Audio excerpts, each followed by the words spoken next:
So we should start. Welcome to this conference. Thank you very much to Stephen Yablo to have traveled into Paris. It's a pleasure to have you here. So today, Stephen will talk about, have a talk which is entitled Sense and Nescience. And the floor is yours. Thanks. I couldn't be happier to be here. It's an honor. I'm amazed it took 2 whole days. In my mind, it was about 2 minutes. Thanks so much, Jean-Baptiste, for organizing this. Thank you, Francois, who can't be here, and Miriam and Rayan and Louis. I really appreciate it, and all the other unnamed organizers. Anyway, and those of you who did show up from America, and those of you who didn't, I'm still kind of working out my relation to all this, you know, and there'll be consequences. I'm grateful to all of you, and I'm really looking forward to this. So we're gonna start by talking about really the so-called problem of logical omniscience, which is a very confusing name because it's really not at all clear. There is usually when there's a certain kind of theory that people were sort of tempted by, and then there's a huge problem for the theory, that's called an objection to the theory. But somehow the problem of logical omniscience got elevated into like a problem for philosophy in general. I wish I could think of a good analogy. But anyway, so we're going to be talking about the issue of how it is that we're aware of some logical connections very incredibly easily. In fact, no insight is required seemingly in some cases, whereas in other cases it seems like a lot of insight is required, and in other cases it seems like it would actually be a positive mistake to believe, in addition to the premise of a logically valid argument, the conclusion as well. And so those are some of the issues we're going to explore. This paper is mostly going to, in some broad sense, it's just like a very long series of examples with a few now we've shown and here's the theory, but it's very much built around examples. All right, so sense and nescience. Whoops, something went wrong already. So I always try to get the audience on the back foot by coming up with a word that they don't know what it means, and I don't either. But I'm like a step ahead in that I know slightly more. So nescience is, at least as I'm understanding it here, and I guess the explanation is blocked on the bottom. But nescience, as I'm understanding it here, is something like sort of unawareness of logical connections, or in some cases, it'll be awareness of logical connections, but reluctance to sort of do what you would think such awareness required. So, some of I may have a formatting comment to make along the way every now and then. So far, great. So, the problem of logical omniscience started a while ago in, as far as I know, maybe it has, well, I mean, it has antecedents in Frege for sure, but at least as we know it today, started in epistemic logic in this well-known book by Yalcin, Knowledge and Belief. And Hindike's proposal basically was to treat knowledge and belief and other sort of attitudinal operators as modal operators, quantifiers over worlds. And so believing something was standing in a certain relation to a bunch of worlds. The idea would be you believe that P, just in case P held in all the worlds that were sort of compatible with your belief state. And you notice that given that you've got, say, knowledge being a modal operator, a universal quantifier over worlds, it comes out, as all modal operators do, it doesn't really matter what the accessibility relation is, closed under entailment. So if you know something and something else follows, then you know that too. And importantly, it's not a matter of, well, you could figure it out. A lot of the discussion of sort of closure under various attitudes has taken the form of, could you draw this conclusion if you had your wits about you? But no, you already know it. There's no the semantics already rules out the combination of the truth of you know that P and you don't know that R. So it's clearly inadmissible, Hintika says, to infer he knows that R from he knows that P solely on the basis that R follows logically from P, for the person in question may fail to see that P entails R. And we'll look at other cases where the person does fail to, does see it, and nevertheless sort of balks, which seems exceedingly strange, described abstractly like that. And this applies to belief as well, as Hintika notes, and even more so to the other attitudes, like, say, regret and desire, forgetting, perceptual attitudes. You know, I regret betraying my friend. Betraying my friend entails that I have a friend. I don't regret having a friend. Stollicher's example is, you know, I want to get better, but of course, you can't get better unless you are sick, and so it's logically equivalent to, or so it seems. I am sick and will get better, but it doesn't seem like, if indeed I want to get sick and be sick and get better, then by this entailment principle, I want to be sick, which doesn't really seem right. Okay, it also applies, and this is what we're going to focus on to begin with, to the case where P entails R and R entails P, and I'll use Q for that case, because that case is interesting, partly because it sort of lines up in a certain way with Frege cases, which we're all very used to thinking about. So here's an example. I see that there's a star overhead, maybe I see it in the night sky, I point to it, we all agree that this is something I see and I know. But of course it's equivalent to there being a star overhead, that there's a star overhead that is not burnt out in the time that it took the light to reach me. But whether you think I know that the star has not burned out, it's hard to believe that I can see that the star has not burned out in the time it took the light to reach me, because, let me not try to explain that. So that's a case involving perception. The cases where P and Q are equivalent, and we'll focus on those for a bit, then we'll slowly bring entailment back, and then a few others. Yet only P is believed, are something like Frege cases. Frege equivalences are kind of locally sourced in that they have to do with sort of substitutions at one particular place in the complement sentences, whereas omniscience equivalences, the kind we're looking at here, are kind of global. They're to do with how the words are arranged. Somehow there's sort of offsetting effects to do with these different arrangements whereby you reach the same result, but you can't sort of point to some particular place that a substitution is being made. Certainly, though, there's a close analogy here. In both cases you have, well, because these two sentences are so intimately logically connected, it's very strange to imagine or to understand how someone can believe the one but not the other, yet it happens all the time. So it's a little bit odd that the literatures run on such different tracks. Omniscientists tend to try to explain how P can be believed without Q, which is more like trying to defeat the appearance that it's impossible, which usually takes a semantic form, trying to come up with some sort of technical gizmo whereby it's not a contradiction to have the one belief but not the other belief. Frege puzzlers tend to aim higher. They want to explain not only how we can, why it isn't a contradiction, but why we do sometimes believe P without Q, believe that maybe, Hesperus appears at one time of day and phosphorus at another time of day. They want to explain why it's rationally okay to do this, to have different attitudes to Clark Kent and Superman. And they also want to explain why it's sometimes rationally required to believe the one thing and not the other.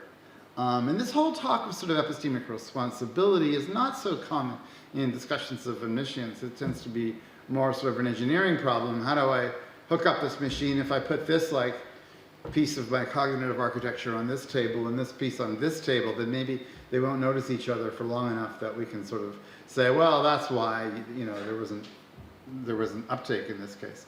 And the higher ambitions on the Frege side stem in part from different takes on what believing only P, believing the one equivalent but not the other, involves. So Frege puzzlers tend to emphasize the content of the belief. P and Q express different information, and we just believe the P information and not the Q information. We believe that Hesperus is in the sky right now, but not that phosphorus is in the sky right now. Omniscients have mostly construed the data differently. P and Q express the same information. In fact, there wouldn't be a problem of logical omniscience unless you were thinking of P and Q as expressing the very same information. But P and Q sort of code somehow for different types of access. We'll see some examples in a minute. And we have only P-type access to the information, not Q-type access to the information. Of course, this lends itself to sort of solutions in terms of, what is the cognitive machinery whereby we access information effectively when it's presented one way, but not so effectively when it's presented another way.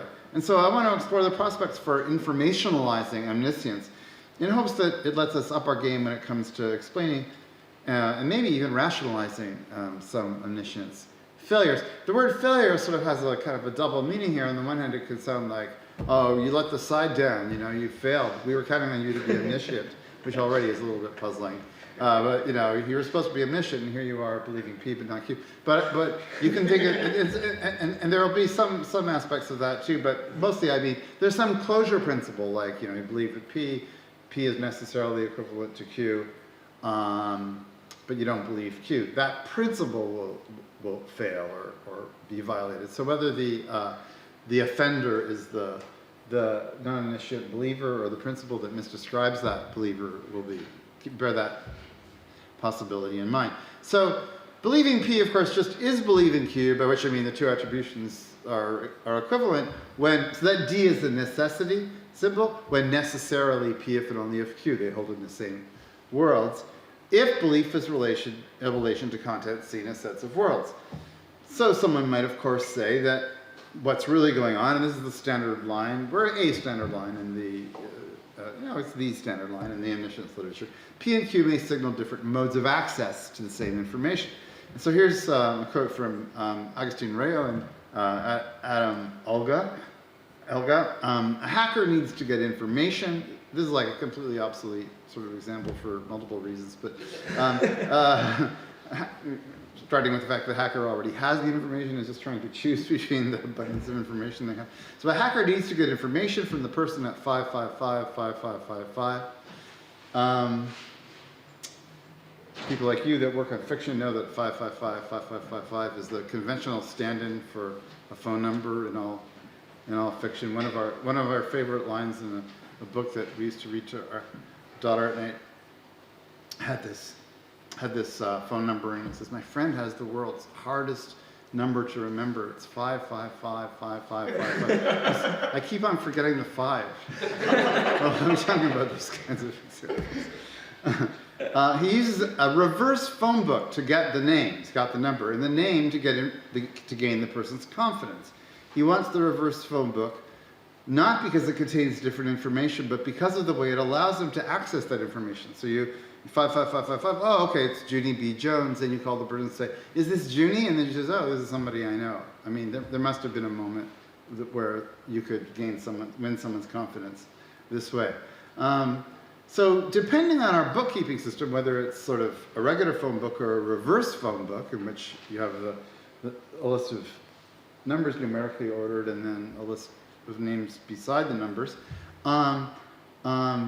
the answer to like who's its person may be harder to find than the answer to what's her number, even if it's the same information both times. But of course, is it the same information both times? And it's interesting that the way the information is rendered can matter. In fact, usually these kinds of examples are given with canonically different sort of ways of forming the sentence.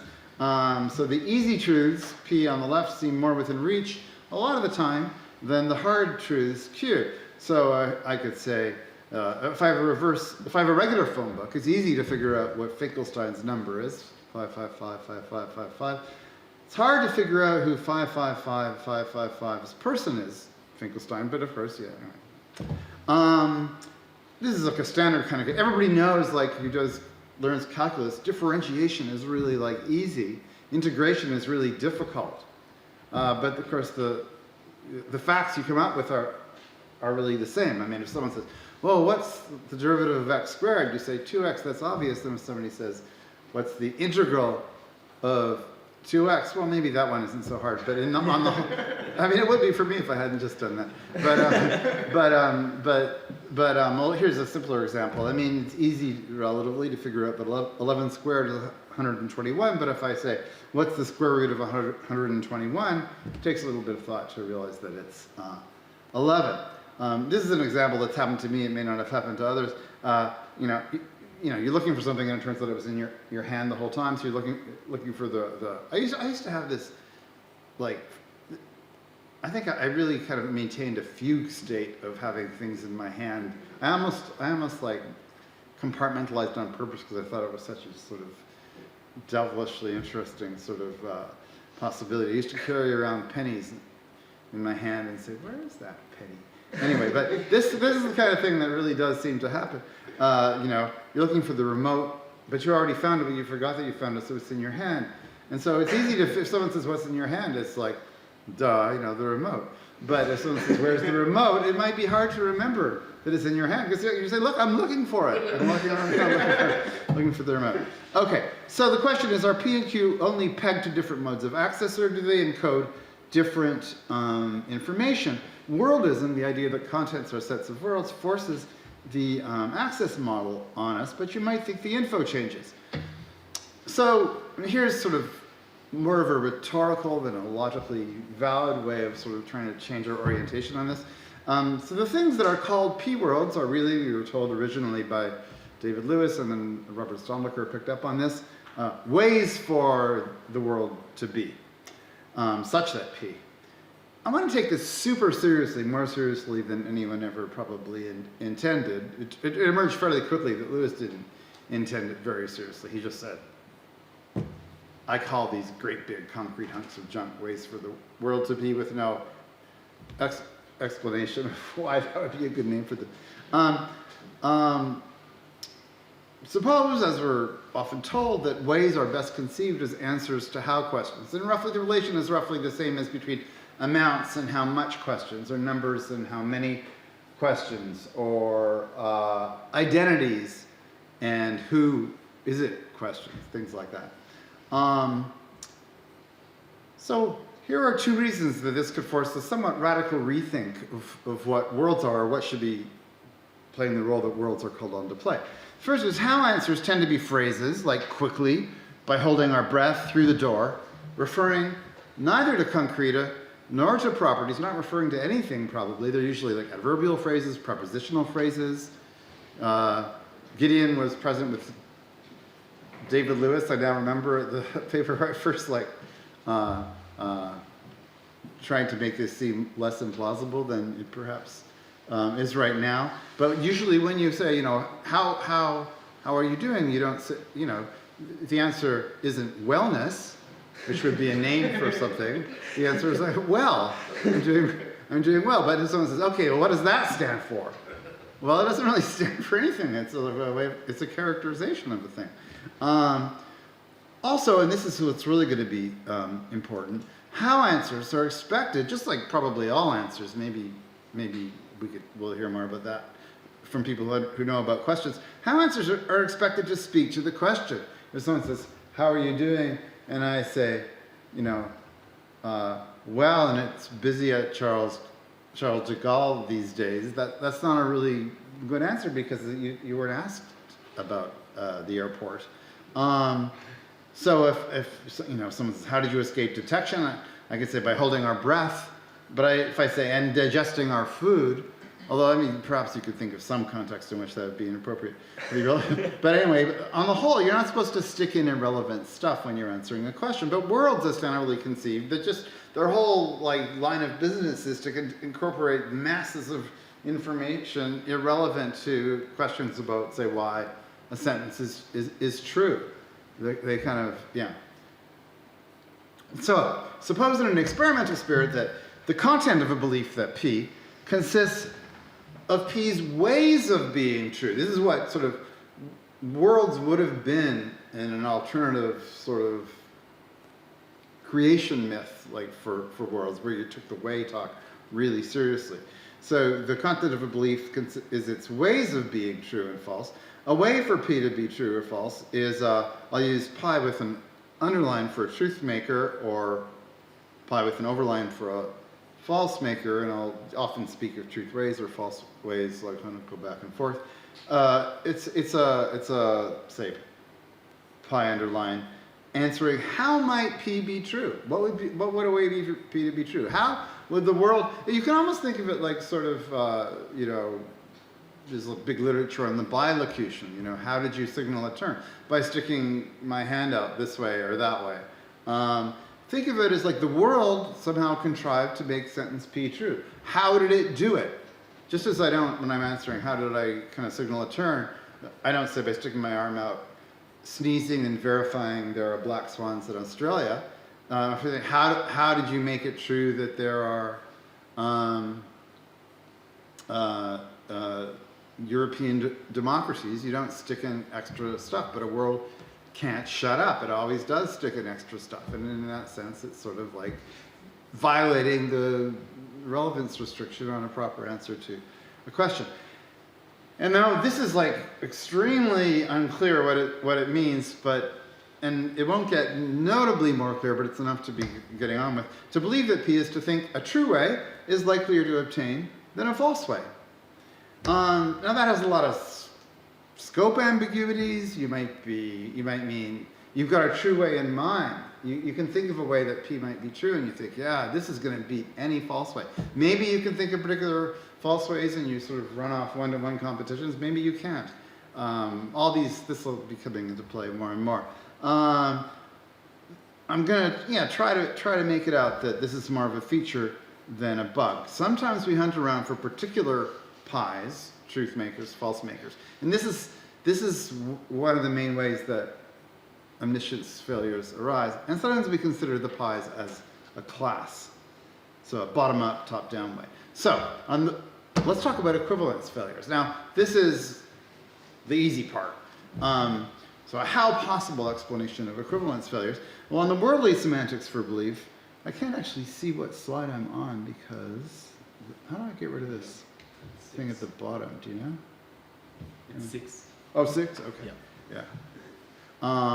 So in the worldly semantics for belief, to believe P is, of course, to stand in a relation, I'll call it Bell, to the content of P, the set of P worlds, single uprights around P, paired perhaps with the set of not P worlds, P prime. And then we've got this principal equivalence. A believes P, then A believes Q when they're necessarily equivalent. That immediately follows. It doesn't take any insight. It's just there's no way out. It's sort of like if someone says, I want to go to Hesperus, but I want to bypass phosphorus. The explanation of why you can't do that isn't we don't have the technology for that. It's like, sorry, there's a contradiction in the very conception of what you're talking about, and that's what's going on with violations of equivalence. Trouble is, of course, to believe X is not to believe. I'm bad even at simple propositional logical equivalences, so I hope this isn't wrong. Is not to believe if X then Y, if and only if not the case that if X then not Y. Supposing those are equivalent. To believe to believe a theory. See, this is one of the biggest challenges of this talk is to sort of keep my enormous logical competence under a hat, so I can display for you what it's like to make a logical mistake. Okay. To believe a theory's axioms is not to believe their conjunction with random theorems, etc., etc.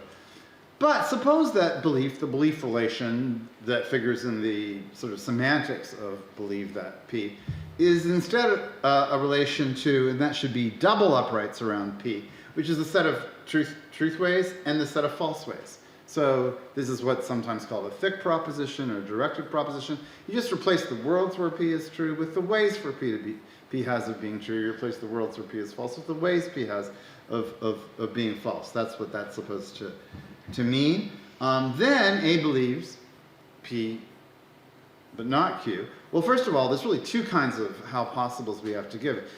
First of all, we've got to get past the semantical obstacles to being truly describable as believing the one but not the other. It's going to be logically possible, since if P is not the same thick proposition as Q, if P and Q, though holding in the same worlds, hold in different ways, omega, then of course nothing stops us, as far as logic is concerned, from bearing the belief relation to just one of these sets and not the other. But it's also going to be cognitively possible insofar as liking the look of some truthmaker for P vis-a-vis the false makers for P, so that should have a line on the top, is not the same as, okay, now here's something I was most proud of. Liking the look of some, it says 9 lower bar, 9 upper bar. So I wanted to have a Greek letter that corresponded to Q. There isn't an ordinary Greek letter, alphabetical letter corresponding to Q, but there was briefly, before they figured out the Greek alphabet properly, a letter called kappa, which is like, it's like an oval and a line coming out the bottom. It looks like a lollipop. So those 9s are all lollipops. They're kappas, and I was quite proud of that. I think it might have been a letter of Phoenician, I think, which was the first. Maybe that's why it's called phonetic alphabet. No, that can't be right. But anyway, Phoenician, I think, provided, or maybe it's really called a phonetic alphabet when you're pronouncing it wrong. The basis, I guess, for the original sort of non-pictographic alphabets. Okay, so it's certainly cognitively possible if you've got one set of truth makers here, another set of truth makers there, one set of false makers here, another set of false makers there, to find one of the truth makers here more plausible, and to find one of the false makers there. So here's a really dumb example that people might have heard. So like a few years ago, people were like, maybe 2019, just to show my sort of ugly American obtuseness to the cultural context, I'm going to talk about NFL football. About 3 years ago, like people would say, I was Google searching this, so it's real. The Patriots are going to win the Super Bowl again. The New England Patriots. Why did they say that? The betting odds were about 0.3. The Patriots had won like about a third of the time since about the year 2000, which is incredible.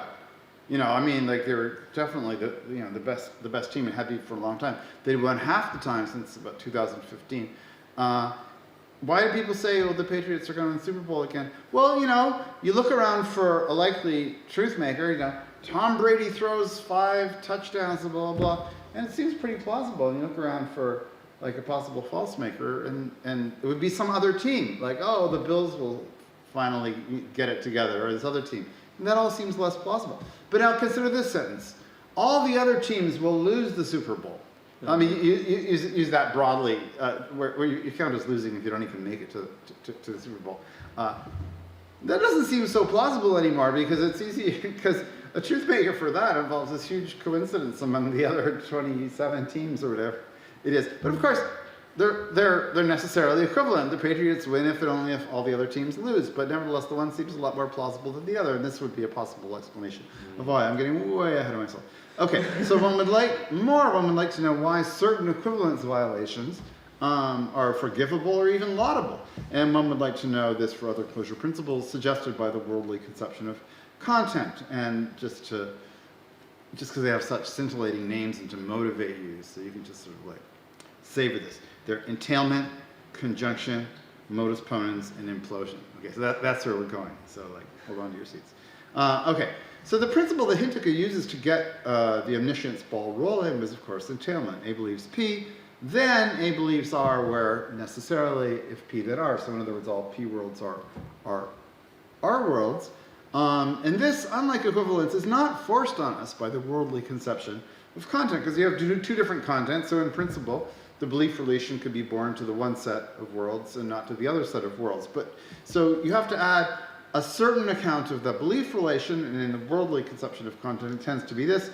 A believes the worldly proposition that P, if and only if every world compatible with A's doxastic state, and nothing is ever said about what this means as far as I can tell, but that's probably a virtue in some ways if you're doing just trying to get the logic straight.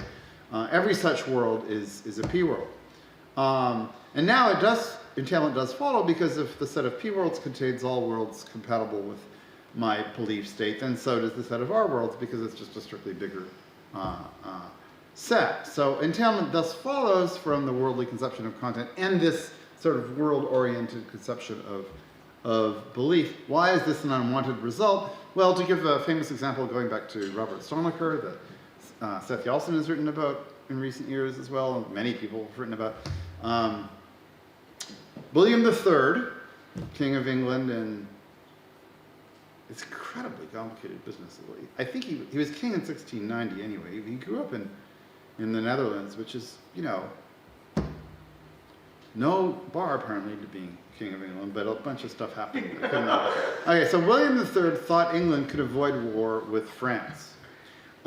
This is Bob's example, but not that it could avoid nuclear war with France. Yeah. And I'm going to change the example because he didn't know about nuclear war. Although in certain moods, actually this would be relevant to something that's coming. In certain moods, I kind of feel like saying, well, if you believe it can avoid war, and you know that phi war is a kind of war, then you believe it can avoid phi. It's more like, it almost feels like something pragmatic going on. It's like, oh, there's a kind of war I didn't know about. Maybe I should be more careful. Anyway, come back to it a little bit.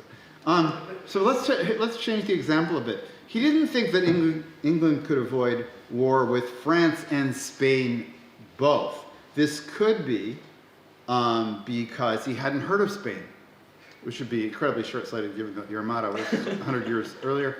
Or it could be that it just hadn't been much on his mind, given that the Armada was decisively turned back. My only personal experience of the Spanish Armada was actually in France, when I had a boat trip in Quimper somewhere. On this little trip, they could say, here are some cannons from the Spanish Armada that got, and I had no idea why there would be Spanish Armada cannons in Quimper, but there are. I encourage you to go. He certainly, it seems quite possible, to mention a different style of example that we'll be coming back to, that this also follows from England can avoid war with France. Anybody out there, the King of France as it might be, who thinks England can avoid war with France is mistaken. That follows from England can avoid war with France, but he might not have certainly been as willing to sort of like assert that, and one reason might be he was less willing to believe it. Adding to the mystery, so those are some cases where entailment doesn't seem obviously right, but there are other cases where it does seem obviously right. So if William III thinks war is avoidable both with France and with Spain, then he'd better think it's avoidable with France. And this doesn't seem like it's sort of like an epistemic duty of his. It sort of seems like we can't even make sense of his believing that England can avoid war with both, while wondering whether it's avoidable with France. Maybe sense can be made, but on the face of it, it's a very different kind of case. All right, so now we're going to try to explain entailment violations. I'm going to give two different kind of entailment violations and explain them as best I can. So let P equal England will not fight France. P implies P sharp, England will not fight both France and Spain. But P sharp is not intuitively part of P, the way that P is part of England will fight neither France nor Spain. England will not fight France is part of England will not fight both France and Spain. So believing P and something else does seem to require believing P. But believing P doesn't seem to require believing what I'm calling mere consequences of P, consequences that aren't part. So why would it be easier to balk at mere consequences of a believed S than at a part, which S with a little zero on the top right? The worldly approach is no help because the set of S worlds is a subset equally of the set of S sharp worlds and the set of S not worlds. Wayward contents do better. So what does the belief relation look like if we are doing it with ways instead of with worlds? Well, A stands in the belief relation to the thick proposition, the set of truth makers and false makers, just in case A considers a truth maker likelier to obtain than a false maker. And then we've also got this notion of part, which I'm going to just sort of say, this is not a sort of complete account, but it handles most of the cases you'd think of correctly.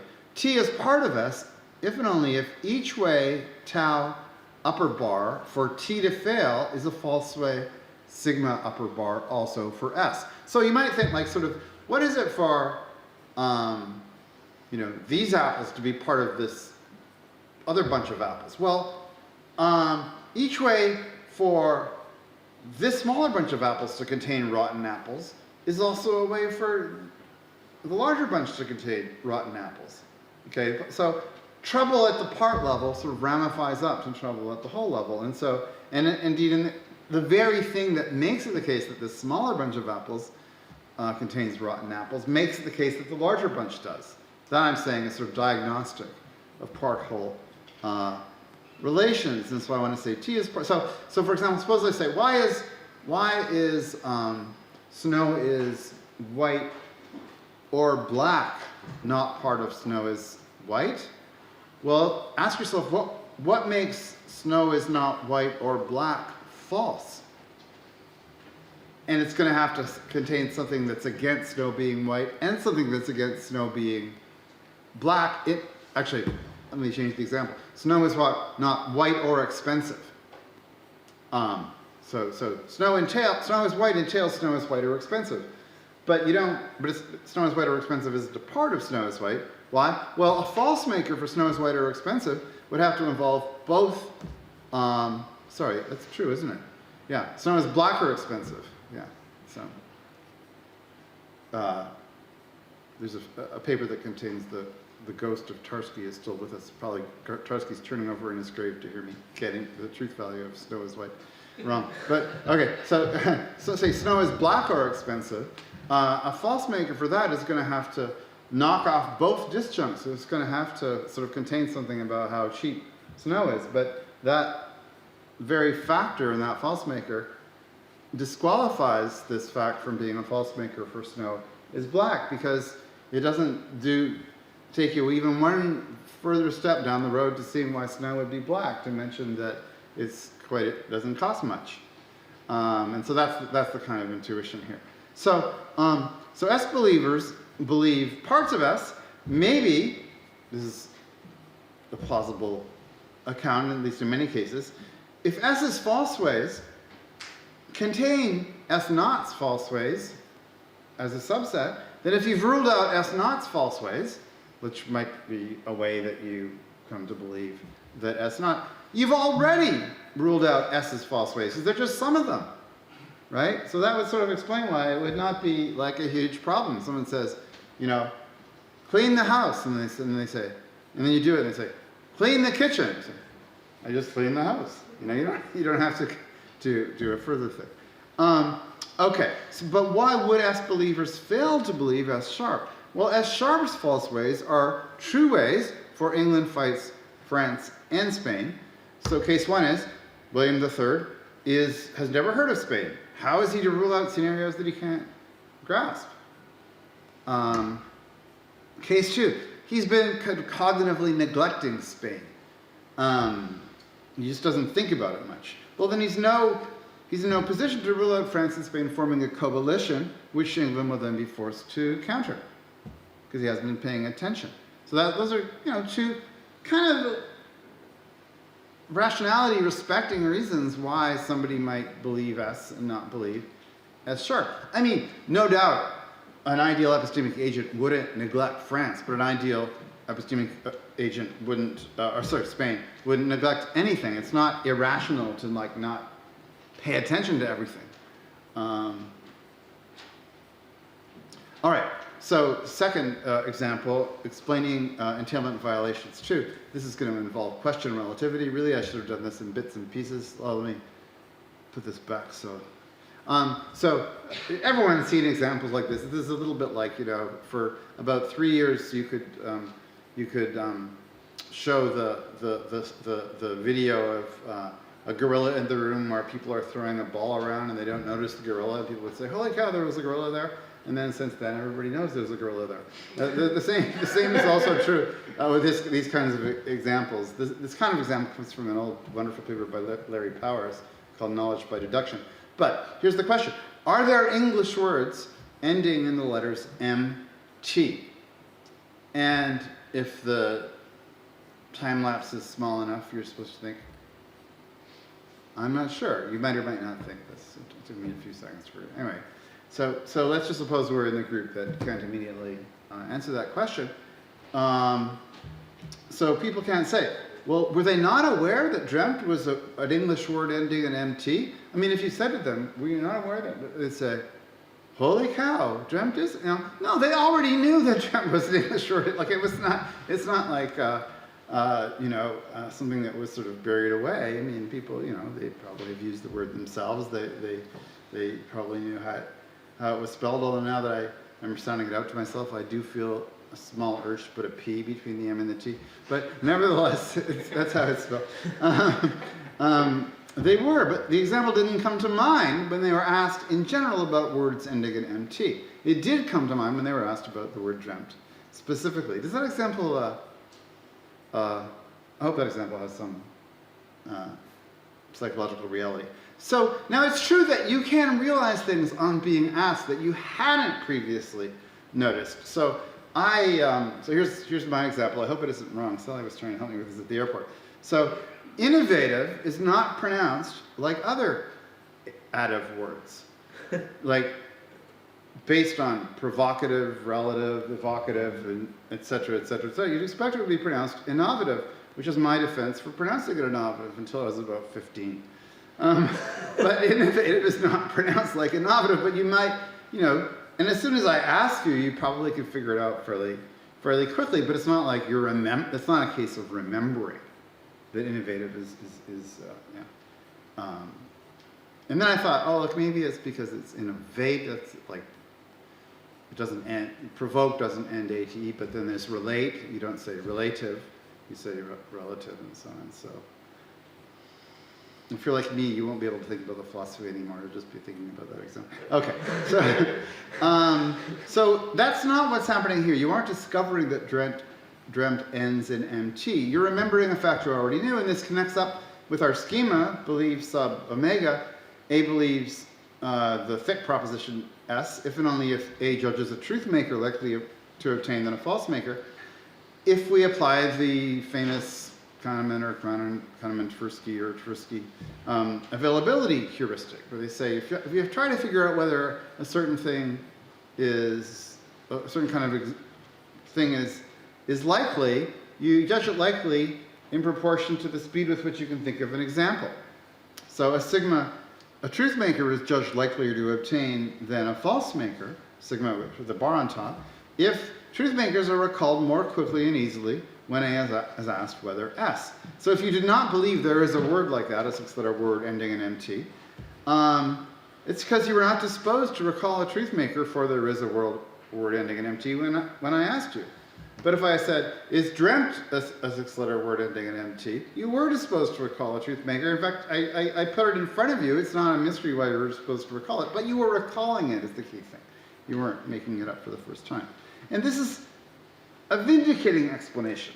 So believers in an instance of an existential generalization, believers in FA who don't believe there are Fs, should take a bow in this sort of case. They shouldn't sort of apologize for their failure of omniscience. Facts that don't come to mind, even if you do believe FA, but it doesn't come to mind, you're not supposed to draw inferences from facts that don't come to mind because you believe it. You don't say, well, I'm just going to draw this conclusion in hopes that I have a belief that I'm not aware of that licenses it. It's like, money you're not aware of having doesn't license going on a shopping spree, and facts you're not aware of believing don't license inferences to conclusions that follow from those facts. Okay. Equivalence and entailment are single premise closure principles. Multi-premise principles are forcefulness too if contents are sets of worlds, and belief or BEL is a matter of worlds compatibility with belief states. So I'll just mention three of the most obvious. Conjunction, A believes R, A believes S. Therefore, A believes R and S. Modus ponens, A believes P. A believes P only if R. Therefore, A believes R. Explosion, if a bunch of premises conflict and you believe each one, then you should believe the absurd. But of course, there's counterexamples to all of these. I can believe that X is parallel to Y, and I can believe that Y is parallel to Z, even though I'm aware at some level that they can't all three be parallel, because I'm well aware of how X is not parallel to Z. We'll see examples in a second. Modus ponens. I can believe P. I can believe if P, whoever denies it, is wrong, while hesitating over whoever denies it is wrong. It sort of feels like that puts me into new territory that I'm not as comfortable with, and I wouldn't want to sort of claim expertise about. And then explosion. Look, I can believe this happens to, philosophers of all people know that you can believe the premises of a paradoxical argument, see that a contradiction follows, while refraining from believing the absurd. I assume no one's response to, dialetheists aside, no one's response to a paradoxical argument is to say, well, so I guess Sartre was right. Life is absurd. Okay, that's not how we think of it. Okay, so is wayward belief any help in connection with these other sorts of omniscience failures, assuming for argument's sake that these principles really are violated? And importantly, we're talking throughout about static principles. In other words, it's not if you believe R and you believe S, can you figure out that R and S?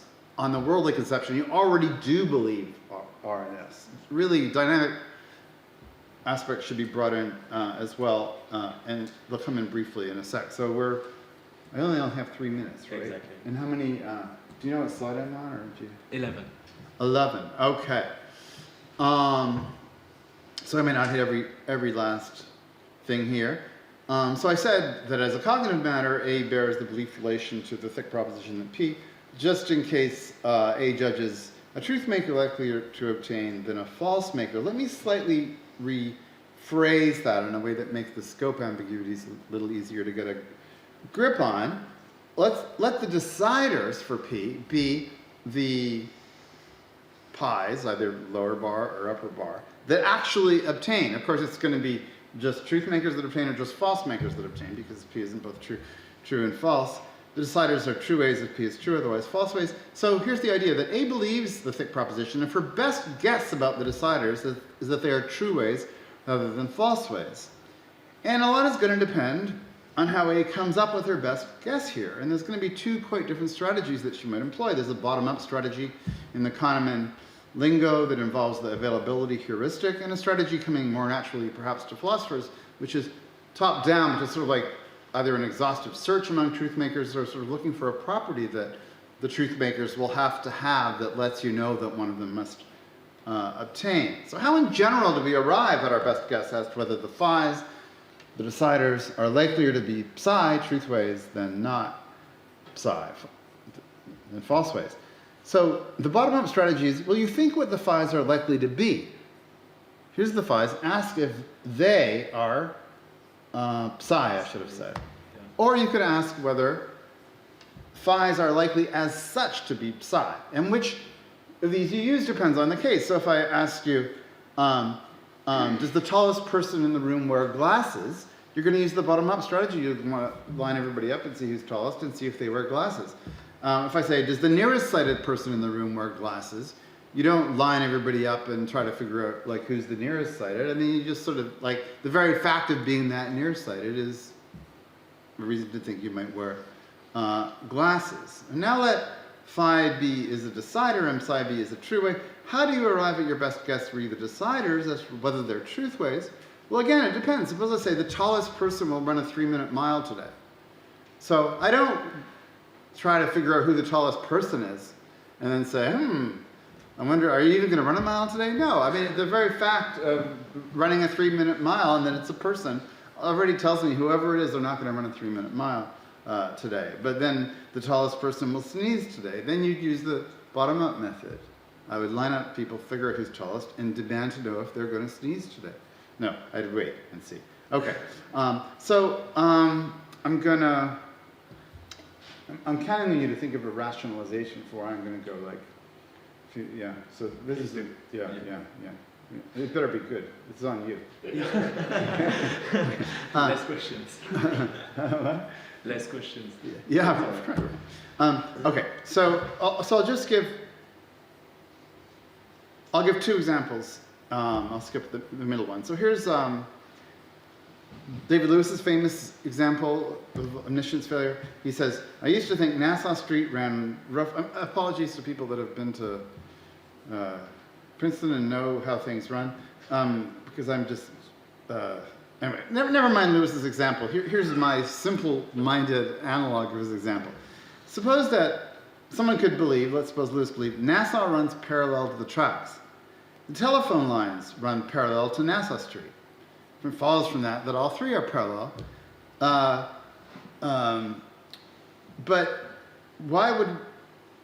could it be that someone doesn't believe that all three are parallel? How would you pull that off? Well, imagine that Nassau Street stands like the picture on the left to the tracks. The tracks are some distance away from Nassau Street, but they're pretty close to parallel. The telephone lines are some distance away, but they're pretty close to parallel. So it's quite easy for you. The false makers for R and S don't exactly jump out. There might be one like the telephone lines are like a foot closer to Nassau Street here than they are there. But that doesn't really jump out at you. But a false maker for the conjunction does jump out. When you combine the diagrams, you can and I've done this very carefully with cartographic instruments. It just turns out that the tracks cross the telephone lines. So that's like an obvious false maker for all three are parallel. And that's where I use a top-down method. Let me leave out the dogmatism case, but let me do Sorites paradoxes and then, yeah, there's only 3 slides. Everybody can be abbreviating their questions. Like, I suggest things like, "How did you think of that?" Yeah, okay, all right. Okay, so take an ordinary Sorites type case. So I've got a purely red thing here, x naught, and a pink thing, xn. I believe all the transitional premises. If xi is red, then xi plus 1 is red because they're sort of visually indiscernible, chromatically indiscernible. So I believe I believe things that entail a contradiction, but I don't believe the contradiction. How is this okay? So here's one idea about this. I'm doing this first with subject matter. What I should have said and did say on the slide that I skipped is subject matter is very closely related to Truthmaker. Subject matter can be considered as similarity relation on worlds where worlds are similar. Subject matter of S is a similarity relation on worlds where worlds are similar if they share a Truthmaker for us or they share a false maker for us. So the two things are sort of almost interdefinable. So here's an explanation. Look, color claims are supposed to be observational. This is like, all you have to do is read Crispin Wright, where he does a lot of genuflecting at the idea that color claims is part of their very essence, that you're supposed to be able to judge a thing's color, at least sort of standard colors, just on the basis of casual observation. Their truth simplicity is supposed to be their truth about observation, which is the relation that worlds stand in if they're observationally indistinguishable, which let's not try to figure out what that means. So to be true about the subject matter observation in our world is to be true, period, in a world that's observationally indistinguishable from our world. Well, given all that, the Sorites premises should be true since all of them pass that test. Red xi, then red xi plus 1 is true about observation here because our world, because x and xi plus 1 are in a world observationally just like ours, perfect chromatic duplicates, because I can't distinguish them, so therefore it would look just the same if they were chromatic duplicates. So where does the reasoning go wrong if all the Sorites premises should be true and are true about observation, which was their sort of intended subject matter? Well, it doesn't go wrong. A valid argument is only required to be truth-preserving, not truth about a given subject matter preserving. For each PI to be true in a world that's M similar to the actual world doesn't mean that the conclusion C is too. You need that the different worlds that witness the truth about the subject matter for each premise were the same world in each case. But you think about it, they can't be, because if it was the same world in each case, that would be a world where this red thing and this pink thing were chromatically indistinguishable. It's different worlds in each case. Well, wait, wasn't truth about observation supposed to be truth for red claims? Yes, that was the plan, and it would have worked had we played our cards right and remained in primary colored Eden. I was looking around for classical art that supported my hypothesis that everything was like clear, middle of the road primary color in Eden, but there isn't much. There aren't any sorority sequences in Eden, and so it would have been great. We could have let truth about red be truth about observation. The actual subject matter pulled apart from the intended one when we left. If the premises still seem true, that's because they are true as regards their intended subject matter. And, okay, so skip most of that. It's just saying the same thing in terms of truth makers. But again, wasn't truth about these conditionals supposed to be truth about observation? Well, yes, in perfect days, there's supposed to be days better than which none can be conceived. That isn't how it is. We do go around saying that some days are perfect. It clearly follows analytically that there couldn't be. It was perfect, although there could have been another bluebird twittering in the trees. You don't. That's a contradiction, but we still go around calling days perfect. So the intended, the Edenic subject matter is one thing. The operative subject matter may, if nature is unkind, turn out to be something else. Or indeed, we may not know what the operative subject matter is, because all we know is that the intended subject matter isn't going to work, but we're so embarrassed by this debacle that we just sort of try to keep ourselves in situations where the intended subject matter doesn't lead to contradictions.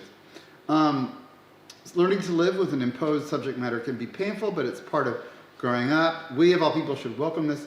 It's one of the few parts of growing up that philosophy can help with. Realizing that you wanted to be talking about blah, but you can't. Summing up, never mind. The end. Thanks so much. Thanks. So exciting. I just wanted to ask about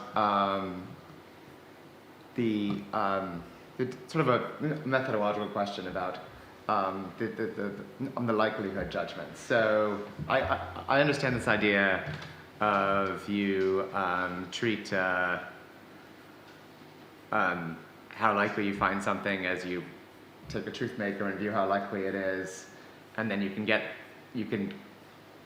kind of capture this thing that you find, like Seth Yalcin, and it goes back a long time, the psychological observations that you mentioned, where you think like it's likely Fido will win the race, even though there's lots of other competitors, because Fido is the most likely of the competitors. But I just wondered why, I mean, sort of methodologically, why do you want to assume that our belief state is a straightforward thing where we kind of assign probabilities to worlds, basically, have a probability space, and then the things we believe have this extra structure to them, like the ways of being true? I mean, what sort of is the preference for doing that rather than making the belief state this more complex thing, rather than and having the propositions be the sentences be the simpler thing? I see. So you're saying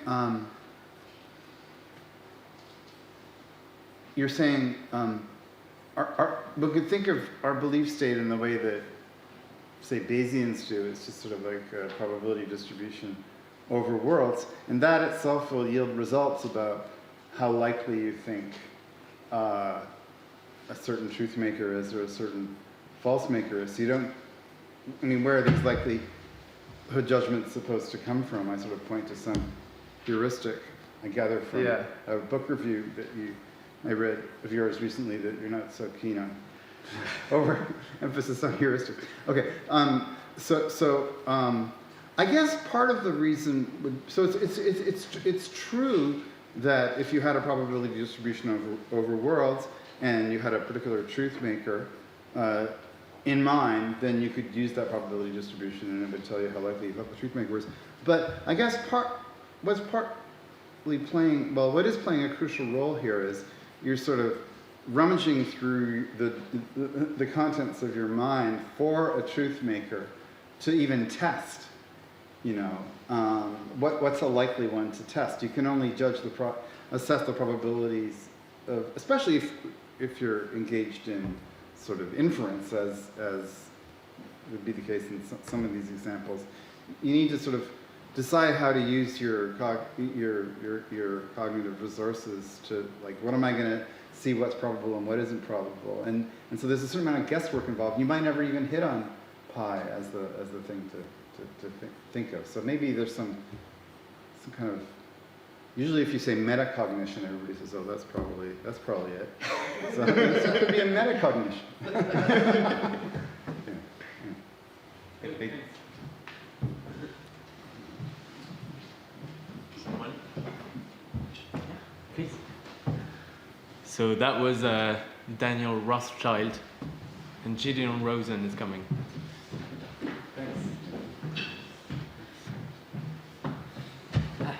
You can take your left, take your message. So what's the story in a simple sort of case where I've got some axioms in the language of a propositional calculus, Yeah. and I accept their conjunction, and then I've got some theorem, which is not so easy to deduce, in exactly the same vocabulary, so it doesn't introduce any new sentence letters or anything like that. Is every false maker for the theorem also a false maker for the conjunction of the axioms? I'm picturing false makers here as assignments of truth values to atoms or something like that. And if that's how you picture it, then yeah, every false maker for the Right. theorem will be a false maker for the conjunction of the axioms. But I can be totally ignorant in this sort of case too. It doesn't take No, much. right, good.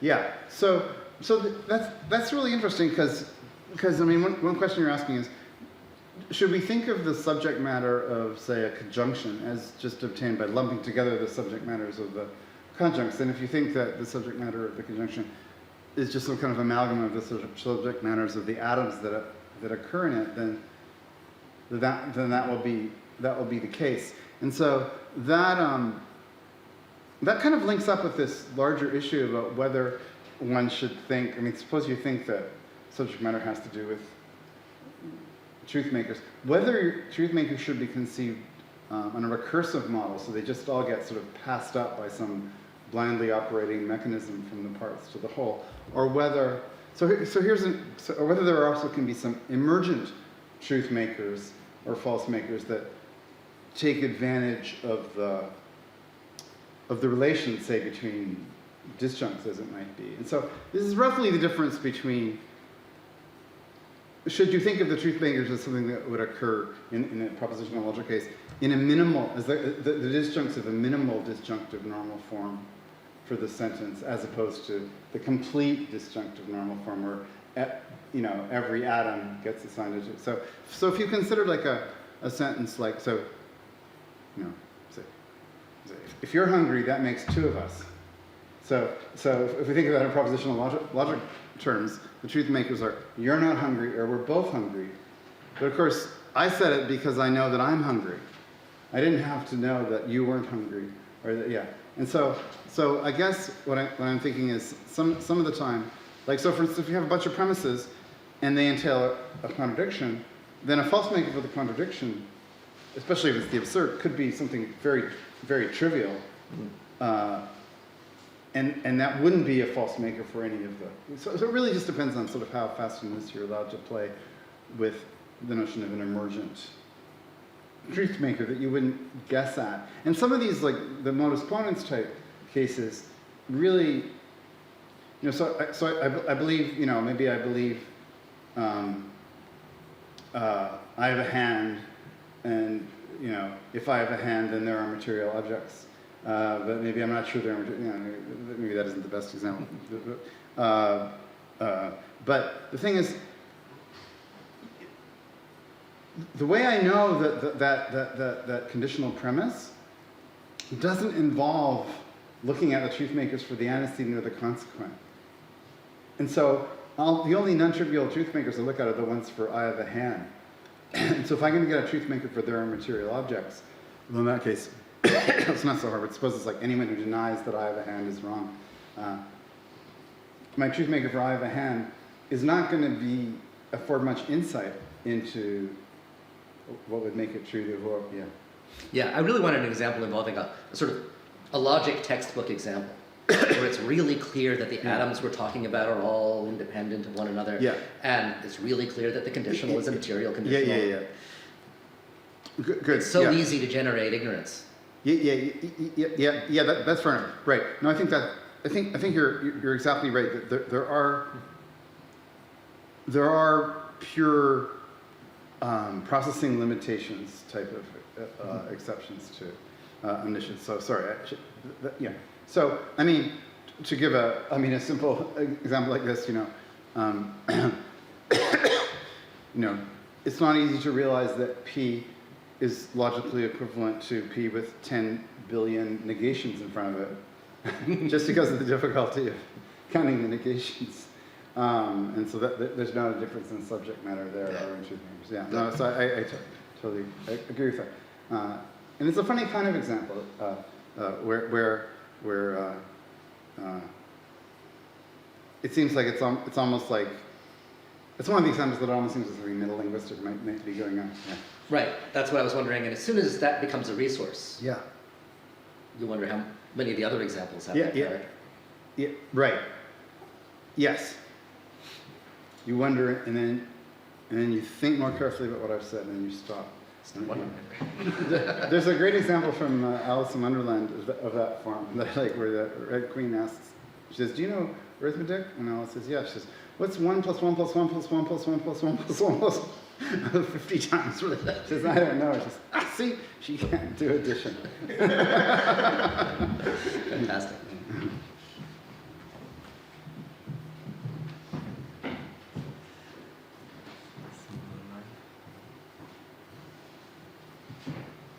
Any question?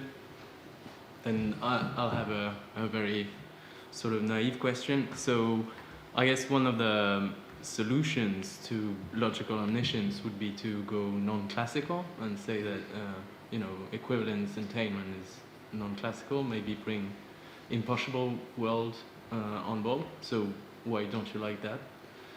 What did you think of it? I don't know. Oh yeah. Well, so so maybe there's two different ideas there.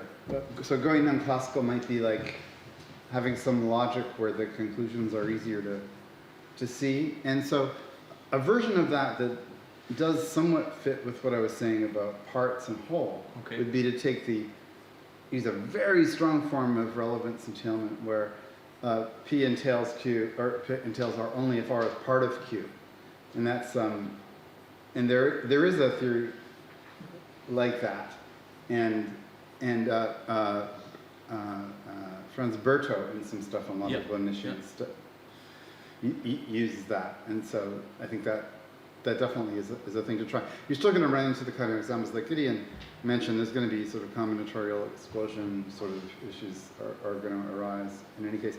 Also, with regard to impossible worlds, which maybe that idea itself doesn't point you in the direction of without further details, it may or may not point you in the direction of a particular non-classical logic. And I think a question of the kind that Gideon raised could be raised there as well, because maybe that the worlds that I'm talking about here for this whole story to work would have to include some impossible worlds. So an example I didn't talk about but was going to is sort of like logical insight, like realizing that the set of statements that can have a proof, which is like an existential property, is the same as the set of statements that don't have a counter model, which is a universal property. To realize that an existential property so you can think of it sort of graphically, realizing the union of these smaller sets is the same as the intersection of these larger sets. This isn't a counter model, that isn't a counter model. But in that kind of case, you've got to be talking about impossible worlds where that would be a counter model, even though it isn't. And then you might say, oh, if you're going to have impossible worlds, why isn't that enough? And that's a very good question. I won't waste your time pretending I have an answer yet. Daniel? Daniel again. I just wanted to be able to take off my mask for a bit. I was wondering about how this is for the purpose of my own talk next. I want to figure out what I'm going to say. So another example of a kind of failure of logical omniscience style thing is disjunction introduction. So, there's not going to be a coffee break after this. not that I mind that, but I can infer that there's not going to be a coffee break or the stock market will rise 300%. And that seems like a really bad inference. But I'm thinking, and I know you've talked a lot about that and aboutness and so on, but I'm wondering how that fits into the way you're speaking today. Because in a way, it's sort of like, okay, I've got a truthmaker for the first thing. Yeah. It's a truthmaker for the disjunct. So this strategy is looking good. Yeah. And so I'm just wondering, like, how do you compare these different failures? What's the, this Yeah. maybe, so I get on the kind of style of Gideon, like, how do we characterize different failures? Is there a lot of different Yeah, ways? right. Yeah. No, that's good. You know, I'll just say after the side, this is something that Wes Holliday has written a lot about, and this is one of his main objections to this way of approaching things, because it might well seem like it might well seem sort of, I mean, there's a dynamic and a static version of it. Probably isn't the case that if you believe there's going to be a coffee break, then you already do believe that disjunction, but it might seem that there's no excuse for you if invited to draw the, yeah. And so it might be that this is a case, and you also could maybe consider cases where the second disjunct has words you don't even understand. Mm-hmm. Or cases like Ricky talks about where people bring in the strong cleaning scheme, like, you know, there's no coffee or the liar paradox or something like that. So this is where the top-down, bottom-up stuff sort of comes in. So if you're thinking of a disjunction P or Q from a top-down direction, I mean, is there going to be a truth maker? You might crash when you start thinking, well, I don't even know what a truth maker for Q would be because I don't really understand Q, or else this is something I don't really have any. But then if you play your cards right, you might think, oh, I could bypass that issue. I could just focus on the truth maker that I have for P. Or you could just say, as you did, I have a truth maker for P. I'm just going to ignore Q and I'm going to stick with that one. And it could be that, you know, you could still explain some omniscience failures by saying that, well, the person didn't realize that if they ignored, you know, the second disjunct was just trying to drag them down. You know, if they just ignore it, they can stick with their initial. So it could really, just as some people say that, you know, whether something is a defeat or undermines your justification depends on sort of how tough-minded you are. You know, whether you're prepared to just sort of ignore it. There might be a thing like that here where you're prepared to say, I see what you're trying to do. You're trying to sort of baffle me with this second disjunct. I'm just going to ignore it. I'm going to stick with P, and then there might be no excuse. Yeah. And is the dynamic aspect, so when you say P or Q, you're kind of committed to, if you are not P, to infer Q? Is that what you meant by the dynamic aspect? Oh. Or no? Oh, no, not that necessarily. Although that's, I believe I've heard that that's not always true. You know, so, you know, if you learn, if coffee is brought, you don't immediately go out into your E-Trade account and try to, like, bet on the market because it's, yeah. No, I was thinking more just if inference is involved in this dynamic aspect, which in these disjunctive cases, they don't lend themselves to a static treatment because you hadn't never thought. I see, right. No one would assume you already believed it. Yeah. I mean, it's an interesting question though, because I mean, in another point in this, I sometimes say, well, you did already believe that either dreamt is a English word MT or there are such words. I don't know whether that's true or not. but no. Thanks. Yeah. This is a fellow aboutness theorist, already Simpson? And Canadian. And comedian. No, Canadian. Oh, yeah. Oh. I'm Canadian now. Canada is a great comedy country. I think it all. I used to go to Yuck Yucks a lot when I was in. Yeah. Where did you find this, by the way? That coloring book. On the interweb. Amazing. So in keeping, just a kind of a big picture thing that addresses something you said at the very beginning, informationalizing the omniscience cases, the troublemaker cases essentially for omniscience. I thought that was really interesting to kind of cast it with a Frege strategy of making the discrepancy between the entail and the entailed a matter of the information. And the other side would be a case of difference in access to univocal information, or something like that. And I was wondering, because of the examples you gave earlier, whether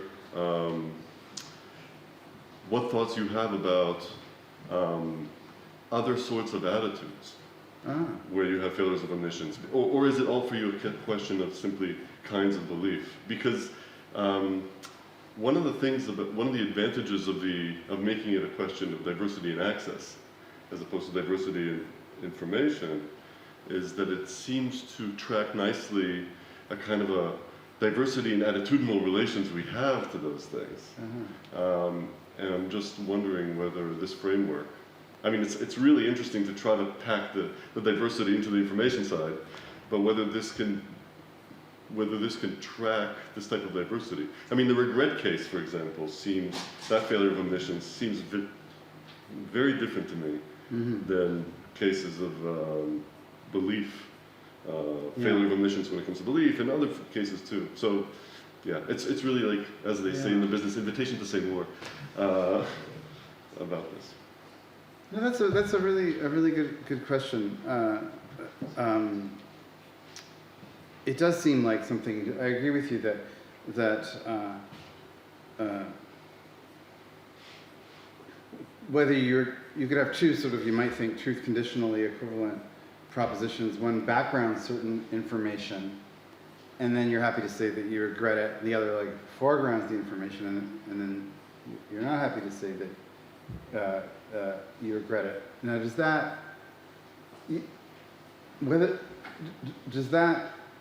count? Whether information is foregrounded or backgrounded? Does that count as sort of different information? As I'm thinking of it, I'm thinking it might. Like, so, I betrayed my friend. Say, you might think. I mean, there's different ways of going, but you might think a false maker or a truth maker for that won't involve my having a friend. Whereas a truth maker for I have a friend and I betrayed them might involve that I'm having a friend. But then you might ask, well, then how do you even get a fact that suffices for the truth of I betrayed my friend that is agnostic about whether I have a friend? And that's a really good question. And it might be that in some of these cases you have to distinguish. This would be like a higher grade of informational refinement. What makes a sentence true, and what qualifies that to be a truth maker for the sentence? So you might think, what makes it true that I betrayed my friend is that I betrayed Alice. What makes that a truth maker for I betrayed my friend is that Alice is my friend. Alice is my friend isn't part of why it's true that I betrayed my friend. It is part of why it's true that I have a friend and I betrayed my friend. So this is all just to say I'm prepared to get as finicky as you like in trying to sort of if we're going to try to pursue the different information line, I think you're totally right that you'd need something sort of more tricky than anything I've suggested, but there might still be things you could try. And presumably the attitudinal diversity then will get packed into these contrasts in how the information plays out. Well, there's going to be like this or attitude, which is univocal, and Well, I mean, so you might ask. I mean, I think it's a really good question. It's really going to be a question whether you're constantly inventing new informational machinery for every attitude type. In which case, it seems like a flattering it with the title research program, a degenerating research program. But you might ask, I mean, so I'm inclined to think the following. Someone says, here's Ari. He's my cousin. And then I see you later having coffee, and someone says, where do you go? And I say, your cousin is having coffee. And it seems like I know your cousin is having coffee.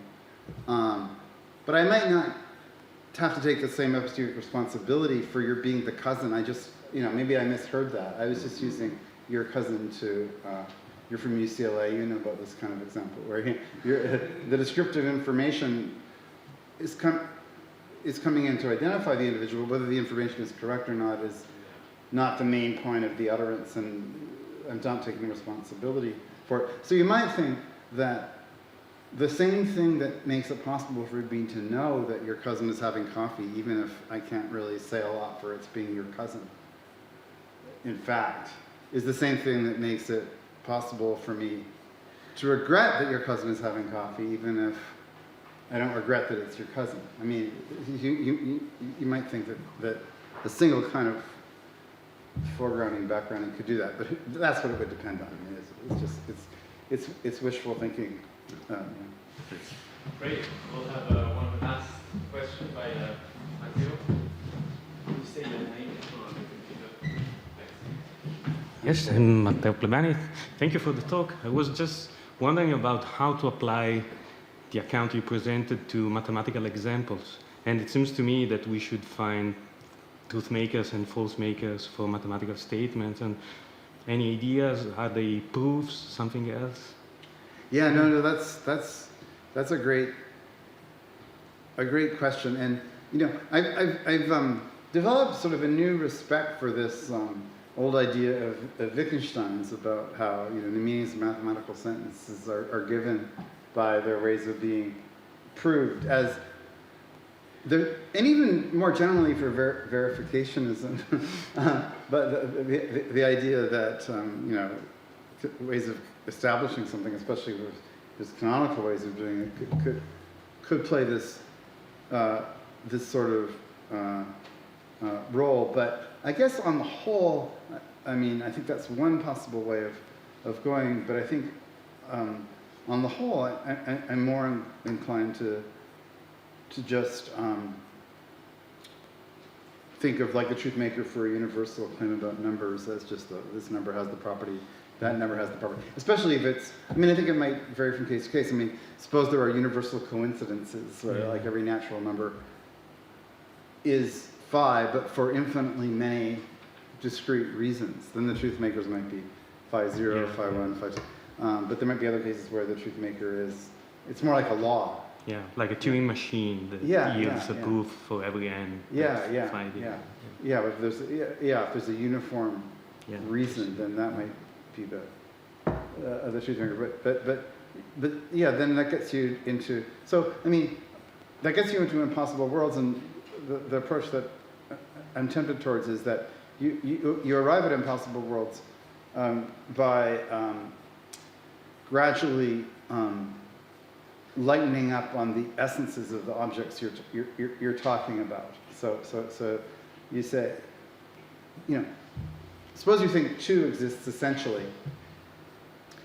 You might still think, well, that flows from the essence of. You might think there's an even stronger necessity, which is that if 2 exists, then singleton 2 exists, and you might be able to sort of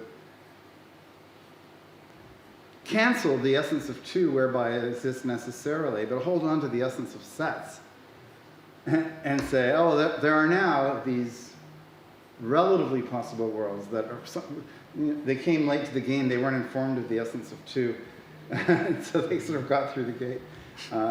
But they do have to, anyway, so. Thank you. Yeah, thank you. We'll start again for the second talk of this morning session. And so Daniel Rothschild, who's a philosopher of language and at UCL, University College London, and the head of the department there, is going to give a talk on propositions, which is called beyond propositions from Hamblin to Yablo. And the floor is yours. Okay, great. Thank you so much, and thank you everyone who's organized this for putting this together in these incredibly difficult times. I've had, as you heard, 2 years to work on this talk, so I think you should expect something really amazing. Unfortunately, you might be disappointed. But yeah, I'm actually not talking about propositions. I'm actually going to talk exactly about not propositions, or this move that Steve is a recent part of, that to move beyond propositions into kind of higher order, in a certain sense, objects to think about aspects of meaning. And yeah, just a brief, basically when I first heard Steve's lectures at Oxford, which were another version of the Hempel, a later, to some degree, derivation of the Hempel lectures, which then became the book Aboutness, my kind of immediate reaction was, you're talking about subject matter, but there's already a whole linguistics about questions and so on, and which covers a lot of the same ground, and you're not really talking about it. So I was trying to understand how these things relate. So I've finally got in my mind, I think, how they relate and what it is. So I'm going to try to say that. So the outline is going to be, first I'm going to talk about what I call the prehistory, stuff that happened, well, roughly before certain important events in the world, which I'll discuss after the prehistory. And this is on the linguists, the early linguistic work on questions, and philosophical as well. And then I'll talk about different ways of taking a linguistic entity, usually a sentence, and finding a set of propositions that associates with it in some way or another. And then I'll talk about Steve's contribution and these other, as many of you know, when Steve's book Aboutness came out, there were some other simultaneous events, both in the linguistic world and the philosophical world, which is from the inquisitive semantics and the linguistics world, and Fine's work on Truthmaker semantics, which relate to it. But I won't talk about Steve and not these other things, but I wanted to mention that these are parallel events. And then I'll talk about this distinction I want to make between internal and external sentential subject matters, which I think is very helpful for understanding how you locate Steve's subject matter within the picture of subject matter generally. So let's go to the prehistory. There's this amazing paper. So Charles Hamblin, I was going to say something. I was trying to find some good anecdote about him, but I couldn't really. But there's very many strange things about him. He's an Australian philosopher and logician and early computer scientist who, amazingly, of all the things he did, which include reinventing the push-down, push-up stack, standard data structure, introducing reverse Polish notation into the world of computer science. Maybe not the first one to do it, but the one people remember from that, and various other things. It seems like the paper that's most cited by him has the inauspicious title of Questions in Montague English. And whenever anyone talks about Hamblin, at least outside this context right now, they're talking about that paper. But I'm talking about now, which is a 1973 paper, I think. We'll get to that date. But I'm talking about Questions 1958, which is an earlier paper, which people sometimes cite. I looked through all the citations. I think about half are just mistakes from people who are trying to cite Questions in Montague English and just, go onto the internet and say Hamblin questions and find this paper. And then half are people who are actually interested in the paper. But he has this great, here's a quote from him. Traditionally, logicians have seldom, if ever, recognized questions as logical entities. In passing mentions, it has seemed to be their main concern to reduce them to statements of some kind. The prevalent attitude seemed to have been, anything which isn't a statement is meaningless, questions aren't meaningless, therefore questions must be elliptical statements. The only problem left is to find out what statements questions are. So he's responding to this kind of research strategy, which was prevalent to some degree in philosophy. You have a sentence, it could be, who are the children, or it could be, John is tall, whatever, some random sentence. You want to find a meaning to, and you think, let me look for the proposition. And then you can't find one, and you say, it's meaningless, or he also talks about, Wittgenstein statements about questions. Wittgenstein says, oh, it must be playing some other language game without giving analysis. And what's great about Hamlet's paper is he's the first that I know of person who says, okay, propositions are not working. Let's figure out a more complex entity that's going to do the work of giving us a serious logical analysis of these things. So he introduces a partition of logical space for understanding what a question is. And so in this way, he's an anticipation of later developments. Usually if you talk about people associating questions with partitions of logical space, you think of in linguistics, Grunendocker and Stokoff's 1984 dissertation, which remarkably doesn't cite Hamblin 1958 for reasons I don't really know. I'm sure they were, well, maybe they didn't read it. But, in philosophy, we think of David Lewis not talking about questions, but talking about partitions of logical space to treat a subject matter. And Lewis well understood the connection to linguistic questions and mentions it in in some related papers. He picks it up from some other people who picked it up from Hamblin. But anyway, let me just talk about what the Hamblin idea about a denotation of a question is. So you have a question like who, and I'm just having an implicit set like of two people because that's the simplest, of Cleo and Lena got to wear the crown. So Hamblin says the meaning of a question is a statement, and it has to be all the answers, and the statements are the answers to the questions, and the total meaning is the set of all the statements there that are exhaustive of logical space and mutually exclusive, so a partition of logical space. And so just to we're all on the same page, something like Cleo but not Lena got to wear the crown, that's a good answer, because that excludes other answers. But Lena alone is not a good answer. Lena got to wear the crown, because that's compatible with Cleo wearing the crown or not. So those are what the good answers look. In sort of Venn diagrammy things, it's Venn diagrams without overlaps. Okay.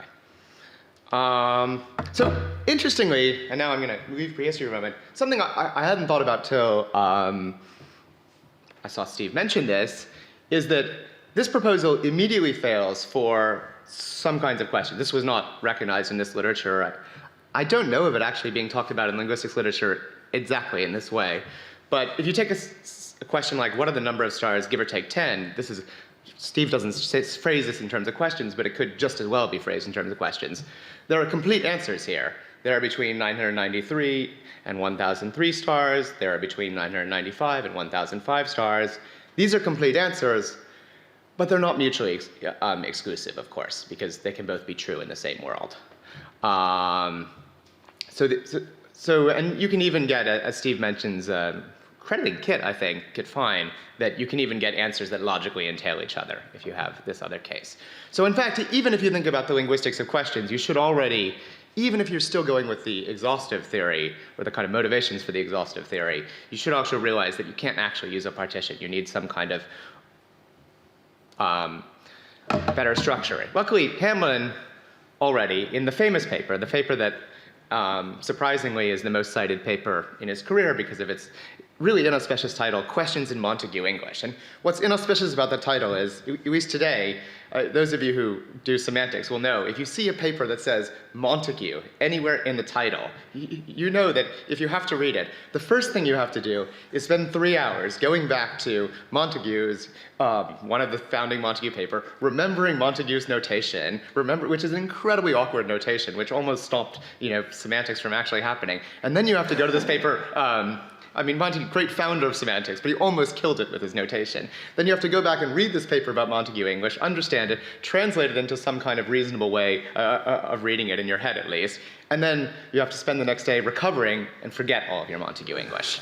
But nonetheless, despite this handicap, it's been cited 2,000 times, so he's done very well or something like that. And here he's really interested in the linguistic question of how do you get from a sentence to a question. And here he drops, without mentioning his early paper, the notion of questions, answers as partitions, and rather he has this idea of the answer, the meaning of a question being something like a set of statements that we could call their atomic answers. So who came to the party the set would be Mary came to the party, Natasha came to the party, Muhammad came to the party. These are all propositions. They're, of course, not mutually exclusive because everyone can come to the party. But that set of propositions is the meaning of the question. And there's, various semantic reasons, observations about how English works that makes that motivated. These are really worked on a lot more by Kartunen, who has effectively the same system, although it's a bit different in terms of some of the technical details. It's a function from world to answers, but we don't need to get into that here. So here the idea is something more like in sort of topological speak, the answers form a cover of the area where the question has an answer. That is, every world in which the question has an answer, there's a proposition that is the answer. There might be more than one, but there's at least one proposition. So it's this set of sets that's the covers. And also, and here's a crucial move, and in a sense I'll talk about how in Steve's work you have this move in a different form. What counts as an answer is kind of given in the syntax and semantics rather than in the pragmatics. In the original paper, it's just sort of like, let's just take the abstract notion of answer and think about what are all the complete mutually exclusive ones. Here, there's a kind of stipulation built in, which makes Muhammad an answer and not, say, Muhammad or Natasha an answer. So you get certain answers and not others, basically by that are sort of stipulated in the definitions without any particular justification. I mean, he could give justification for interest. So that's just, this is like, we go back to like normal Venn diagrams, if you want to think about the answer. Normal Venn diagrams with overlap, they're covers of the space they cover. Okay. So why was this prehistory? Well, it all happened a very long time ago. It happened before Steve graduated from Toronto, before an obscure film was made in the UK, incidentally, filmed in the UK anyway, because it was much cheaper then in the 70s with the oil crisis, before Groningen-Stokov's dissertation, before Lewis, and before the work on focus, which I'll talk about in a minute. That's why that's all prehistory. I have there's no living memory of it in me. Okay, so the Hamblin program raises an important question, which is, okay, we have this idea of a set of propositions. I've forgot about partitions because we've seen partitions don't really work for Steve's reasons, if you even look at what Hamblin and Cartoonen did, they don't seem to be the thing they want to do. But then the question is, how do you take a sentence and get a set of propositions? So I'm just going to talk about different ways people have done this, because kind of all these ways get put together in what happens later. So there's the Hamblin way, the Hamblin 73 way. You take a word like who, and you think the word who introduces it introduces all its possible reference in a way. I mean, it doesn't have reference, but like who introduces the set of all objects that could sort of stand in for who. I mean, you think about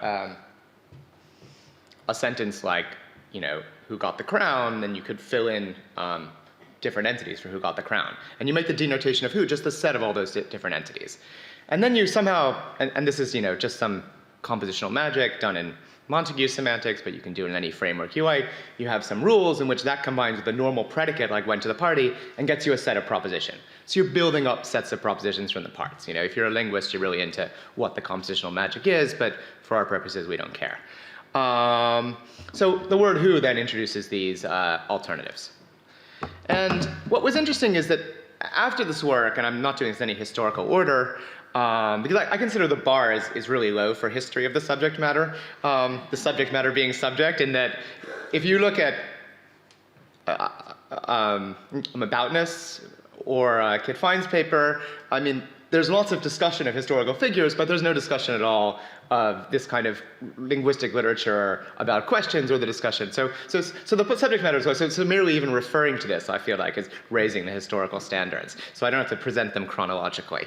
You have another use of Hamblin semantics, which is that in some languages, such as Korean and Japanese, hope Korean's right, pretty sure it's right, but it just kind of came to my mind. The words that you use for questions, we call the WH words, are also indefinites. Sometimes. There's a few of these. And so this suggested to Angelika Kretzer, and now I'm forgetting Shimayama's first name, but Shimayama, a semantics for indefinites. It's way in which they introduce sets of possibilities. So you think of the value of what the word like a woman does, is it introduces all the objects that are woman. It would just be like the same as which, like who, with a female gender. And then you have some other magic that makes sure that indefinite sentences don't express actual questions, but express existential quantification. But that's easy to do. You just sort of say, there's some operator in the sentence that kind of says, and one of these propositions is true, and then you get an indefinite. If you think about it, if you have some sort of some sort of system in which you have a set of propositions, one way of putting it forward would be, tell me which one is true. That's the kind of question way of putting it forward, something in the pragmatics, roughly speaking. But then another operation is you have something that says, not tell me which one is true, but I'm telling you one of these is true. That's the difference between a question and an indefinite. And where you put that, that's a matter for linguists to figure out. So that was one use. Another use goes back to Matt's in this particular format, where you have focus values. So, observation that amazingly I think goes back to Friederike, which is that emphasis, focal intonation, can change the truth value of sentences. So I only introduce Bill to Sue is different from I only introduce Bill to Sue. So Dretski's main observation, I think is original to him, is that you have these sentences that are the same in all ways, but they clearly have different truth values. So Matt's treatment of this was to treat focus values, so the word like Bill focused, as introducing possibilities as well. So there's kind of this little F thing. Oh wait, I have a pointer. I have to use it at least once in the talk. F. See that there? That wasn't a typo or a necessity operator. It's not that there's any reason it would be, but that says giving me the focus value of this, and what it does is it gives you the set of propositions. I introduce Mary to Sue, I introduce Mark to Sue, so all the alternatives to Bill, probably including Bill itself as one of the alternatives. So that's the sort of cartoon version of Ruth's theory. But effectively, we have another trick in which we take a sentence and we use some kind of operation to get not a proposition, but a set of propositions. And in focus semantics, usually you kind of have two things going in parallel. The sentence has like its own proposition, and then it also has a focus value. But we don't need to get into details of this. I just want to talk about this as another trick where you have a sentence and you get a set of propositions rather than a proposition. And you see these tricks are very similar. You take some term and you introduce a bunch of possibilities based on those terms, and then you, by plugging those things in pointwise, you get a set of propositions. So, just to say, focus extremely useful. One of the things that it explains is question-answer congruence, just to sort of bring everything together. So the thought is, who came to the party? It's appropriate to say Lena came to the party. It's weird to say Lena came to the party. Well, if you think about one of the nice things about Ruth's theory of focus is question-answer congruence is just the identity of the focus value of the sentence with the semantic value of the question. The semantic value of the question is a set of propositions, including all the individuals who came to the party. And then the focus value of Lena came to the party is that same thing. So question-answer congruence is literally identity of a certain kind of object. There's lots of more things you can say about focus. So that's all on the linguistic side. I'm going to go back to prehistory for a moment. Because interestingly, and this feeds much more into Steve and Kit Pine's work, is that you also have a route to getting sets of propositions from sentences if you look at it kind of with your eyes, in the right kind of unusual way so that it's not reading it exactly straightforward, in Bas van Frossen's paper, Facts and Tautological Entailments. And I'm mentioning this because this seems to be more of the inspiration for what Steve and Kit were doing, at least at various times. So Van Frossen associates sentences with sets of truth makers. And truth makers, I'm not going to talk about what they are. For him, they're kind of like, it's not really important what they are. All that's important right now is that there's at least one version of them in which they map one-to-one to propositions. So every distinct truth maker has a distinct proposition in this way of thinking about it. True or false? Yeah, let's say it's true. There's a way of, the preface is there's a way of thinking about it in which that's true. So I'll make that true. I'll go with that. So here you have a mechanism where you think about disjunction, for instance, and this is an idea that really comes back in inquisitive semantics, which I'm not going to talk about. The compositional semantics associates disjunctions of atomic formulas or any complex formulas with the set containing the truth makers of each disjunct. So take like Lena laughed or Cleo cried. That's the set. The proposition Lena laughed, the proposition Cleo cried. So this is really parallel to what's going on in the Ruth focus value. If you think about disjunctions as being a little like a long-winded way of saying having existential quantification, like one person in the set, Cleo or Lena, cried or laughed. I mean, usually we go the other way. But you can see on the parallel, this disjunctive information gives you sets of propositions, conjunctive information, Lena laughed and Cleo cried.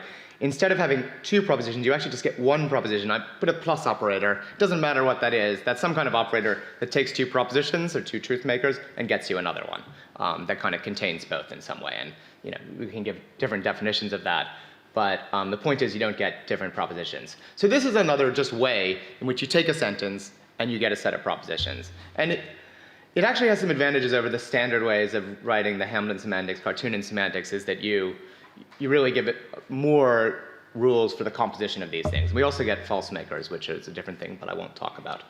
Okay, so what's the Yablovian moment? As I said, there's other world historical events that happen at roughly the same time. So one is the Fenian state revolt. And this is where the states, which are these little parts of the world, well, they didn't exactly get together because they maintained their separateness, and they revolted against the world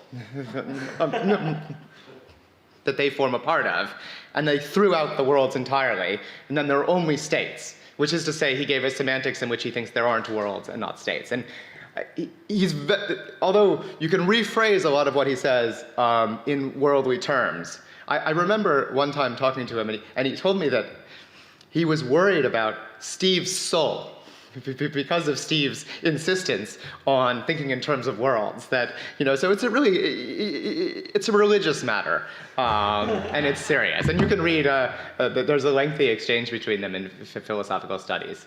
And then there's also inquisitive semantics, in which, inquisitive semantics, where you also get a similar idea. What do these things all have in common? Well, they're all assigning sets of propositions to sentences in a completely systematic way. And they all happen fairly independently, around the same sort of 5 or 6 year period, 5 or 10 year period, I don't know. So you want to go back to assigning, so this is a general question of, okay, you've got a sentence, what's the set of propositions you want to use to represent kind of what's going on with it in the way that a question has a set of propositions?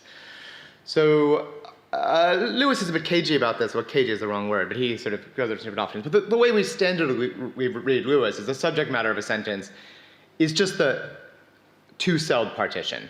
The partition, so you have a sentence, it's raining, there's two cells. There are the worlds in which it's raining, there's the worlds in which it's not raining. That's the kind of answer that Lewis gives. So the picture on Lewis is, you get these very elaborate subject matters, which I don't know how we get to. We get to them by talking about them, or maybe we express them with questions, or we express them with, actually often we express them with parts of the world, like the subject matter of like the 17th century, and then it's the partition induced by all the different worlds where different things happen in the 17th century. So he has these sort of non-syntactic roots for getting to subject matters. And then for sentences, he's just like, oh, well, it's either true or it's not, and that's the partition. But we can see, and this is sort of Steve's move, and when I say Steve's moves, I don't mean, he doesn't actually use Hamblin semantics. He only talks about Van Frosten semantics and also has different ways of thinking about which are not Van Frosten-like, but I'm just going to present this, as a kind of like thinking of how our thinking, the general thinking progressed. So if you wanted to do this, as I said, there were a lot of tricks out there that you could use that Lewis didn't use. Although Lewis was probably well aware of some of these at least. So you could use Hamblin semantics in the sort of focus way or in the Kratzer indefinite way to get sets of propositions associated with indefinites in sentences. And you could also use the Van Frosten semantics to get a compositional semantics that takes disjunctions and existential quantification to be introducing sets, and then has a whole recursive semantics involving not just truth makers, but false makers as well. I should say that in his book, Steve gives no single view of the subject matter of sentences.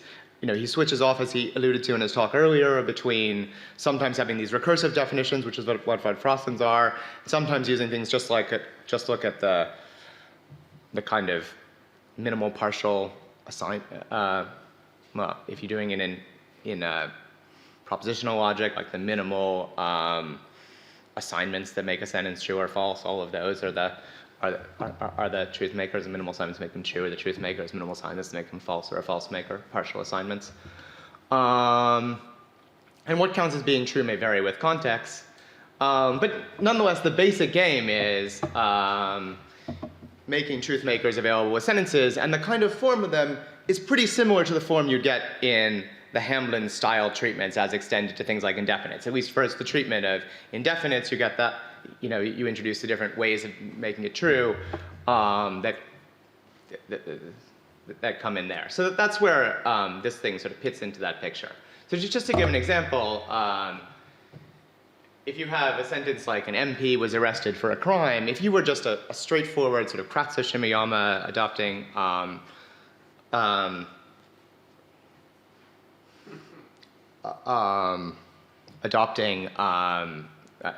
their semantics for indefinites, you would get this set of propositions like Angela Rayner was arrested for larceny, Boris Johnson was arrested for manslaughter, Keir Starmer, etc. You'd get all the propositions with all the crimes and all the MPs combined pairwise in that way. And I don't want to say that in either Steve's work or in Kit's work, that's exactly the propositions you get, because I think they think there are mechanisms that are not syntactic generating these things, and it's not just about indefinites and disjunction necessarily. But nonetheless, this is the kind of thing. These are more specific ways, more specific propositions which make that sentence true. They're witnesses for that sentence, and they don't sort of seem to contain excess material. So they kind of follow in the tradition. And I just want to note aspects of this that are more similarities. These notions always have to rely on some kind of atoms in the systems. Like if you're doing propositional logic, it's got to be the particular atomic propositions you have become the atoms out of which you form these sets of propositions. And ways of being true are combinations of atoms in a certain way, where combination is generally conjunction-like, not disjunction-like. That's just kind of built into the system in a way. It's not, I mean, you can motivate it, but it's not something that you derive based on logical strength. And just to sort of put this in the right terminology, the sets of all the ways of being true constitutes the positive subject matter, ways of being false, the negative subject matter. Okay, and this goes along with how Steve was speaking earlier today. You can just phrase it in terms of question. How is this sentence true? How is this sentence false? That's the question expressing the subject matter. Now, this is, I just want to note now that for questions, there's a lot of direct evidence in terms of explaining pretty basic facts about how we read and how we understand sentences that the Hamblin semantics in that rough tradition explains. So the semantics of embedded questions, question-answer congruence, implicatures involving questions. These are kind of explained by the semantics of questions. So a question that I'm kind of always interested in is, okay, we've got this other notion, the sentential subject matter, and I know the motivations why Ruth introduced focus semantics. I know the motivations why Kratzer and Shimeyama introduced existential Hamblin semantics. But you might want to ask, what's the motivation for doing this systematic sentential subject matter? This is really the topic of the book aboutness. But I'm going to kind of focus on, in my sort of blinders for seeing the world, I always kind of try to focus on stuff I think of as sort of quasi linguistic data, or kind of basic intuitions about what sentences entail which sentences, or how we read sentences. I'm sort of want to focus on those for understanding like the motivation for this. In a way, that's because I'm interested in kind of, if you're doing the semantics of natural language in roughly the way linguists and some philosophers do, I'm interested in the question of, should you have sentential subject matters in your kind of basic toolkit? Can you immediately sort of explain what work they're doing? And there's lots of literature on this, so I'm just going to focus on particular things here, particularly the really interesting things that come out in aboutness. So partial truth is one thing. So I had to change it. So fascism ended in Western Europe in 1945, you could say, at least at a sort of governmental level. Now I was thinking, oh, maybe Spain's a counterexample to that, but then it turns out, no one who's anyway at all serious thinks of Franco as a fascist at all, because he was too religious. And so I have to have quasi-fascism here. So fascism and quasi-fascism ended in Western Europe in 1945. And in a sense, maybe it's false, but this is one of the big sort of datum I take it Steve's explaining in his book Aboutness is it's partially correct. If you're not thinking about Spain and Portugal, maybe, it's correct. Here's another kind of example, which is very basic. It's about agreement. Nina thinks Robin and Cleo wore dresses. Mary thinks Robin and Sylvia wore dresses. They agree that Robin wore dresses. That seems like a correct inference. It's some sort of fact about how we think about what agreement is. Then there's explanation of truth or falsity, which I'm not going to talk about right now. So the key notion here to explain these inferences is the notion of aparthood. When is one content a part of another content? And Steve's notion about this, I don't think he's changed it since then, is that X is a part of Y if and only if Y entails X. So entailment is a necessary condition, but also X's subject matter is a part of Y's subject matter. So X doesn't, as it were, change the subject matter. It just talks about something that we were already talking about anyway. Which is a very natural way of thinking about it. I mean, you can think of this as kind of inheriting down from the relevance logic tradition of thinking about, which entailments are kind of relevant. The relevance logic, does its own thing. It doesn't really match up with any set of linguistic judgments I can put together, although it's a nice system. This seems to get some very nice things. So A is a part of A and B, which seems very intuitive, but A or B is not a part of A. So disjunction introduction doesn't get you a part, even though there's the same entailment relations. So this scheme, combined with the idea of subject matter, then explains some of these linguistic judgments. So that's kind of my that's the first thing, especially looking at Steve's particular examples in his book and his discussion. What I was particularly struck with when I was reading the book is, okay, here's this phenomena, things about how we judge when people agree, when people are partly right. And my kind of thought is, well, what are the linguistic tools that we have to use this as a standard sort of semanticist? And I was thinking, well, Steve's notion, the sentential subject matter or other variations on that seem like a tool you need. So that's a reason to think that, okay, this should be a standard part of the toolkit in the same way that the semantic values of questions are, or maybe the semantic values of focus are. But I'm going to then question whether I was right in that judgment. But first of all, I just want to make a distinction that I think is helpful, because in fact, I never really made it before, and I felt like my life was less rich without this distinction. And so maybe it's just obvious to all of you, but I'm going to make it and hope that it will enrich your lives as much as it enriched mine. So an internal subject matter, what I'm going to call an internal subject matter, divides up, this is of a sentence, divides up the logical space of a sentence by the ways in which it is true. So that's a Steve kind of subject matter. Or it can divide up the negation as well. So you have all the worlds in which something is true. An internal subject matter is a division of those things in some way. It doesn't have to be a mutually exclusive division, but some kind of division. An external subject matter is the subject a sentence is speaking to, the question it's answering. So that's really the link. If you asked a linguist what's the subject matter of a question, I mean, if they thought that was a legitimate thing to ask them, which is very unlikely, because then this is probably the standard answer you would get. Of course, the external subject matter is just the kind of things you get from the focus structure. So the focus structure, you take a part of the sentence, John likes strawberries. You focus John, and you basically erase the content of John and turn it into something like who likes strawberries. That's how you really get the focus structure. And then you get that question. And then the original sentence then answers that question. That's question-answer congruous. So external subject matter then is really the question that's answering, and it can be revealed by the focus structure. And so I just say this kind of standard linguistic lore. So I mentioned it in my sort of commentary on Steve and Matteo and Spolare. Matteo's going to talk next and maybe give more details of his view, if he's going to talk about that at all here, that they pursue this in a lot of detail as a way of understanding kind of subject matter in the same way that Steve is talking about it. So, Venn diagram. So Frida ate pasta. That's external subject matter is kind of different answers to the question that's raised by that. So Frida ate pasta is one answer. Arinza ate pasta is one answer. External doesn't mean you don't cut up the worlds where Frida ate pasta. You can cut up those worlds. You cut them up here, but you cut them up with other answers to the question raised by Frida ate pasta. The internal subject matter is a selective set of entailers of the proposition expressed by a sentence. So logically speaking, it's ways of being true, it's truth makers. So you divide up the content. So if you have Frida ate pasta, I mean, these actually can have intersections if you really want to mix two pastas together, but I thought that might be offensive, so I made it a mutually exclusive. So Frida ate penne, Frida ate spaghetti. These are different ways of eating pasta. And you can divide up whatever parts you want. It doesn't have to be linguistic given, but that's the internal subject matter. So Alex stole the crown. Yeah.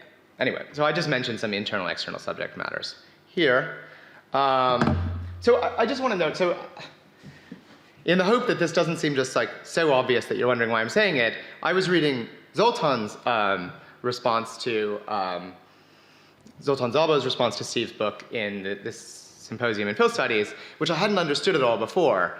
And then it suddenly made sense to me in that, in my view, Zoltan is just confusing external and internal subject matter because he didn't have the distinction. So sadly, he wasn't at this talk. And so he says here, grant that the overall subject matter of Asha is coming to the party and Bella is coming to matter is the same, the question who is coming to the party, then it seemed clear that this question should also be the overall subject matter of the conjunction and the disjunction of these sentences. They too are about who is coming to the party. I mean, forget about the conjunction and disjunction, but just the notion of subject matter he's using in discussing Steve's discussion of subject matter is just so clearly the external notion of subject matter. He's thinking of the subject matter of a sentence as, what's the question this sentence is addressing, not how is it true? And anyway, yeah, I mean, it's actually a very interesting paper. There's lots of stuff, and I don't want to sort of criticize the paper, but this is just an argument that you do need this distinction, because there are clearly different ways of dividing up subject matter.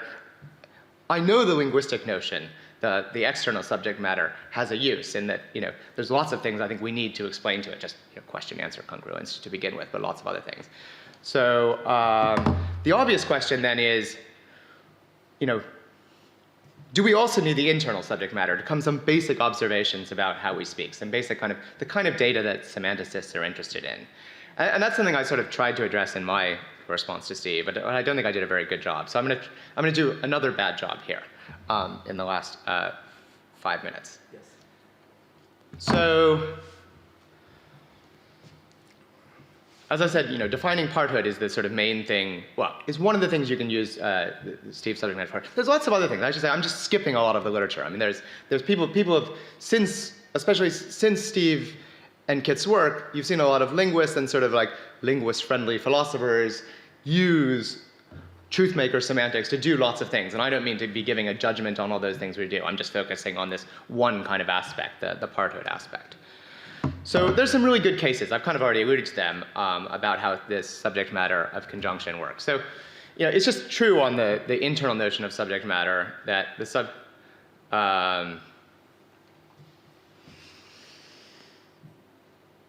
subject matter of A and B, sorry, I have to get this right, I always reverse my directions. The subject matter of A and B includes the subject matter of A. Is that right, or is it the other way around? I hope that's right. Yeah, the subject matter of A doesn't include the subject matter of A and B. Subject matter of A and B includes the subject matter of A. So that's a good thing, because, let me go back a moment. But the subject matter of A or B, as I said, is not a part of the subject matter of A. So Robin is coming to the party, or Lena's tired, is not a part of Robin is coming to the party. And that seems to work well with agreement, with judgments of agreement,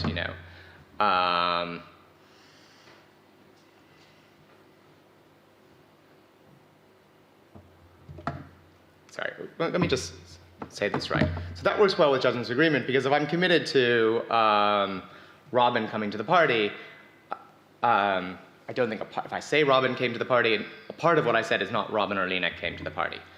But this actually does not work well with the external notion of subject matter. The external notion of subject matter essentially brings in potentially arbitrary disjuncts into subject matter. If you just use the parthood formula that Steve has, this is the kind of like, a main observation about why you want the internal notion, not the external notion, for explaining some of these things about parthood, which relate to judgments about partial truth and agreement. So consider the sentence, Cleo is coming to the party, said relative to the question, who is coming to the party? Well, who is coming to the party also includes, as part of its subject matter, in the subject matter, Lena is coming to the party. So a part on the scheme of Cleo is coming to the party is Cleo is coming to the party or Lena is coming to the party. And that is not a natural judgment. I mean, it doesn't work with kind of, example data. So here's the thing. Emily thinks a cockroach bit Hilda, Gemma thinks an ant bit Hilda. You can't say they agree a cockroach or an ant bit Hilda. That doesn't seem like a kind of natural inference. Now, maybe that's questionable. That was my that was my thing. If it's not questionable, then that's further for the external subject matter being right. I'm kind of going back and forth. I actually think like judgments of agreement also depend on external subject matter, but you can see that that's a less good inference than some of the ones involving conjunction. So supposing you're a fan of just using external subject matter, you say, look, maybe this internal subject matter is great when we're talking about explanations of truth or other, funny philosophical things, but I'm just thinking about, kind of how we in everyday normally think about partial content.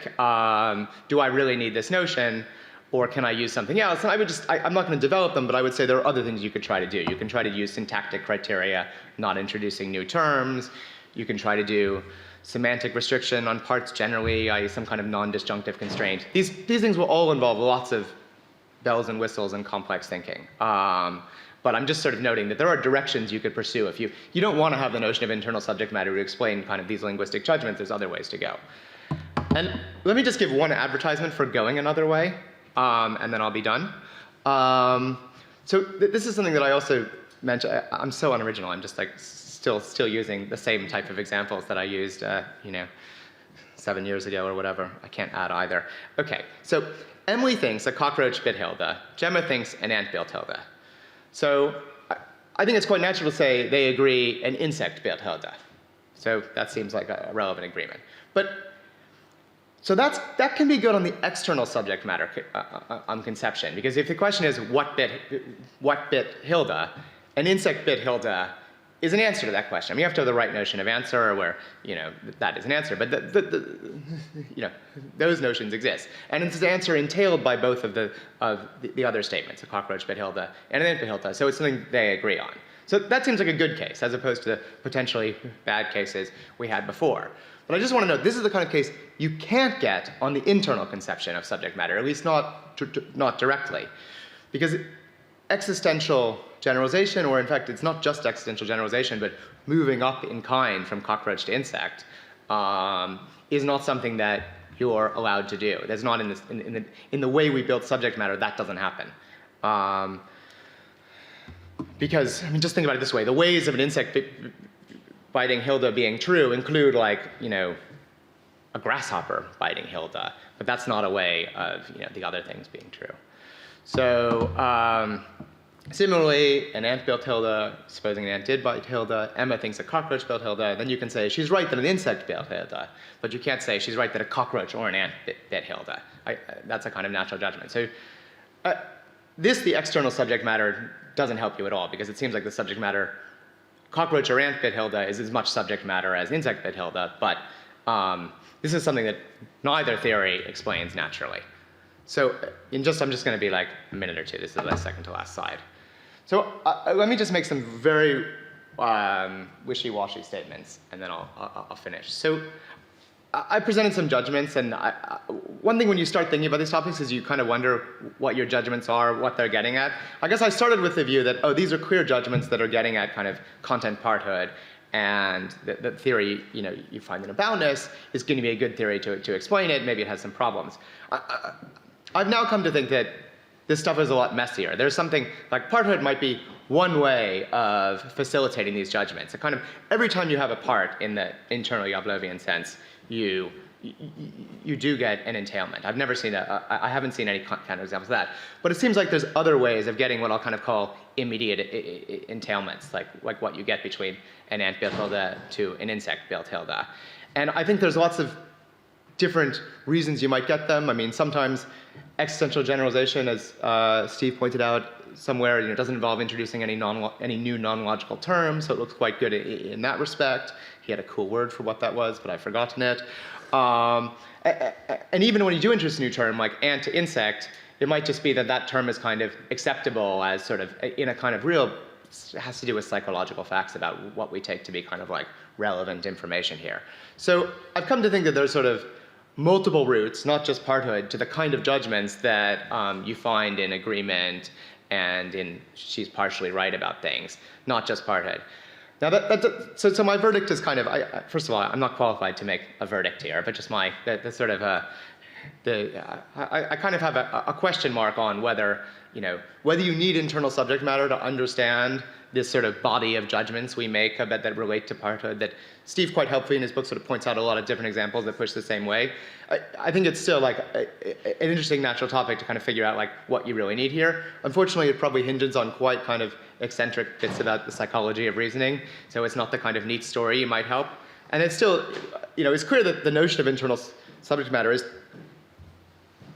cutting at something very natural and interesting to think about. It's not so clear like how much it's part of the field kit, and I think it's just these things like one just has to have it as kind of like the kind of extra field kit or that you kind of keep on having on the side as something, oh, maybe I could use that, and then we'll see how much can it be used. So yeah, that's all I have to say. Thank you very much. Wow, that was so interesting. Thank you. I'd love to hear more about implicature, especially. But here's the question. So one of the things that I really think this distinction between the sort of internal and external and what is the sentence, the external is sort of what question is the sentence probably responsive to, and the internal is something like its ways of being true or false. So I want to say one thing about potential interactions between the two, which is that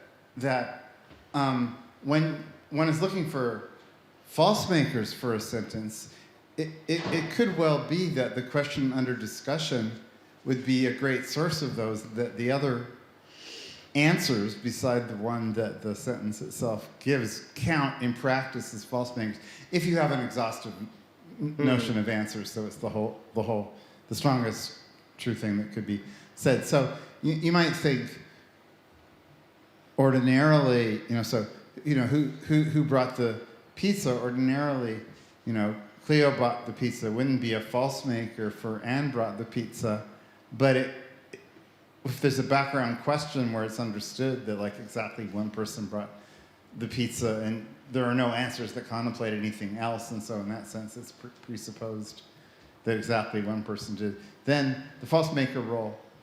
One sort of embarrassment of the truthmaker approach is that it seems truthmakers have to imply the truth of the sentence, and false makers have to imply the falsehood. But oftentimes in context you can get, in fact, even in some of your examples, like with the MP, sort of you mentioned like an MP committed a crime, and you said some names of people that are probably known by you to be MPs. But I didn't know they were MPs, and so there's the background information that person is an MP. Anyway, so I was going to say, external questions could be helpful to internal subject matters as far as providing a source of information about what count in context as false makers, namely the other answers to that question. Yeah. I mean, I was thinking. One thing that I don't know, at various times you and other people, say or imply that what the internal subject matter is kind of subject to context, right? And external subject matter is the most standard linguistic representation of context. And I mean, of course, there's a sense in which, I mean, you have to talk about the false makers because the external subject matter sort of like of a sentence per se can't divide up the truth makers of it because there's just one cell for the truth maker. But it does divide up the false makers. And so it's natural if you have the, if you think that internal subject matters are if you think internal subject matters are context dependent, it's true. It's one of the like most obvious things to look for is the other answers. And as you say, it fails when they're not mutually exclusive, or when they don't at least exclude the truth of the sentence itself. But that's often true. I mean, I mean that's kind of to go back to your, just to put two things together. When you talked about the winning a race phenomena, well, maybe I labeled it the winning a race phenomena, but the Fido won the race can seem true even if the probability of Fido winning the race is really low. And that's because you look at the false makers of that, and if you have the question under discussion as who won the race, the false makers of it are all the individual other people winning the race, and their probabilities are also low. And so that's kind of, in your speech, how to think about that. But in the speech of I think at least Seth discussed it this way, or if not, maybe I discussed it this way in the paper with John Hawthorne and Belief. One way of thinking about what that judgment is there's just a partition, associated with the subject matter, and it's like what you think is likely is what's most likely in the partition. So yeah, so it is kind of two sides of this same coin, and I agree that that's right. If you're looking at the kind of external subject matter to internal interaction, that seems like the main direction. I mean, of course, there's another interaction. I won't go on too long, but another interaction is you can have an external subject matter. Well, you can have a subject matter that's not a subject matter of the sentence that's then influencing how you pick out the internal truth makers of the sentence. Yes. But yeah.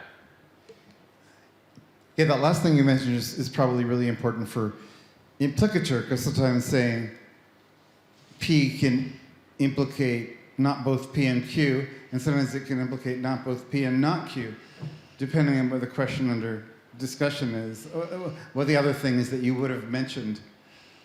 Yeah, right. Yeah. But this is my last thing I'll say. I just wanted to. So you said the external subject matter is not going to be. And this is what I always thought was an important difference. It's a potentially a source of false makers, but not a source of multiple truth makers, because the sentence itself is the one true answer to the question. Yeah, not quite right, but yeah. I mean, I might have said that, but if you said I spoke falsely. Right. Well, okay, that's what I want to encourage you to say. So, I mean, you might think for some kinds of, like for mention some questions, the sentence could just be one of various possible true answers. So my question is, what in the theory of external subject matters resources might there be for allowing multiple true answers of which the sentence uttered is only one, in which case that would greatly reduce the distance? Yeah. So I definitely spoke falsely. I mean, if you take the just a standard Hamblin semantics, the 1973 semantics, the answers are not mutually exclusive. So yeah. So I was wrong to think that that's not why it's the source of internal subject matters. It's rather that the different answers are kind of, So I have to say, suppose I say Lena ate dinner, then the other alternatives, if Lena is the focus value, are like Mary ate dinner, so on, so and so ate dinner. And all I meant is those are not ways of making Lena ate dinner true. I was kind of building in mutual exclusivity, but that was irrelevant. It's rather that they're like, the other things are ways of making other propositions true, which is why it's kind of like the one way, in the external subject matter, the one way of making the sentence itself true is just one bit of the external, it is itself a cell in the external subject matter. Yeah, and so you don't get a division of the way that cell becomes true. Except in sort of weird degenerate cases, I would guess. Good. We have two questions. First, Matteo. Hey, you can, come here. And state your name again, so I don't. Okay, Matteo Plebani, thank you so much. That was super helpful also to understand my work better. But basically, you already answered my question, but I just want to make sure I got it right. So, in my account, that is Spolaore's account as well. So, in my account, the subject matter of a sentence like the number of planets is 9, and the subject matter of a sentence like the number of planets is 8 is the same subject matter because they are both answer to how many planets are there, and the subject matter is the number of planets in both cases, which is a set of propositions, and so there are exactly 0 planets, there is exactly 1 planet, so on and so forth, and each of these propositions. So the subject matter of a sentence A is a set of propositions, and each of these propositions either entails A or it entails not A. So there is a sense in which each of those propositions, well, it's not a truthmaker in the robust sense, but in a very weak sense, each of these sentences is either a truthmaker or a false maker of that. And actually this holds in general in our account because each sentence is entirely about its subject matter, which means that that the truth value supervenes on the subject matter if 2 words are equivalent with respect to the subject matter. And so maybe this is a point where there is an interaction. Maybe this is exactly what you were saying in response to Steve. So that there is an interaction between the internal and the external subject matter. And maybe the external subject matter is also useful to explain why, in a sense, if I say the number of planets is 9 and you reply, no, it is 8, I cannot accuse you of changing the subject. Because if we take the internal subject matter, well, you could make that accusation, but it seems wrong, at least to me. Yeah. No, I agree. So it's interesting.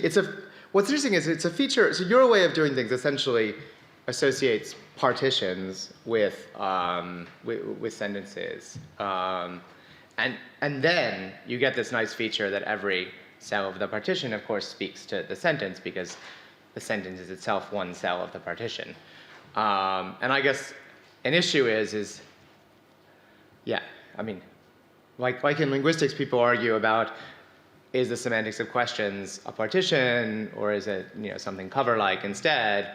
And so maybe that's one argument for. I mean, I always hard to know how do we decide what formal object to use as subject matter. One argument for yours is that feature of it speaks to you, and and you could technically do your system very similarly, but do it more Hamblin 73 rather than Hamblin 58 style, and not have that feature, but still get a lot of the other things. So yeah, that's a kind of incidental feature. That's the first part. Oh, I forgot about the second part now. The other one is that sounds very strange. If I say the number of planets is 9 and the number of planets is 8. Oh, you don't change the subject matter. Yeah. To accuse you.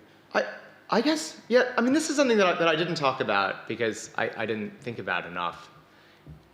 I wonder how much internal subject matters do set the subject matter of a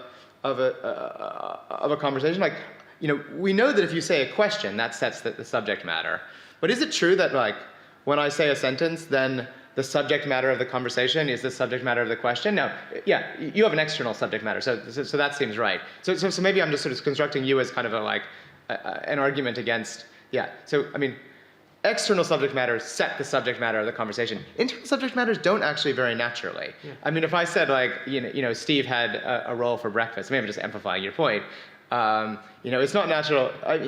I guess, like, internal subject matter is like allow a follow-up. You can be like, oh, like, what did he eat on the roll? It's sort of natural. It's natural to say the next question could be like the internal subject matter, but it's also perfectly natural not to have it, not to pursue it any farther. Okay, well, who else ate a roll? So anyway, yeah. I guess it would be interesting to know, like, how much mileage in terms of, like, relevance, like data about what sentences are relevant, internal subject matters do. That was something I sort of put on my list of things to think about before today, but I didn't get to it in the 2 years I've had. Good. Sally, do you want to just say your name? Thanks. Hi, I'm Sally Haslinger. Thanks. So this is an orthogonal question, and we... Are you changing the subject? Well, at MIT, we call these the dummy questions, where someone's coming from a different area of research and it thinks that it might be useful and relevant and is trying to figure it all out. So it's a dummy question. So I think about questions more in the context of philosophy of science, philosophy of social science. And I'm thinking of Garfinkel, 1981, Forms of Explanation. Do you know? Anyway. I don't. So he thinks that explanations are answers to questions, and he's interested in both focus and foils. So what you do is you say, what he's thinking about an exam, class, why did Mary get an A in the class? And you could have it, well, why did Mary versus Bob or Charlie or so-and-so and get an A as opposed to a B or a C or a D?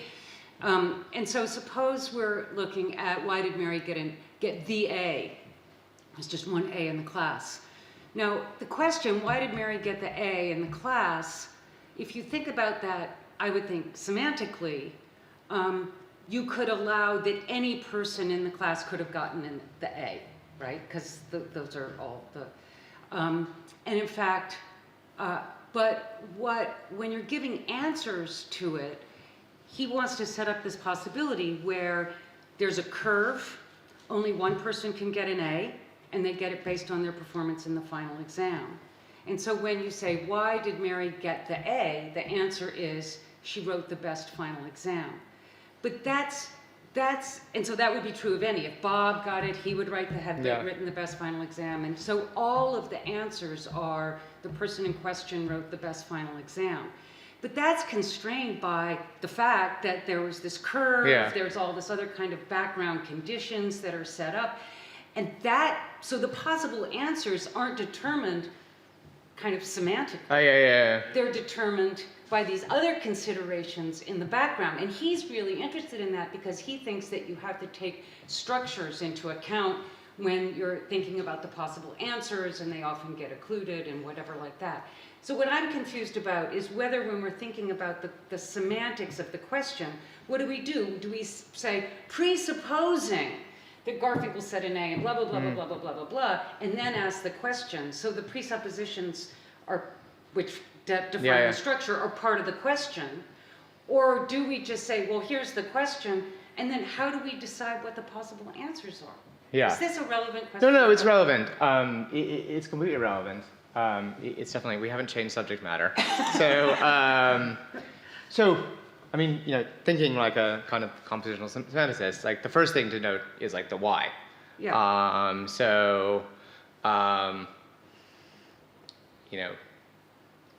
Why did X get, why did someone get an A? So like in the like Hamblin way of thinking, why has to introduce different possible ways, right? Ways of getting an A. And then like, where do those come from? I mean, exactly. So that's where the pragmatics comes in. So, even when I was doing my simple examples, which I was just doing, the strategy is often you go to really simple cases to kind of get the basic structure of it, and then see if it scales up. And like, there's a literature on why questions, and like, it probably doesn't scale up as well as you would hope. But just thinking about it kind of my sort of mind away, I said like, who ate the cake or whatever. And then I just assumed, okay, in the context, there's these relevant possible people who might eat the cake. But now you're talking about a why question. Why did someone get an A? And so what does a why do for Hamblin? Well, it introduced different sort of explanations, ways of things happening. And then you have to say like, well, what are the possible ways associated with this? And then if you have a presupposition, the only way to get an A is to get the best paper, then maybe there's just one possibility for each person. But that's not a semantical constraint. Well, it's not a semantic constraint. I mean, it's not like the semantics gives you this like, it gives you things to fill out, okay? So you think of the semantics as saying like, okay, why means we need to list different ways in which this is possible. And maybe we need to filter them by which in the context are recognized as acceptable.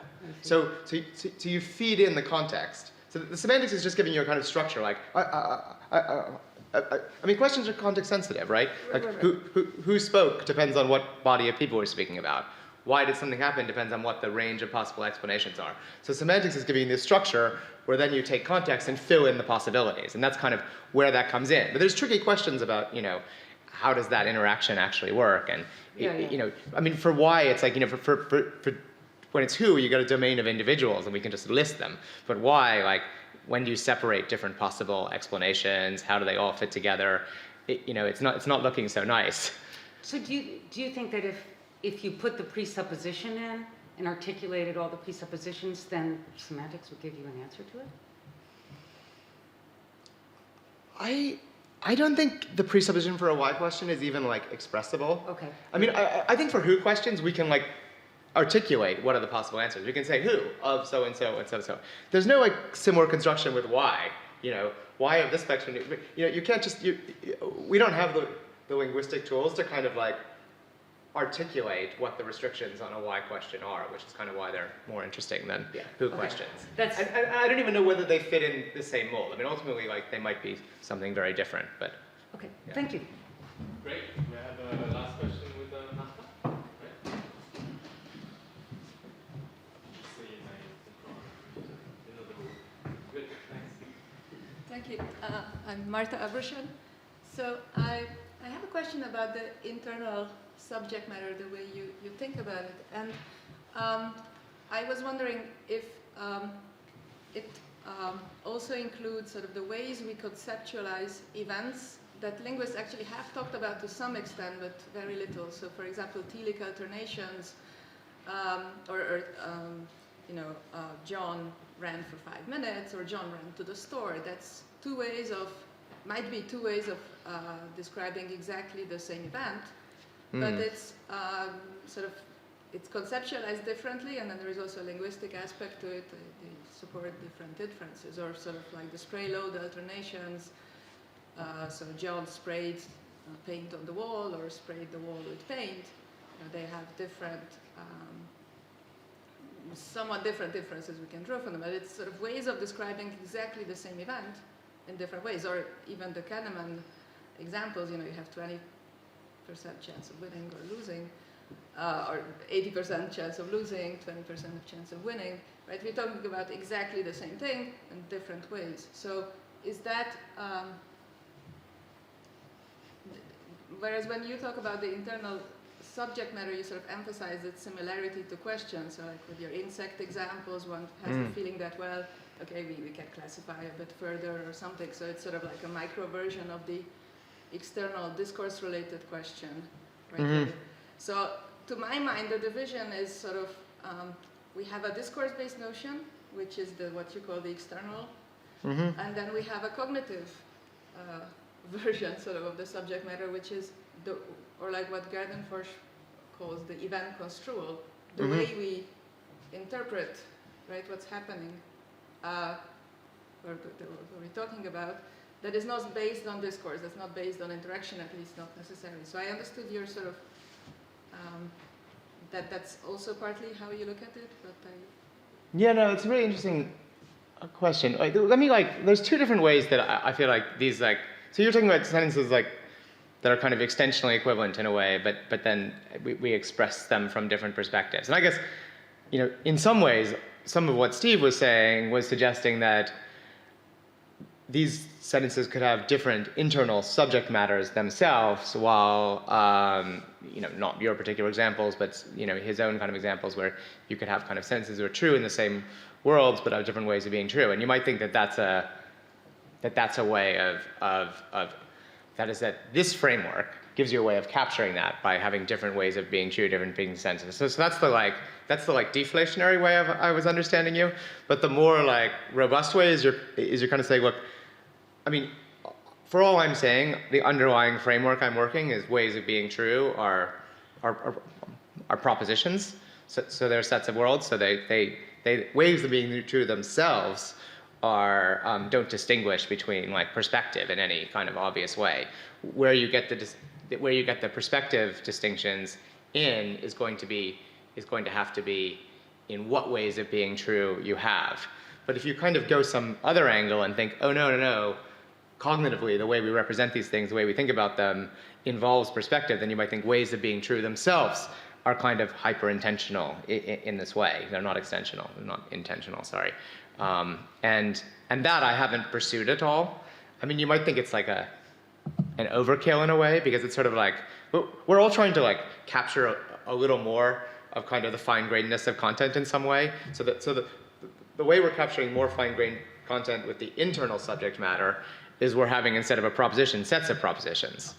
But then if you also then put in, oh, and the things inside are not actually propositions, but something more cognitively realistic which can do it, then you have kind of two different ways of capturing the way extensionally equivalent things can differ. And then you want to wonder, like, well, why do we need sets or not? I mean, that's not, you might, but I'm just sort of saying, like, yeah, I'm just saying there's kind of different strategies for adding in sort of these extra kind of cognitive layers, and the deflationary strategy is to try to capture them using the sets of propositions. Inflationary is to build more in. Okay. I don't know if that's an adequate answer. Yeah, so if I might ask another thing, so are the internal subject matters, are they related to a particular character, and so does it have to be the speakers, or could it be, are they encode a perspective of? I don't think necessarily. I mean, I think they're like, think of them as like meanings, like, you know, a meaning, you know, the meaning of a sentence. Like, of course, there's speaker intentions and so on that go into setting the meaning, but ultimately, you know, it's not like, there's no special association with the speaker. The overall linguistic context is going to give you something about what the meaning of a sentence is. So I don't think there's like special encoding of the speaker in it, at least not sort of by default. Okay, thank you. So welcome back, or for those who just joined us, welcome to the afternoon session. Sorry for the delay. We'll start 10 minutes late and we'll shift the talk 10 minutes later. And our next speaker is Matteo Plebani, assistant professor at University of Turin. He will talk about predicative subject matter. Sorry. Okay. Thanks for inviting me. It's a great honor for me to be here today. And you asked me to talk about something related to Yablo's work. And, well, the title of Yablo's work, of Yablo's latest book, is aboutness. So we are going to talk about aboutness. And what is aboutness? Fundamental question. In the book, we find this definition. Aboutness is the relation that meaningful items bear to whatever it is that they are on or off, or that they address or concern.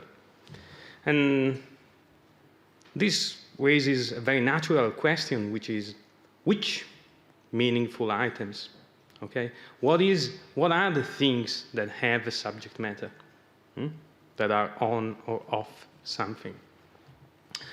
And, well, the standard answer, the answer that we find in the book, is that sentences are the things that have a subject matter, that are about something. And we read that sentences have aboutness properties, if anything does.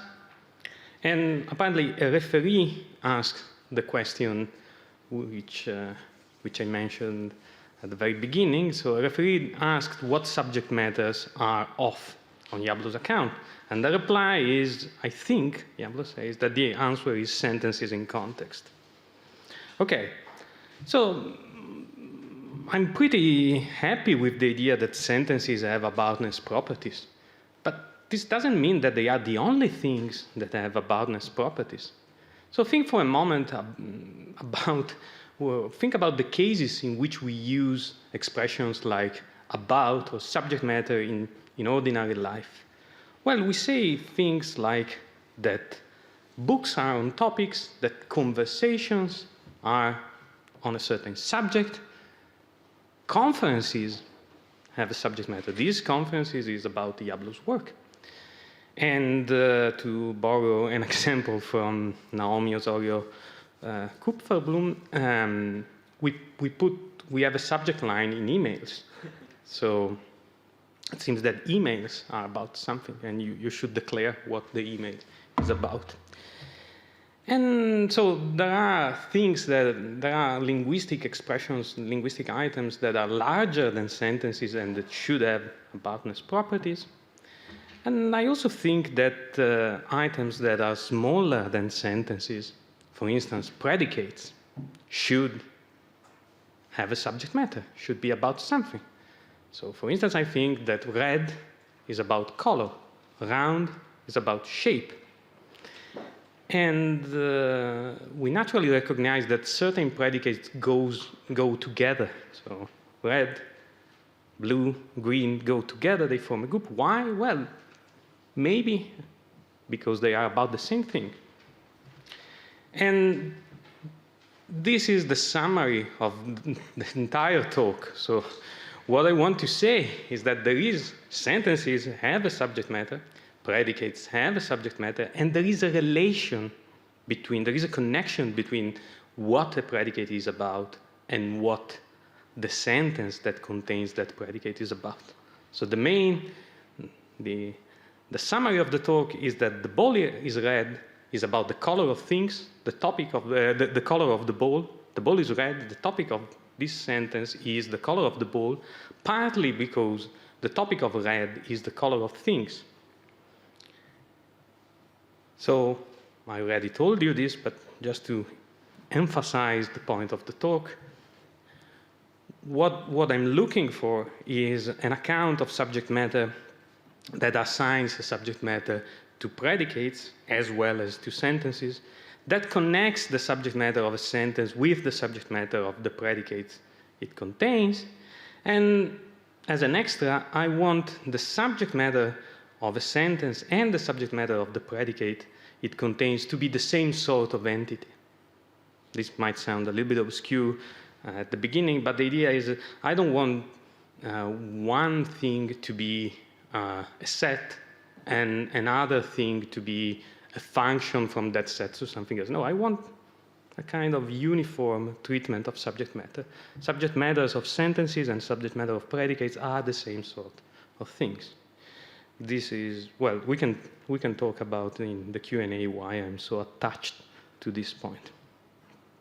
And I want to stress that this idea of assigning a subject matter to predicates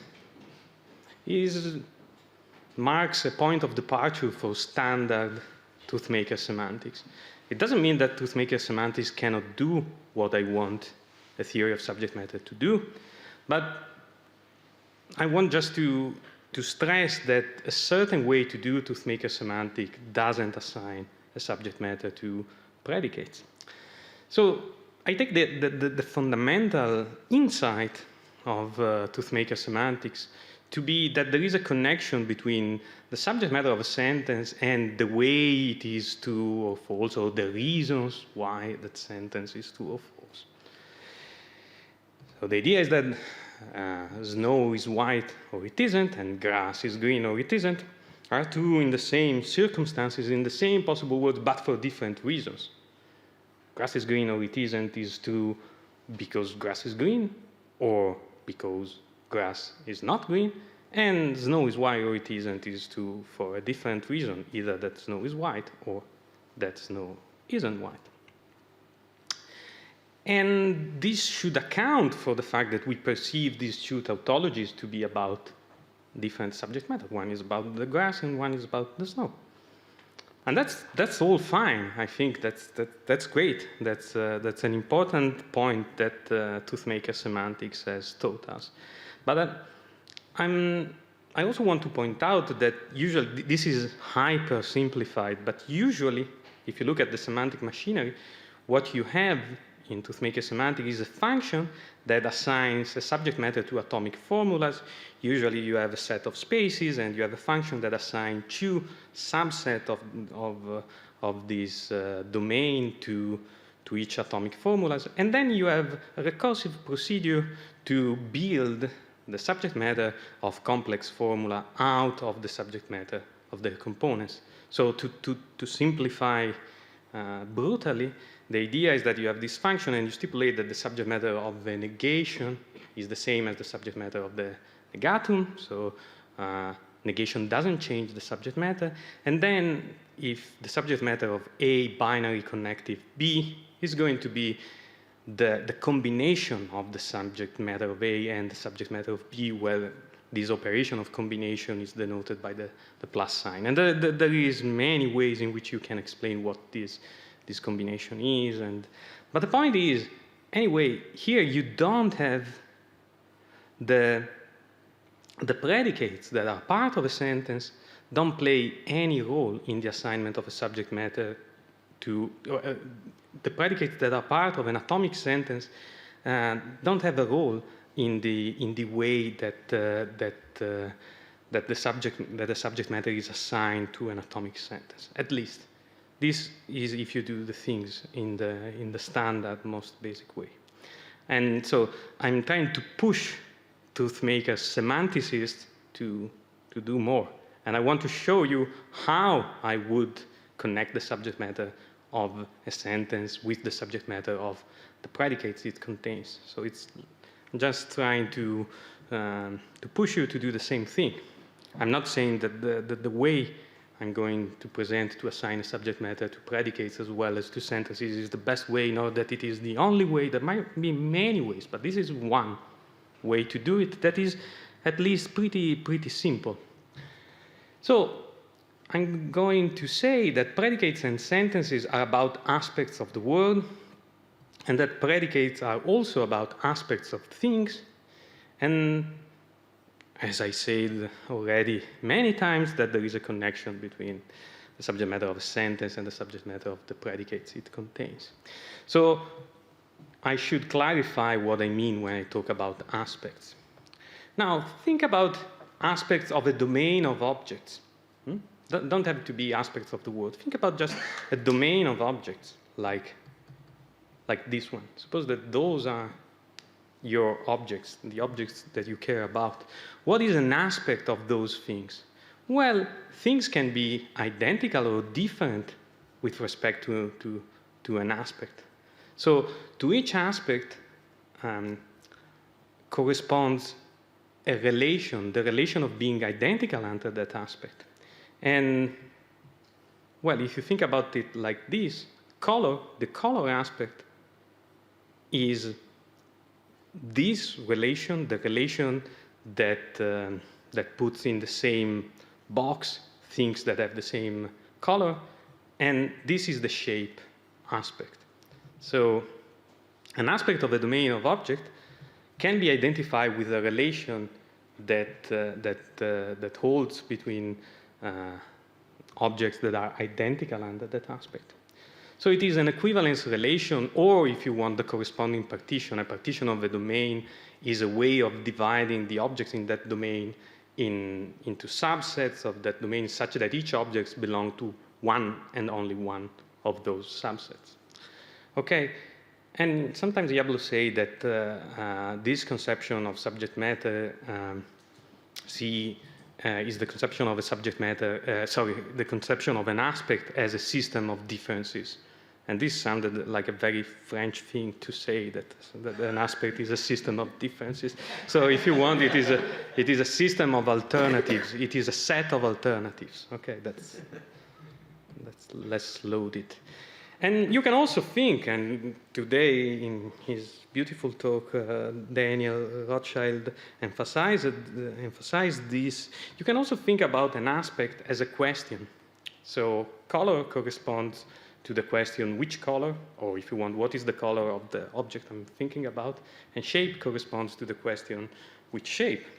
And you can identify a question with the set of its answers. So the question which color can be identified with the set red, blue, green, yellow, and so on and so forth. So with the set of colors, with the set of answers to the, and these things, red, blue, green, are properties, so subsets of the original domain.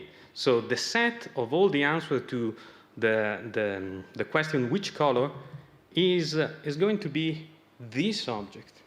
So the very thing that we say that the aspect color was above. So it's just another perspective on the same way of defining aspects.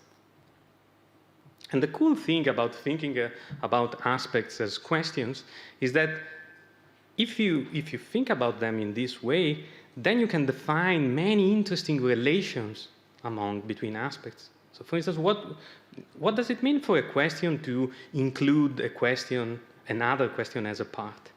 Well, it means that if you answer the larger question, you thereby answer the smaller one. So what did you do during the weekend? I think this is an example from Yablo, includes what did you do on Saturday? Because if I tell you exactly what I did during the whole weekend, thereby I tell you also what I did on Saturday. If I tell you what is the color and the shape of an object, thereby I tell you what is the color of that object. And note that in this way we can also define this operation of combining two questions. Once we have defined parenthood, we can define the sum of two questions as the smallest question that contains both. And if we think about questions as partitions and therefore as equivalence relation, well, the combination of two equivalence relation is going to be their intersection, because the intersection of two equivalence relations is an equivalence relation, stronger than both. And of course, once we have parenthood, we can define overlap, and we can also define orthogonality. What it means that a certain topic or a certain question is orthogonal to another, well, that every answer to the first question is compatible with every answer to the other question. So shape and color are two orthogonal aspects if every shape is compatible with every color. Compatibility is symmetric, so you don't need to say much more. And I think this way of thinking about aspects offers also a nice perspective of why we might have a system of aspects. So what is a very effective strategy to address a complex problem? Well, to break it down into simpler problems in such a way that once you have solved the simpler problem, by combining the solution to the simpler problems, you get a solution to the original hard problem. And you can apply this strategy with questions as well.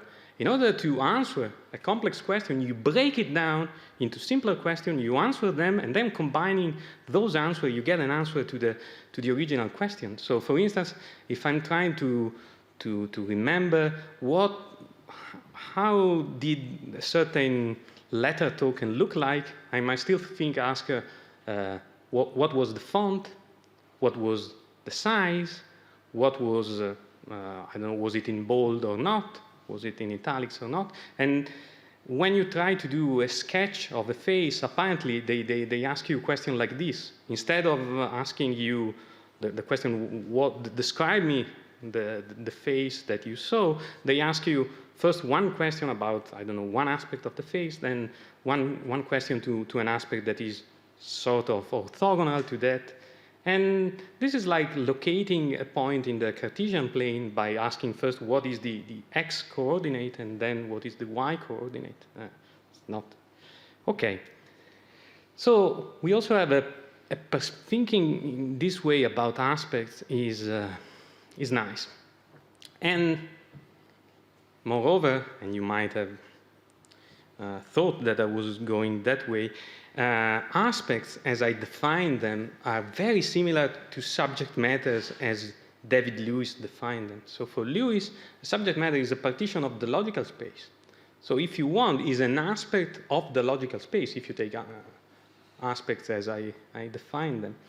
Or, as usual, sometimes I will talk about aspects and subject matter as equivalence relations, sometimes as partitions, and I hope you can this is not going to confuse you.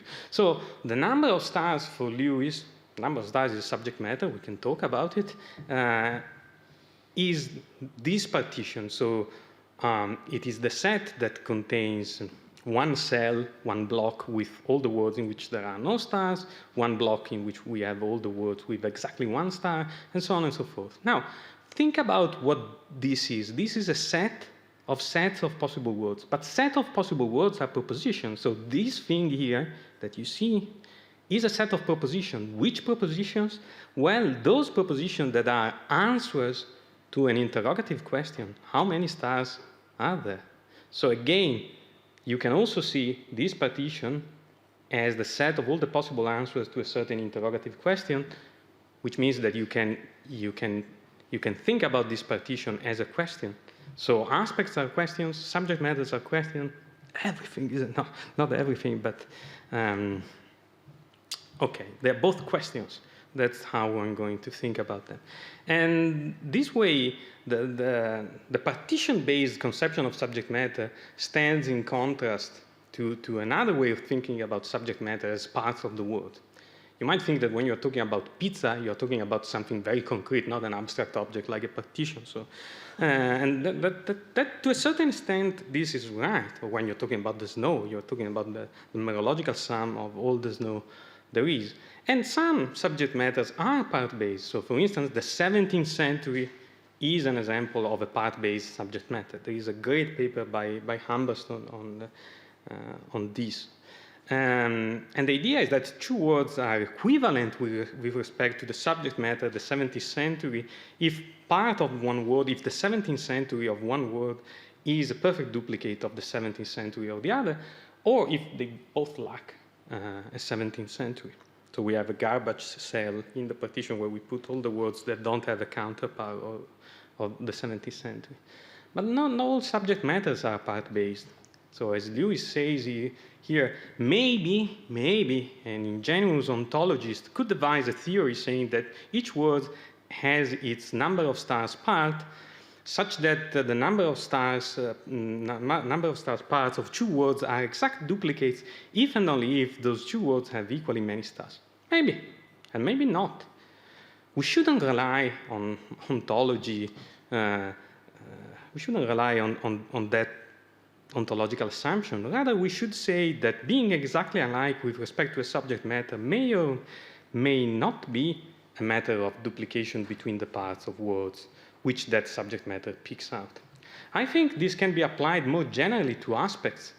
So suppose that two molecules have the same number of atoms. It doesn't mean that it's not immediate to say, well, therefore, there must be a part of one molecule that is an exact duplicate of part of another. Or think about two objects made of completely different materials that have the same length. It's not immediate that there must be a part of one object that is a perfect duplicate of part of another. Maybe length is an abstract part of any object, but it's not obvious. So when you have part-based subject matter, it's easy to define the corresponding partition, okay?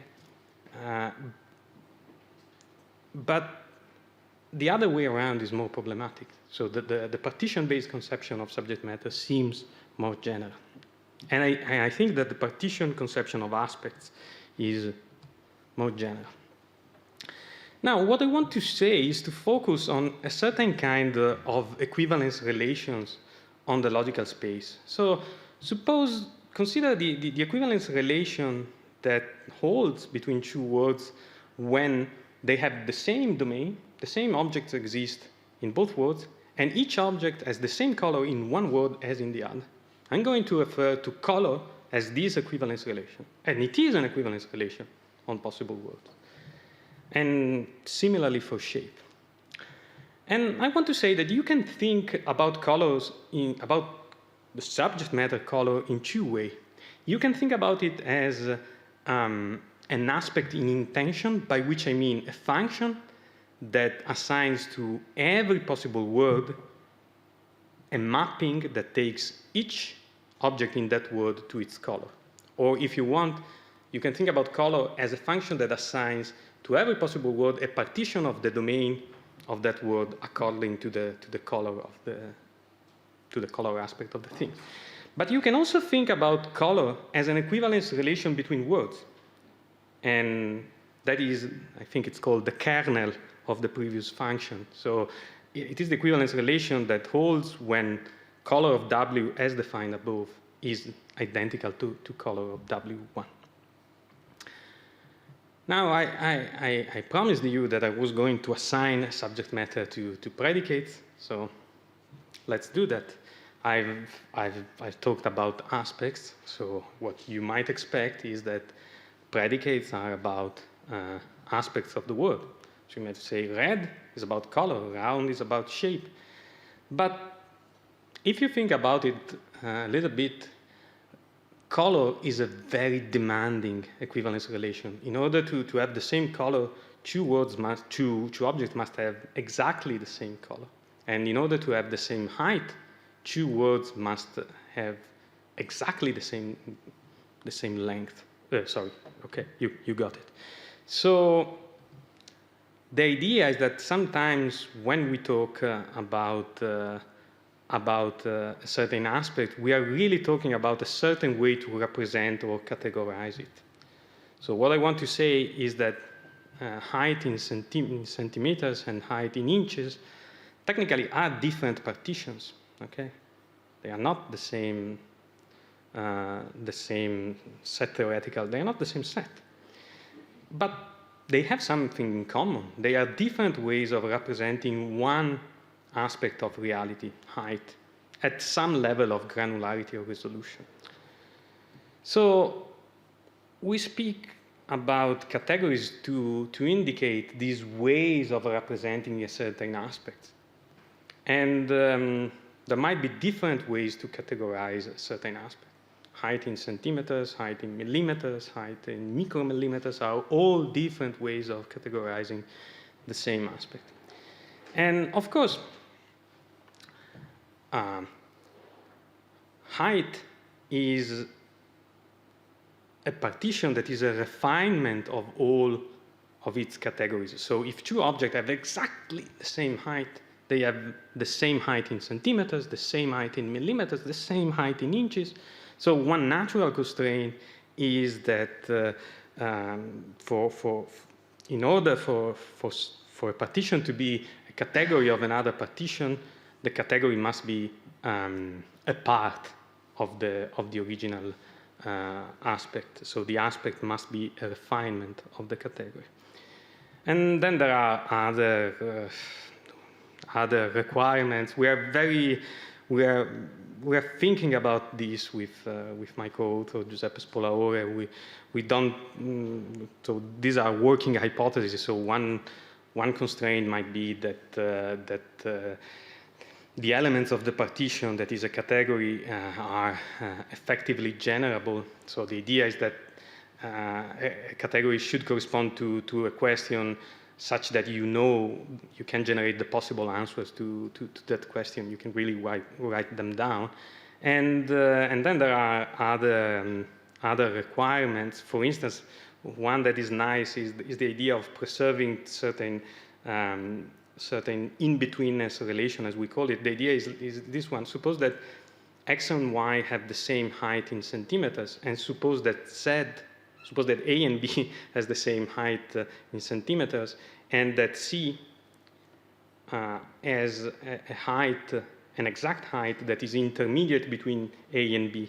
Then C must have the same height in centimeters as A or B. So it's okay to squeeze certain cells of the aspect into the same cell, but then you should, if there is an ordering relation among the cells of the partition, then you should also put together all the cells that were in between the two that you squeezed.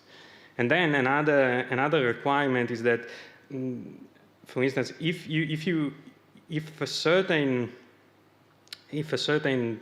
aspect is the combination of two aspects, like shape plus color, then the corresponding category should be possible to break it down in two categories of the two original aspects. So this is just to give you a sense of the things we are working on.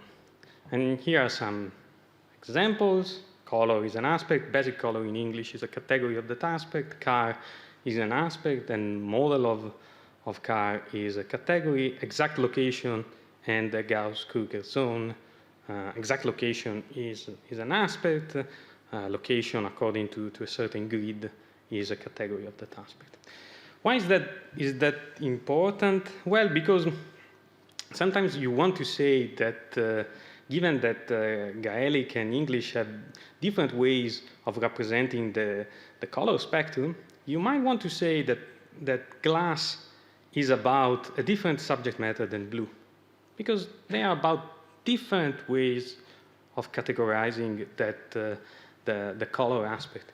But sometimes you might want to say that they really are about the same thing, because after all, if A and B have exactly the same color, then either blue applies to both of them, or it doesn't apply to any of them.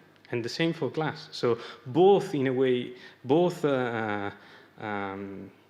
categories supervene on the color aspect as the relation of having the exact same color.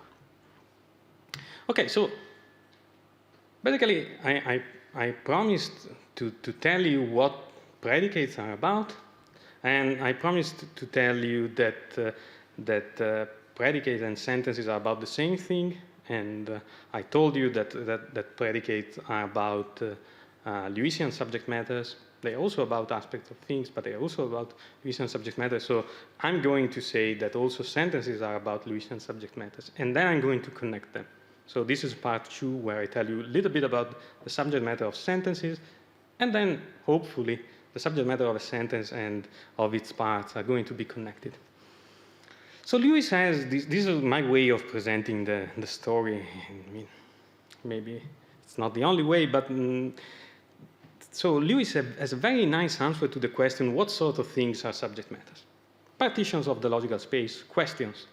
But he doesn't have a way to, given a sentence, to find, he doesn't give you a recipe that, given a sentence, tells you what is the subject matter of that sentence, what is that sentence about.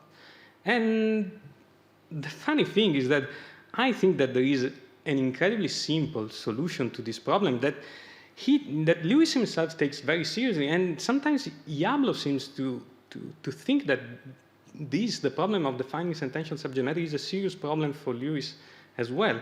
And I think in the paper that Daniel quoted above, so subject matter modest proposal, and by the way, modest means both that is put forward with humility and also that maybe it is not that good. I mean, so modest in both senses.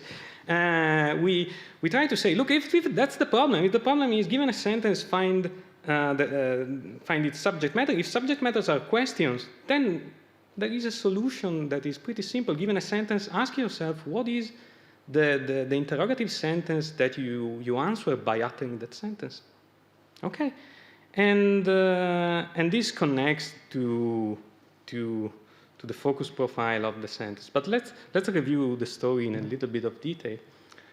So I already told you that Lewis doesn't give you a recipe that, given a sentence, returns its subject matter, but he defines an interesting notion, the notion of a sentence being entirely about the subject matter. And the sentence is entirely about its subject matter if its truth value supervenes on that subject matter.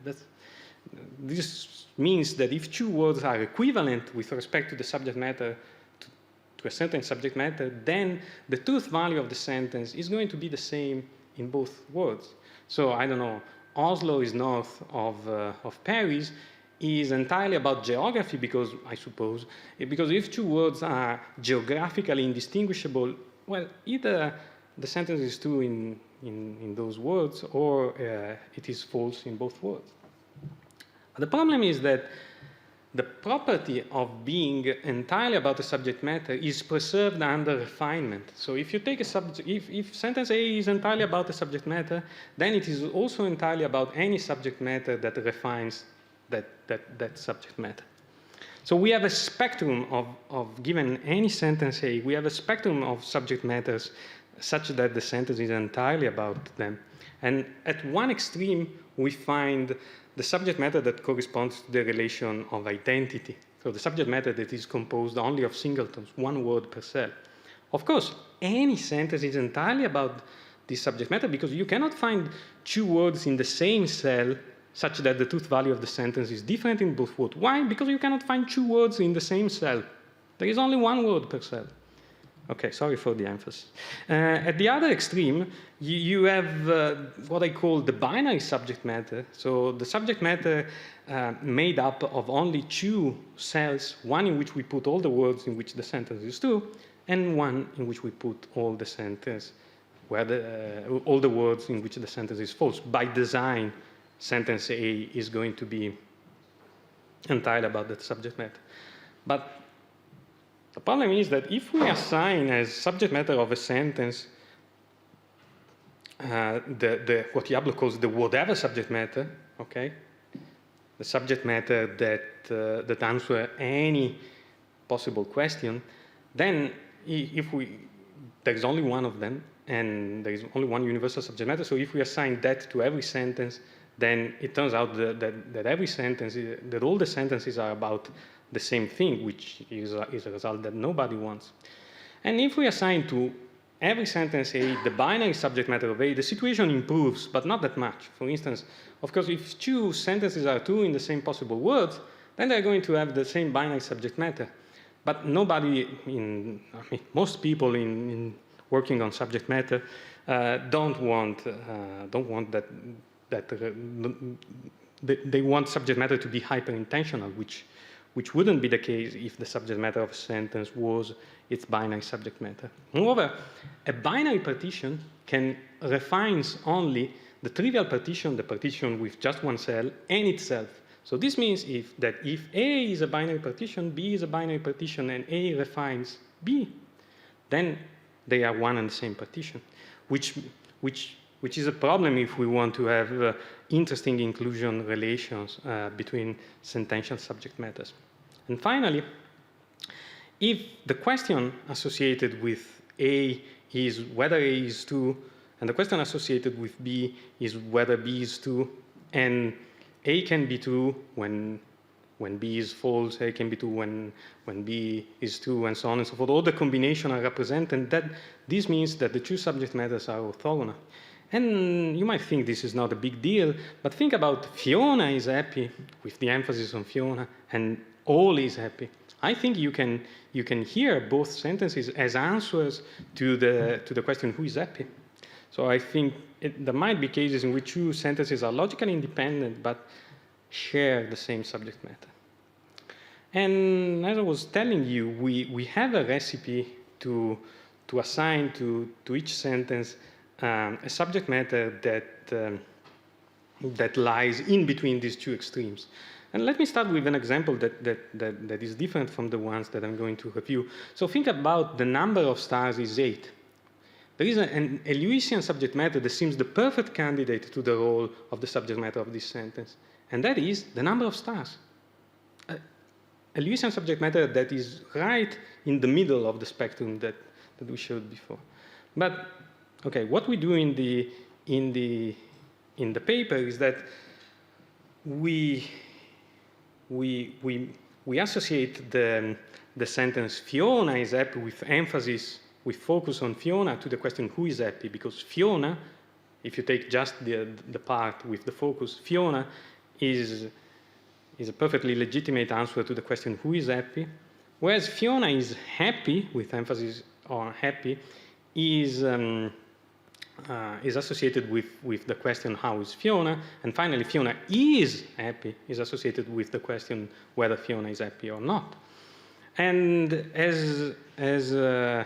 so we didn't invent anything. So as the previous speaker made abundantly clear, these ideas were present in the literature, and in the paper we cite all the people that essentially had the same idea, but our contribution was to show that we can use this idea to solve the problem that Lewis had. So once we have the questions, we can get from those questions to Lewisian subject matters. And now I'm going to stress an important thing. The subject matter of Fiona is happy is what we called Fiona's mood features. And here's a quote from sorry for quoting our own paper. This is horrible, but I didn't find another way to explain the point. So our idea is that the subject matter of A is F is that equivalence relation that holds between two words when the individual A has the same relevant features in both words. And the idea is that the reference to relevance is important because if everything counts as a feature, then for individual A to have the same features as individual B, maybe it must be the case that the two words are identical. And so the relation, the equivalence relation would turn out to be identity, and we don't want to have that. We want to say that two words agree on the subject matter, the mood of Fiona, when Fiona has the same mood properties in both words. So when Fiona satisfies the same relevant predicates, the same mood relevant predicates in both words. And now that we have assigned the subject matter to predicates, we can define this notion of relevance that we didn't define in the paper. The idea is that two predicates are relevant if they have the same subject matter, be it an aspect or a category. So everything works the same way, essentially, if you take the subject matter of a sentence to be an aspect or a category. So we can be neutral about that, or we can recognize that it is a matter of context. And then you can see that the subject matter of the ball is red is the equivalence relation that holds between two words when the color of the ball is the same in both words. And the subject matter of red is the relation that holds between two words when the subject matter of everything is the same in both words. And the same thing exists in both words. So if you think about subject matter as function, the color of the ball in W is a certain function, and the color of the word is another function, and the color of the ball is really a restriction in the technical sense of the color of the ball. The color of the ball is a restriction of the color of the subject matter, the color. And the idea is that we start with an equivalence relation, and that is given by the predicate, and the function of the singular term, the noun phrase, is to restrict, to make a weaker equivalence relation in which we don't consider all the objects in the word but just one.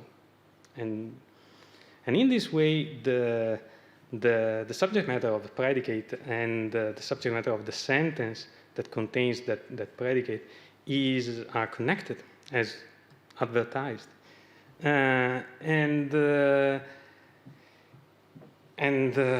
If you look at the paper, we prove a result that is still holding, because all we did was define something that we didn't define in the paper via the notion of predicative subject matter. And the result that we proved is that in our construction, every sentence is entirely about its subject matter, which is a natural desideratum. We want, we want that. So essentially, in the interest of time, I'm going to be extremely brief. We were looking for an account that assigned subject matter to predicates as well as to sentences, and that connected the subject matter of a sentence with the subject matter of its subsentential components. And we also wanted sentential subject matters to be the same thing as predicative subject matters. And it looks we found what we were looking for. And again, I'm well aware that there are many limitations in this approach, which I didn't talk about for obvious reasons. But the point is more to show you that in our account something can be done, and look to see whether the same thing can be done in other accounts. So that's the purpose of the modest proposal, to push a little bit the research on subject matter by having a reference point. So thank you very much, and yes, that's all. Hi, thank you so much. That was great, illuminating from lots of angles. I had a question about the way in which you arrange for predicative subject matters to be the same as sentential subject matters. It sounds like part of the trick was that you count worlds unalike with respect to color if they contain different objects. Even Yes. if all the objects are red in both of them, if one world has an additional object, Yes. they're Yeah. color distinct. So I was wondering, can you distinguish the following subject matters? Color and color in which things there are. Yeah, you're right. No, the way I set up things, I can't.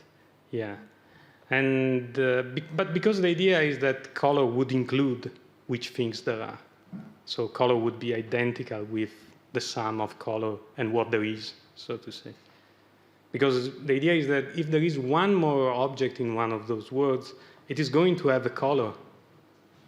And so the situation color-wise is not going to be the same. So I want to say that what there is part of color. And therefore, I cannot distinguish color plus color and ontology, so to say. Okay. But I realize that this is maybe suboptimal. But yeah, it gets the work, the job done. Yeah, I guess the job done. Yeah, Thank you. you're welcome.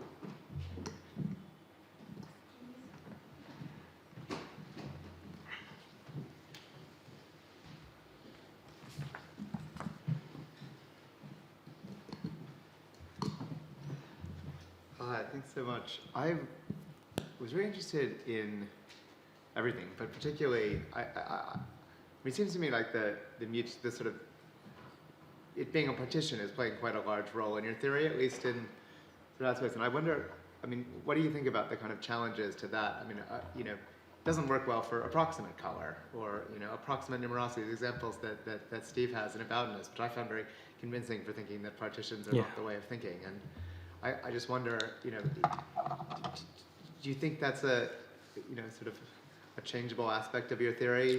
You lose, I guess, the last theory about entirely about Yeah. do approximate. So I think so the way I deal with that problem is to simply ignore it.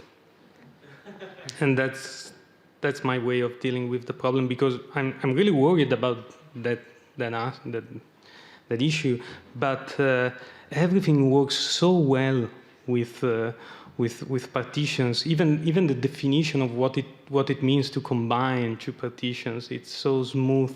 So even in the paper, when I want to assign a subject matter to complex formulas, it's so useful to have partitions that my approach is like, let's see what can be done by working with partitions, and if a lot can be done, then it's good to know, and then we can try and see whether the same thing or something similar can be done with covers or something more fancy, more cool. So yeah, I care about. I see the force of the objection, but it would change the formal machinery so much that I prefer for the moment to stick with partitions. But you are absolutely right. It's true that even when we get to categories, only some categories are partitions, but only some ways of de-refining the aspect. So the refining is the opposite, the inverse of refining, count as partitions. But I'm happy that some do. Okay. Is it just the categories that are not partitions, or are they just relations? Is that probably they are just covers? Like I think you might say that then an approximation. But you might call them categories if you. So I don't want to have any. I don't care too much about the terminology. Excuse me. When you come up to ask a question, please say your name. It's for the video recording. Okay.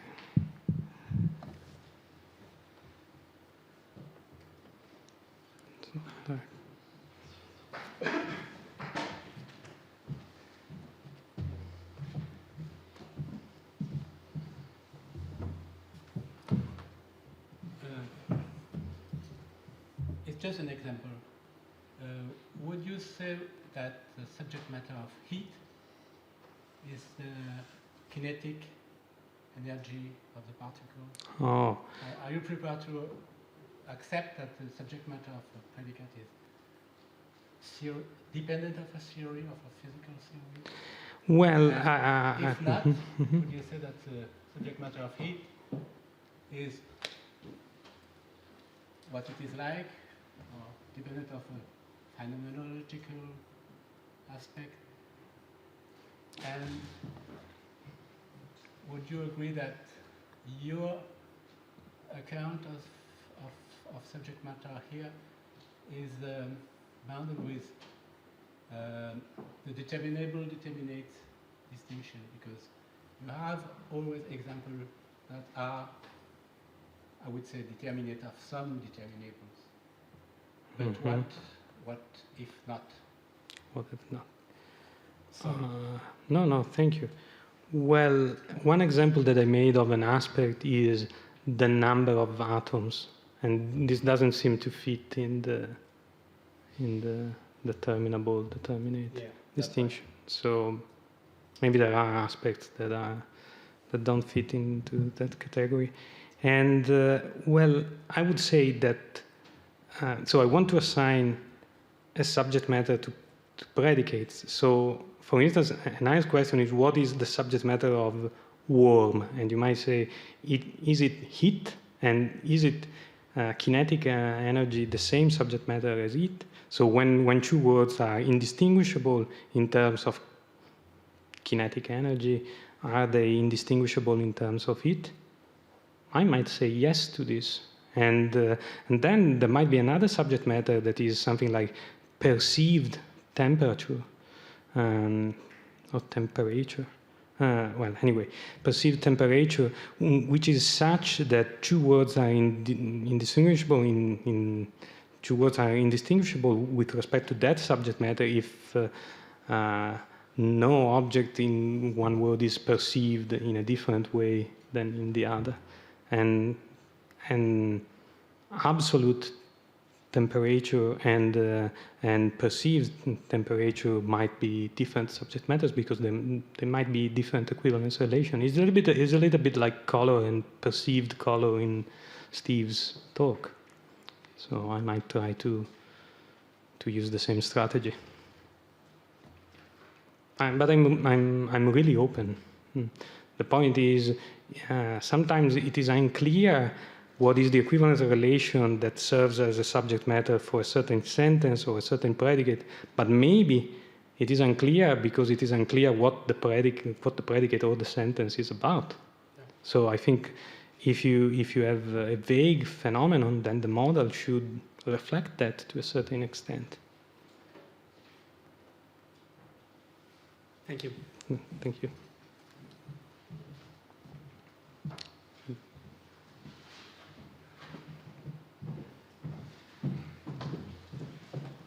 Good, thanks. That's rerouillé. I guess it's a clarificatory question which relates to, I guess, what Jean-Baptiste just said. It's so the number of stars, like, there are n number of stars, seems to be about, so the number here, it sounded as if the number was in a predicate with a aboutness in there. No, it was the sentence, the number of stars is 8, is about the number of stars. But that is the subject, the number of stars is a subject matter of a sentence, not of so 8 is not in the Not directly. So the idea is that in our account, the number of stars, the two sentences, the number of stars is 8 and the number of stars is 9, have exactly the same subject matter. Yeah, good. Okay. But I think this is good because if think about subject matter by asking yourself, when is someone changing the subject? And if you say the number of stars is 8, and I say no, the number of stars is 9, you cannot say, wait a minute, don't change the subject. So I think it's a good thing that they have the same subject matter. Right. So okay, that's helpful. And then so do you have a story about how you distinguish between, as you said at some point, like between excluding some things which look like a predicate, with the subject matter, but really it's not what you're looking for. So height was your example, that maybe it's not really relevant, even though it sounds relevant at first sight. So height Yeah. is relevant, but the idea is that we rarely talk about the exact height of a thing. We usually talk about the height of a thing given a certain scale, given a certain unit of measure. And that was the point. But the height of a thing is very relevant to determine what is the height in centimeters of a certain thing. Actually, the height determines the height in centimeters. In the sense that if two objects have exactly the same height, they are going to be. And so, about fake and genuine predicates, that is a good question, but my point in introducing the distinction between categories and aspects was to say, well, look, aspects are relations that are so demanding that we rarely talk about them. We usually talk about something that is more tractable, that is measurable, that we have some clear grip on. And the aspect is like an ideal that like the noumenon, if you want. Yeah. let's throw it there. And no, anyway, let's say. But maybe there was another question behind the one that you asked. That is, if the number of planets is 9 and the number of planets is 8 have the same subject matter, what is the difference between the two? And my answer is that they have the same subject matter but different truth conditions, and that's a vindication, I think, of something that Yablo says in Aboutness. So the truth condition and subject matter are two largely independent factors that jointly determine meaning. I think that I'm quoting by memory. This is probably not accurate, but anyway, the idea is you shouldn't be able to recover the subject matter of a sentence from its truth conditions, and this is something that everyone accepts. But a tricky point is whether you can recover the truth condition or something close to the truth condition of a sentence from its subject matter. And if the subject matter is the pair composed by the truth makers of a sentence and the false maker of a sentence, then you have these two things. You take the union of the first thing and the union of the second thing, and you end up not with the truth condition, but with the binary subject matter. Yeah. And that is dangerously close to the truth condition. So, well, if you assume, of course, you have to assume that whenever a sentence is true, there is a truth maker, and there is something that makes it true, and whenever it is false, there is something that makes it false. But otherwise, this goes through. So, whereas in our account, really, it's what people call a two-component semantics, which aboutness and truth condition, they are really separate, more separate than in standard truthmaker semantics. You might like it, you might not like it, but it's a feature of our account. No, but thanks, that's super helpful. Thanks. Thank you.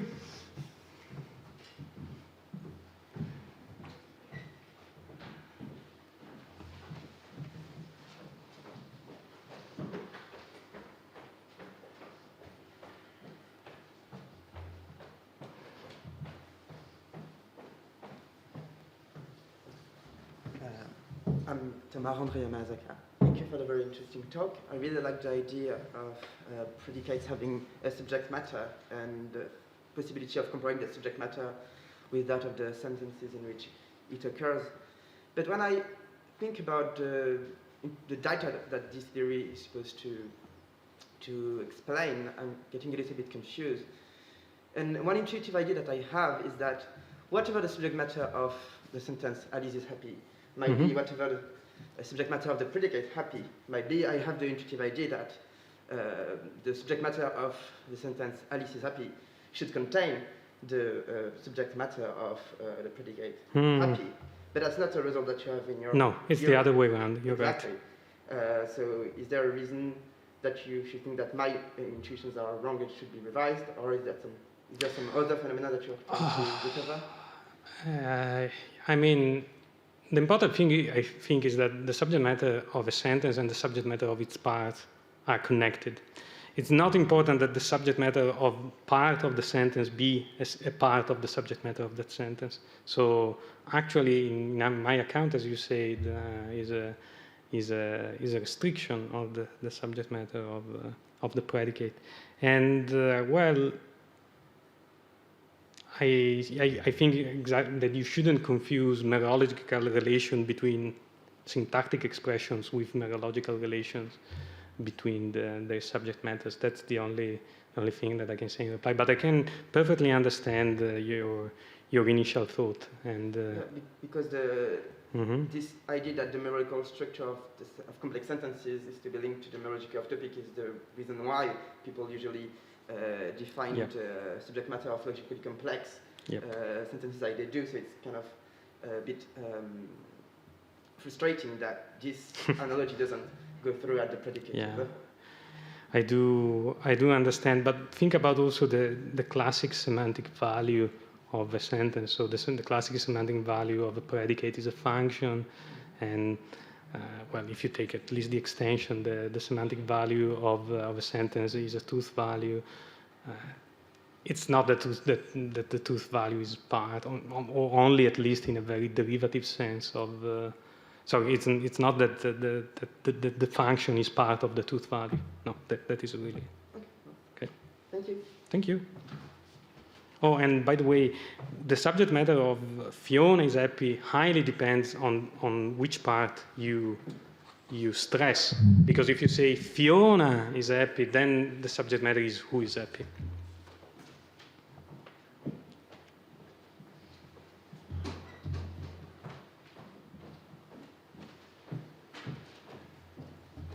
There we go. I'll say my name this time, Daniel Rothschild. So I had a kind of variation on Steve's question,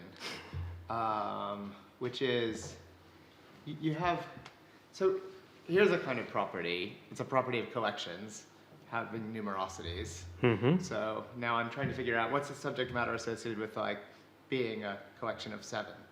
You know, it's only some things can have it. Like you can't have a cardinality property. Probably like only like things like collections and sets can have it. So I'm thinking, okay, well, it's a relation on worlds, but it changes when there's different collections of 7 in a world. So supposing like worlds all have finite number of objects, so you change like how many things there are in the world, and you change which things have collection of 7s. But, you know, which collections have the numerosity 7, assuming just any. So but then you get a sort of even more extreme version of Steve's problem. It turns out the subject matter of being 7, a collection being 7, is the same thing as the subject matter of how many total things there are in the world. So like, it's meant to be a property of, you know, collections, but it seems it's also that. So I'm just saying that there's sort of distinction. I mean, this is my worry about, in general, using, you know, defining subject matter as relations on worlds for like subject matters of properties, which in some sense are more fine-grained. And so you get these things like that. That's, anyway, sort of just another version of Steve's worry. So maybe there's not much to say about it, but it seemed a little more extreme. Because you have an identity of 2 subject matters, not just like an inclusion. Well, not so. It depends how many things there are in the world doesn't have to contain how many concepts, if you want, have the cardinality 7. So which concepts have the cardinality 7? Because it might be that 2 words have equally many objects, but there are 7 dogs in one word, but not 7 dogs in the other. So I think that which concepts have numerosity 7 contains how many objects are there in the word, but not the other way around. So it's just the same version of Steve. I guess I was thinking that if the predicate, if it's not what concepts, but what arbitrary collections, so that it's not a feature of the world. But then I mean it's a very strange subject matter. How many arbitrary collections? So. Well, but it's not a subject matter of a. It's a subject matter. Sorry, about the property that a collection has, being. But 7. Okay, yeah. So I was saying it's not no, but I agree that which properties have numerosity 7, it's a very demanding subject matter. That's all right, but what I was saying is that the subject matter, what is the cardinality of each plurality in the world, that it sounds very artificial and very weird to me. And of course that contains a lot of stuff, but it's, whereas, see, yeah, so that was the point. Okay, thanks. So the next speaker is Max Kistler. He's professor of philosophy at University of Paris 1, Panthéon-Sorbonne. The title of his talk is Reply to the Exclusion Argument in Terms of Proportional and Specific Causation. I'm allowed to take this off. Thank you very much, Jean-Baptiste and François and all the organization team, and thank you, Stephen, for being here. And everything is in the title. You'll see the topic is quite different. I pick up something from work Stephen Yablo has done in the 90s, and it's all about the so-called exclusion argument.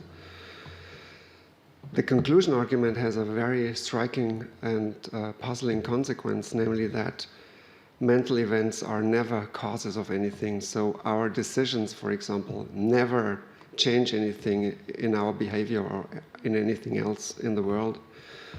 In Yablo's terms, our mental lives exercise no causal influence whatever over the progress of physical events. So in particular, my decisions have no influence whatsoever on the movements of my body. So I take my quotes all from this paper Stephen Yablo has published in '92. It's called Mental Causation. This exclusion argument has as its usual conclusion that mental events are never causes of anything, but it can be generalized, and then it has the conclusion that no higher level event of all sorts, chemical, biological, economical, nothing of all that has any causal effect at all. So that's really puzzling. And so what does it mean to say it's puzzling? It's that we are more certain that this is wrong than we might be certain of any of the premises that it is derived from. So what's the premises?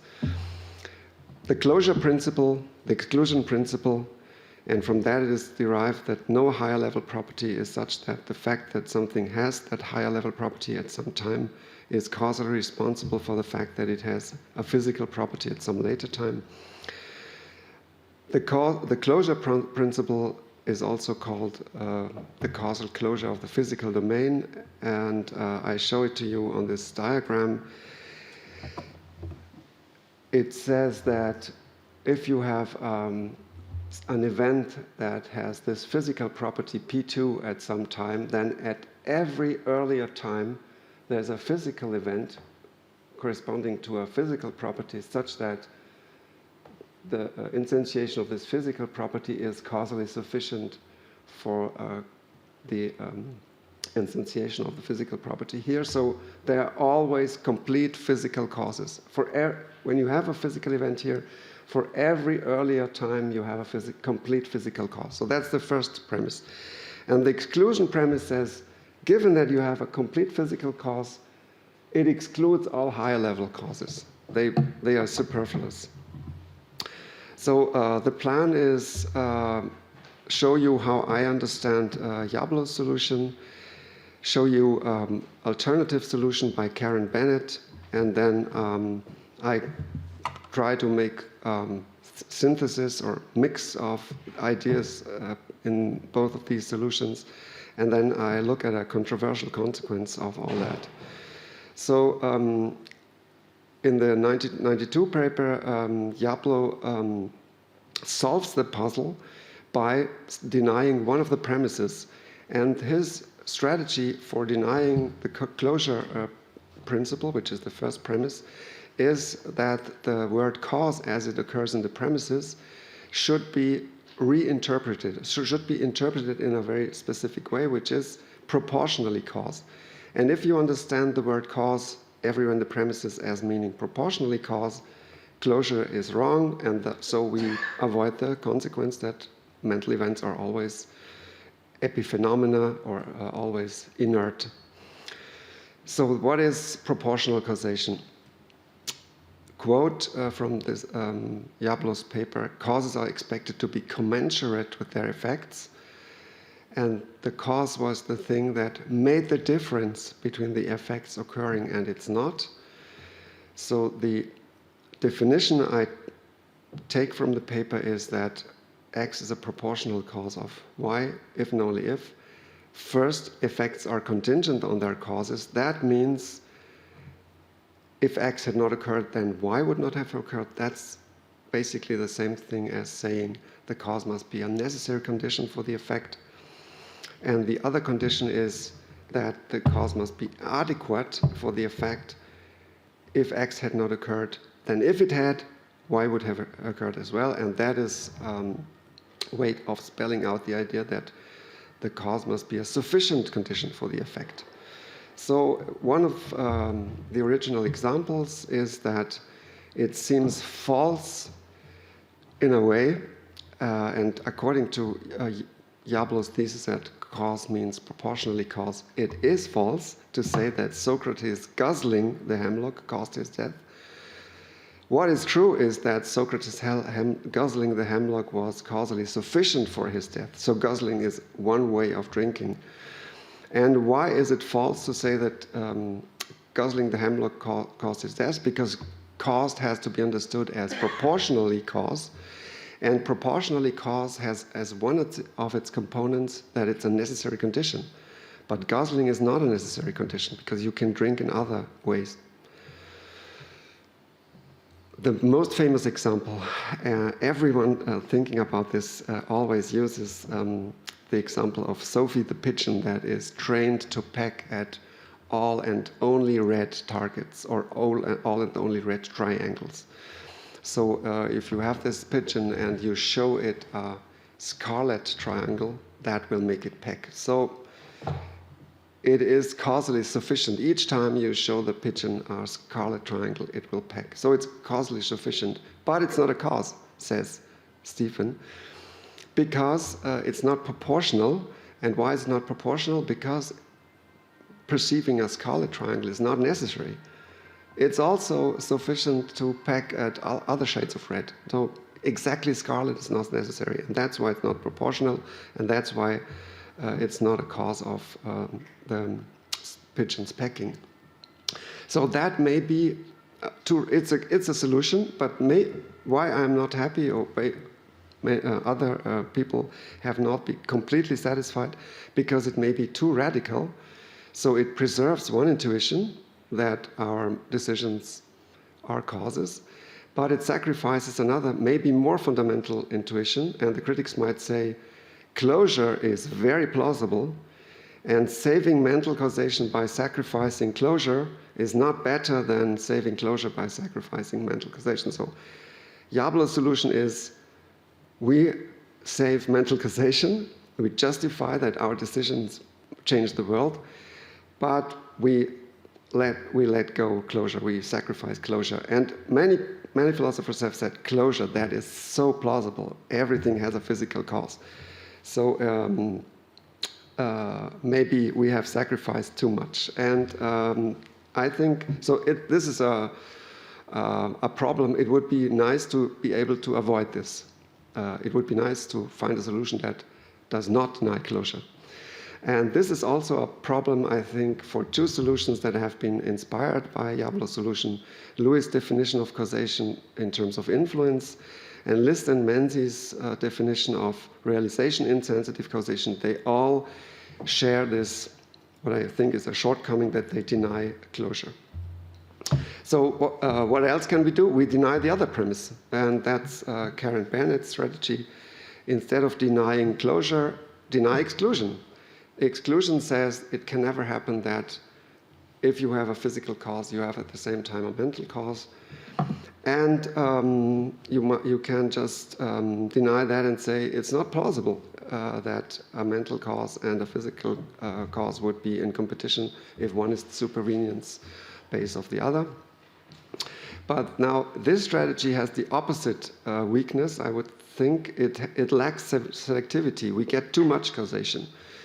If you accept this, that there's no exclusion, you see that it's conceptually coherent and very often happens, it's pervasive, that several causal influences run in parallel from the same cause event to the same effect event. So to be able to say this, I must switch terminology. I'm sorry for this.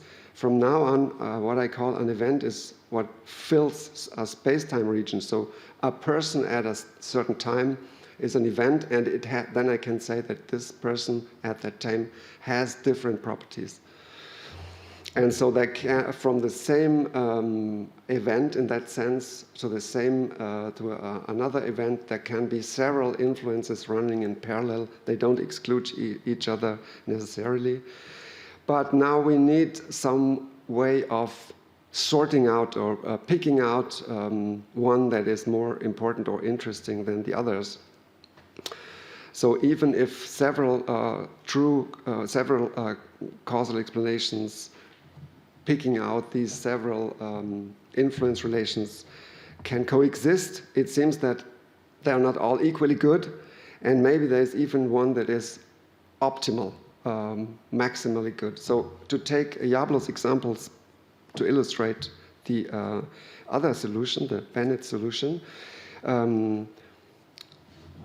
the perception, now we can say that the perception of scarlet triangle causes, because we take cause to mean causally sufficient, and the perception of red also causes. So they are both in parallel properties that causally influence the packing.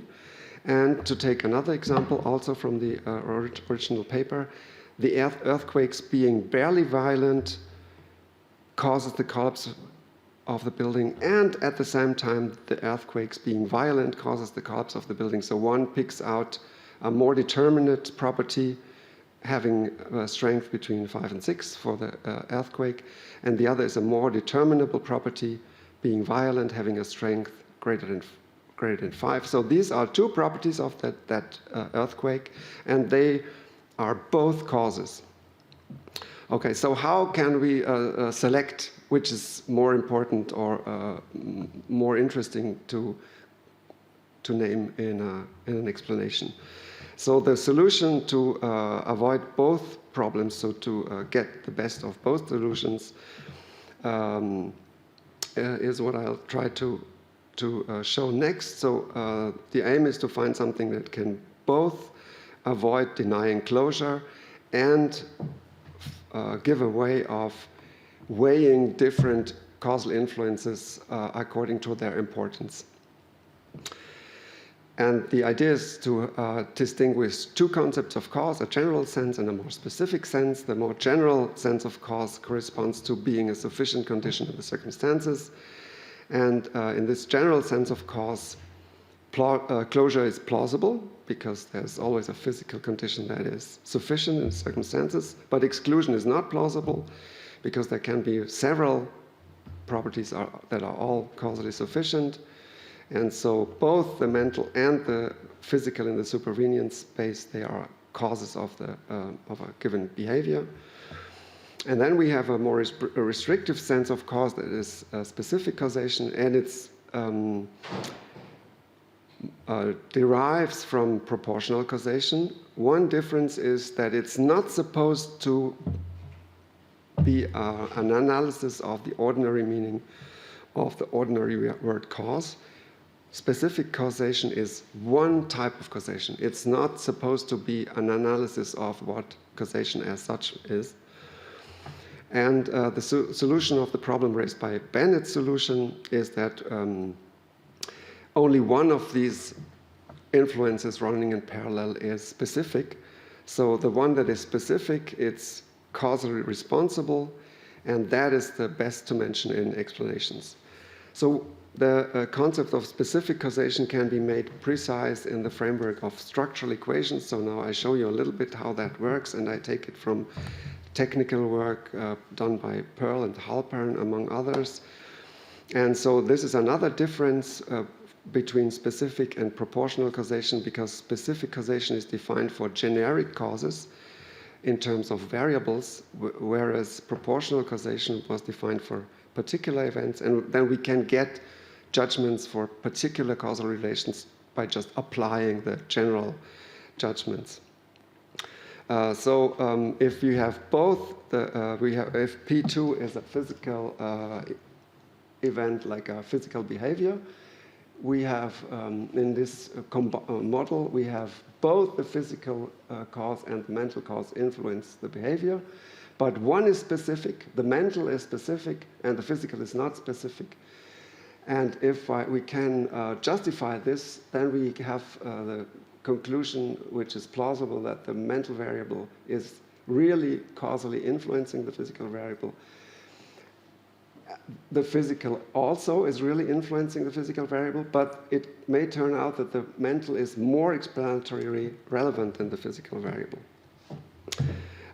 So it's all a variant of proportional causation, but I think what is progress with respect to the original version is that it makes mental causation conceivable even if closure is accepted. That's certainly a dialectical advantage, given that closure is taken by many physicalists as more plausible than anything else. And also an advantage, why express everything in terms of general variables instead of events? That's because the truth conditions of statements for causation and specific causation can be given in empirically observable terms. So we don't need possible worlds. We don't need to express the truth conditions in terms of possible worlds. So the structural equations model works in 3 steps. I try to give you a very simple example. We represent the system by a finite set of variables. These correspond to predicates characterizing the features of a system. And there are 2 sorts of variables, endogenous and exogenous. The endogenous variables are determined within the model, and the exogenous are not determined from within the model, they are determined from outside.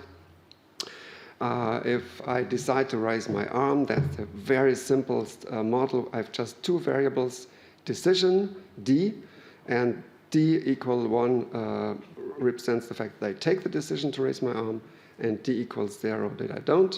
And the other variable, so in the set of endogenous, there's just 1, raise my arm, and the 2 values of that variable are 1, I raise my arm, and 0, I don't. And in the second step, I write structural equations that correspond to all the dependence relations that exist between the variables represented in the model. And there's exactly 1 equation for each endogenous variable. So the simplest model is that I just say the raising my arm is 100% determined only by my decision, by nothing else, and exclusively by the decision. And that can also be represented in a very simple graph where the variables occupy the nodes and the dependence relations are represented by arrows. So of course, this model is very much oversimplified and not realistic, because of course you can have situations where you, I didn't want that. You can have situations where you take decision to raise your arm, but you don't, because there are all kinds of interference, and the arm may also raise for reasons independent of the decisions. You can have D0, but the arm raises. So the model is oversimplified, but we want just build a model to show that it's conceptually coherent to have mental causation and accept closure. So that's already something. And in the third step, you assign the exogenous variables a value that correspond to a particular situation. So the aim of this model building is to show that it's conceptually coherent, that decisions are causes of behavior. And so maybe it's too simple. Maybe it's an illusion, because in my model, the decision causes the behavior. So I've done it. Maybe that's too simple, because I can't even express the closure principle. I can't address the worry raised by the closure principle, because I don't represent any physical causes of the event that corresponds to R, my arm raising. So let's add one more variable. So the next most simplest model has just one variable more, which is n, that represents the physical state of the brain of the person that takes the decision. And so let's try these two values. At some moment, the person takes the decision and has one particular state of activity of her brain, and N0 is all other states of activity of the brain, and keep decision and arm raising just as before. So that would not be an adequate model, because it does not respect local supervenience. So local supervenience of the psychological on the neurological corresponds to the fact that the psychological variable must be a function of the neural variable. And that means that it must be excluded that the same value of the neural variable is mapped on different values of the psychological variable. So this is, you can see the arrows. Where did they go? Oh, that is very strange. So the arrows are the most important, and they have gone. Okay, so I hope we can see it.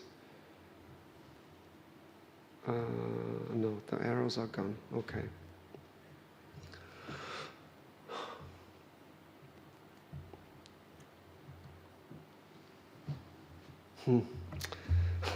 There is no functional dependence, because for the value n equals 0, you have cases where you have a very slight departure from n equals 1, which corresponds to one very precise neural state. So if you make a slight change to that state, you might end up with a neural state that corresponds to n equals 0, but which corresponds always to the decision, because the change is very, very small. And overall, it makes no difference at the psychological level, so the person will still make a decision. So n0 can be mapped to d equal 1. But if you make a larger change, which also corresponds to n equals 0, it corresponds to not taking a decision. So here, the decision is not a function of the neural state. No arrows.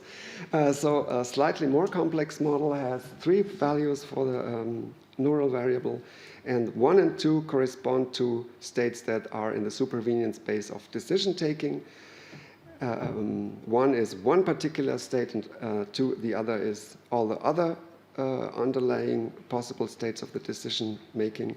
And n equals 3 corresponds to not taking the decision. So then we have a functional dependence. Now we have a model in which we can look at closure and exclusion.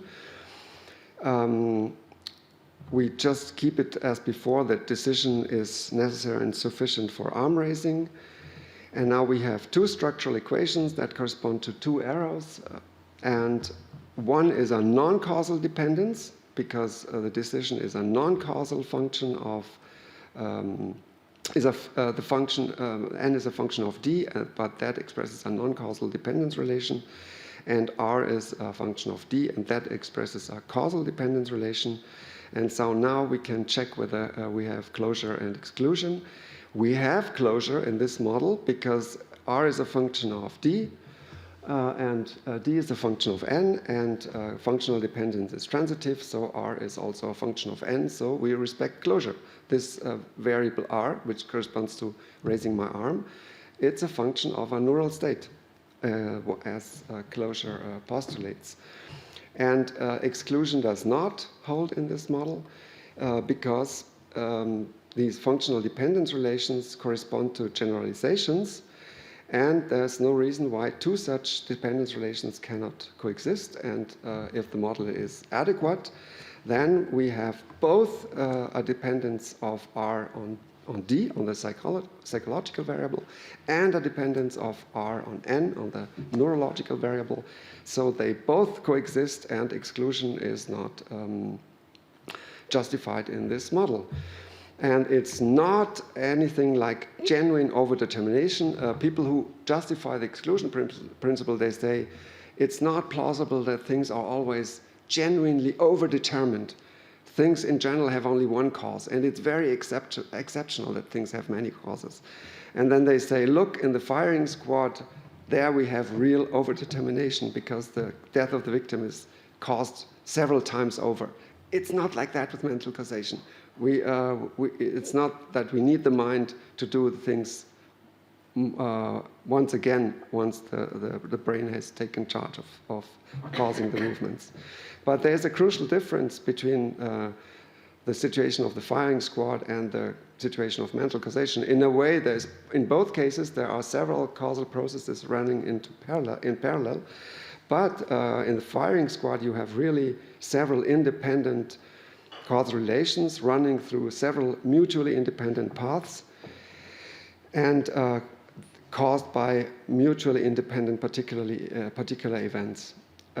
Whereas in the case we are contemplating, where we have built our model for, it's this event R equal 1 is not generally overdetermined in that sense, because the two influences are not independent of each other and correspond to properties of the same person of the same time, which are dependent on each other. So you might say, okay, there's no genuine overdetermination, but in another sense, there should still be exclusion, because explaining R in terms of N is better because it explains it in terms of something more fundamental. So that's the intuition behind all these people who deny mental causation. You can do everything in terms of the most fundamental variables, which are physical.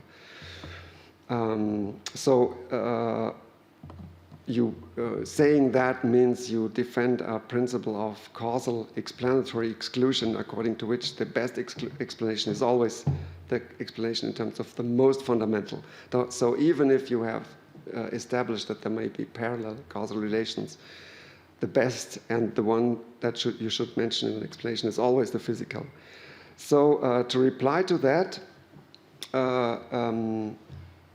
there's a straightforward way to showing in certain circumstances that the higher level variables are better to mention in explanations.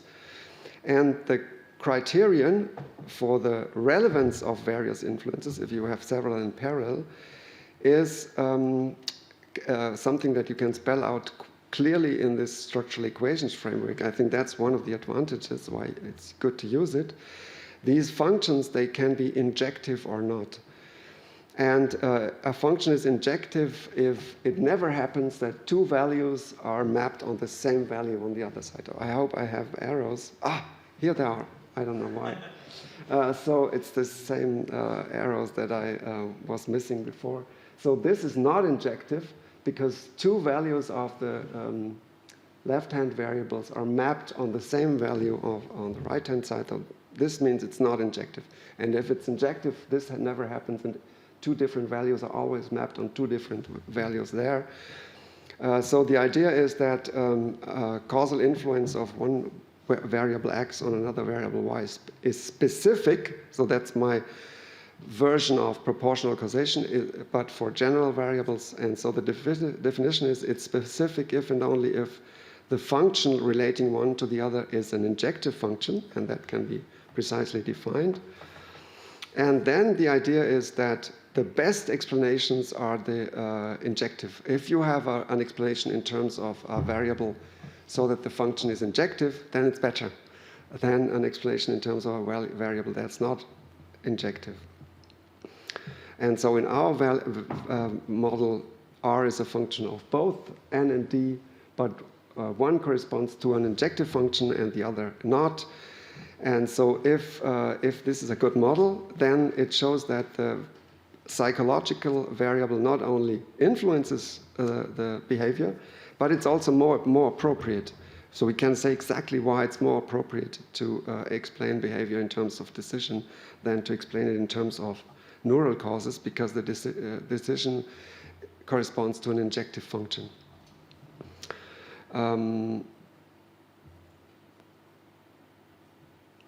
So the difference between this condition and the original proportional cause is, in a sense, small, but I'll show you what's the difference. So in a sense, it's small because you have both the condition of sufficient condition, which corresponds to the fact that there's a function, and the requirement that it's a necessary condition, which corresponds to my requirement that the function is injective.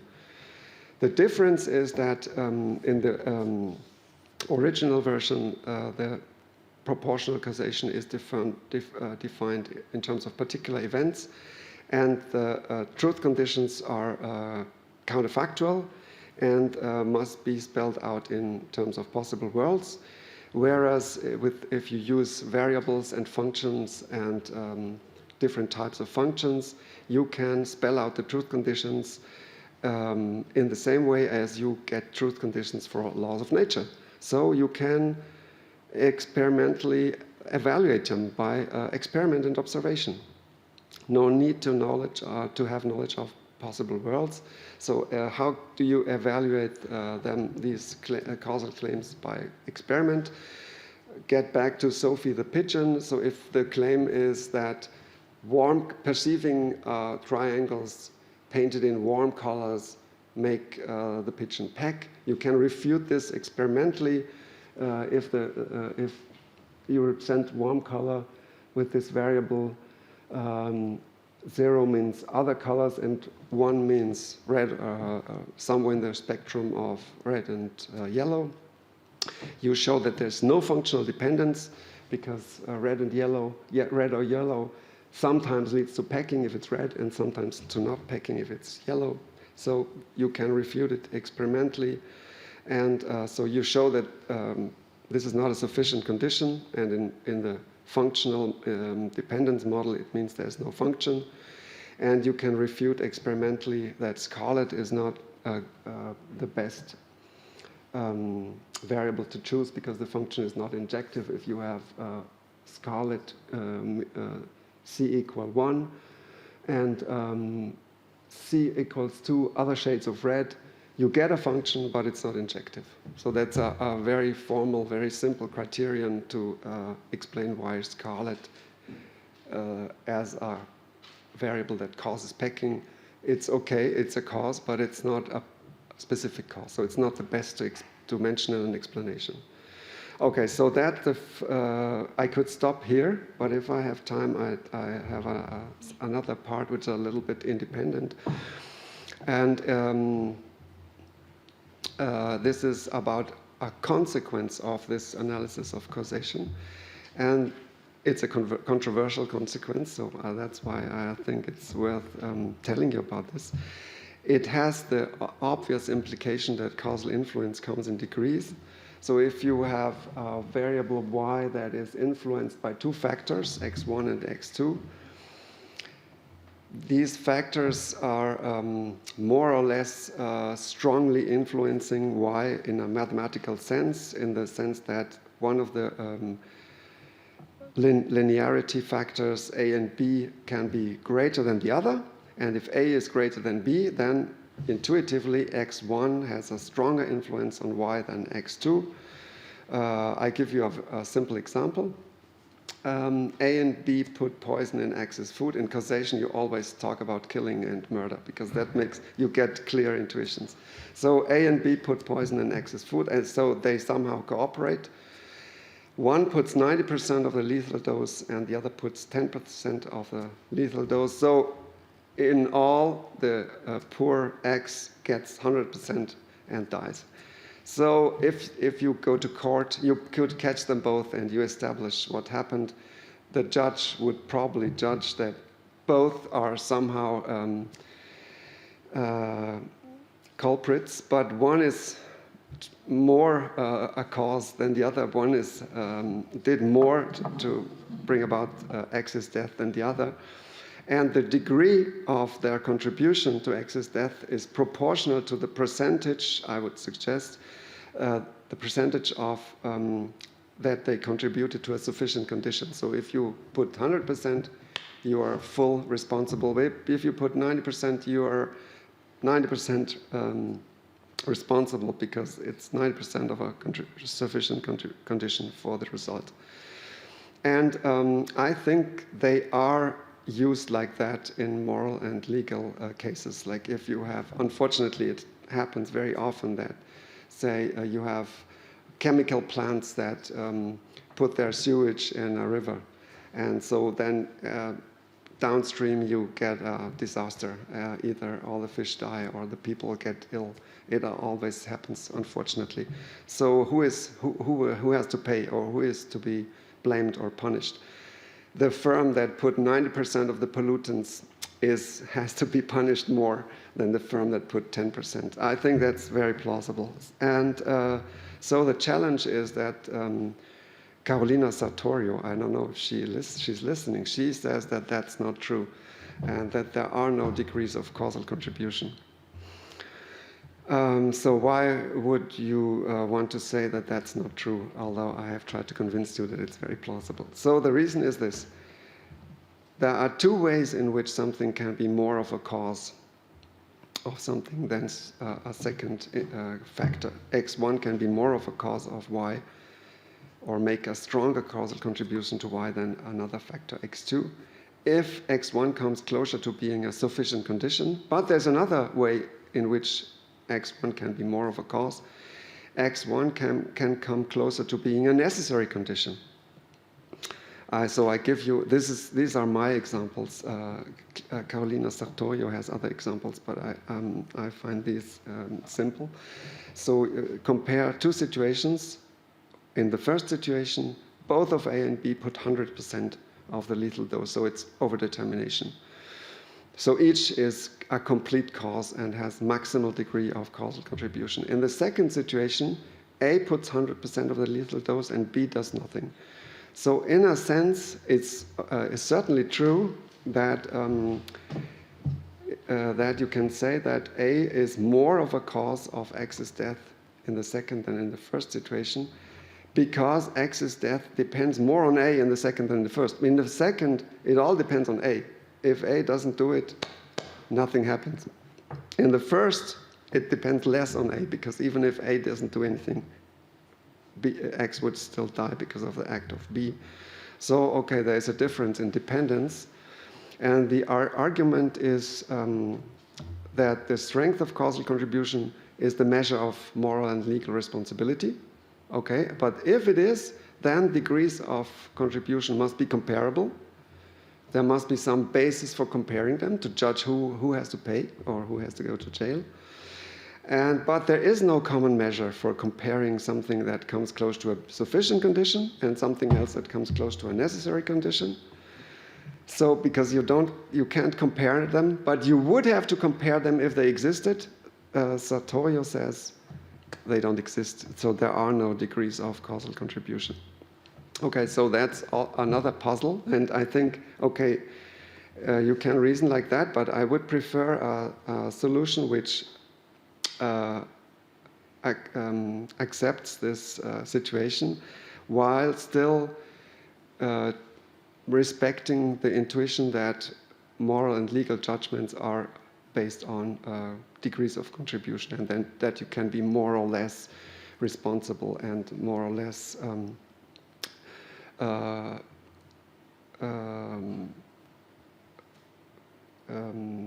blamable for something you did.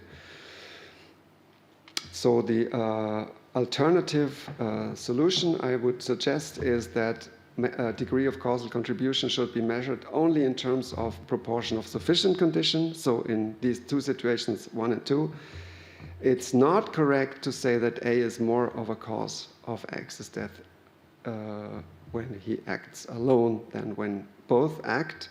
It's just that it depends more, the result depends more on A's act in the second situation but that's a difference in non-causal dependence. So why would I say that?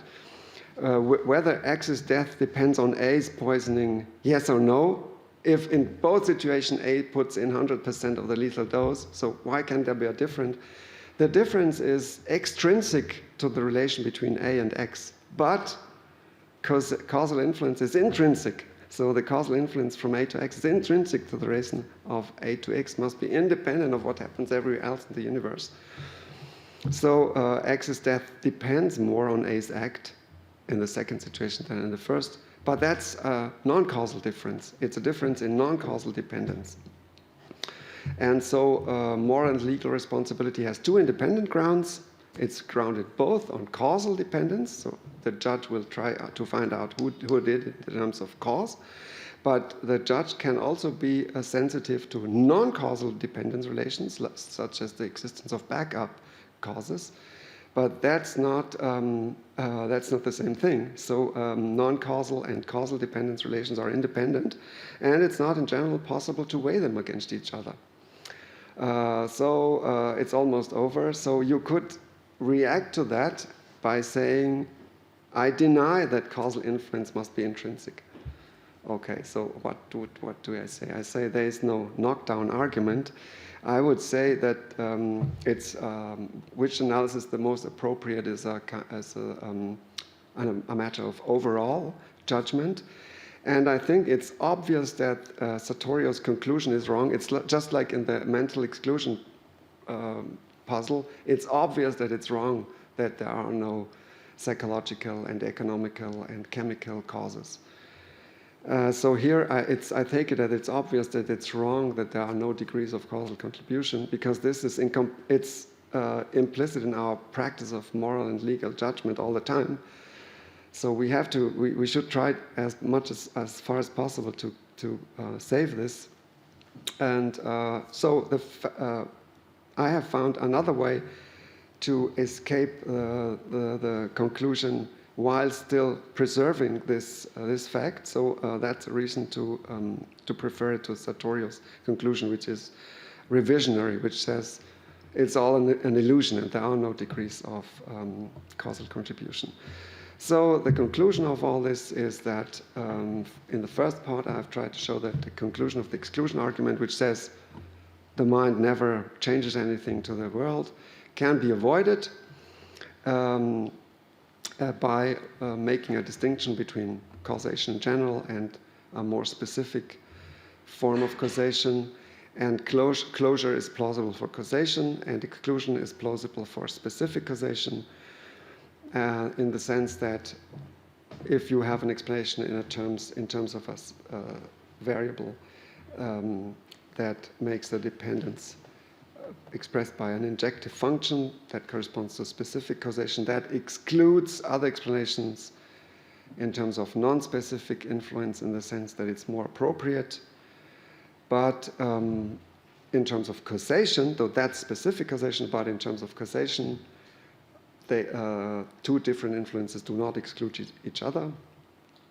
So this all is just an attempt to reframe the original solution to the problem in the framework of structural equations, and you replace causal sufficiency by causation, proportional causation by specific causation. And I think the main advantage of all this is that you can show that the truth conditions of all these claims are accessible to experiment, no need for possible worlds and counterfactuals and all that. And the last part was to show how you can avoid the denial of the consequence that causal influence comes in degrees by distinguishing between causal and non-causal dependence. Thank you. Hello, I'm Hugo Hogenberg. So I had mostly a question of clarification. So if I understand, the specific causal explanation or the specific cause will exclude all the non-specific ones, but is there a reason to assume in the model that you'll be left with only one specific cause in all cases, or can there be multiple, like in the case with the firing squad, for example? I think you might have several, but it would be very exceptional that they are not equivalent. I would really, I couldn't think of a case where you have more than one specific, but it's not just renaming the same with different words. Right. But otherwise, yeah, there logically is no obstacle. And it's just that there is no exclusion in terms of truth. Like you can always have several influences running parallel. The exclusion I mentioned is only pragmatic if you look for the best causal explanation. In general, there will not be more than one. But if you have more than one, you might pick which is the best in terms of other criteria, like pragmatics, which sounds nice, or you understand it well. You can use other criteria. But I would think it's rare. Yeah, because the case that I don't have a good example, I couldn't think of one, so maybe there just isn't, is that you might find a maximally specific physical cause and a maximally specific mental cause, and then you still can't, or you can pick, but probably that's going to need more than pragmatics at that point. Okay, so I try to make to go in your direction and make an objection to myself. So I say you might pick out heat and kinetic energy, or you pick out things that are equivalent, that have the same extension, and maybe even more than that, and necessarily have the same extension. So you could still say it's not the same explanation to explain something in terms of heat and explain something in terms of kinetic energy, because some people would understand one explanation and not the other. And so if you get to that point, you see that for explanation, there are lots of criteria which are very important.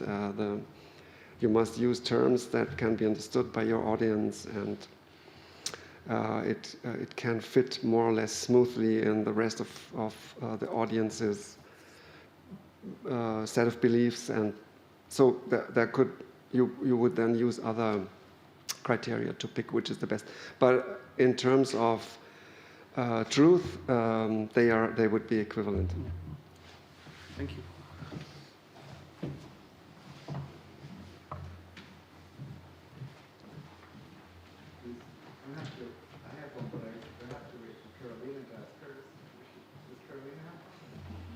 We see her, but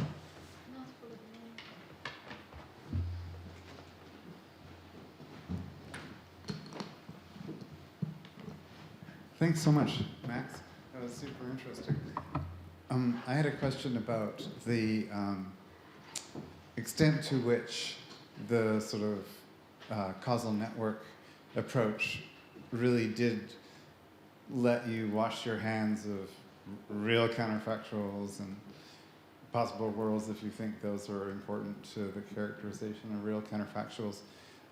So one example that Lewis gives to bring out why you need real counterfactuals is what he calls the problem of epiphenomenal causes. So it might be that I put a quarter in the Coke machine and a light comes on, and then the bottle comes out. And the light coming on to indicate that the quarter's been received isn't really a cause of the Coke coming out. It's like a lagging indicator of the cause. But you could imagine a case where the light was more specific in your terms. Then suppose there's two things you could put into the machine, either a quarter or a special token that the machine uses. And either one of those gets you a Coke. And the light comes on if either of those two shows up. So you're not any long. So this is like a non-injective case, because the light is more specific, because you don't need either the quarter or the token. Nevertheless, the light is not really the cause. And it seems to me that, and similarly, you could imagine that Sophie was trained to peck either a red triangle or a green triangle. And then we've got some device someone is off to the side, and if they see it's either a red or a green triangle, they clap their hands. And I'm worried that your account will give the result that, it's they're clapping their hands that actually causes Sophie to peck, because that's more specific. Okay, yeah, thank you. It's certainly not doing all the work by itself. That is introduces a distinction between influence relations that have already been established. This concept of specificity, it can't do the job of distinguishing between spurious correlations, or these, how Lewis calls them, epiphenomenal. This must be discovered by experiment, but I think it's not. It's a little exaggerated to say that I don't need counterfactuals, because these influences they are also truth makers of counterfactuals. So and they justify counterfactuals. It's just that it's more easy to see how you can evaluate them by observations, and that's just because they are in terms of general variables. So you can run an experiment and do it 10 times, but if you have just particular events and then all the rest is in other possible worlds, it makes it more difficult to conceive what happens when you try to figure out the truth conditions. But to make the distinction between spurious correlations and real causal influences, you have to do experiments.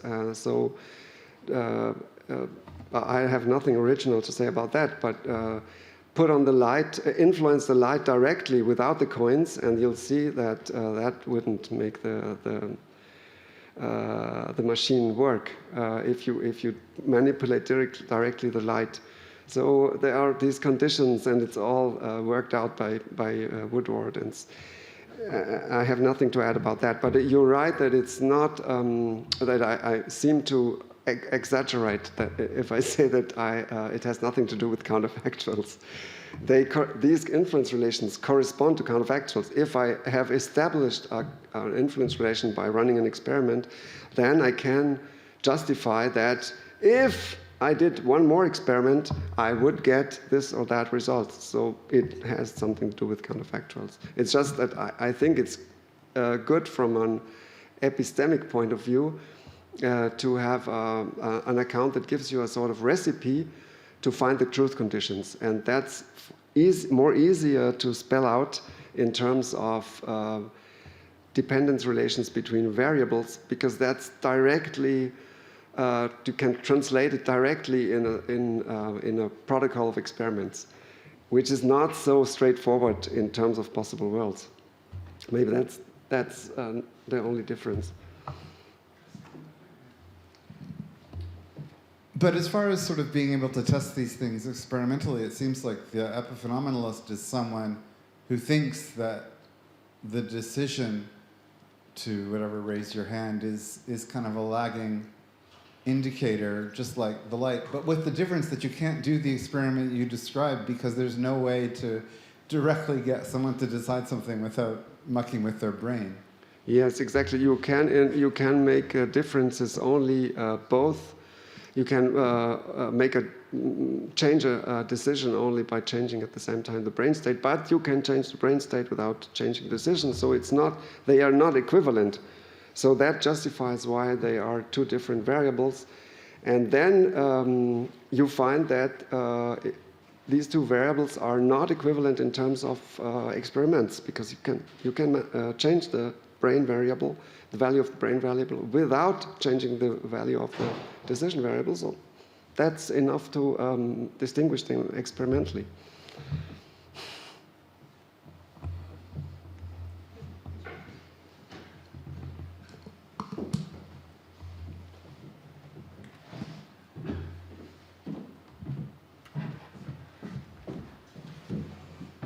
Hi.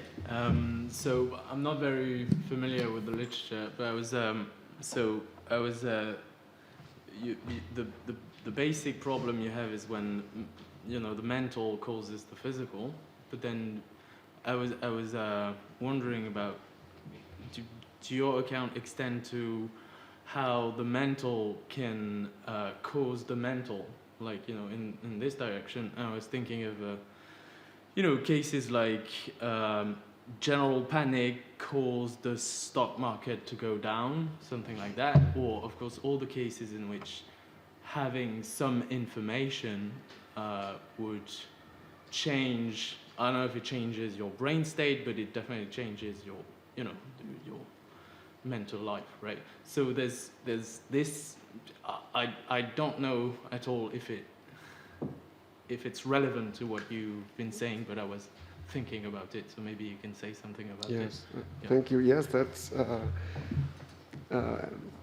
someone had to mention it, thank you. Yes, of course, it's also perfectly possible to justify purely higher level causal relations, and to my mind they are almost all of science is higher level. So I just talked about this problem of changing the physical state of the world, because that is the way, that is at least one step in the arguments against the possibility of higher level causation. And Jae-Kwon Kim, when he tries to show that all mental causes are always epiphenomena and never do anything, he proceeds in two steps, and the first step says you cannot have mental to mental causation or higher level to higher level causation except by downward causation. Right. And then in the second step, that corresponds more or less to what I have discussed, he shows there can be no downward causation.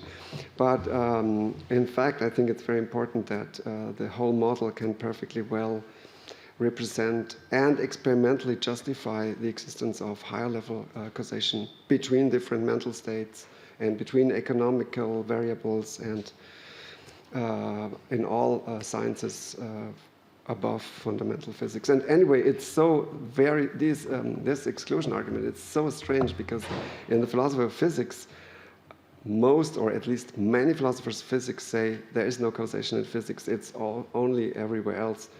So these exclusion people, they would say it's only at the physical level, but they say this without having talked to the philosophy of physics people. So this is all very strange, and I think the way out is there's causation everywhere, and most of all at higher levels. And this framework of dependence between variables allows to spell out what it means and to give conditions of finding out whether these claims are true. And the situation I have sketched is really more addressed to philosophers because no economist would worry about this kind of problem, but philosophers do. So it's an intra-philosophical point, and it's addressed to a philosophical puzzle, but that would not worry empirical scientists working at least outside physics. Great, thanks. Okay, good afternoon again. This will be the last talk of today, and we will hear Carolina Sartorio. She is professor of philosophy at the University of Arizona, and the title of her talk is A Good Cause. Thank you very much, Carolina.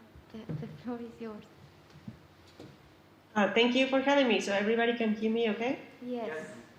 Okay, perfect. Thank you so much for inviting me to participate in this conference in honor of Steve. Steve was my advisor in graduate school, and he was always brilliant and kind and supportive and a source of inspiration for me, and also over the years.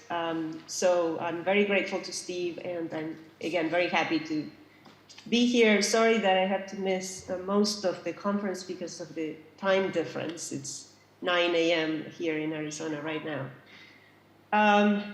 So I'm going to talk about what I think is an underappreciated virtue in Steve's account of causation. The view, I think, captures a concept of cause that is particularly well suited for grounding the moral responsibility of agents. So I'm going to talk a little bit about why I think that is the case by focusing on two main features of Steve's account. And then I'm going to identify what I see as some potential problems that remain. I'm going to make some sort of diagnosis towards the end, and I'll provide what I think is a solution, or a sketch of a solution at least, for those problems, or how I think they could be handled, at least in principle. So the two main features of Steve's account that I want to focus on are, very briefly, one, the proportionality or commensuration criterion, according to which roughly causes have the right amount of specificity for their effects, the right amount of detail for their effects. So I'm going to talk about a little bit on each of these features in a while, but the main, the first feature is supposed to hold or apply to cases that are not cases of overdetermination. So the second feature will have something to say about cases of overdetermination. So for the first feature, we don't have to worry about that. So the second feature is the de facto dependence account of causation. And one way to see that account is as claiming that causes have the right kind of difference-making powers, basically. And in particular, one thing that is particularly relevant for moral responsibility and the way that causation can ground moral responsibility is that Steve's account can help us distinguish between two types of cases of that kind, overdetermination cases. Cases where a certain event seems to be a cause of the effect, and cases where it doesn't seem to be a cause of the effect. So this is the difference between preemptors and switches. So these are, again, cases where simple counterfactual dependence fails because they're overdetermination cases. But still, Steve's account allows us to distinguish between them by appeal to this more sophisticated concept of de facto dependence. Okay, so I hope that when I scroll down, you see me scrolling down the handout. Okay, good. How is this going to be relevant for moral responsibility? Well, because causation is taken to be grounds for moral responsibility, and in particular for moral responsibility for outcomes. And the standard view of understanding that relation between causation and responsibility is that, or is captured by the claim that an agent's moral responsibility for an outcome requires and is partly grounded in the agents having caused the outcome, where this is just a partial grounds claim. So, of course, there are other conditions that need to be met for the agent to be morally responsible for the outcome. And in particular, it's common to distinguish an epistemic condition according to which the agent had the relevant kind of awareness, or the agent could foresee that the outcome would come about, or was likely to come about as a result of their behavior. So we're not going to worry about the epistemic condition in this talk, but it's important to bear in mind that other conditions also have to be met for the agent to be morally responsible. But the causal condition is a really central condition. And when those other conditions, epistemic conditions, are met, we tend to think that the agent should be held morally responsible for that outcome. So notice that this is a form of derivative responsibility, not basic responsibility, meaning that the agent's responsibility for the outcome is derived from the agent's responsibility for other things, other more basic things. So we think in those cases that the agent is responsible for that outcome, call it O, by virtue of more basically being responsible for some antecedent behavior that caused that outcome. So that's where we see the causal condition at play. And again, this is just one of the conditions that have to be met in addition to the epistemic conditions. Okay, so how does Steve's account help support this role that causation plays in grounding moral responsibility? What I'm going to do now is I'm going to look at each feature that I mentioned before, the proportionality or commensuration criterion, and then the de facto dependence suggestion. And in each case, I'm going to be identifying some potential problems that I see. So we're going to start with feature 1, the proportionality or commensuration criterion. Again, the basic idea is that causes have the right amount of specificity or detail for their effects. Here you have a couple of examples to illustrate the main idea.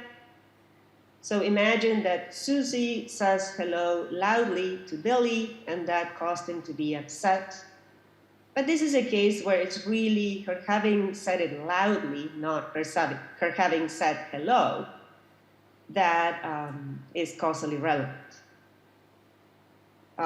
So having said hello is actually a nice gesture. It's just the particular way in which she said it, and more specifically, the fact that she said it loudly. Also, it's not as specific as her having said hello while chewing gum, let's assume. So Billy wasn't offended by the fact that she was chewing gum while saying hello loudly. And then another example is, imagine that Susie throws a rock at a window, and that causes the window to break. So this is an ordinary case where somebody throws a rock at a window and the window breaks as a result. We want to say, for example, that it's not her throwing any object at the window, but a rock, right? So it's not her throwing any object, including perhaps something like a rubber ducky at the window, but her having thrown a specific kind of object or particular type of object like a rock. And it's also not her throwing the rock in the very, very specific way that she did, perhaps by making the rock spin in a particular way en route to the window. Okay, so the idea is going to be that with the commensuration or proportionality criterion, we're going to be able to single out the right kind of behavior by the agent Susie that makes Susie responsible for the outcome. So imagine that the epistemic conditions of responsibility are met, and she threw the rock while wanting to make the window break, while knowing that it was likely to happen, etc., etc. So what we want to say is that it's her throwing the rock at the window that makes her responsible for the outcome of the window shattering. And Yablo's proportionality account allows us to make the right kinds of fine-grained discriminations among potential causes in order to allow us to do that. So there's different ways in which you can try and do that. Steve's account does it by appeal to a pretty rich ontology of events that are concrete and that are coincident, that differ in their essential properties. So some of them have richer essences than others, and others have poorer essences than yet others. And again, the proportionality or commensuration idea is setting the problem of overdetermination aside, right? So that we can see the right kinds of dependence relations obtaining between, for example, Susie's throwing the rock and the window shattering. So the account, this is a very, very rough sketch, but it will suffice for our purposes here, says that a potential cause C has the right amount of specificity for the effect E, just in case two conditions obtain. So roughly the first condition says C was specific enough And then the second condition will say, but something as specific as that was in fact needed. So C it strikes the right balance as far as specificity needed for the effect. So a bit more specifically, we can cash out the first condition in this way. It is true that E would still have occurred if C had occurred in the absence of richer alternatives. So, for example, if Susie had said hello loudly while chewing gum, so that's the richer alternative. So now we assume that she wasn't chewing gum while she said hello loudly, Billy would still have been upset. Right? So that suggests that we need, so that suggests that C was specific enough that we don't need to also appeal to the fact that she was chewing gum while saying hello loudly. And then the second condition is cashed out in this other way, but it is false that E would still have occurred if poorer alternatives had occurred in the absence of C. So, for example, if she had just said hello, but not loudly, so that's a poorer alternative that has a poorer essence, it's false that Billy would still have been upset. Right? So something more specific than that was needed. She had to be saying hello loudly. Okay, so that's the very rough account of how this is supposed to help with singling out the right kind of behavior as a cause. Now, importantly, Steve notes that there are limitations to this method of commensuration, because if you keep going down the list of potential causes that are more and more commensurate, so here I have an example with the Susie throwing the rock at the window case. Then you end up with extremely commensurate potential causes that are too commensurate in a way that affects the integrity of the causal order more generally. So we should avoid those potential causes. We should not allow them into our ontology, and that way we can rule them out as causes. So an example could be, so we start out with C1, which I think Steve would say is the actual cause. Susie threw the rock at the window. But we can imagine something that has a poorer essence than that, but that is more commensurate. Somebody threw a rock at the window. So imagine that Billy was standing nearby, but Billy didn't throw any rocks. Right? So either Susie or Billy threw a rock at the window would be a condition that is more commensurate, assuming that Billy's throwing the rock would have been sufficient to make the window break. And we can keep going like this. We can take C3, an absolutely commensurate potential cause, which would be something like a suitably large and heavy object was propelled at an adequate velocity towards the window in the presence of appropriate gravitational forces. And maybe even more detail than that is needed, but you get the idea. So we end up with this potential cause that is specifically designed to make the effect happen. So that's what a dedicated cause is, according to Steve.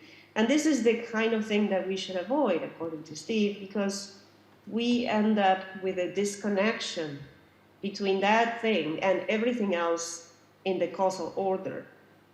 So we lose the integrity of the causal order, in particular because these kinds of things would only bring about their dedicated effects, because that's what they're particularly commensurate with.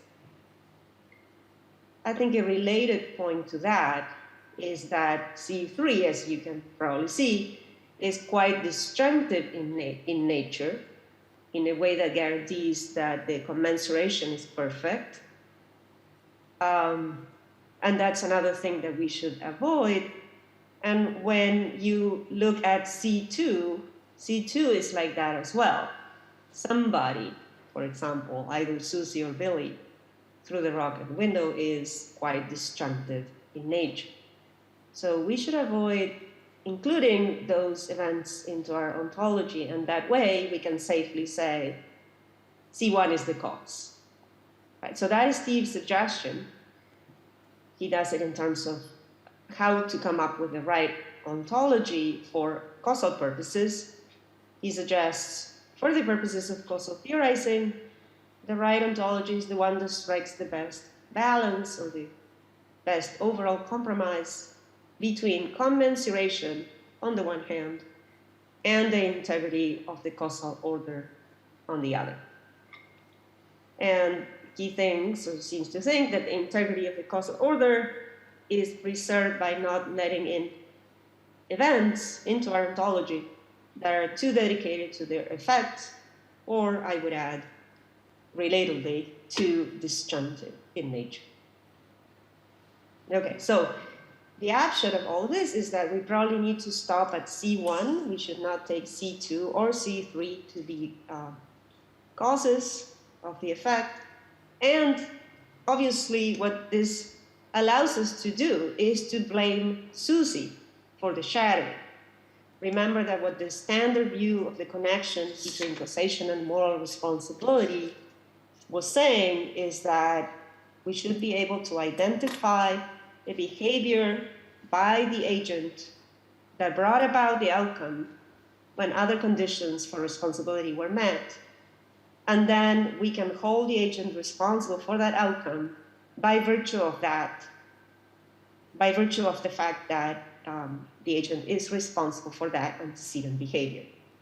If we had gone with something like C2, somebody threw a rock at the window, then we wouldn't have been able to identify behavior by Susie that she was responsible for and that brought about the outcome. So that has the advantage that it allows us to retain the standard view of the relation between causation and moral responsibility.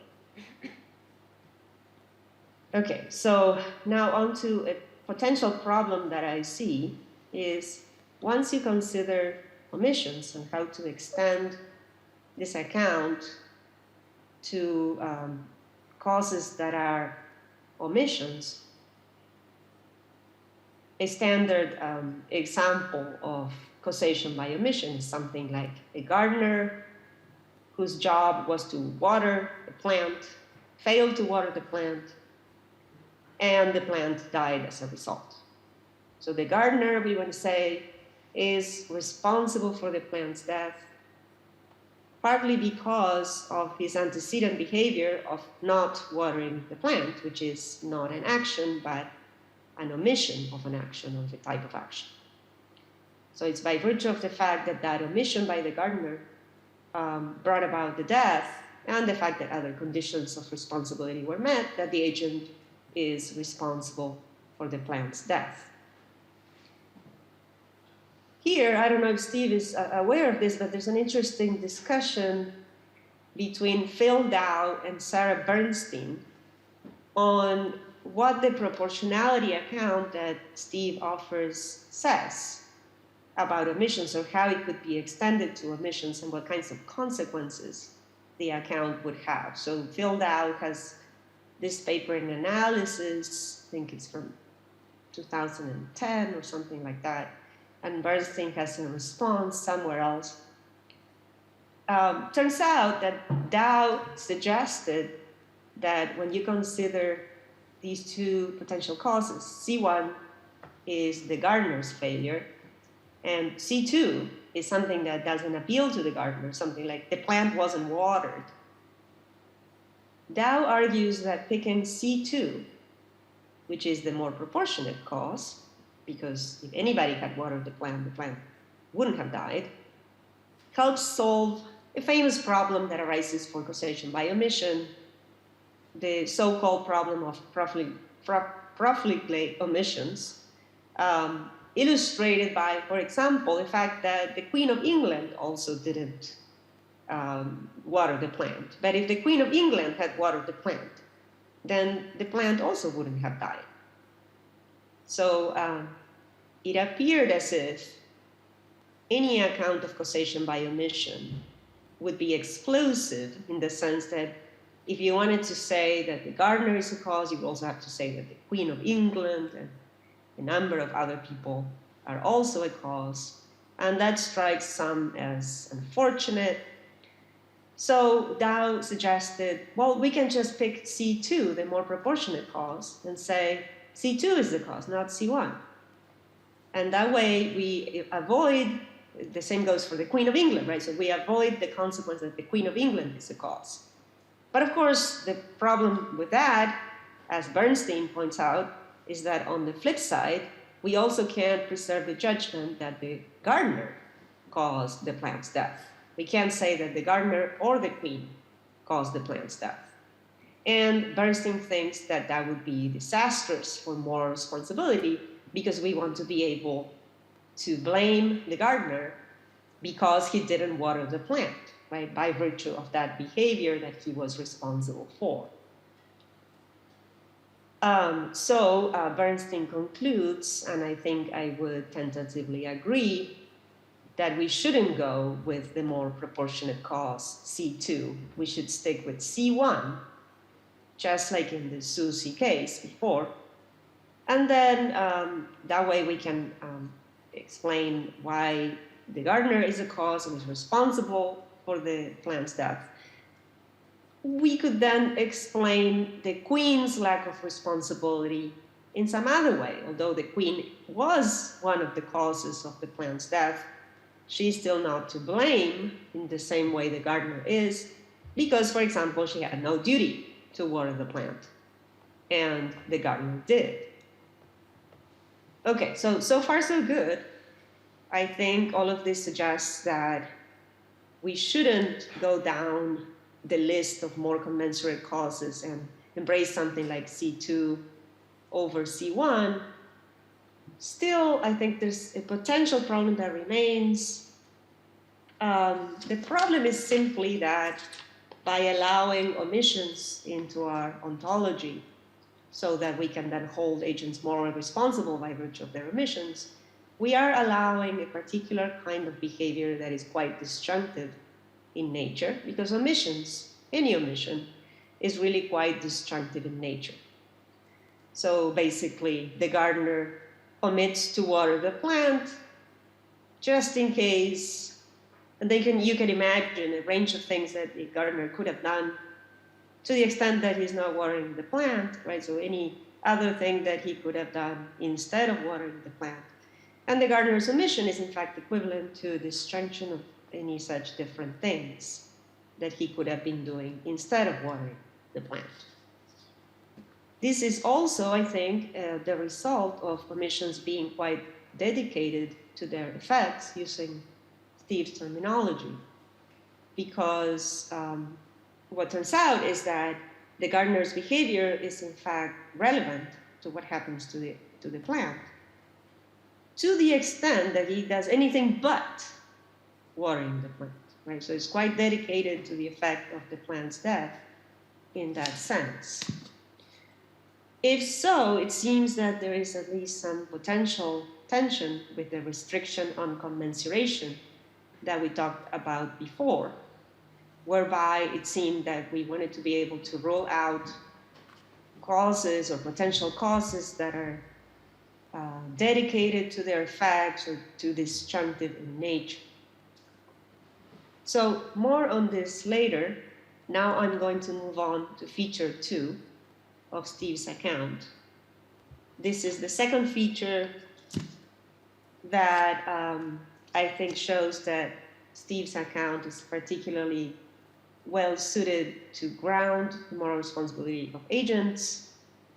And this is based on the de facto dependence account of causation, where again, he is considering the problem raised by overdetermination And he's trying to tell us a way of distinguishing between scenarios of that kind where there is causation and scenarios of that kind where there isn't any causation.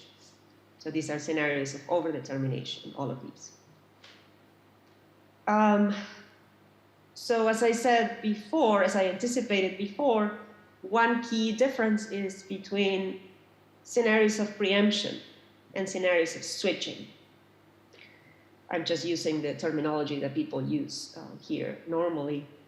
So a scenario of preemption would be another Susie case where she throws a rock at the window, but Billy also throws his rock at the window at the same time. Let's assume that Susie's rock gets there first and breaks the window before Billy's rock can do any harm.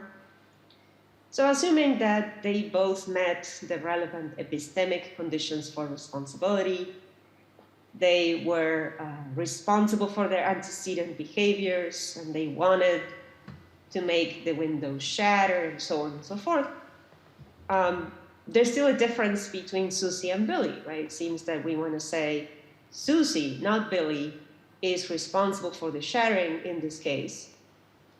And part of what grounds that responsibility claim is the claim about causation. So Susie, not Billy, is a cause. Now, in contrast with that, we can think about switching cases. So here's one switching case taken from one of Steve's works. Imagine that there's this runaway trolley bearing down the tracks, and there's a car that is lying up ahead on the track, 110 yards ahead. Now, before the trolley gets there, the tracks split up into two for only 100 yards before they reconverge again for the last 10 yards before the car is situated. So we have a switching mechanism that controls which track the trolley is going to go down on for those 100 yards. And we can imagine that there is this agent, I'm calling him Flipper, who flips the switch. And when he flips the switch, the train is diverted onto the other track for 100 yards. After traveling on that track for 100 yards, the trolley reaches that reconvergence point that I was talking about before, keeps going on that for 10 yards, and then crashes into the car. Okay, so the only difference that Flipper is making is which track the trolley takes for a while before it crashes into the car. So here again, we can imagine that all the other conditions for responsibility are met. So imagine, for example, that Flipper was confused and he thought that the other track was disconnected or that there was something wrong with the other track. And he really wanted to destroy that car with the aid of the trolley. So that's why he flipped the switch. He flipped the switch thinking that that is the only way in which the car would be destroyed. So what we would want to say about that case, presumably, is that Flipper is still not responsible for the car's destruction, and the reason is that he's not a cause, that the flipping of the switch is not a cause of the car's destruction, because he was confused, and in fact the other track was not disconnected, there was nothing wrong with that other track, and as a result flipping the switch didn't make the relevant kind of difference, because it didn't make the type of difference that is relevant for causing the outcome. So here we see an interesting contrast between cases that are both overdetermination cases. So there's two potential routes to the outcome in both examples. But in the preemption case, we really see Susie as the cause and not Billy. And in the switching case, we see Flipper as not being a cause, which can potentially ground the claim that he's also not morally responsible for the outcome, although of course he's morally responsible for trying to make the outcome happen, or something like that. So Steve's account allows us to draw the difference because this is the de facto dependence account, that again, this is a very rough sketch, but I take it this is the main idea. There's no simple counterfactual dependence in any of these cases, right? So the shattering of the window in the preemption case doesn't directly depend on Susie's throw, but it does hold in fixed a particular fact about the circumstances, the actual circumstances, the fact that Billy's rock never touched the window. So this is what Steve calls an ennobler, an actual fact such that if we hold it fixed, we restore the dependence. Hold in fixed the fact that Billy's rock never touched the window. If Susie hadn't thrown her rock, then the window wouldn't have shattered. And moreover, this is the right kind of fact that suggests that there is a causal relation. And the way Steve puts it, that fact is the fact that exposes the need for Susie's throw as a real need. And here's my intuitive way of cashing that out. Susie's throw meets a real need for the shattering to happen because I take it the idea is this is a need that would have to have been met by Billy in the counterfactual scenario, right, where it's Billy's rock that brings about the shattering because Susie doesn't throw, right? So by throwing her rock, she's meeting an actual real need for the shattering to happen. So the suggestion is something like we have to compare the actual needs that the shattering has in order to happen with the counterfactual needs in that counterfactual scenario where Susie doesn't throw. So that's what he calls the fallback scenario.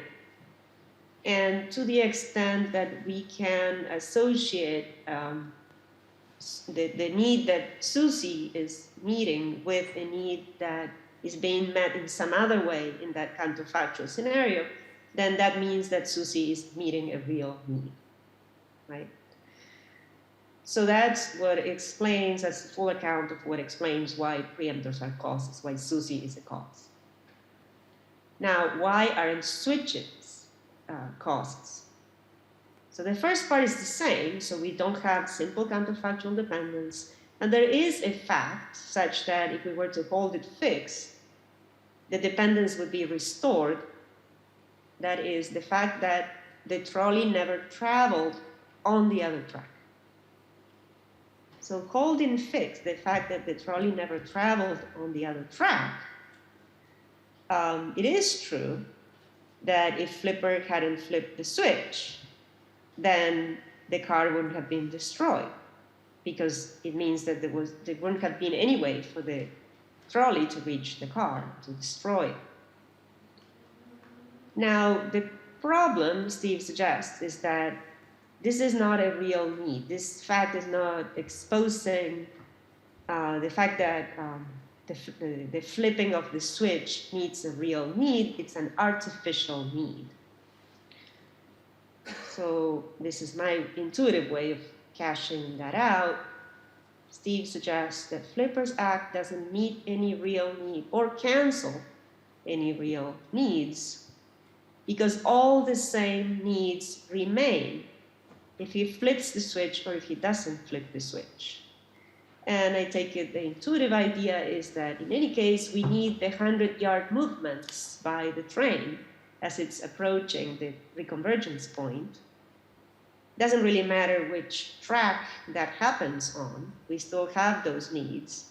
And this switching, the flipping of the switch is outside of all of that. So it's not doing anything to meet any of those needs. The same needs would have existed in that counterfactual scenario where he doesn't flip the switch. So that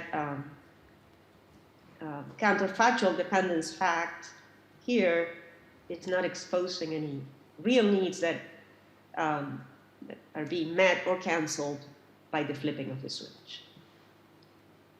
Okay, I hope that's enough to explain the difference the way Steve sees it. Now, note that another thing that follows from the account, as Steve points out, is that if the switching had hastened the outcome, if it had made it happen faster, earlier, then the switching would have been the cause. So imagine that the side track onto which the trolley is diverted when Flipper flips the switch is shorter. Then the switching does cancel some needs, because then we no longer have those 100-yard movements. We have, say, 80-yard movements or something like that. So it would have canceled some needs. And, well, Steve thinks that that's the right result. And I think it might be the right result. In that case, it might be that we would want to hold Flipper morally responsible for the car's destruction, because we more basically think that Flipper did something that causally contributed to the car's destruction. Okay, so on to the potential problems. The first problem that I see is once one considers cases that involve two morally responsible agents who act wrongly at the same time. And the basic idea is this slogan, it's captured by this slogan that two wrongs don't make a right. So now we add another agent that I'm calling reconnector. This is from a paper of mine from some years ago on disjunctive causes. Imagine now that everything's the same except that there's this second agent, reconnector, that had, so that the track had been disconnected and he had reconnected the other track earlier on, also wanting the car to be destroyed. So both agents think they're doing what's necessary for the car to be destroyed, and they do it wanting for the car to be destroyed, so they meet the other conditions for moral responsibility. So the track used to be disconnected, reconnected, reconnector had reconnected the other track earlier on, and now Flipper is not aware that reconnector had reconnected the track, so he flips the switch, thinking that that's the only way in which the car will be destroyed. So it seems to me clear that we want to hold somebody responsible for the car's destruction. Because here we have two agents who acted wrongly, wanting for the car to be destroyed. They had reason to believe that they shouldn't have been doing what they were doing. So we want to hold somebody responsible. It might not be clear who, if both or one of them, but we want to hold somebody responsible for the car's destruction. If they hadn't done what they knew was wrong, then the car wouldn't have been destroyed, because the trolley would have kept going on the main track that was disconnected, and maybe it would have derailed, but it wouldn't have reached the car, and it wouldn't have destroyed the car. Now, the problem that I see is that it's not clear then how we can hold somebody responsible given everything else that we have said about this account of causation. So first of all, it seems to me we can't hold Flipper causally responsible, because his causal contribution is the same as in the original case without reconnector. I don't think that the fact that the track was disconnected earlier on makes any difference to his causal powers at the time, right? In fact, the other track is now reconnected, so the case is exactly the same as the original case. So Flipper cannot be a cause if he wasn't a cause in the original case.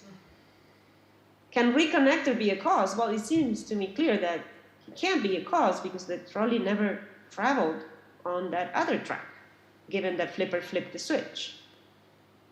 Right? So what he did made no difference in the relevant sense if the trolley never traveled on that path.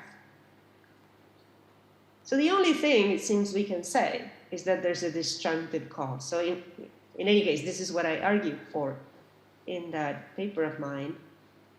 Something like a disjunctive event involving both flipper and reconnector. The fact that either flipper flipped the switch or reconnector reconnected the other track. Why that? Well, the rationale is simple, right? If flipper hadn't flipped the switch, and then the train would have continued on the main track, and if reconnector hadn't reconnected the other track, then the trolley would have derailed, and the car wouldn't have been destroyed. So that means that there's counterfactual dependence between the disjunctive fact involving flipper and reconnector and the car's destruction. So if we can allow disjunctive events of some kind into our causal ontology, then that would come out as a cause, and we could, I think, restore the agent's moral responsibility, one or the other. But of course, the problem is that Steve's proposal from before, the restriction and the commensuration idea, doesn't allow us to include events of this kind that are too dedicated to their effects or too disjunctive. So that's a problem that I see, that if that's the case, then we can't hold anybody morally responsible on any grounds of causation. The second problem, I hope I'm not going on too long. I forget at what time we started in the end. How long have I spoken for, roughly? You have talked for 42 minutes. I'm at 42 minutes? Yes. Okay, I'll try to be fast. So this is the last page. The second problem involves omissions again. So this is a case of omission that I call sharks. Everybody calls it sharks in the literature, moral responsibility, where there's this agent lazy who sees a child drowning in the water, but is too lazy to attempt a rescue. But there were some sharks swimming in the water, and they would have killed him and prevented the rescue. Imagine that, again, lazy just did it because he was lazy, so intuitively the other conditions for responsibility are met. But he doesn't seem morally responsible for the child's death, right? And the reason is that he doesn't seem to be a cause. The problem that I see with saying this based on Steve's account is that the account seems to entail that lazy is a cause. The first part is just the fact that holding fixed the fact that the sharks didn't attack anybody. The dependence is restored as before. The death does counterfactually depend on lazy's omission, holding fixed the fact that the sharks never acted. And moreover, the failure to jump in to attempt a rescue does seem to cancel a need, in that case, for the child's death. Because now the sharks have to attack him to counteract that threat to the death, right? So the failure to jump in seems to be canceling a need. So the account entails that lazy is a cause, it seems to me. And given that the other conditions for responsibility are met, it would follow that lazy is responsible.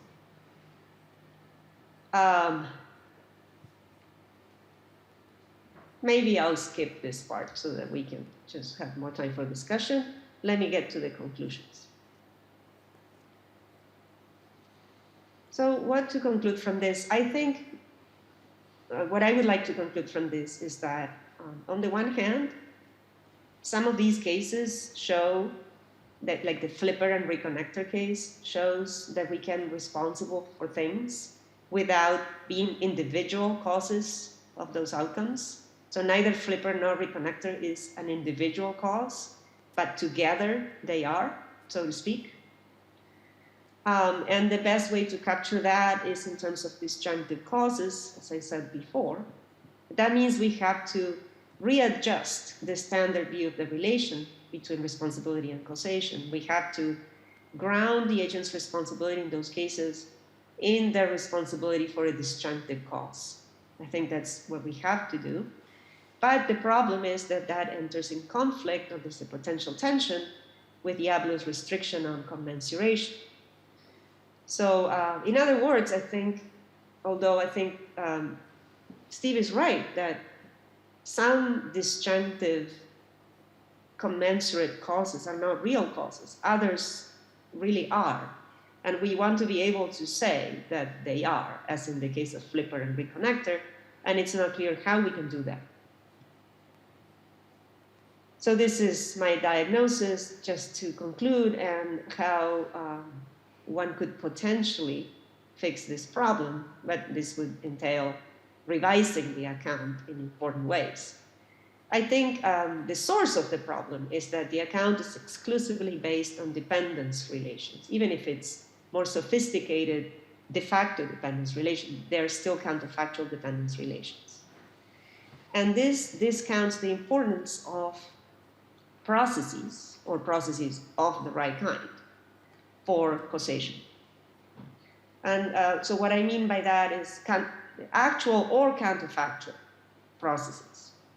In the normal case where we have Susie throwing a rock at the window, right, and we didn't want to say it was the fact that somebody threw the rock, either Susie or Billy, that brought it about, but just Susie throwing the rock, it seems to me that the underlying reason why we want to be able to say that is that there is an actual process linking Susie with the shattering. In the omission cases, these are counterfactual processes, right? The gardener or the queen are causes because of the fact that in the counterfactual scenario where they water the plant, there's a process linking them to the plant surviving. In the flipper and reconnector case, though, there isn't any such thing. There isn't a process that can be traced back to exclusively just flipper or reconnector. If anything, what we're considering is some counterfactual scenario where they both act differently, and as a result, the car is not destroyed. But it cannot be traced back to one or the other, but to a more collective type of contribution. And that is why I think we need to be able to make room for these disjunctive causes. So a potential fix for these problems would be to allow for a combination, perhaps, of a dependence type of account, such as the de facto dependence account, and some potential relevance assigned to processes that are either actual or counterfactual in nature. That's it. Thank you so much. Hi, Carolina, it's Gideon. Can you hear me? Yes. Hi, Gideon. Hi. How are you? I wanted to ask something about the bit at the very end. Why isn't there a process that privileges flipper over reconnector in that case? Suppose that the flipper switches things from left to right. And there could have been a little thing on the left-hand track that would have left a trace in the effect, you know, a red can of paint. And there could have been a blue can of paint on the right-hand track. Because flipper switched the thing, the car is destroyed and a blue can of paint flies everywhere. In that case, there's a trace of flipper's activity in the effect, but no trace of reconnector's activity in the effect. And the fact that there happened to be no paint in the scene shouldn't make a difference. Good. Yes.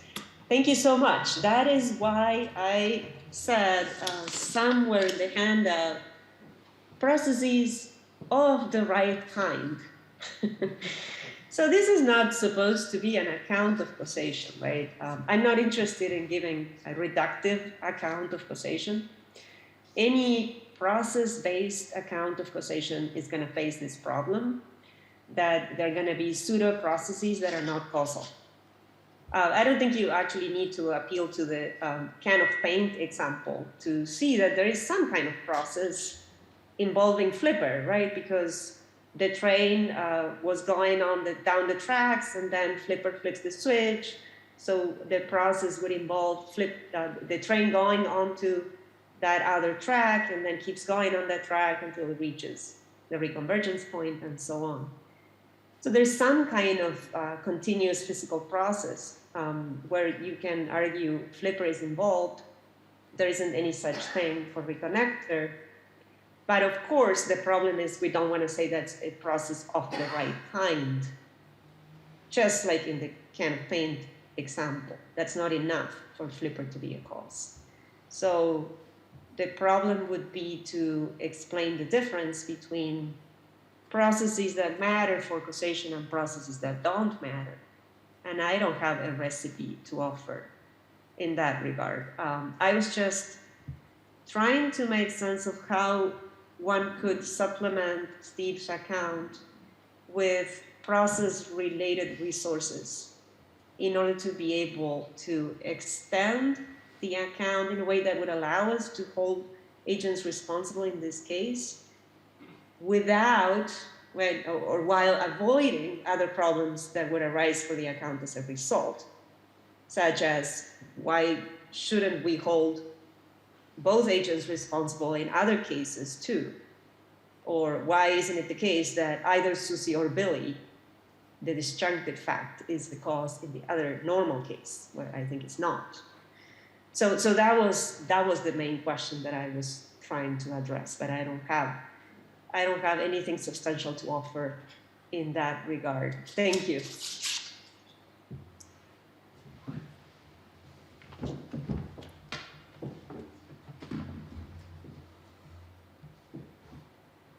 I'm sorry, I have this light shining on my face and I can't get rid of it. it's the middle of the morning here, so. Hi, Carolina. How are things? I just wanted to say that the theory that you're so ably criticizing was like largely or significantly based on comments that you made along the way in those early 2000s years about how oftentimes what makes something a cause isn't that it was necessary, but that it was sort of making it easier for the effect to occur, that it was sort of easing the effects, sort of cutting into the effects sort of debt load. And that was really like, all I was trying to do is capture your... I can't hear anything. I think you're muted. Yeah? Can you hear now? Yes, perfect. Hi. Oh, okay. Hi, Steve. Hi. Well, I was just saying at great length that you're great, and that the account that you're criticizing, I interpret it more as I'm like the switcher that switched your criticism back onto you, because the account was so much inspired by things that you'd said along the way about how causes aren't necessarily things, or effects aren't necessarily, don't necessarily hinge on their causes, but effects sort of have a certain debt load, a bunch of things that have to go right for the effect to occur, and anything that cuts in the right way into the debt load, even if something else would have cut into it, is enough to make it a cause. Anyway, so thank you for that. So this is maybe a tiny bit related to Gideon's. I really don't have any response at all. It's a really great bunch of examples and questions. But so I take it that if suppose Switcher had switched the train onto this other track, and after that, someone had, disconnector had disconnected the original track, and then reconnector had reconnected it. All that happened fairly quickly, so there never really was ultimately any real need for the switch, because there was an intact track on the other side. I suppose we should add that disconnector and reconnector didn't know where the train was or something of that nature, so it wasn't playing that indirect causal role. And so, so in that kind of case, I think we could still, or could we, I don't know what your intuition is there. I mean, part of me wants to say, well, maybe Switcher did relieve the effect of what would otherwise have been the need for a reconnector to reconnect the track. But of course, to your point, in your example, it all happens beforehand. Yeah. Right. And Yeah. so that's already. That's why. Yeah, I figured. Yeah. So you're saying you crafted your example so that it wouldn't be vulnerable to simple-minded counterexample. That's an MIT trait. I'm glad I instilled that in there. No. Well, let me say, so in the paper where I developed these ideas and argued for disjunctive causes, it was all happening at once. Oh. So that's like in the intermediate case where I'm not sure what you would say in that intermediate case, but yeah, I was sure that you would have wanted to say if that if Reconnector had reconnected the track later on, then Flipper or Switcher is a much better name actually. Switcher is really relieving the effect of some needs, and I think that sounds right to me. Yeah. So I might want to agree about that. I'm not sure if it all happens at the same time, but definitely, given that it happened before, it seems to me that the reconnection has already happened, so the cases are completely alike from that point on. Well, I was wondering if it was, so what do you think about this kind of case? There's bombers overhead. We've talked about this kind of case too. And they're threatening to bomb the original track, but they don't actually succeed in doing that. So the original track is intact, but nevertheless, since they weren't threatening to bomb the new track that the train was switched onto, you might still say the switching was sort of relieved. What would you want to say? Well, I'd want to say that it was a cause in that case, and then I'm feeling, because it relieved it of maybe not sort of a definite need, but a risk. Well, or the need for maybe there was a definite need for the planes not to have, their bombs not to have hit the original track. And then now here's where I'm really, really reaching, and so this is where I'm really conceding I have no answer.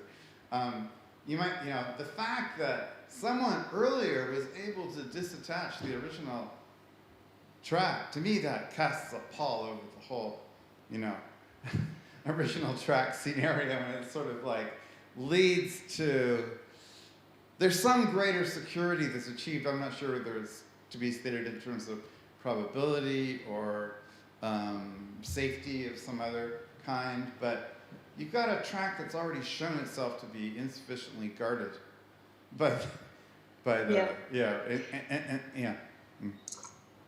I think what I would want to say about the bombers case is probably that if it was a truly, genuinely indeterministic process, so that there was really an objective risk, even if it's a risk that never eventuated, that's a kind of case where I might want to be able to concede it's eliminating that need. So the switching is the cause. Other kinds of risks, I'm not so sure that, don't really pose any objective risk. There's no objective probability associated with them. Right. But more fundamentally, so what my account of the connection between causation and responsibility says is that we should be able to hold one agent morally responsible for the outcome to the extent that we can hold them morally responsible for that disjunctive cause. And then there's a further question that arises there that is a really, really difficult question of when can we hold agents morally responsible for disjunctive facts that they guarantee because their individual contributions are sufficient for the disjunctive fact obtaining. But I don't think that's necessarily a reason to think that they're always responsible for their disjunctive facts. So it's only in some cases that they are, in other cases they're not.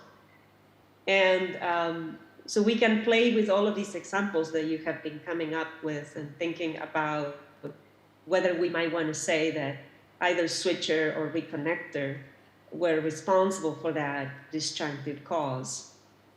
And whether they are responsible for the outcome would really depend on that. The cause is always the same, it's the disjunctive cause. So then the responsibility of the agents just hinges on whether they're responsible for the disjunctive cause. So that's what I would want to say, putting it all together, right? Ultimately, that would be my suggestion. But we have to be able to allow for some disjunctive causes into our account. Okay. Thank you, Vince. Thanks. Thank you.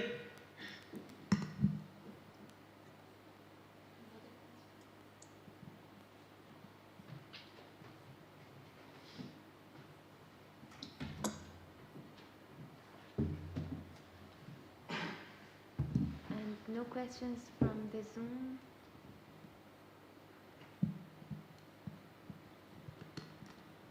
If no one else does, I just have a one-word question. So tell us why it isn't a case of overdetermination. Yeah. I mean, you mean a case of overdetermination in the sense of symmetric overdetermination, where each one of them is a cause? Yeah. Yeah. Well, I don't think each one of them is a cause because they're independent reasons for believing that neither of them is a cause individually. So if they were individual causes and the effect is just overdetermined, then they would also be individual causes in the other examples. So switcher would be an individual cause in the original case, and he is not. It is an overdetermination case in a broader sense, in the sense that, I mean, some people even believe that overdeterminers are not individual causes. So that's fine with me. Right? So you might even believe that all overdetermination cases should be resolved in this way. The cause is always disjunctive. So it can be an overdetermination case in that sense, in the sense that there's counterfactual dependence between the disjunctive fact and the outcome. And that makes the disjunctive fact a cause, but there's no individual causation between any of the disjuncts and the outcome. But yeah, the main reason for thinking they're not overdeterminers in the other more loaded sense is that that would make them individual causes, and I think that's wrong. It's wrong to say that they are. But the argument that what Switcher did wasn't an individual cause, based on what you said, in the original case, Switcher wasn't, seems to already import something process-like into the theory, because it's sort of, it sounds like you're saying it's sort of an intrinsic affair between Switcher and where the train went and the effect. Why couldn't it make Switcher an individual cause that this other weird stuff had happened earlier? I'm sorry, I'm sure I followed. So in the original case, Switcher is not an individual cause in the sense that matters for moral responsibility, because all the other conditions for responsibility are met, and we still don't want to hold Switcher morally responsible for the outcome. Right. So it's got to be, yeah. Mm-hmm. No, right. So if you had a premise that said things were intrinsically the same between Switcher and the outcome, between the original case and where there is no tampering with the track. Maybe I'm misremembering what the original case was. But I was thinking the original case, there is no tampering with the track. Yes, okay. That's right, yes. So in the second case, there was some tampering with the track, so that makes for an extrinsic difference. Mm. Unless you think that causation is intrinsic, that could... No, that's not the justification. It's just that the tampering with the tracks was fixed some time ago. So I think intuitively that difference doesn't matter. It's an extrinsic difference that shouldn't matter to the causal structure of the case. And when you think about moral responsibility, I think it's the same. So the track has already been reconnected. Switcher is not morally responsible, I think, in that case. So this is another work of mine where I talk about similar cases, where I think the person we should hold responsible is the agent that guaranteed the obtaining of the disjunctive cause earlier on. So that would be reconnector. In the example that I didn't get to talk about in the handout, there was another a case like that where lazy doesn't jump in to save the child and the sharks are in the water. But the reason they're in the water is that they were released by some other agent earlier on in the day, or the day before, or weeks ago, right? So I think in that case, it's clear that we should hold that agent morally responsible. Although clearly he's not an individual cause, but we can still hook him up to the outcome through that disjunctive fact that is the cause of the outcome. And then lazy would not be morally responsible because he's not morally responsible for the disjunctive cause. Does that make sense? Yeah. Too much sense. Cool. Gideon has another question. Cool, thank you. Thank you again. So I think these cases are close to one of the, a standard law school hypothetical. Guy goes out into the desert, is going out into the desert, person A wants to kill him and puts poison in the canteen. Person B, acting totally independently, wants to kill him and puts a little hole in the canteen so the water dribbles out. Guy gets out into the middle of the desert, sees that he's got no water, lingers on for 2 weeks and dies of thirst, of dehydration. Yes. The poisoner acted first. Yeah. But yes. it's very hard to see him as responsible for the death because the guy never got anywhere near the poison. Yes, but that's what I say. Well, actually, I say that about another case where there is no poison, but the person had drained the water out and replaced it with salt or rocks or something like that, because adding the poison complicates matters a little bit, because then you're starting to imagine he had drunk the poison, then he would have been death by poisoning, but not death by, So, yes, so I have another paper where I talk about that example, and I apply this framework, and that is my conclusion. But, I mean, the main conclusion that I want to draw from considering that case or other examples like that is that we should be able to hold somebody responsible because two wrongs don't make a right. And we can do that because there's disjunctive causation, or to the extent that there's disjunctive causation, we can say that. And then the further, more difficult question would be, who should we hold responsible for the death? Is it the person who acted first, or is it the person who acted second? Now, it's true, I mean, in all of these cases, with regard to the first agent, there is no process linking that agent to the outcome. But there is no process in cases of omission either, and we still hold them responsible. So I think that by itself is not necessarily a problem. But I do think it's a really difficult question. And it's interesting, right, that the law would have to decide cases like this where we can't even agree on who's responsible in the first place. But I think we should agree that somebody is, and not believe, like Michael Moore does, for example, that nobody is responsible in these cases because they cancel each other out.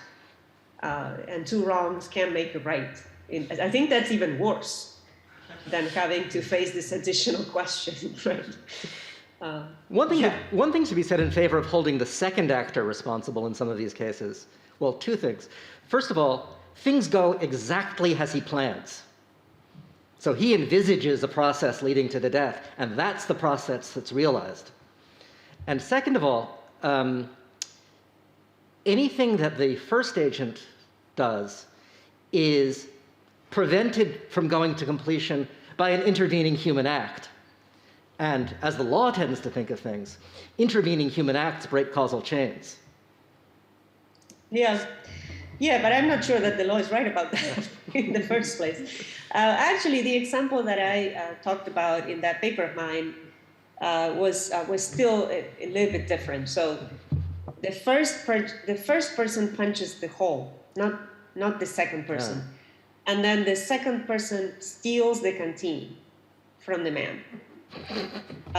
Would that change anything? Because that's the kind of case where I would want to say it's the first person that's responsible, not the second one. But it's still true, I guess, that it's going according to the plan that the second agent had more than according to the plan that the first agent had. So it's true. I mean, if that kind of foreseeability condition matters, then that would be a reason for wanting to hold the second agent. So I think the question is, who is responsible for that disjunctive fact? But it's such a weird question that we don't know how to answer. Totally weird. So yeah, I really welcome any suggestions like the ones you have. Thank you. Okay, the first speaker today is Paul Égré, directeur de recherche, Institut Jordico, and the title of the talk is Two Kinds of Partial Truth. All right. Is it okay with you if I take off the mask? Okay, I had my booster shot a few days ago, so I hope that it minimizes the risk. Well, first of all, I would like to thank Jean-Baptiste Rosy and François Recanati for hosting this workshop. I'd like to thank the organizing committee and most of all Steve Yablo, who made all the travel with Sally. It's wonderful, wonderfully generous. I'm actually going to talk about the notion of partial truth. The talk is titled Two Kinds of Partial Truth. I'm not sure I'll have the time to go over all the material in my talk. And in a way, I feel I have mixed feelings because on the one hand, I think I might say too much and I might also say too little, depending on the parts. So this is a still inchoate idea. Let me try to move on. Okay. So here is Yablo's definition of partial truth, which I recognize from the book, Aboutness. A hypothesis is partly true if and only if it has parts that are wholly true. And you see, of course, the definiendum on the left-hand side of the if and only if, and then these two notions of having parts and being wholly true.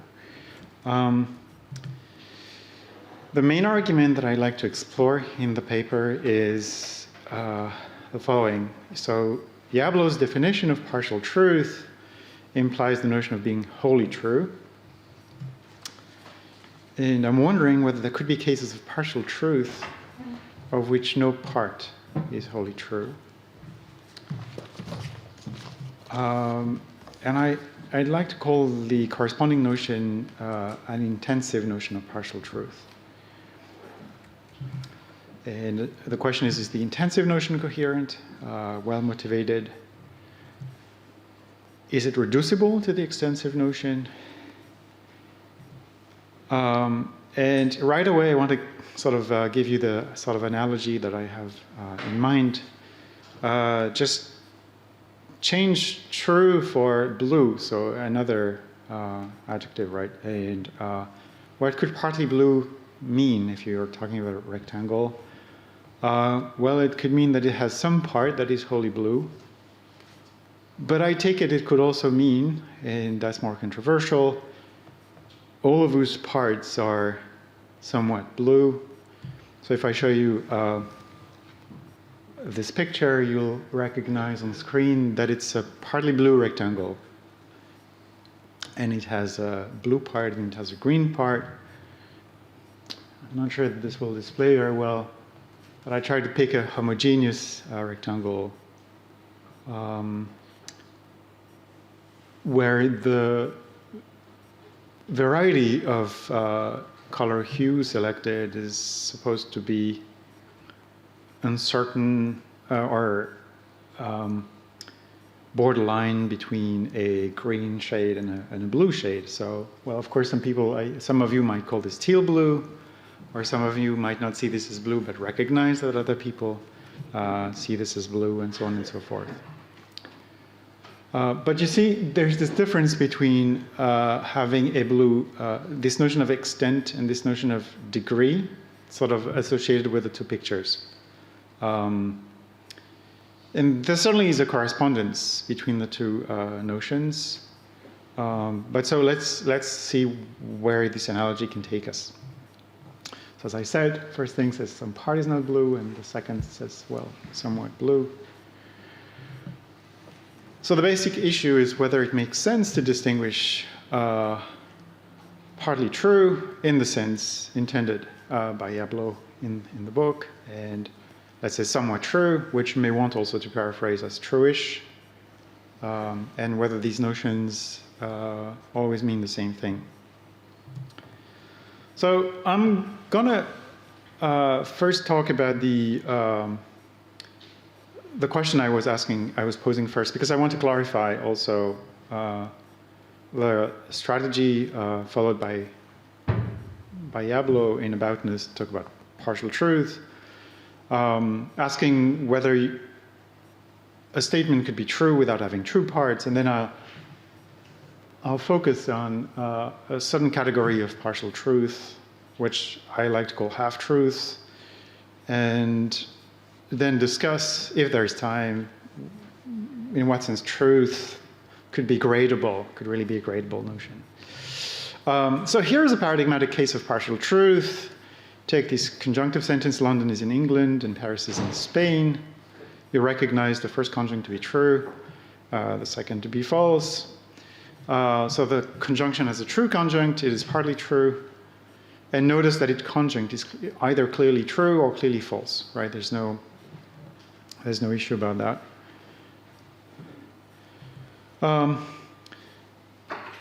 So first question, which I think on which there might be some misunderstanding, is when I ask, could a sentence be true or partly true without any true or wholly true part, we need to clarify what is the part of a statement or a part of a sentence. And depending on which approach you take, whether a syntactic or a semantic notion of parthood, you get different answers to the question of whether a sentence can be true without having true parts. So just to make it very clear, if you take a full sentence, like London is not in Spain, a true sentence, thereby the negation of a false sentence. The sentence is true because it's fully true in this case. You may say, well, it's partly true. No proper syntactic part of the sentence. So the sub-sentence, London is in Spain, is not true. But we're not going to use that as an argument that, although the sentence is true, it has no true part, right? Since, in fact, we're really concerned about the content of the sentence, the proposition it expresses, and that is true. And this is what is reflected in Yablo's book by distinguishing content from sentences and propositions expressed from sentences.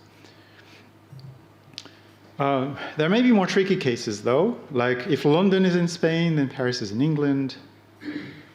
I'm not entirely sure what the parts of a conditional sentence should be, but there's obviously one analysis of conditional sentences, the true material conditional analysis, the two-valued material conditional analysis on which the sentence is true. You could say, well, if the parts are the antecedent consequent in this case, the sentence would be true on the material conditional analysis, although it has no true parts. But again, it would be making the same mistake because you could deny that the relevant parts are just these syntactic parts.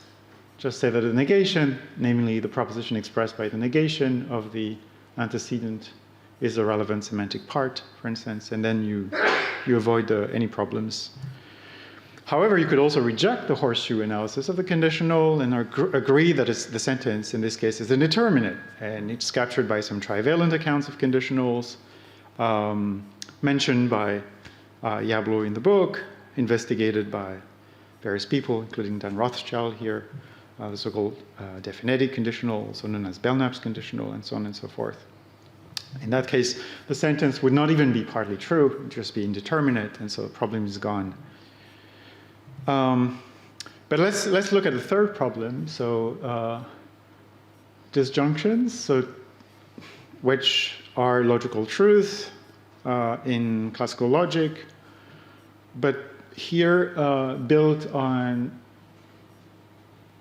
parts, syntactic parts that, let's say, on a certain analysis would not be wholly true. In a sense, we need to clarify. So either Pluto is a planet or Pluto is not a planet, admitting that Pluto is a borderline case of being a planet. So on a supervaluationist analysis of the vagueness of planet, the sentence is such that no disjunct is super true, because you could precisify planet in a way that makes the first disjunct true but also false, and conversely.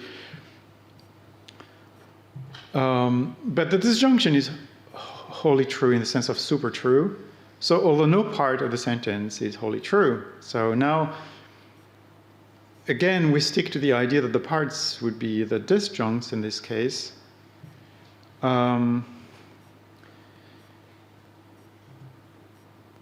And this problem would be averted as follows, as I understand in Yablo's analysis, because there's a much more elaborate notion of the notion of content parthood, where now content A includes content B as a part if A entails B, and every truth maker for A contains a truth maker for B, and every false maker for B is a false maker for A.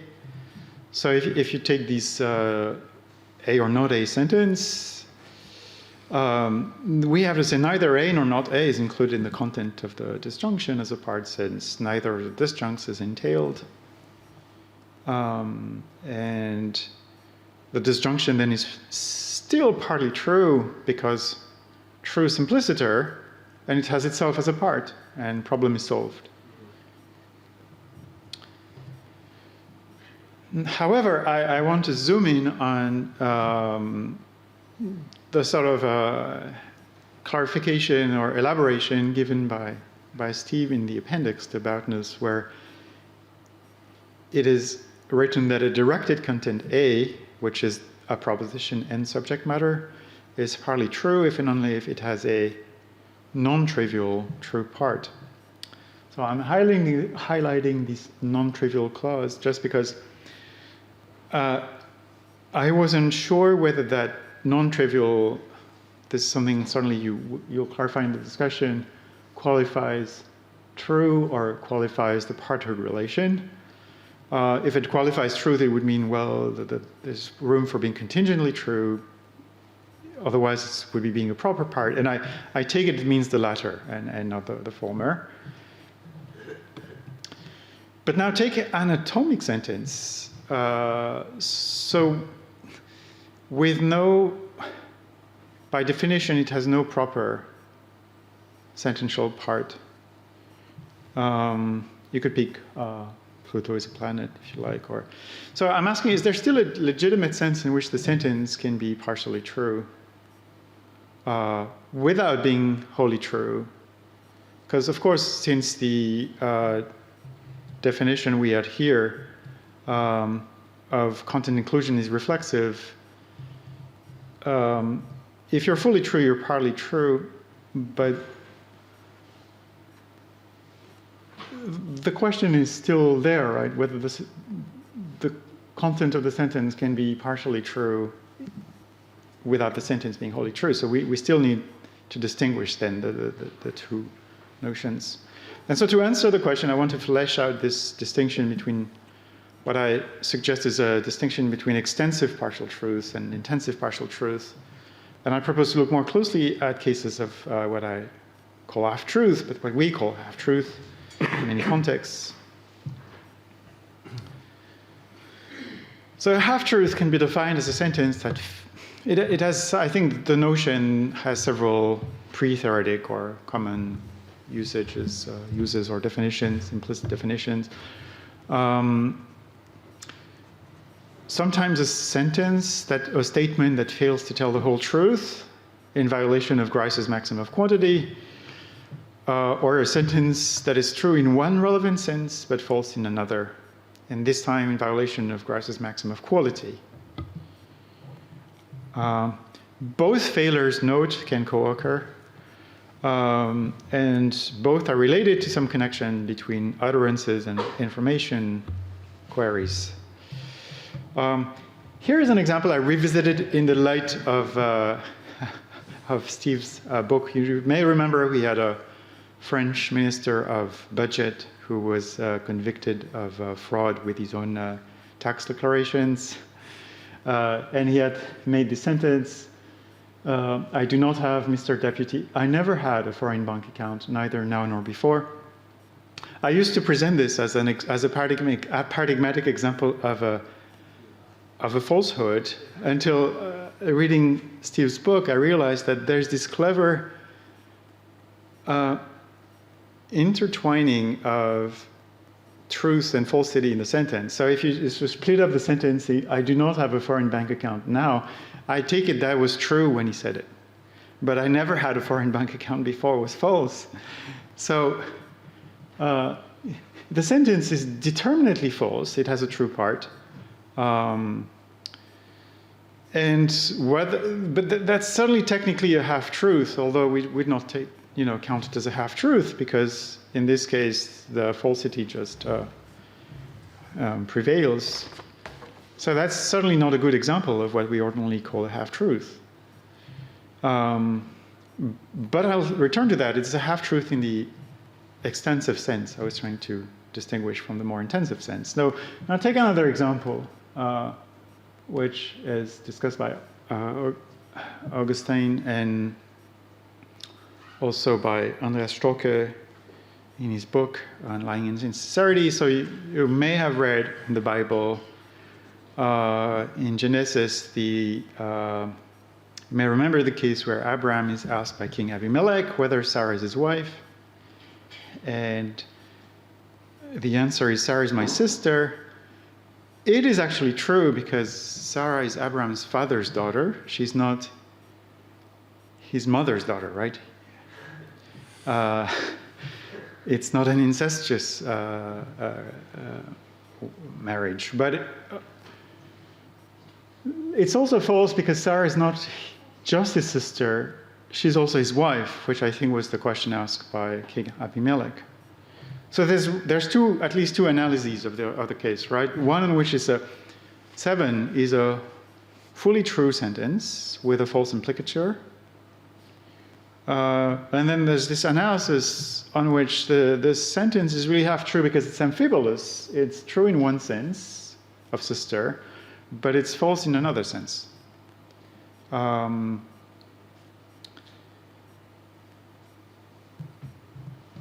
There are more cases like that I want to mention with present day kings, right? Like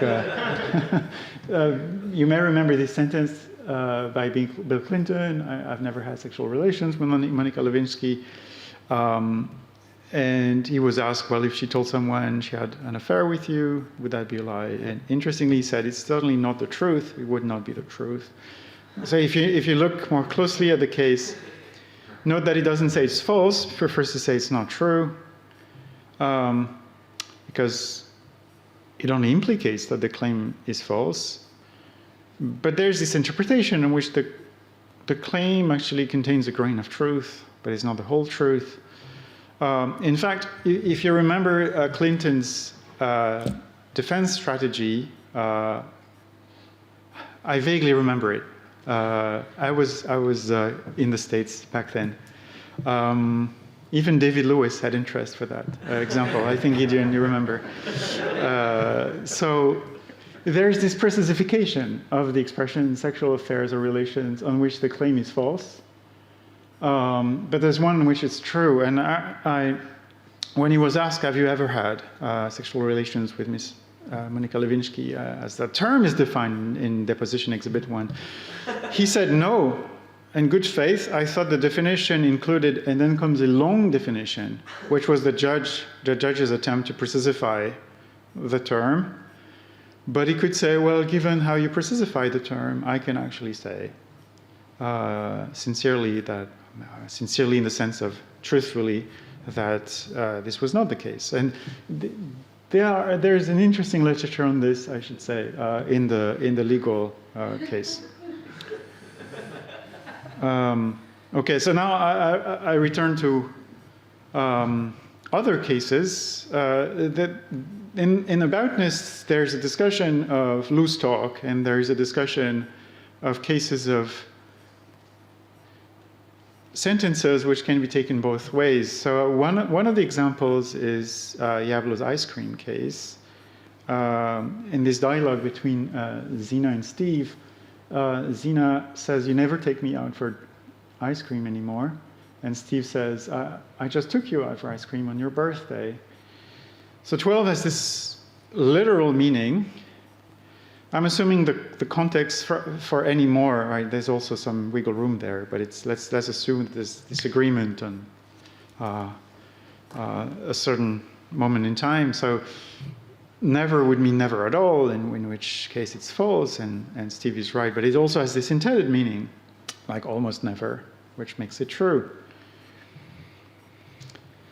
So this brings me to this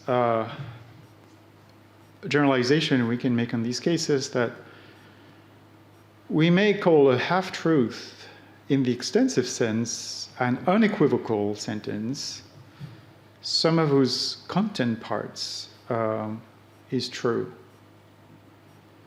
And if you want to insist that it's really half and not fully, you could say, well, and some of which is false, right?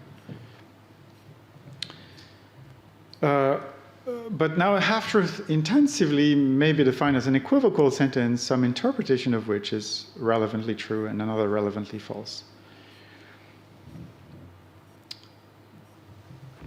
So the Cahuzac case is technically an extensive half-truth. The Abraham case and the other cases, I take it, are of the latter kind. And what I call equivocal sentence, by the way, it includes vague, not just amphibulous sentences, but also vague sentences, I think, more generally. So when thinking about these cases, I had in mind also the setting of the framework that I've been working in with some of my co-authors, Pablo Cobarros, Dave Ripley, and Robert Van Roy. But it relates to work by Sam Al-Khatib and Jeff Pelletier and Dominic Hyde, distinguishing two notions of truth. So this idea that a sentence is strictly true if it's true in all its relevant interpretations, which we could call super true also, and a sentence is tolerantly true if it's true in some of its relevant interpretations, and Hyde would call it sub-true. Now, so let's go back to the examples. So this one really has the structure of the Cahuzac sentence. Paris is in Spain and London is in England. It's partly true in the extensive sense, but it's not tolerantly true. There's no way for the sentence to be tolerantly true. So there you get this dissociation between being partly true and being tolerantly true. On the other hand, you never take me out for ice cream anymore.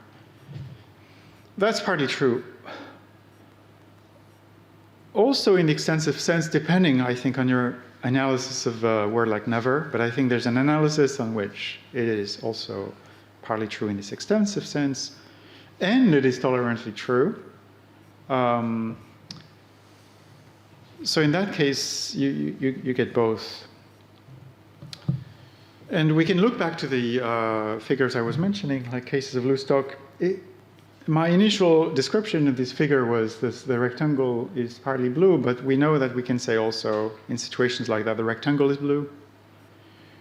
It can be asserted tolerantly because a sufficiently large part of the rectangle is blue, corresponding to these cases of non-maximal readings that have been discussed by Laserson, Burnett, Christian, Spector, Feynman. Sorry, it's an I, not a Y, I'll correct that. And in the case 17, you could also say the rectangle is blue without qualifying. It can be asserted tolerantly because it's true on some interpretations of blue, sufficiently close to the set of focal interpretations.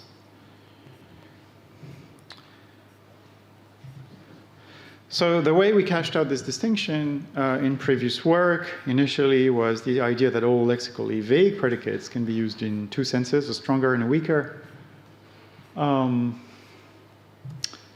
That was the idea. If you take a predicate P, it can be interpreted relative to a usual classical structure, except that on top of it you had a similarity relations for predicates. These similarity relations can be reflexive and symmetric, would fail to be transitive for cases of vagueness. Now, for an object A to be P tolerantly that is tolerantly true if there is an object B sufficiently similar to A such that B's P is classically true. And for the strict definition, you just get the dual universal quantification over the object similar to the given object. If you like to think of this in terms of, super and sub-truth, that's entirely possible. But that was the TCS picture, and of course that lines up with a number of other accounts of vagueness.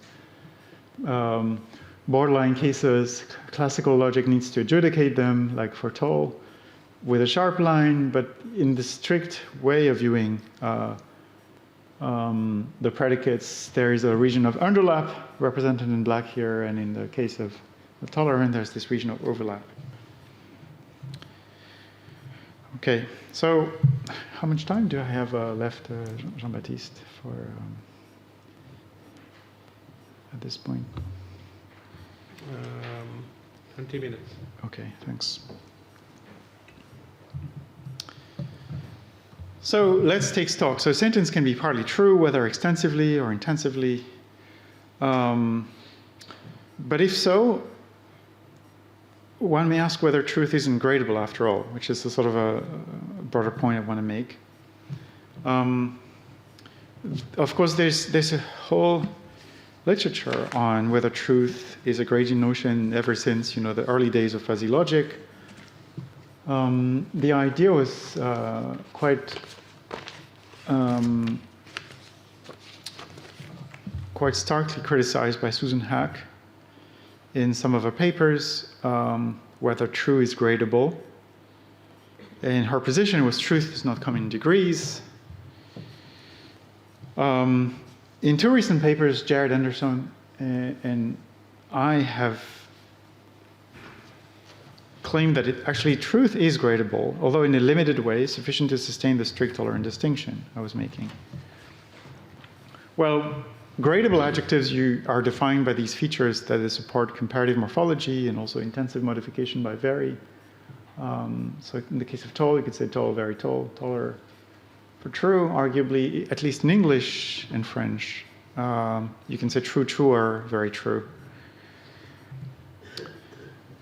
So people have distinguished three kinds of adjectives. The non-scalar ones, like pregnant, prime, hexagonal, which do not pass these tests easily, at least. And then relative gradable adjectives like tall, short, rich, and poor, and absolute adjectives like flat, bumpy, safe, dangerous, clear, and clear are called absolute gradable adjectives, and they sort of fall in between the non-scalar and the relative adjectives.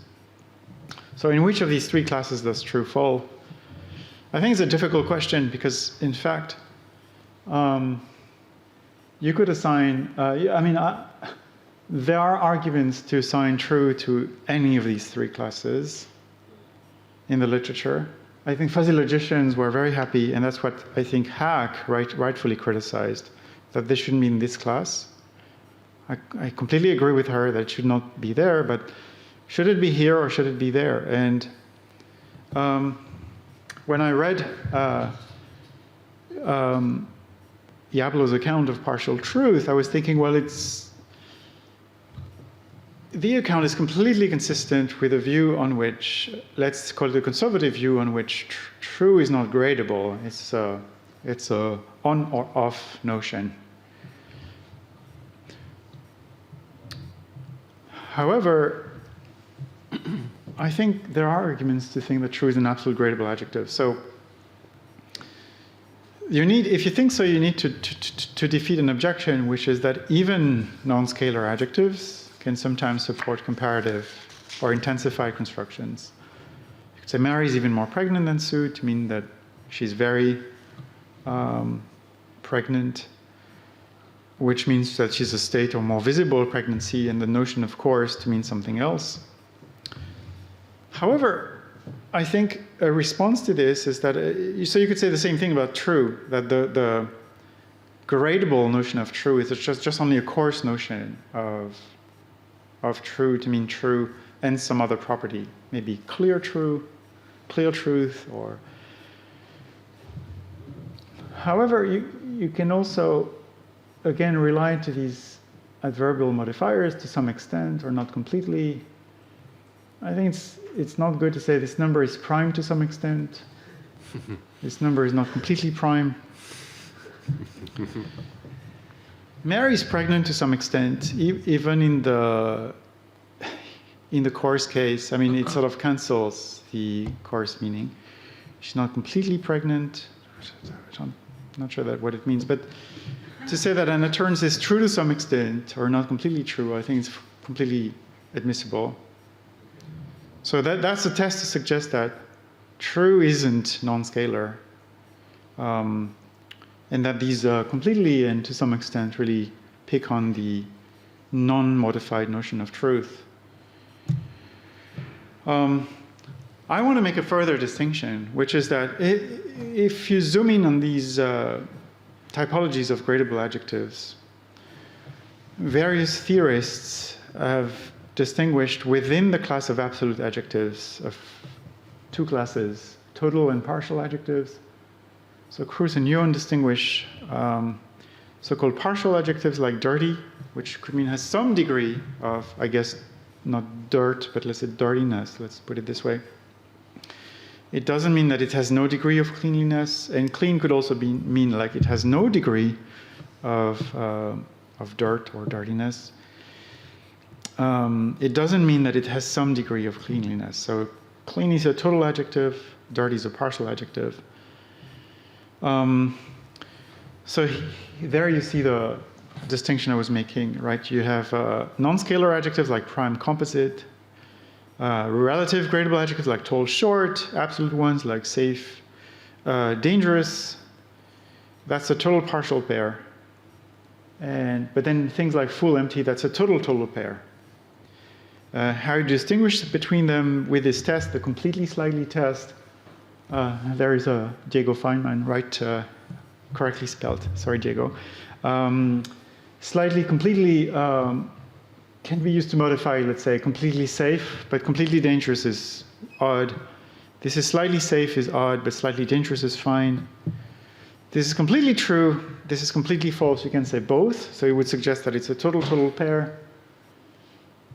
However, I looked into whether saying that statements are slightly true or slightly false is so bad, and I didn't find the same sort of evidence that it was, equally bad as the other cases you have in 27.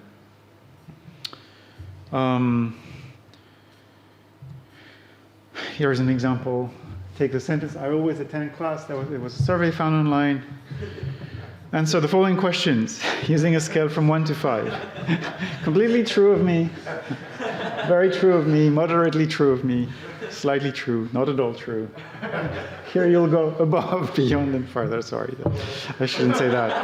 I should have maybe, no, there's absolutely no intention to disparage because I think this makes complete sense, right? We can definitely answer these questions.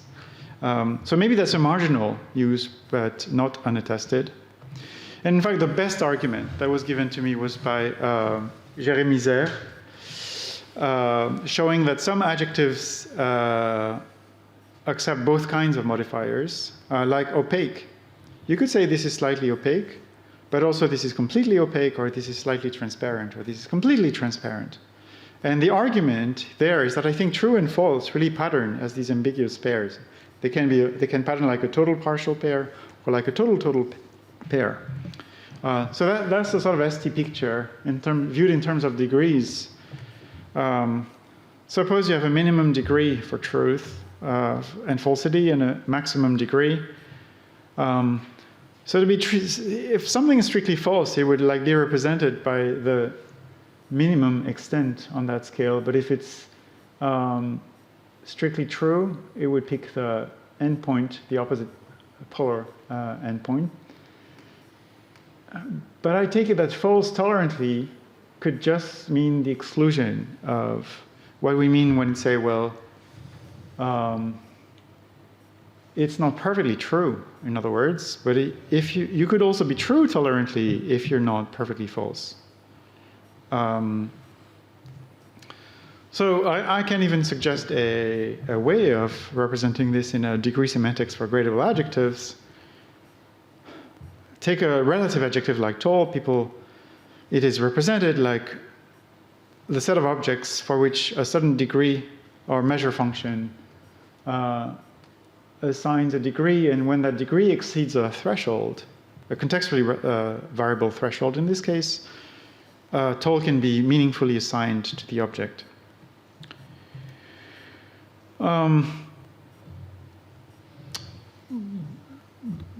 But we want to say that something is tall or true to some extent or to all extent.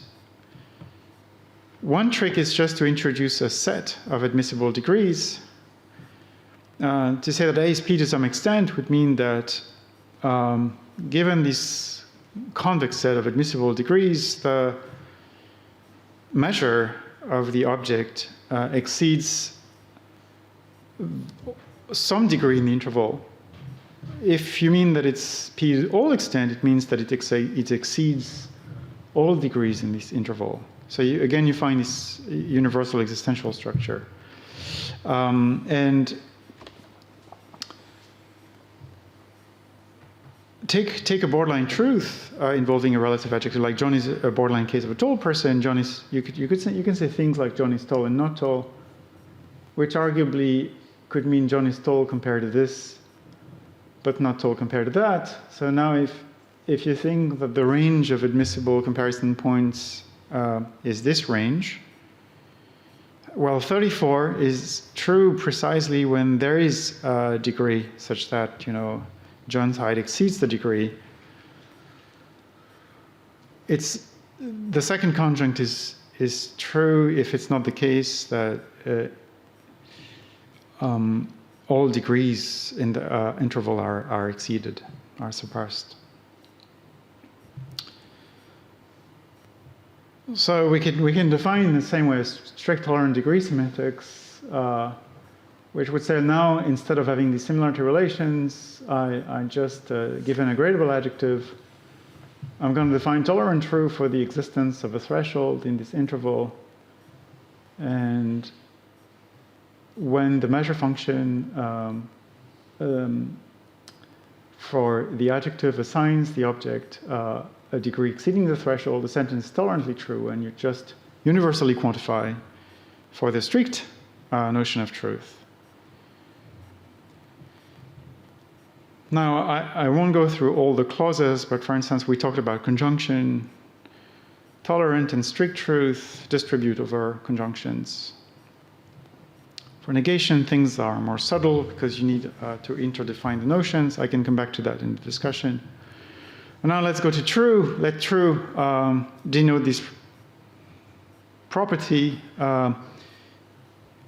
It applies to objects that are sentences, and something is true if the degree assigned to the sentence exceeds a threshold.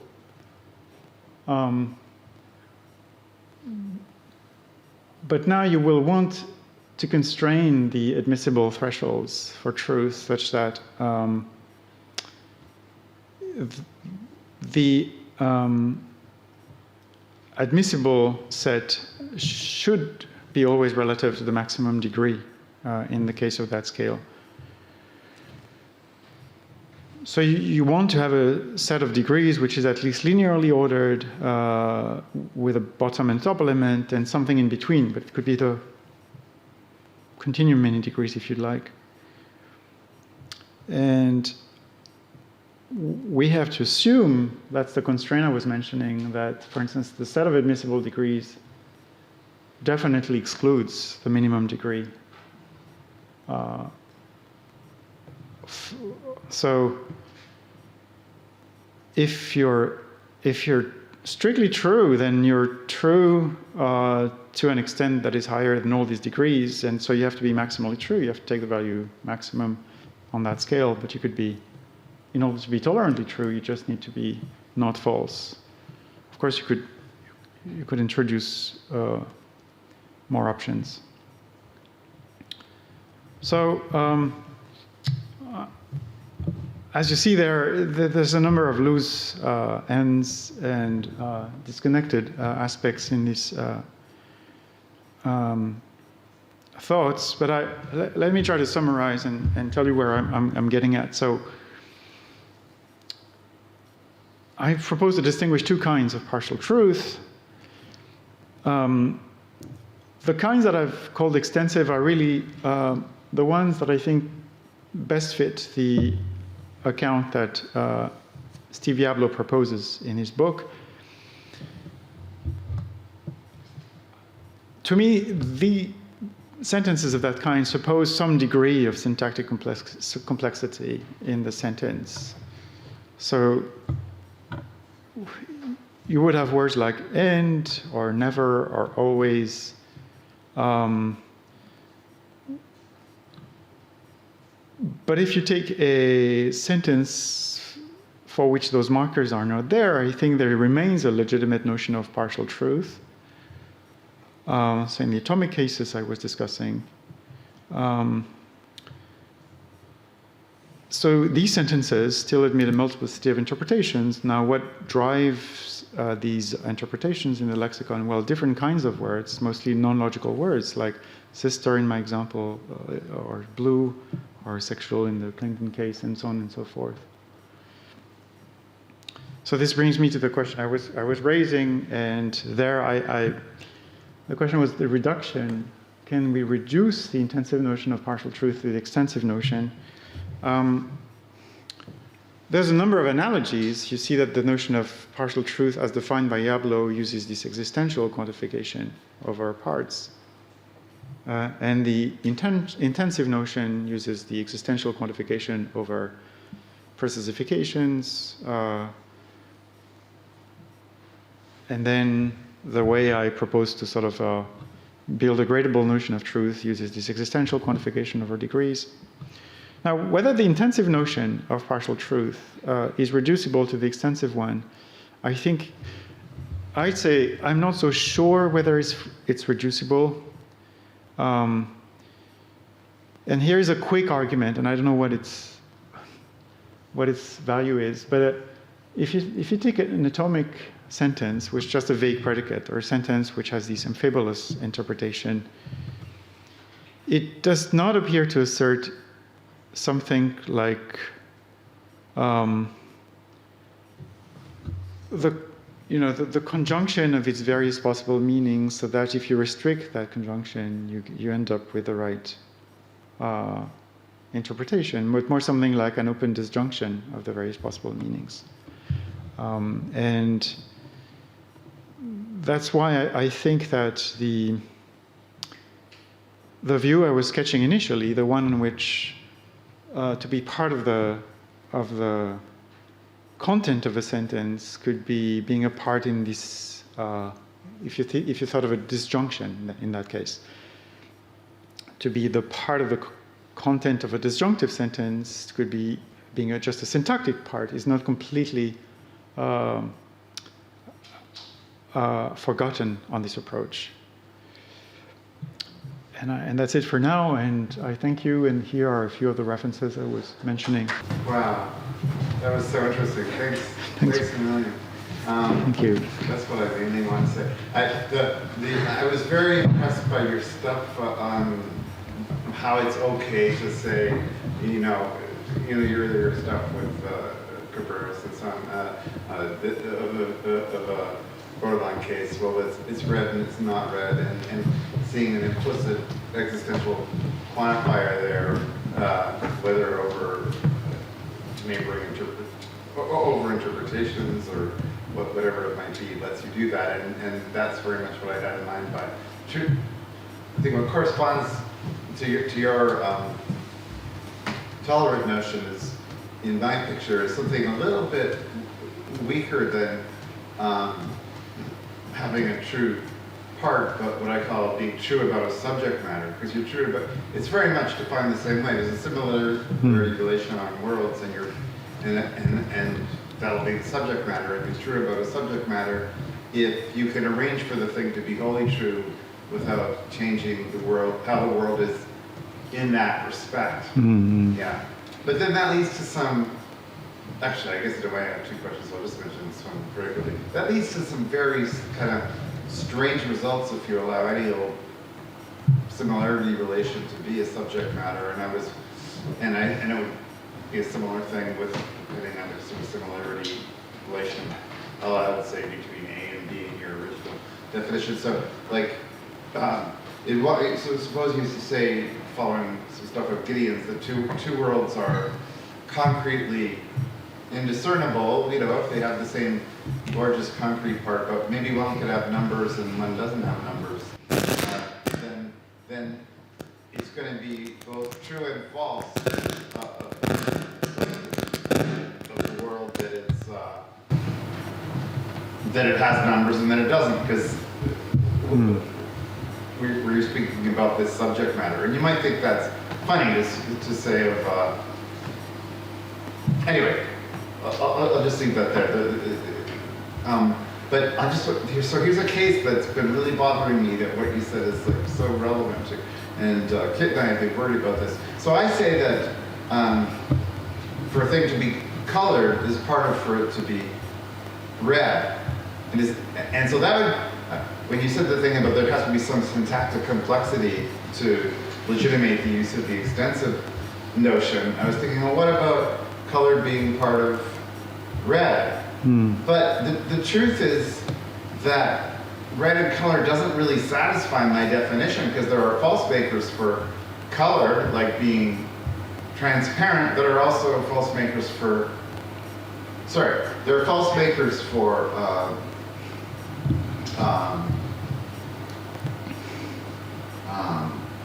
there are truth makers for color that are not entailed by a truth maker for red. There are truth makers for color that are not entailed by truth makers for red. Thank you, that's what it was.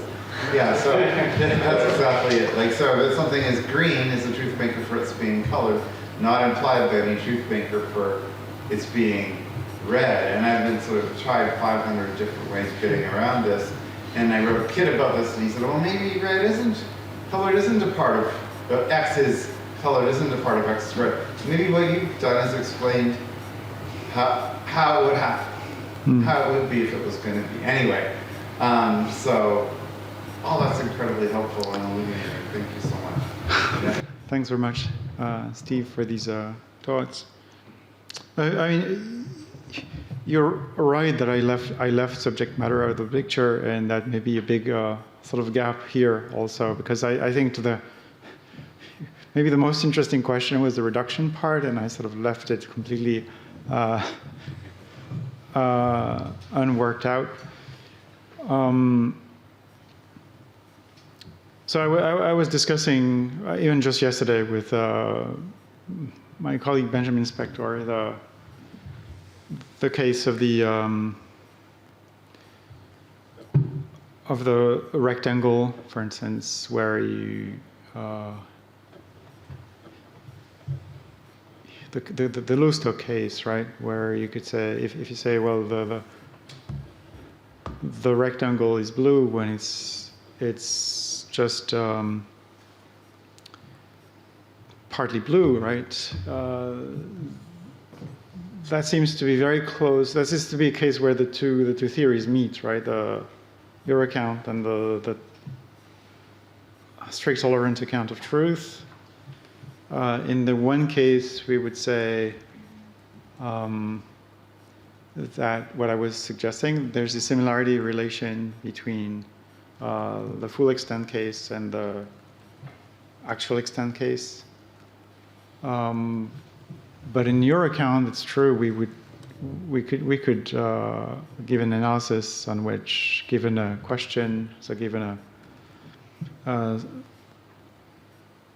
subject matter, we can also find the response to be informative relative to that subject matter, provided we have also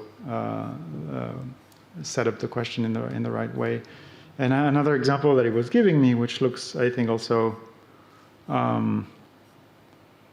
maybe even more perplexing, maybe was, if you say, give me that example, if you ask the question, does John live in France? And you say, well, yes, he lives in Lyon, for instance, where in fact he lives in Paris.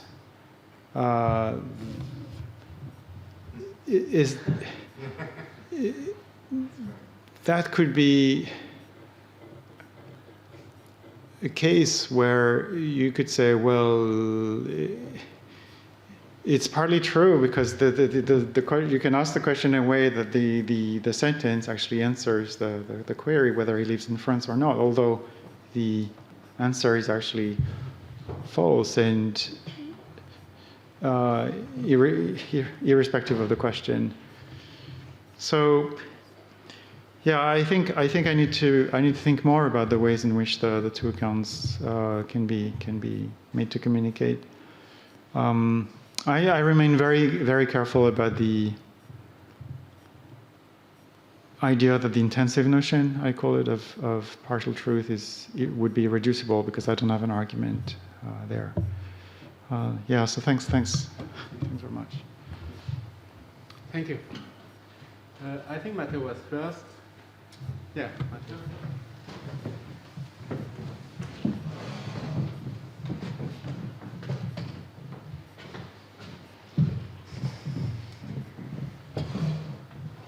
Matteo Plebani. Matteo Plebani.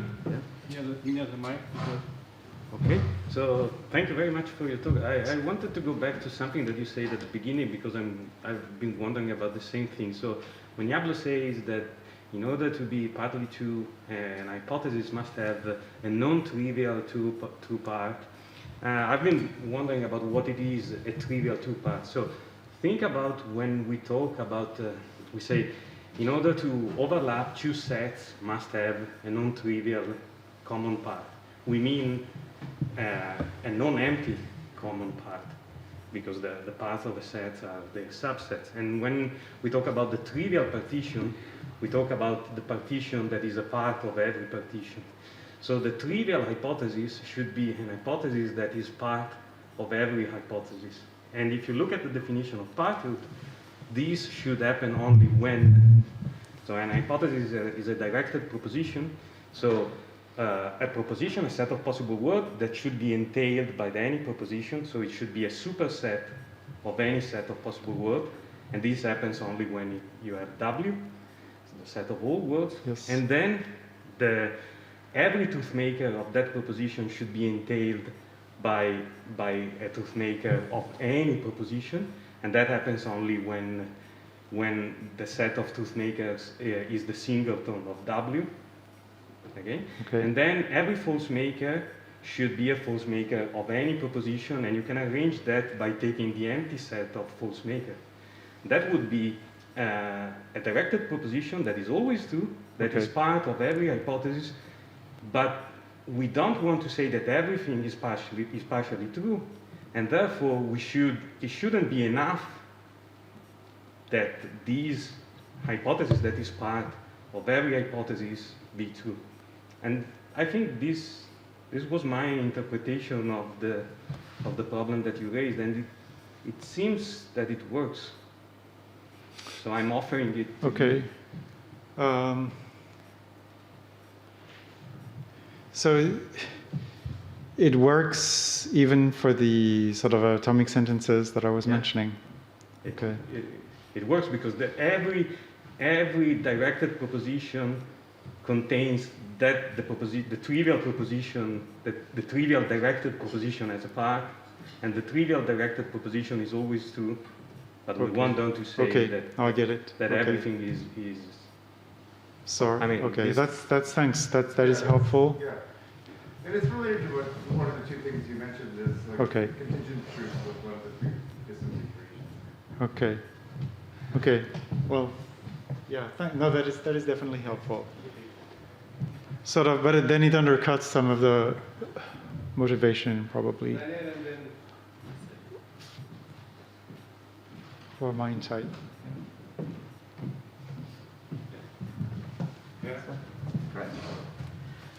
Daniel Rothschild. Hi, Paul. Thank you so much. That was one of those talks that it was one of those things where after you made this distinction, it just seemed so obvious that I couldn't believe that I hadn't thought of it myself, which is like, I feel like the exact perfect thing that a talk should do, is kind of make me feel like, why did I have to listen to that? It was so obvious, whereas before I had no idea that there was a way of doing it. But I wonder, you do this thing, which you don't kind of fully do, but I wanted to kind of poke at you a little bit about it, where you, which I see a lot of people do in a way, where you sort of say, okay, there's these different kinds of adjectives, and let's figure out which kind true is. And I mean, I just wonder, the presupposition behind that is that adjectives fall into these types. And of course, like, the people who made these classifications, like, Cruz and Kennedy and all these people, they always took paradigm examples. Yeah. And I wonder whether, the way I think of things like true, or I write about believe sometimes, and as people talk about, is believe gradable, and has a kind of similar features that, like, you can talk about half beliefs and more beliefs, but it's always a bit fussy how it works. And I wonder whether the right way of thinking about it is, we've got these adjectives, their category might be, non-scalar, but that when we have ways of conceptualizing scales associated with them, which are not like built into the lexicon maybe, but available cognitively, like talking about partial truths in these two different senses you had, then when we use them in these scalar sort of ways, we kind of bring online these different ways of thinking about it. So it's not like true has a category, but that there's these different ways of thinking about not being close to true, like being true on some interpretations, but not all, or having a part in the Steve's sense in which it's true, and we sort of bring them online. So you shouldn't think of sorry, it's not a question, it's a rant. You shouldn't think of true as having a class as a kind of adjective, but rather having these different available ways of coercing it into having gradable-like properties. So to turn that into a question, what do you think about that thought?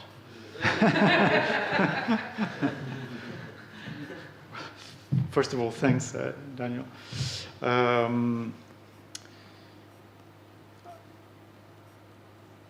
like the thought because it suggests that you don't have to make a choice from the get-go, thinking that grammar would sort of, or let's say, or metaphysics would assign, univocally true to one of these classes. However, I also, toward the very end of what you said, I'm hearing the thought that it might be less pluralistic than what I was just reporting, namely that true is really a categorical notion, and then it is coerced into one of the other notions that I was describing. Was that what you were saying? That would be far too precise for my mind. I was thinking of simultaneously having two different thoughts. One was that true is underspecified, and one is that your other thought, and I was kind of diving between these two notions. But I hadn't decided which one would be best, or even fully articulated the difference. But yeah, I mean, just to, it's critical. So we don't use partly true that much in casual conversation, but we understand it fairly well. Even like non-philosophers understand. It's one thing that I was completely clear in like Steve's examples is like this is part of like our kind of ordinary conceptual apparatus, not just what you use in the seminar room. And I mean, you definitely use it in both these senses, as you point out. And so, but they have like very different characteristics too. Like something you pointed out, which I think is a really nice test about partial truth, is if you have partial truth in the partial sense, the sentence is unassertable. Like so, if something is partly true, it's kind of like pretty. If it's a conjunction, at least in the normal cases, if it's a conjunction and one of the conjuncts is false, it's unassertable. Whereas it's very assertable in your tolerant treatment of vagueness, which is I think how we use vague terms. So that you have like a clear like way of testing between the two of them, which I thought was a Oh, thanks very much. No, I thank you actually for highlighting that part, because I also think that this is where the two notions sort of split. And as I said, you're right. So that was the point I was trying to highlight with the conjunction case, that for a conjunction to be tolerantly assertable, both conjuncts need to be tolerantly true. And so if one of them is not tolerantly true, as you said, yeah, things won't work. Although the sentence could remain partly true exactly in the sense of Steve, I think, in this case. But since I've ignored the notion of subject matter, my confidence is sort of lowering now. Because I need to think more about the suggestion Steve was making. Yeah, thanks a lot. Yes, Sally.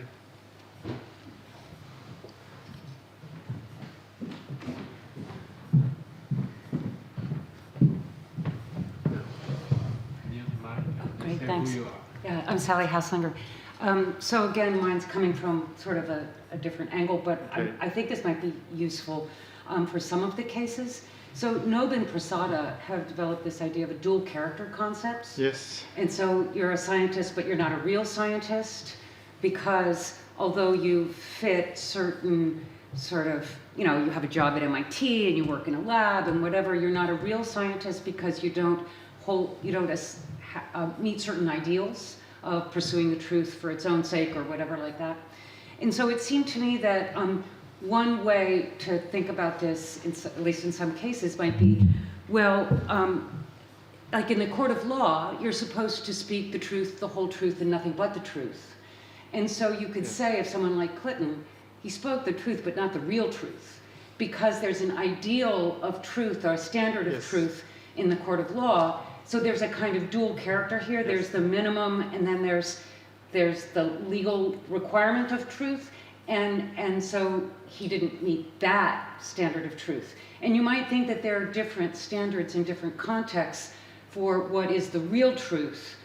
So in scientific inquiry, you might think, well, you need to have significant truth. It's not just some trivial, stupid GRU fact or something like that. And so you've got this set of a contextually specified ideal of what you have to achieve. And then so you can say in these various cases, well, it was true but not completely true or not really true or whatever against that in the way that they do for dual character concepts. Yes. Yeah. Just a thought. Thanks very much, Sally. It is nice because there are two things there. One is the fact that true applies to more things than also sentences. So you could say a true and then express a property. Yeah. In the case of the Nob and Prasada case, I find this really interesting because I think there's the same gradient. So true. Oh. So true. So you can wonder if you think that being a true blah blah blah is having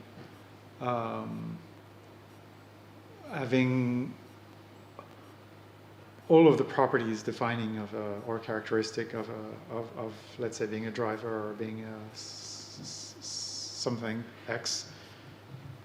Or you could still be an X tolerantly if you have only some of these properties. And so I think there the apparatus would still be completely applicable. First thought. And then about the Clinton case, I think when I started actually thinking about the case, I was very surprised because I think, of course, I think he lied, right? And the sense in which I think he lied is because I think the relevant sense of having a sexual relation is not the sort of gerrymandered sense that was actually used in the court. So at best, it is a half-truth, obviously, and the sense in which it's not completely true is exactly because we need to we need to include, as you say, all the other relevant senses, which include the ordinary sense as a prevalent sense. So I definitely agree with you there. I mean, I think so as you say, you're going to be a true scientist, and they talk about the difference between being, it's true that you're a scientist versus you're a real scientist. And so there's this idea of being a true scientist or a real scientist, and that you have to meet some kind of standard. It's interesting because I was thinking that true itself has these different standards. Not just scientist has its standards, or sexual relations has this standard, but true itself has a standard. That the degrees of truth differ depending on the context you're in. So in a court of law, there's a different standard for truth than when you're in these other contexts. Yes. Yeah. Thanks. Absolutely. Absolutely. I agree with that. I could say more. Lewis also wrote about true enough in one of his papers. And I view his the discussion of true enough as actually being very consistent with that idea of the standard also being context sensitive, as you say. Yeah.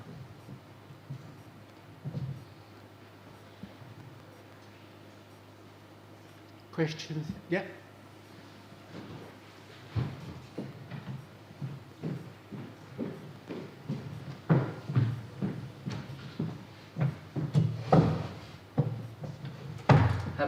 Gideon Rosen. In some of the cases you discussed, like as said of a borderline case, it is and it isn't read. Yes. If we've managed to make salient the tolerant notion of truth, that should be just fine, right? The conjunction or the disjunction. It's read and it isn't, or it's read or it isn't. They should be as good as it gets because both parts of the sentence are fully tolerantly true.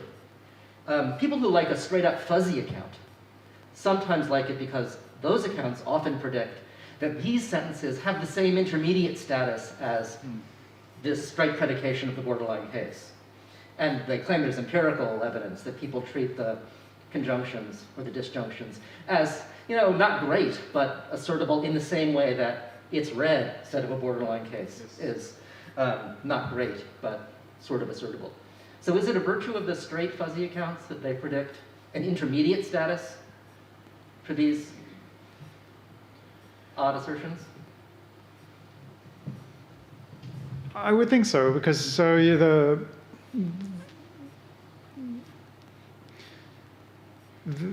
are difficulties or subtleties, but I would think so. So the short answer is yes, because indeed, these borderline contradictions are assertable to an extent, then just flat out clear falsities are not. However, the difficulty is that they're not quite as good, right, as perfect truth. So usually, the difficulty I was mentioning is that if you say John is tall and not tall, let's say, you won't be able to say John is tall. So that's some observation that Al-Khatib and Pelletier were making, that it's not easy to eliminate conjunction out of the blue.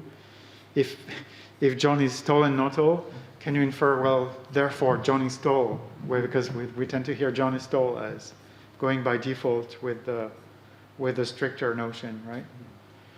But we need definitely some room for the assertability being tied to the intermediate degree. And actually, in the sort of three-valued account, the three-valued version of the account I was suggesting, we didn't start out with degrees.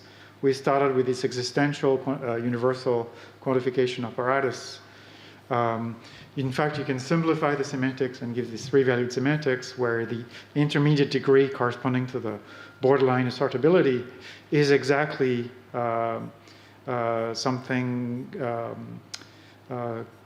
consistent with a fuzzy account.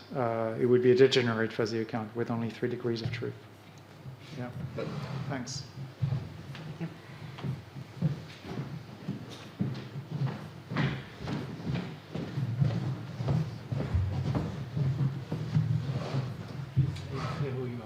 Simkin. This is kind of a methodology question. So I was interested in the relation, the way you try to capture the tolerantly, strictly distinction as duals in terms of conjunction under existential quantification and conditionality under universal quantification. And in these definitions, of course, it's part of the explanans that we have classical truth in the model. And the question for me is just, is this supposed to, because we're talking about atomic cases here, so is this supposed to be just an artifact of the model in Kaplan's sense, or is it supposed to be something that actually has some significance for you? That classical truth in the model is actually at the bottom of this when we try to explain whatever. You know, you can raise the same questions about in supervaluationism, about personifications, and there's also you can ask about whether personifications, the range, how is that fixed? Is it pragmatic things that go in there, and then maybe we can go on, and it's actually two questions. Whereas here, it will be something whether certain pragmatic considerations enter into similarity relation that you also have as part of the explanans. Yes. Thanks. That's a very relevant question. So when we started this project with my co-author, so the definition of strict and tolerant truth was the one I was giving you, right? With classical models and this existential universal quantification using similarity relations. It turns out the definition can be turned into a three-valued definition of strict and tolerant truth, in which you would dispense with the notion of classical truth, and you would say, well, there are clearly true cases, clearly false, and ones in between, and if you take indeterminacy then to be a primitive notion, you can still define strict and tolerant in terms of those. So David Ripley did this first simplification, actually, and was very happy to dispense with the classical apparatus that was behind this, suggesting it's actually not essential at all. And in discussions, though, I've had with Graham Priest, because there could have been another talk where, I was initially also planning to go into discussing whether some paradoxical sentences are also not a good test case for Steve's theory, but for the kind of distinction I was mentioning here. So sentences that would be intrinsically or inherently half true. So for those, the question is, can you preserve the initial framework I was giving? So the short answer is that I think a beauty of the original framework for strict and tolerant truth I was giving is that I think it does some explanatory work with the existential and universal quantification in a way that I think Steve's account also of partial truth does explanatory work. If you introduce, degrees indeterminacy from the get-go, I'm not sure you retain the same explanatory virtues of the theory. Of course, you get the benefit of not having to commit to classical, sharp lines and so on. And I went a little back and forth about this, including in discussions with priests, because I say that there are things which are true and not true, in a sense that is very consistent with what dialethists say about truth.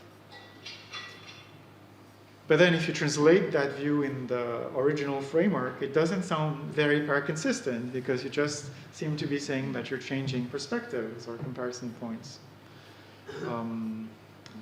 So the honest answer is that I'm still going a little bit back and forth about that. Just quickly, so, and with respect to the second issue, how the similarity relation gets determined. There I think what Sally was mentioning is very correct, that it's very context sensitive, right? Yeah. And so the problem is the same that was for supervaluationism in the early days, right? What counts as an admissible personification, likewise what counts as similar enough for the tolerant meaning to be ascribed, I think is very context sensitive. And Yeah, I think Dan was also sort of suggesting something along the same lines, and I agree with that. Thanks. You're welcome. So the next speaker is Friederike Moltmann. The title of the talk, Object-Based Truthmaker Semantics for Different Clause Types. I think you have a copy of the handout in the chat box. And okay. Okay, yeah, thank you. Yeah, so I want to talk about how a particular development of truthmaker semantics can be applied to the semantics of different clause types, that is, that clauses on particular readings and WH clauses and infinitival clauses. And this development of truthmaker semantics is what I call object-based truthmaker semantics. And it contrasts with sentence-based truthmaker semantics as developed by Kit Fine and also Stephen Yablo. So sentence-based truthmaker semantics was developed to obtain a fine-grained notion of content for sentences. And then you get notions of subject matter and aboutness, partial content, and partial truth. So all these I also want to obtain. And then truth makers on that approach, at least on Kit Fine's approach, are states and actions. Actions in particular for imperative sentences, which also on Fine's account have a truthmaker-based semantics. So object-based truthmaker semantics is a view on which truthmaker-based content also holds for mental, illocutionary, and modal objects, which are taken to play a central role in the semantics of attitude reports and modal sentences. And then crucially, sentences are treated as semantic predicates of such objects, such content bearers. So sentences are always treated as predicates of mental, illocutionary, or modal objects, depending on the context in which they occur. So a good part of this talk will consist in outlining this object-based truthmaker semantics, because it has a lot of features that are not, at least to some of you, not familiar. So I will outline object-based truthmaker semantics in application to like simple doxastic attitude reports and then simple modal sentences, and that against the background of sentence-based truthmaker semantics. And then I will show how this object-based truthmaker semantics can be extended to attitude verbs with different sorts of complement clauses. And that I will do by showing that you can add particular sorts of content bearers, like non-worldly facts and states of affairs and also questions, extend the range of truthmakers and satisfiers, and add different kinds of truthmaker-based sentential meanings.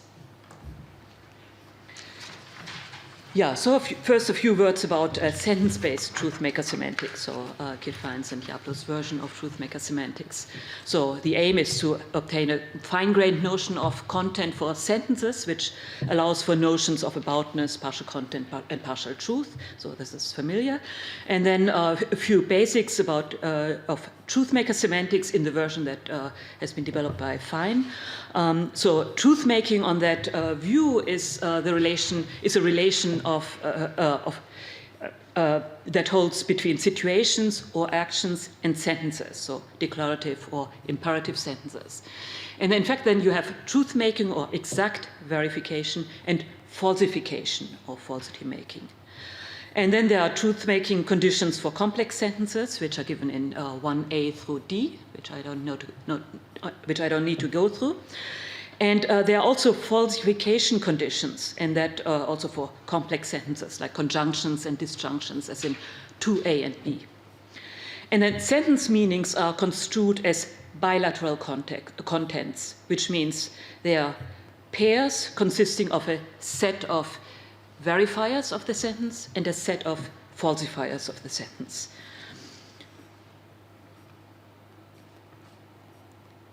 So this actually might already raise the question, well, if a sentence is associated with a set of verifiers, would it be possible that a sentence acts as a predicate of such verifiers? And in fact, at the end of the talk, we'll see that there are, in fact, cases in natural language where that is so. Yeah, and then sentence-based truthmaker semantics gives a notion of partial content, which is given in 3. So it's also familiar, and then that has applications also, as illustrated on the handout. Now I come to object-based truthmaker semantics. So we can start out with the observation that notions of partial content, partial truth, or partial satisfaction, and aboutness also apply to other objects than sentences. So, for example, part of applies to things like beliefs, claims, assumptions, desires, requests, decisions, obligations, offers, invitations, and needs. And interestingly, when you apply the expression part of to these various sorts of objects, you always pick out partial content. So a part of a claim is a partial content. A part of a request is a partial content. You cannot possibly understand it as a part of a speech act. That's not how part is understood when you apply to these sorts of objects. Also, a part of an obligation is a partial content. It's not something like a part of a state. Part of an invitation is the partial content, and so for part of an offer, part of a need. So part of and applying to these sorts of things referred in that sort of way always picks out partial content.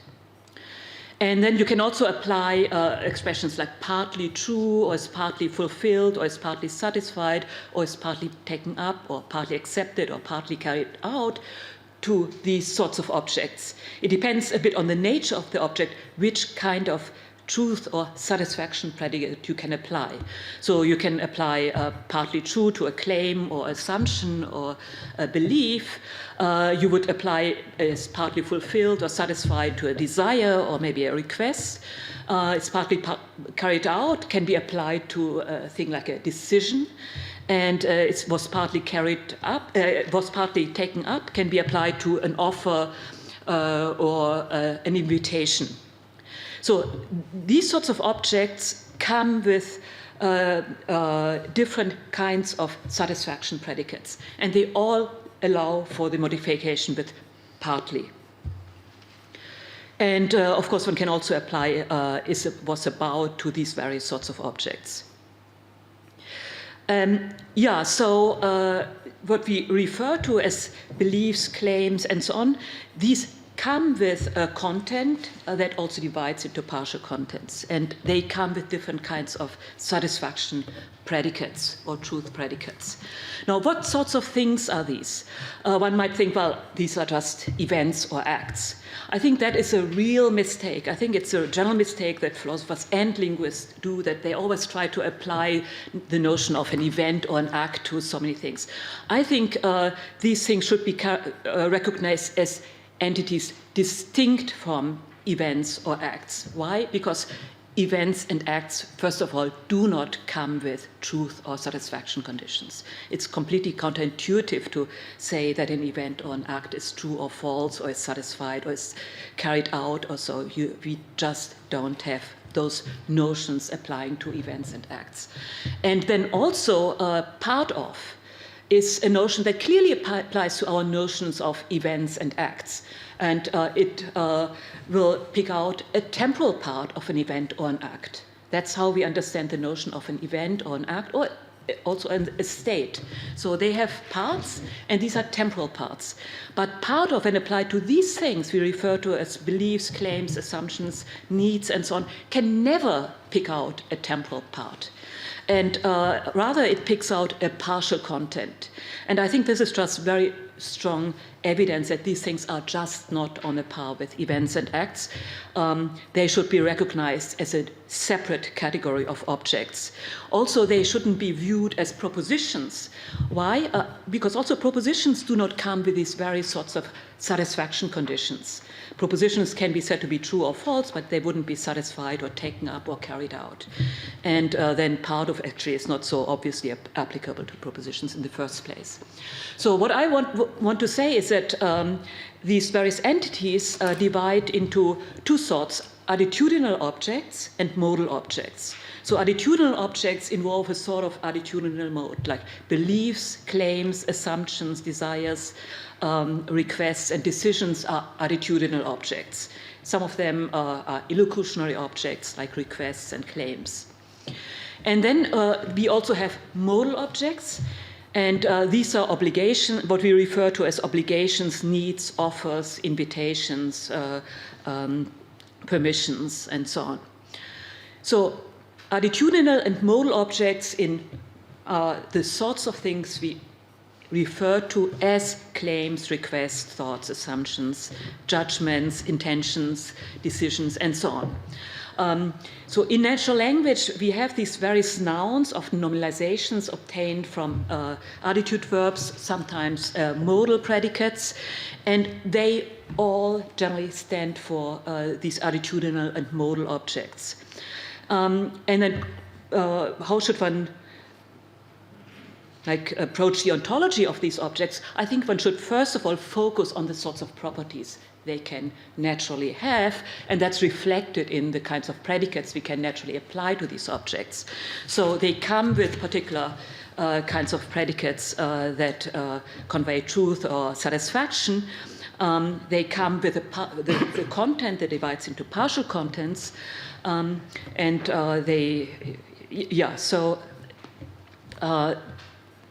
they are entities whose properties are reflected in the predicates that are naturally applicable to them. So in particular, they come with the notion of content. And now, among attitudinal objects, one can make finer distinctions. So first, there are act-related attitudinal objects.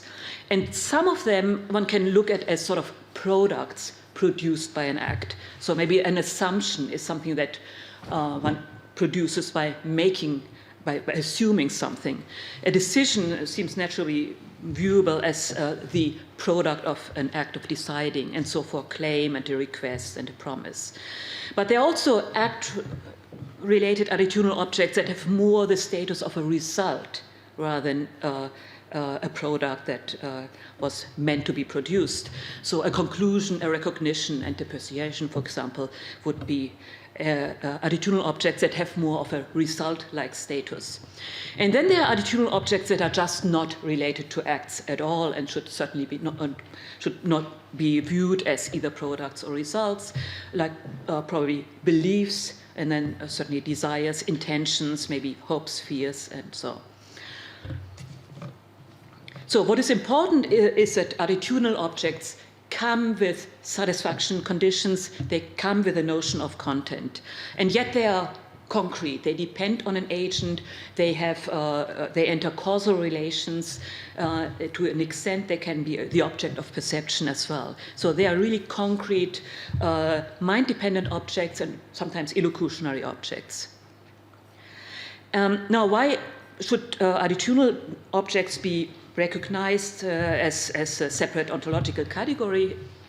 Well, I think really across languages, when you use nouns that are obtained from attitude verbs or that just correspond to attitude verbs, one refers to attitudinal objects and not really to acts or events or states. And then also I think attitudinal objects really play an important role in our cognitive life. So we remember things like thoughts, desires, experiences, not propositions, not like pure abstract propositions. And it's desires, intentions, and decisions that play a causal role, not abstract propositions. Then I also think that attitudinal and modal objects play a central role in the semantics of attitude reports and modal sentences. So the standard view about propositional attitudes is that propositional attitudes are relations between agents and propositions, where propositions are abstract, shareable truth bearers. Now, this is a view that I do not adopt. Rather, for me, attitudinal objects play a central role in the semantics of attitude reports. So attitudinal objects sort of take on the role of propositions, but in fact in a different way than propositions. They play a different semantic role. And then modal objects are at the center of the semantics of modals, which are no longer treated as sort of quantifiers ranging over words. And then crucially, clausal complements, and in fact sentences in general, are treated as semantically as predicates of attitudinal or modal objects. That doesn't mean that they are like assimilated syntactically to predicates. That is not said at all. They are just semantically treated as predicates, applying to attitudinal or modal objects. And I think there are particular motivations for that, linguistic motivations for that view as well. So the overall advantages of this approach is that one just avoids the conceptual problems for the notion of a proposition that have been discussed recently by various philosophers and also actually in the past. One can have a semantics of attitude reports without abstract propositions and without regarding actions or actions types as truth bearers, which I think is problematic. And one can also get an account of the empirical problems that arise on the standard view, which include the actual semantic behavior of quantifiers like something and everything, which in fact do not really stand for propositions. And it also includes the substitution problem and the objectivization effect, which was discussed by a number of people in the past, including myself. Yeah, so now we can turn to how one should construe the content of modal and attitudinal objects in truthmaker terms. So truth-making, crucially, will now be viewed also as a relation between situations or actions and attitudinal or modal objects. So truthmaker semantics, or as one may say, truthmaker theory, would then be a more general theory of content, applying also to mental and illocutionary objects. And then there is also a more specific motivation for applying truthmaker semantics to attitudinal and modal objects, because truthmaker semantics allows for an account of why different modal and attitudinal objects go along with different types of satisfaction predicates. So is true or false, as opposed to is satisfied or fulfilled, as opposed to is accepted or taken on, as opposed to is carried out. And I will indicate some of this now. So first we have modal and attitudinal objects that have truth conditions, which means that can be said to be true or false, or in fact correct or incorrect, where correct and incorrect just mean true or false. So these are modal and attitudinal objects that in Searle's sense have a word, mind to world direction of fit. And they come both with a set of satisfiers and with a set of satisfiers or verifiers, and with a set of falsifiers. So claims, assumptions, beliefs are of that sort.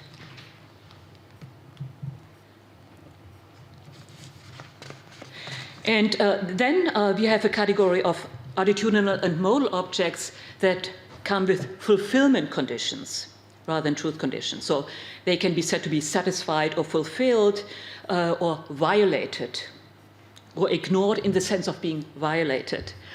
So requests, demands, desires, hopes, needs, and obligations would be examples of those. They crucially have a world to word mind direction of fit in Searle's sense. And they come both with a set of satisfiers and generally a set of non-empty set of violators. Now, I myself have given in a recent publication an account of the notion of direction of fit partly in terms of truthmaker semantics. So I will not elaborate this here. I just want to point out that like the first category and the second category are distinguished in those terms. And that is what drives the choice of is true or false as opposed to is satisfied or violated. And then we have a third category. So attitudinal and modal objects that come with a world to word mind direction of fit can be said to be satisfied or fulfilled only if they sort of come with a modal force of necessity. Modal and attitudinal objects that come with a modal force of possibility, one would rather say, are taken up or accepted. And in fact, they somehow cannot be violated. So examples are invitations, offers, permissions. You cannot violate an invitation. You can take it up or not, but if you ignore it, you're not doing anything wrong. You're not violating it. And so for an offer. So what distinguishes those modal and attitudinal objects from the first and the second category is really that they come with an empty set of violators. So here we can really just make use of Truthmaker semantics to characterize modal and attitudinal objects which go along with satisfaction predicates like take up, accept,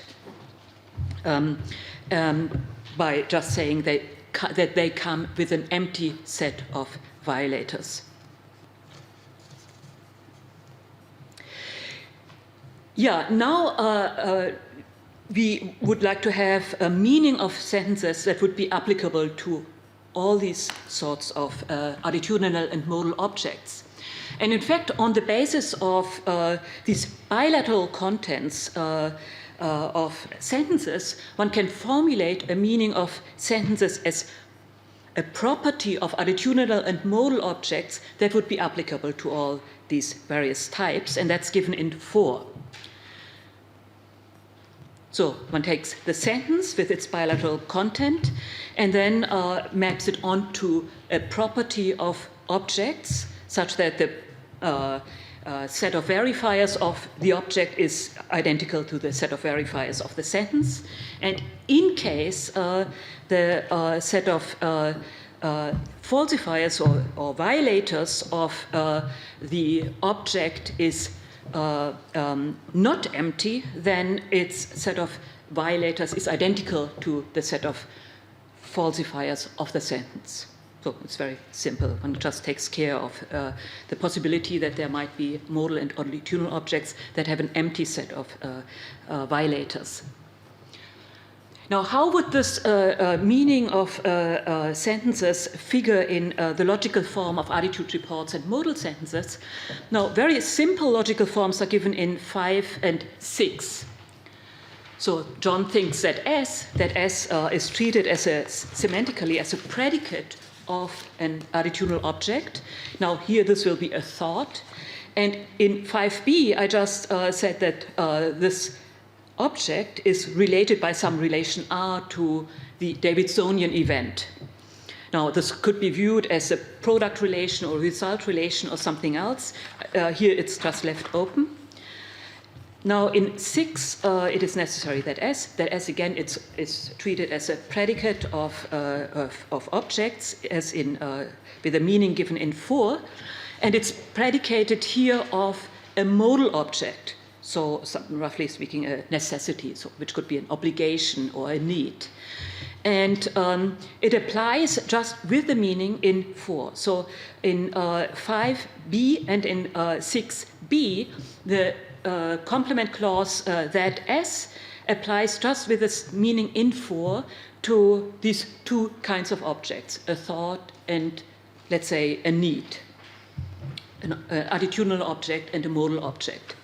And it gives its Truthmaker-based content.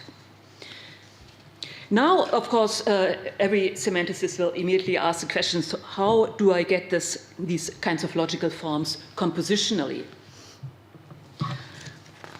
In fact, that doesn't seem to be so obvious at all. So on the standard view, that S is generally considered, like in 5a, that S is considered a complement of things. So it provides an argument of the think relation. And well, if that S is a predicate to be applied to a thought, then we seem to have a problem. So it's not obvious how the logical form in 5b could possibly be obtained compositionally, how it could go along with what seems to be the syntactic structure of 5a. Now, I think philosophers and also to a great extent semanticists were just mistaken in what they took the syntactic structure in 5a to be, namely that that S is just functions as an argument of the predicate think. And what I want to do is focus not so much on on like a sentence like 5a or let's say 7a, John claims that S, but rather on a related sentence, which I would say displays the real syntactic structure and thus logical form much better, and that's 7b. So John makes the claim that S. Now, if you focus on that sentence, we immediately get the right semantics compositionally. So the compositional semantics of 5b is 7b is 7c, quite obviously. So we just need to assume that in the claim that S acts sort of as a modifier, semantically involving predication of S, the sentence S, of the claim. So the claim that S would then stand for an attitudinal object that has the content given by S. And then make naturally expresses a relation between agents and things that are of the nature of claims. And so we have the logical form then of 7a. We don't need to make any assumptions about Davidsonian events. We can just set this issue completely aside. So focusing on sentences like 5b, we get immediately a compositional semantics that goes along with this view of object-based truthmaker semantics. Then now one can note that this more complex predicate in 7b is actually quite common. So sometimes, in fact, we only have this complex predicate and not the simple one. For example, have the impression that, or in German, Angst haben, have fear. So often in languages we have the complex form rather than the simple verbal form, which one could take to be some support for the view that one may just want to focus on the complex form. But then one can also look at some recent syntactic literature where it has been argued that, in fact, the simple sense in 7a is derived syntactically from a sentence like 7b. And that has been argued for doxastic attitude reports by Boban Arsijevic, as well as for certain sorts of modal sentences by Stephanie Harvest and Richard Kane. And they had purely syntactic considerations. They didn't have an ontology of modal and attitudinal objects in mind or truthmaker semantics or anything. They just had purely syntactic considerations, concerns about the syntactic status of complement clauses, and so on. So on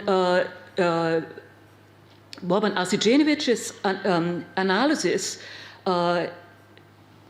7a or like 9a is derived from in the way indicated in 9b.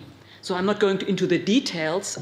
It's just very quickly. So claim. So the verb claim starts out as sort of make, and then the noun claim, which is found inside the that clause, and then that noun claim moves up, incorporates into the verb, and it's spelled out as the verb claim. So it incorporates into the light verb make, and then the make claim is spelled out as the verb claim. And yeah, so crucially, the verb claim is derived from the complex predicate with the claim originating as a noun inside the that clause. And then one can just say, well, the sentence, it's interpreted with respect to its underlying structure, which is basically like John made the claim that S. And on that view, that S is treated as a special kind of relative clause. So one can just make use of that syntactic analysis, one immediately gets the logical form in 7c. And then on Harv's and Keynes' view, a sense like 8a is derived from something like 8b. So again, the verb need is underlyingly have need. So light verb, noun. Need here is considered a noun, and it takes to leave as a sort of relative clause, and it moves up and incorporates into the light verb have, and then it's pronounced need as a verb. And again, one can just take that analysis and interpret the underlying syntactic structure and get the logical form of modal senses as roughly in 6b.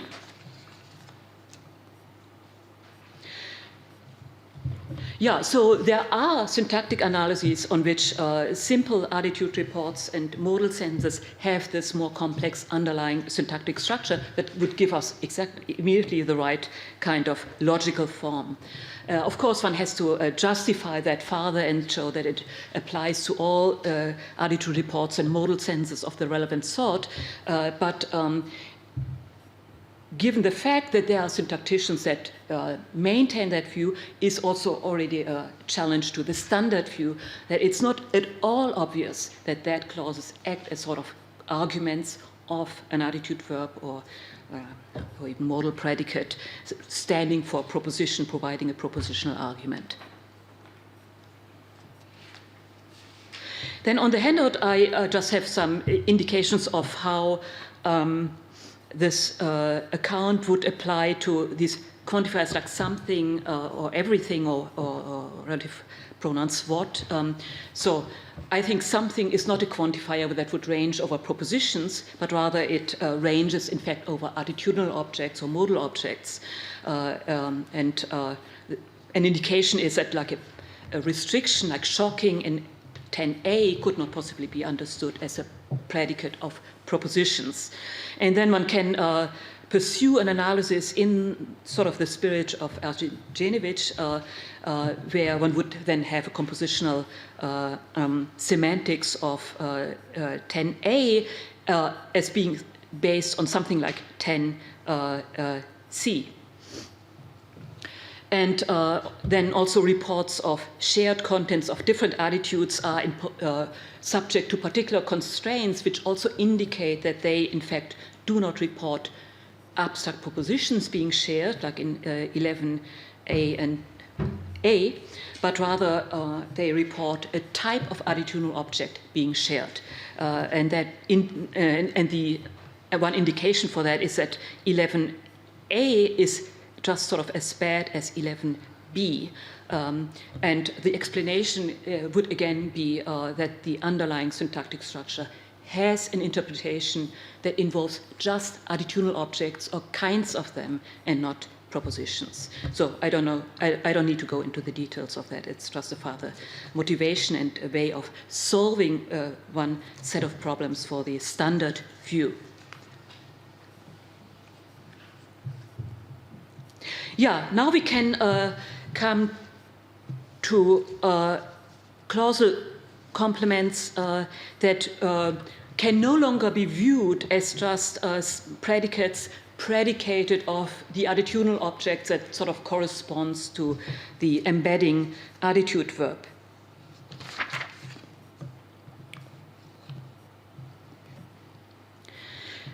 So one attitude verb where one wouldn't be able to apply this account anymore is factive verbs.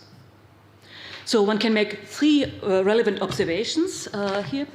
So at least certain sorts of factive verbs or predicates like regret or was unexpected allow for the substitution of like a that clause that s by the fact that s, which is already a sort of indication that the account that I've outlined so far is not applicable here. Then another important observation is the understanding of partially with those factive predicates, like in 14a and 14b. 14a is actually not really acceptable. John partly thinks that S. And that would be predicted because there isn't really something that is provided by that S that has a partial content. Rather, that S is just a predicate of an attitudinal object, and that's not available for partly here. But John partly regrets that everybody failed the exam or so. Here, partly is acceptable. And what it picks out is somehow the partial content of a fact. And then a third relevant observation is that when one nominalizes a factive predicate of the relevant sort, then one doesn't in fact get a sort of new attitudinal object. We get a different interpretation of nominalizations than with attitude verbs like claim. So in 15b, the unexpectedness, that S was unexpected, so the unexpectedness that S, here the unexpectedness that S stands for sort of a quality of a fact. It doesn't stand for something that has a content that can be satisfied or so. So it stands for, let's say, a trope of a fact, something like that. So normalizations work differently with these sorts of factive predicates. So it has been suggested by various linguists that factive complements involve, in fact, sort of nominal complement and an implicit noun fact. I wouldn't quite want to adopt that view, but I would adopt the view that there's some sort of fact feature that can be of a nominal nature, perhaps, that plays a role. So for the relation between regret and the complement clause, we have then the structure in 16. And what is important then is that S will act as a predicate of facts, where facts would not be truth-maker situations, but rather they could be disjunctive or quantificational, that would be non-worldly facts. And now with this ontology I made use of, one can get easily an ontological account of facts in that sense, also in the sense that they come with a content that divides into partial content. So one can say the fact that S is just the modal object whose satisfiers are the actual situations that are truth makers of the sentence S, and then that modal object doesn't have violators. And then one can formulate the meaning of a complement clause of a factive predicate, like regret, as in 18. So it is, so S, together with this fact feature, will then stand for the property of objects that shares the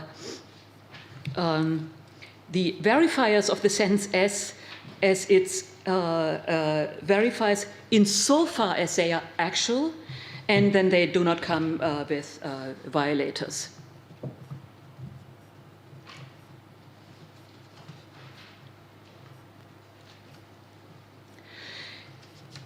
Yeah, then sometimes one needs, in addition to facts, also, I think, states of affairs. So like that S is likely, or the likelihood that S. Again, here you do not have normalizations leading to terms for attitudinal objects, but rather qualities of states of affairs. Now, states of affairs one can also straightforwardly conceive of as modal objects. They would just be modal objects that have as their satisfiers the satisfiers of the sentence S, and then they do not come with violators. And now I come to what I had mentioned before, the possibility that complement clauses are in fact predicates predicated of truth makers, rather than content bearers that share the satisfiers and perhaps falsifiers of the sentence. So they are both verbal and nominal constructions where that can be the case. Examples for verbs that take complement clauses that act as predicates of truthmakers are given in 21a, b, and c. So it has never occurred that John was late. So that John was late here is obviously not predicated of a modal or attitudinal object. It's predicated of a particular, let's say, event or situation. And of course, that event or situation is just a truthmaker of the sentence that John was late. Similarly, for it has once happened that John was late. And then in 21c, you have be acting as a verb, taking a complement clause that acts as a predicate of a truthmaker. So could it be that John is late? So is there basically a situation S that is a truthmaker of John is late? And then one can say, yeah, that is so. So this construction is more limited, so one cannot say that John is late is so, but you have to, there are constraints for be acting as a predicate of truthmakers that forces it to be in questions or other sorts of contexts. And then we also have nominal constructions where a complement clause acts as a predicate of truthmakers. And that's described in my recent LNP article on case constructions, like the case in which John was late. Here, the in which clause acts as a predicate of a situation, a case, which is a truthmaker of John was late. And in which clauses and that clauses, in fact, are quite similar. In some languages, here we have that clauses and so on. So what is happening here is, I think that a sentence, that clause is assigned a different truthmaker-based meaning. So it no longer expresses a property of content bearers that share their satisfiers with the sentence, but rather it expresses a property of truthmakers of the sentence. So that's what we have in 23.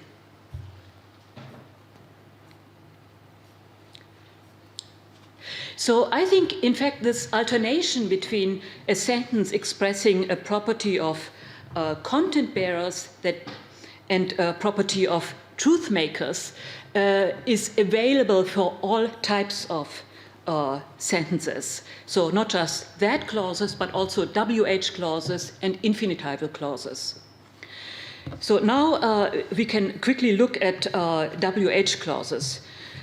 So one can make the assumption that a WH clause like who won the race has as its satisfiers not particular situations or actions, but rather objects that are locutionary objects or maybe other sorts of truth-directed objects whose satisfiers in turn are the truth makers of, like A won the race for relevant entity A.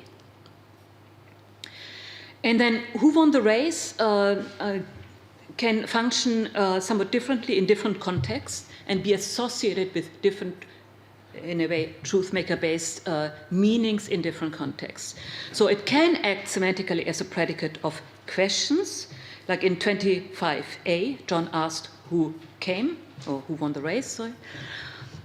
So here, who won the race would act as a predicate of questions, which have as their satisfiers locutionary acts, so answers, that in turn have as their satisfiers situations or actions. And then in 25b, John wondered who came, or who won the race. Who won the race would be predicated of a state of inquiry, which is sort of almost on a par with questions, except that it has as its satisfiers sort of pieces of knowledge, which have as their satisfiers actual situations, like of somebody winning the race. So here I said like what the feature that is relevant is sort of plus fact prime. It's not quite what we have with these other factive complements, but rather it's a somewhat variation on that.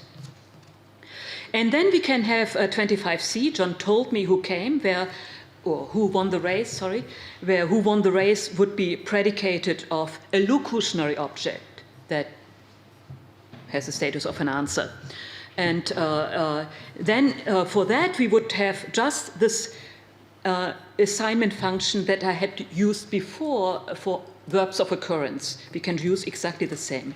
So 2 assignment functions that assign truthmaker-based meanings to sentences can be reused in exactly the same way for WH clauses. And then a quick look at infinitival clauses, let's say to run. So very much simplifying, we can, let's say, infinitival clauses are sentences that have as satisfiers actions. And then to run can again be assigned to truthmaker-based meanings, so that it can apply as a predicate semantically with those meanings, one of which would be as a predicate of illocutionary objects. That's what we would need for 24A. John requested to run. So to run is predicated of a request, and a request here has as its satisfiers actions. And these actions would be satisfiers of the sentence to run, and they would be satisfiers of the attitudinal object that's the request.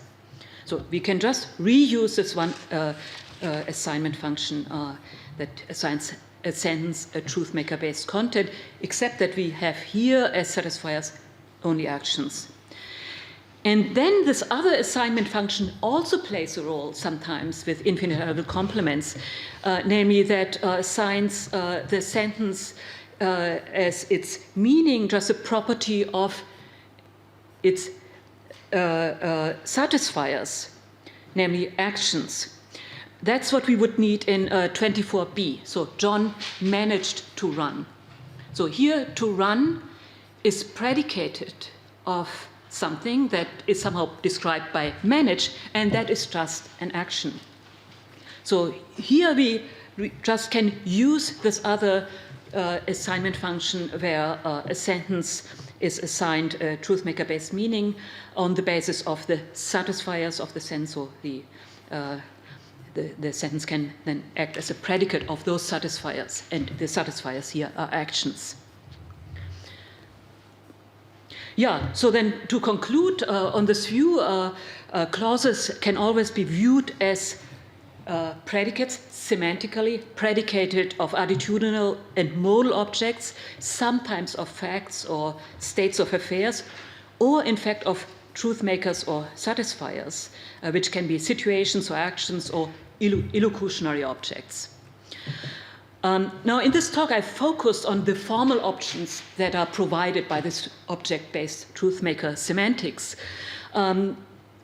Of course, now a great amount of work is to be done of comparing the advantages of this approach when applied to particular constructions or cases over the alternatives. And that in turn requires quite a lot of linguistic argumentation, including now, of course, a lot of syntactic work. But I think the whole topic of attitude reports and to an extent modal sentences, as it was discussed in semantics and philosophy, was based on naive linguistic views, especially naive syntactic views of what, in fact, the syntactic structure of the relevant sentences is. And yeah, so I think here linguistics really plays a very important role in providing support for possibly a very different way of dealing with the semantics of attitude reports and modal sentences. Okay.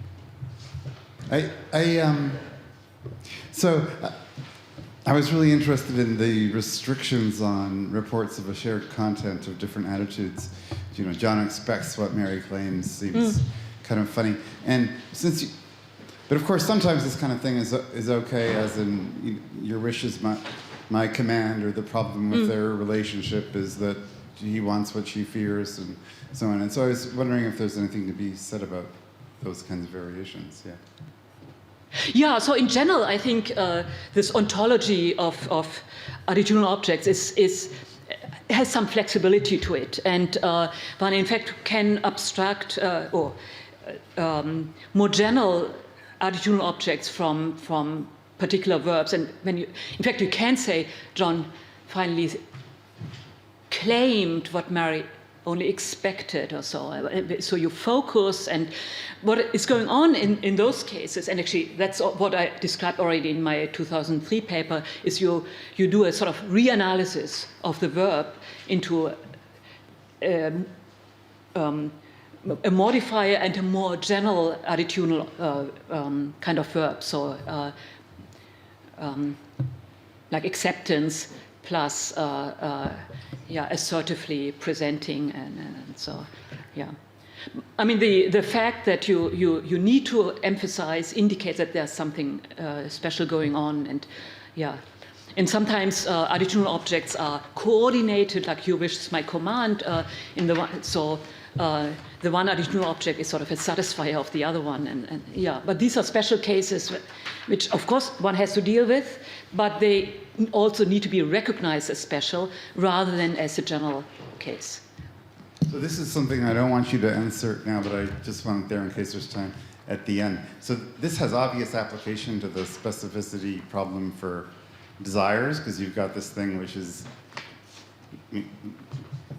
my heart's desire, which is, you can predicate the sentence that's used in the complement of, what I want in some sense.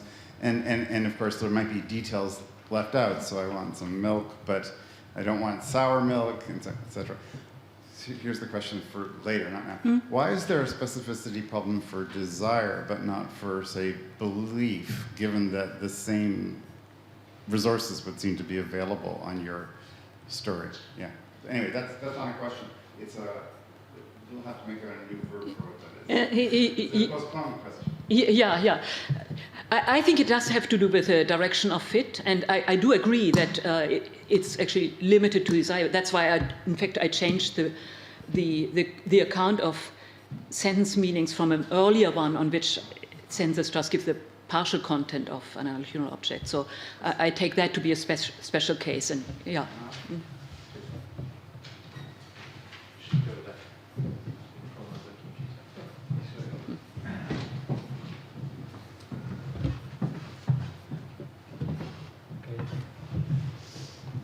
Friederike.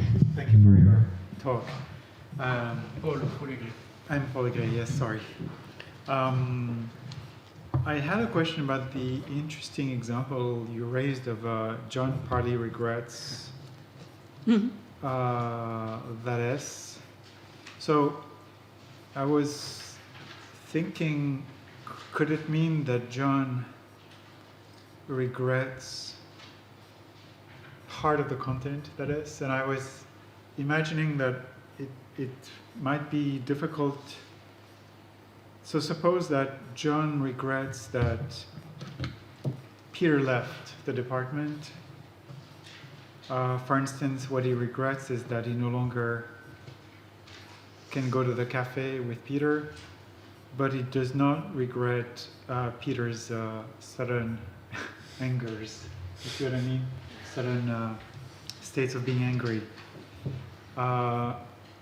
So if I look at the proposition that John left, that would include all and only state of affairs in which they don't go to the cafe, and Peter does not go into these states of anger. So if you restrict, within that proposition, it seems that what is being regretted is rather the complement to that proposition, and some content to the complement to that proposition. Yeah. And I wonder, if that fits with the other thing you said about the fact that you don't see the attitude verbs as describing direct relation in the verb and the proposition expressed by the complement, but something more. Yeah, thank you. That's the question. Yeah, so this is interesting. So on my current view, so regret would describe a relation between agents and facts, and then the fact is characterized by the complement clause. So the fact has this content given by John Left.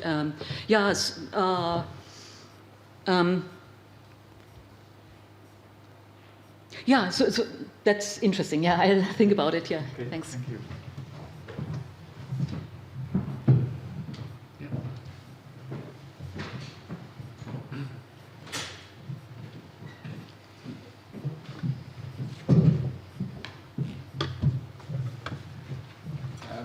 Rothschild, thank you. I was wondering also about the partly regret example. I had two things. I'll just start with that.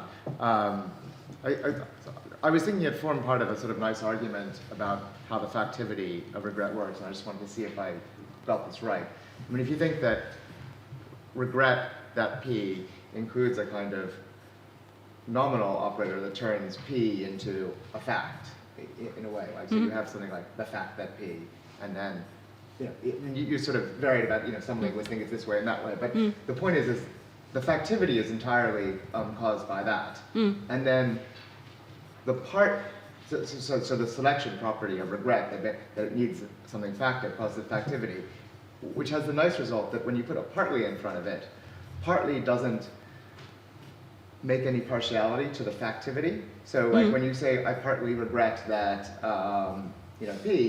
P has to be, the implication that P holds, not part of P holds.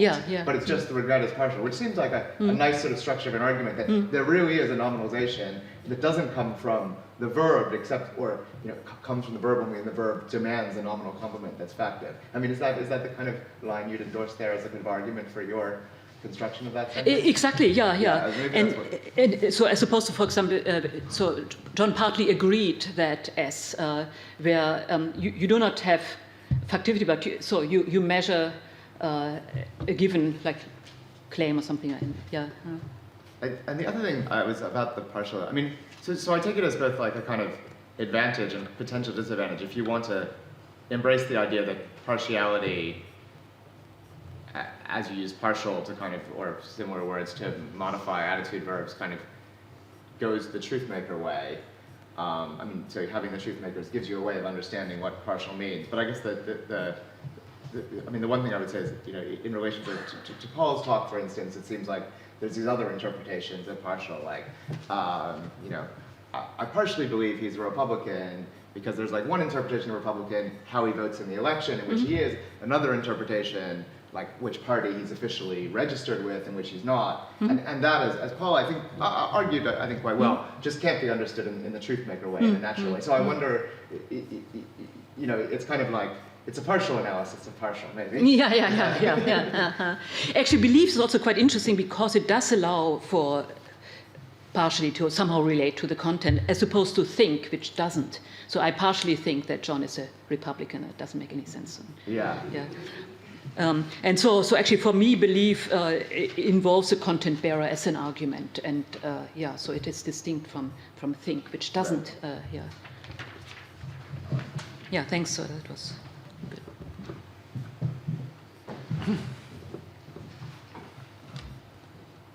Yes, please, Gideon.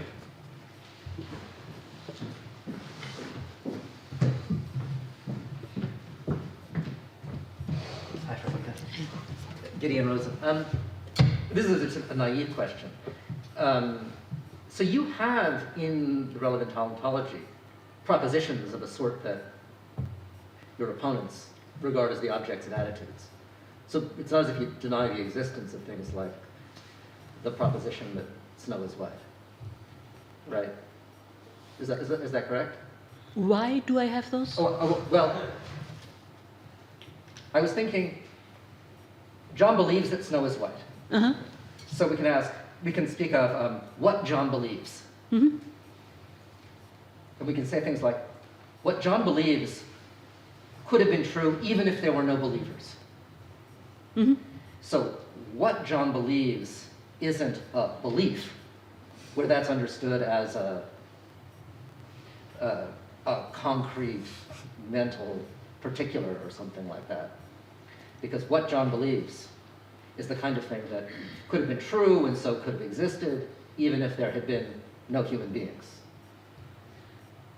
So I was thinking that what John believes understood in that way has to be something that's abstract in a way that a proposition is. Well, it could be true in a world in which there are no beliefs, but that doesn't imply that. What is this? So what John believes. So in the world where there are no believers, yeah, there's this thing that's true. The thing is true in those worlds, but that doesn't mean it needs to be in those. Ah, okay. I mean, that's a way you could go. I was thinking that just as something can't be read in a world where it doesn't exist, something can't be true in a world where it doesn't exist. That's a theoretical issue. It's not intuitions that shouldn't count for anything. But that's what the reason I was imputing to you the view that there are these proposition-like objects is that I was imagining that you would conceive that. I mean, I do. Thing that's true. I do make use of definitely of kinds of attitudinal objects, and those would permit a view on which they can exist without an instance. Yeah, so that's something I definitely need. So the belief that S is true or so, but it is sort of important that truth bearers are mind dependent. So this approach is supposed to account for the ability to be true or false, leaving it to the philosophy of mind to explain that, and rather than for semantics is to explaining how a proposition can be true or false or represent anything. So making use of mind-dependent objects means I can leave it up to the philosopher of mind to explain why something can be true or false or represent. I don't have to deal with the problem of the truth-directedness and the unity of the proposition as a philosopher of language or semanticist. And that is meant to be one major advantage. Good, so that puts you in roughly the same camp as Soames and Hanks on that sort of issue. The thing that's true, even if there are no human beings, isn't a truly abstract proposition. It's a mental state type for you. Or, that I share. Taking truth and representation to pertain to mind-dependent objects. Ah, great.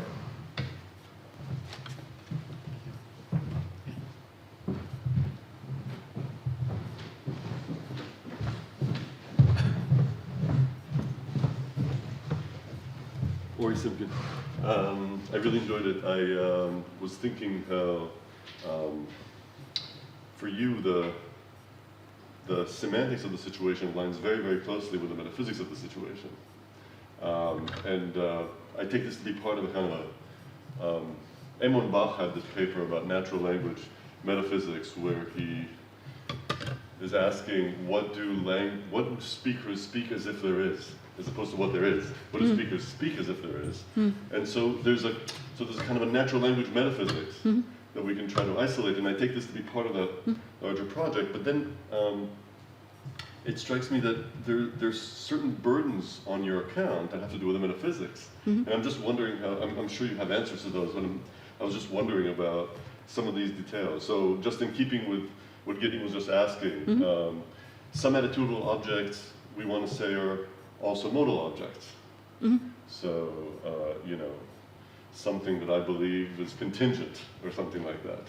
And so it looks like from this type of data that it's one and the same object that is believed, but also the bearer of modal properties. So is it in your case that cases like this get somehow handled in the metaphysics of the situation? Is it something about the verbs that does this, that selects? So that's one type of question. Then there are questions about troublemaker cases, and I'm sure you have views about this, empty cases, where, you know, I can really believe Homer was a wonderful poet, turns out there is no Homer, but, you know, what is the attitudinal object in such a case, and what exactly is it consistent as a matter of its own nature, so to speak? Then there are cases of things that look like the verb itself behaves in a way that cuts across some of these categories. So, you know, I can fear that such and such, but also I can be phobic, so cases of phobia, where I just don't like spiders, you know, I think that's a David Kaplan example, I don't like elevators or something like that. So all these, so, you know, so if you're, so for people whose semantics is much more loosely constrained and is constraining of the metaphysics, you know, these are questions that we have a certain kind of latitude in how to handle those issues. But for you, it seems to me that the semantics had better be, we had better be able to take it with metaphysical seriousness. Like, you know, there's a kind of a burden on this. And I'm just wondering, in some of these cases, what you'd like to say. First of all, did I mischaracterize you in saying that this is kind of part of this general project of where the semantics and the metaphysics align very closely with one another? Yeah, so definitely. So in fact, I would this project goes along with my own commitment to natural language ontology, as I call it, and in fact, the theory of meaning, or so I make use of entities in that ontology, these attitudinal objects. So natural language uncovers for me these entities that, I would say, provide novel solutions to philosophical problems like those that arise for abstract propositions, and so recognizing those objects that natural language tells us about is very important. Yeah, so that yeah. Now, so for some of your issues, I have particular views that develop from within this approach. Like, I actually would say certain attitudinal objects can have a sort of modal part. A part that's a modal object. That was something I made use of when I gave a semantics of so-called harmonic modals. So John demanded that Bill must leave, or so. So must is somehow licensed by the kind of force of demand. Now, if demand is an illocutionary object, how would that work? So must takes modal objects, and so needs or something. And I take the modal object to be a part of the demand. In fact, there is an act of requesting or demanding that produces two things: illocutionary product, a demand, and a modal product, need. And that's actually also very intuitive. So we produce modal products all the time, passing laws and so on. Yeah, so this is definitely something. And in fact, that's also an option that I would have when if you want, or if there's independent motivations, let's say, for saying that when I say what John believes, what in fact stands for a modal object, so a state of affairs that is associated with John's belief, that would still be within this framework. Yeah, one just needs to motivate that independently. So one can't just make use of these various entities arbitrarily, but one would have to say that what can systematically pick out a state of affairs or under particular conditions or so. Yeah, so I have a fairly flexible, rich ontology, but it's meant to be systematic and motivated by linguistic, including syntactic facts. And then, so the case of what was it, Homer? Yeah. Here I just share an issue with Truthmaker semantics in general, so sentence-based Truthmaker semantics. How do you deal with non-existent objects? So I don't have anything special to say within my framework. Maybe outside of it, I have a particular view, but here I have nothing special to say. That's an issue. Perhaps we all deal with, yeah. And then finally, so attitudes that are directed toward objects rather than sort of propositional contents, they are actually quite interesting. So maybe not fear so-and-so, but like search for a house or... they are really interesting for me because I think they involve objects, which I would call intentional objects, that have as satisfiers objects, though in situations, like a house with certain qualities. That's a satisfier of my search. Or if I owe Bill a coin, so a particular coin is a satisfier of my debt. So this would go along with this view that the satisfiers of objects include a greater range than the situations and actions and illocutionary objects. Also just objects with particular qualities can act as satisfiers. And I sort of have a sketch of extending this account to intentional transitive verbs in my theoretical linguistics article that is mentioned here. Thank you.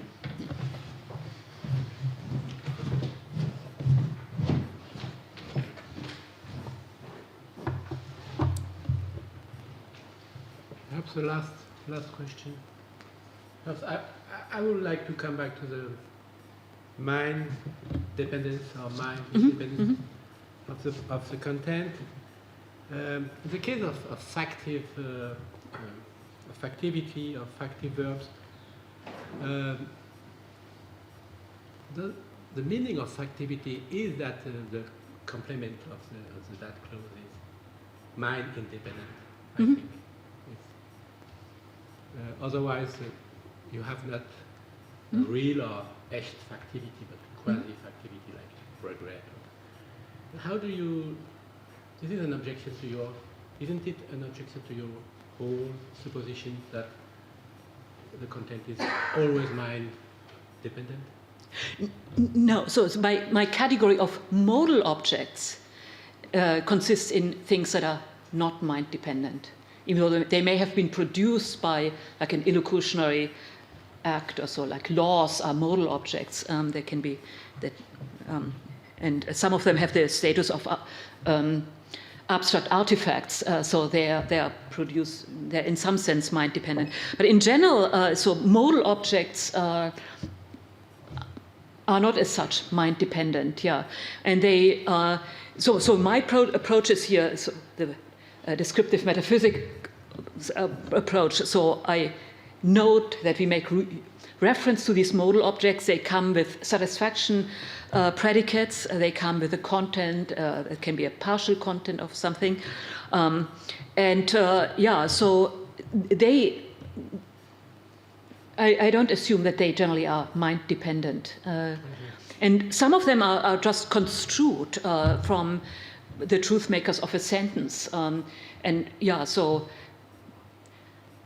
what they are construed may be mind dependent, but then they just are things that have satisfiers that are situations of a sort and violators that are situations of a sort, and that's it, yeah.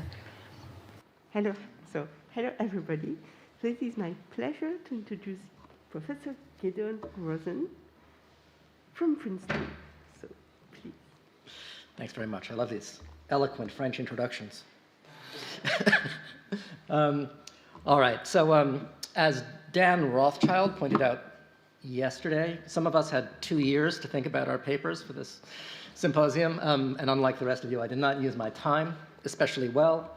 So what I've got is not the fully realized paper that would be a fitting tribute to Steve, as if any paper I would write could be. But just some notes on a topic that Steve first introduced me to. The first paper of Steve's that I ever read was his Journal of Philosophy paper called Identity, Essence, and Indiscernibility, which is, among other things, a rousing defense of the view that I'm going to call modal profile plenitude. That's roughly speaking the view that the statue and the clay are only the beginning. When you've got the statue and the clay, you've got two objects that are coincident with one another in exactly the same categorical state, as Steve puts it, which differ only in their modal and other properties that correlate with modal properties. That's two objects. Modal profile plenitude is the view that that thing happens whenever it can. Given any modal profile compatible with the categorical features of a given object, there exists an object coincident with the original that has that modal profile. It's like this in this world, and as the modal profile specifies, in the various other worlds in which it exists. And those modal profiles don't have to correspond to anything familiar to us, anything that we would recognize as the modal profile of a real object. They're the relatively familiar ones, like the modal profile of a statue or the modal profile of a lump of clay. And then there are the exotic ones that we don't notice until philosophy calls their existence to our attention. As Steve sometimes puts the view, it's the view that every trans-world airline, spelled like that, Kaplan's term, corresponds to an object. That's a pun whose time has come and gone. There used to be an error. Anyway, this view that every modal profile is realized is not irresistible, but hard to resist as soon as you've taken that first step and acknowledged that the statue is one thing and the lump of clay a different thing. I'm going to talk a little bit about how the view might be formulated, and then I want to explore its implications for, of all things, ethics. That's the plan. So I find the view crystal clear. I know exactly what the friend of plenitude is saying. The view is actually hard to articulate in perfectly hygienic terms. I think it's easy to articulate if you spot yourself the notion of a categorical property. So I'm just going to say a little bit about what's meant by a categorical property. I have lots of stuff about how this notion might be refined and ultimately defined. But it's not very good, and I'm not going to go through it in detail because that's not the main issue. But let me just remind you what some of the issues are. Categorical properties are initially introduced to us as the properties that coincident objects like the statue and the lump of clay share in virtue of being coincident. So they're properties like shape and color and location, as distinct from modal properties like the property of being such as to possibly survive certain kinds of changes. Sortal properties like the property of being a statue, identity involving properties like the property of being this very statue. That's obviously a property with respect to which the statue and the lump of clay differ. Those are non-categorical properties. The categorical properties are at least initially given to us as the properties that these guys share. That's not ultimately a satisfactory characterization of the notion of a categorical property, but it clues you into the kind of thing we have in mind. A categorical state is just a maximal consistent categorical property. A categorical property that is consistent in the sense that something could possibly have it, and maximal in the sense that for any other categorical property, if you're in the categorical state, it's entailed that you either have or lack that categorical property. So your categorical state now is the strongest categorical property you instantiate. A modal profile, as I'm going to use the term here, is a partial function from possible worlds to instantiated categorical states. So the function takes a world as input and gives you a categorical state that's instantiated by something at that world as output. So for example, there's a function that outputs your categorical state in W at any world in which Joe Biden is the winner of the 2020 presidential election, but no categorical state in any other world. So if that modal profile corresponds to an object, there's a thing in your shoes right now that's categorically like you at every moment of your existence, would have been categorically like you if you had worn a different hat today or something like that, but which would not have existed if Biden hadn't won the 2020 election. So that's not a familiar sort of thing, but modal profile plenitude is the view that every well-defined modal profile in that sense corresponds to an object, that one included. So if modal profile plenitude is true, there is an object in your shoes right now whose very existence was at stake in the 2020 election. And not just one of them, lots of them. I'm not going to say very much at all about why we should accept this view. We can come back to that. It's an interesting question. There's more than one reason, none of them dispositive. So if you think the view is ridiculous, especially when you see what it forces you to say, we can talk about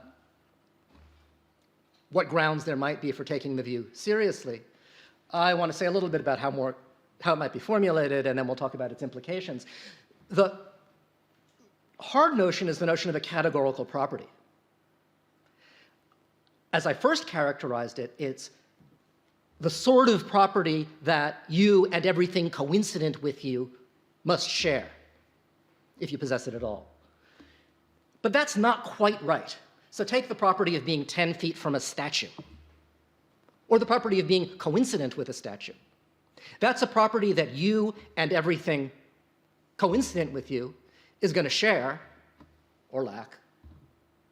But intuitively, it's funny to have intuitions about a technical notion, but intuitively, that property of being 10 feet from a statue is modally entangled in a way that precludes its being a categorical property. The categorical properties are supposed to be silent on how things stand modally. That property isn't. So this isn't an adequate definition. You could fix it up.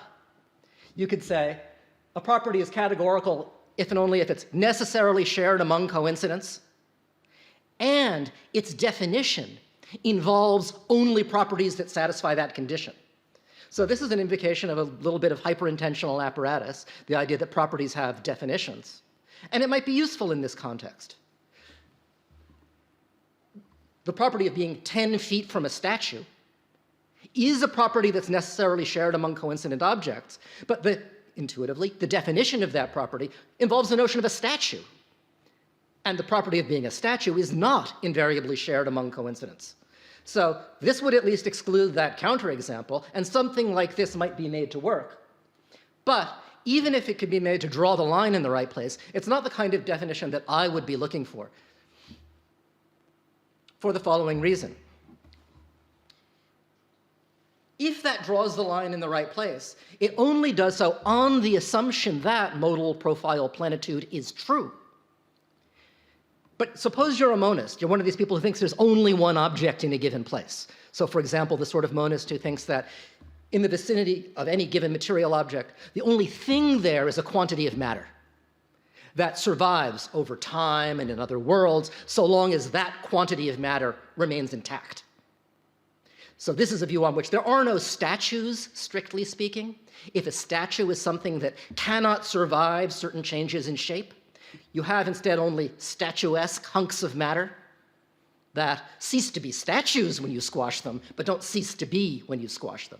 That's an intelligible sort of view. It always comes up when you present the statue and the clay problem to undergraduates. That's the view they want when they want there to be only one object in a place. If you accept that view, then the definition will tell you that every property is a categorical property. But I'm thinking that the monist and the pluralist can agree in classifying, for example, red as a categorical property, but the property of being a statue or the property of being possibly green as a non-categorical property, even though they disagree in their metaphysics on this point. And I think it's a desideratum that an account of the categorical, non-categorical distinction should track whatever these guys are tracking when they agree. Of course, whether a thing is red or not depends just on how it is. Whether a thing is possibly green depends on how it might have been, so that's not going to count as a categorical property. They're getting at something, and this definition doesn't capture what it is they're both glomming onto. Here's the intuitive idea. What you want to say is, just as an intrinsic property is a property that you possess independently of what there is outside of you, so a categorical property is a property you possess independently of how things are in other worlds, independently of how things might have been. That's the intuitive idea, and the problem is to characterize the relevant notion of independence. It would be excellent if we could characterize the notion of a categorical property in this way using only modal notions, possibly, necessarily, and so on. And that may be possible. There are complicated proposals along these lines, and there may be some that actually draw the line in the right place. But the most straightforward way of elaborating this proposal in purely modal terms doesn't work. Suppose, as might be the case, that everything that's red is also possibly green. A natural view to have before you get worried about this kind of metaphysics. On this view, whether you're red is not independent of how things stand in other worlds, if by independent you mean modally independent. Because if you're red, then as a matter of necessity, you're also possibly green, so there are other possible worlds in which you are green. And what I don't know is a good intuitive trick for filtering out these bad implications. The fact that red entails possibly green can't make red non-categorical in the intended sense. So here's the thought that I would like to elaborate more carefully. The fact that X is red may have implications for how things stand in other worlds, but it doesn't obtain in virtue of how things stand in other worlds. What makes you red is not that you're possibly green, even though being red entails that you're possibly green. Maybe it does.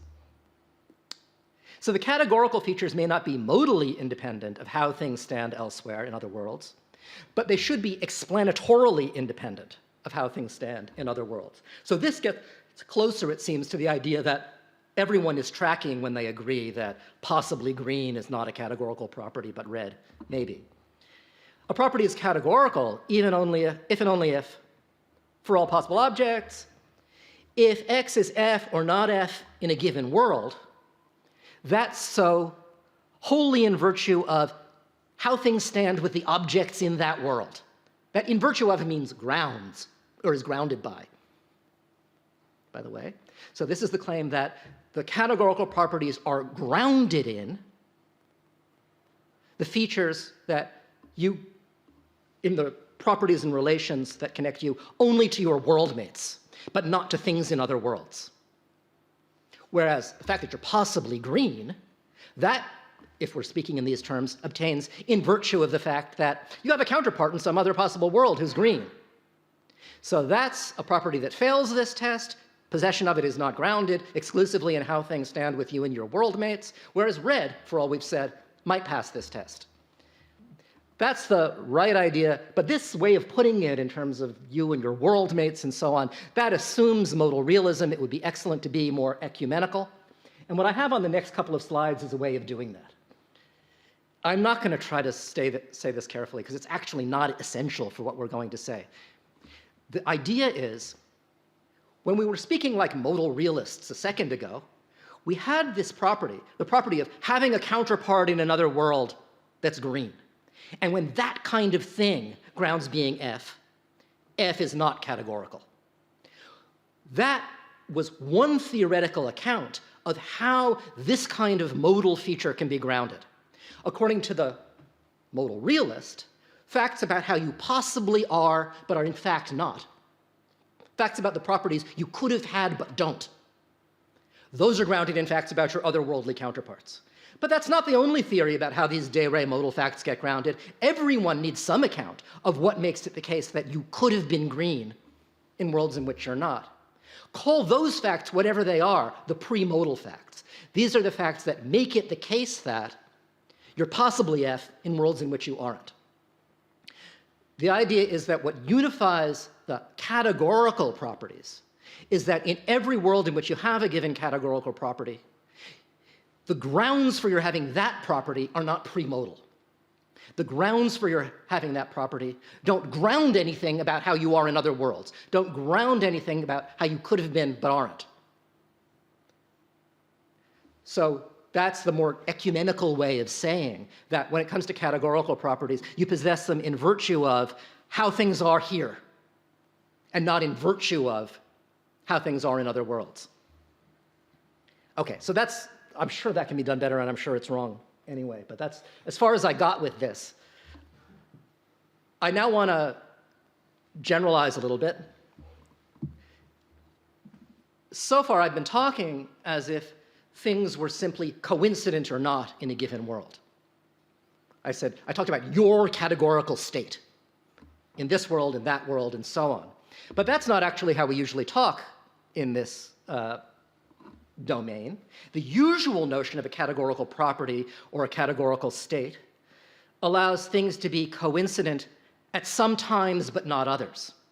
So the ship of Theseus can be coincident with one collection of planks now and a different collection of planks later.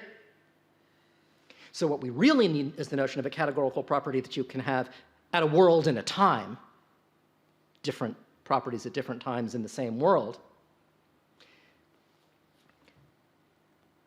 So the general notion is F is a categorical property if and only if, necessarily, if X is either F or not F, at a given world and time. This is so independently of how things stand at other worlds and times. So what makes you have the categorical features you have now are things that are wholly in place now, not facts about how you might have been but aren't, not facts about how you will be but aren't, not facts about how you were but aren't, but just facts about how you are in every sense here and now. So that's the more general notion of a categorical property. And given this, we have the notion of a momentary categorical state, the strongest categorical property you have at a given time in a given world. And then we have a notion which is a little more general than the thing I put on the table earlier, the notion of a modal temporal profile. A modal temporal profile is a function that takes world-time pairs as input and spits out a categorical state instantiated at that world at that time. Given that notion, we have a view that is stronger than modal plenitude as I defined it earlier. This is the thing that I'll call modal temporal plenitude, MTP. This is the view that every modal temporal profile is realized. This is probably what lots of people who believed in plenitude had in mind to begin with, but it's a slightly stronger view. So the view we had on the table before, modal profile plenitude, that yields a thing that coincides with you if Biden wins, but which doesn't exist otherwise. But that view by itself doesn't yield a thing that coincides with you before the election and carries on with you if Biden wins, but evaporates if Biden loses. That thing wasn't forced on us by modal profile plenitude all by itself. Modal temporal plenitude, sorry, the terminology is so ugly. Modal temporal plenitude yields this fragile thing, a temporary thing which coincides with you for a while and then cuts out if Biden loses. It also yields things that are even stranger than that, a thing that coincides with you forever if Biden wins, but which coincides with you until the election if Biden loses, and then coincides with me. One thing I want to say about this view, I said earlier that this kind of plenitude, once you see the case for the distinction of the statue and the clay, it's hard to resist.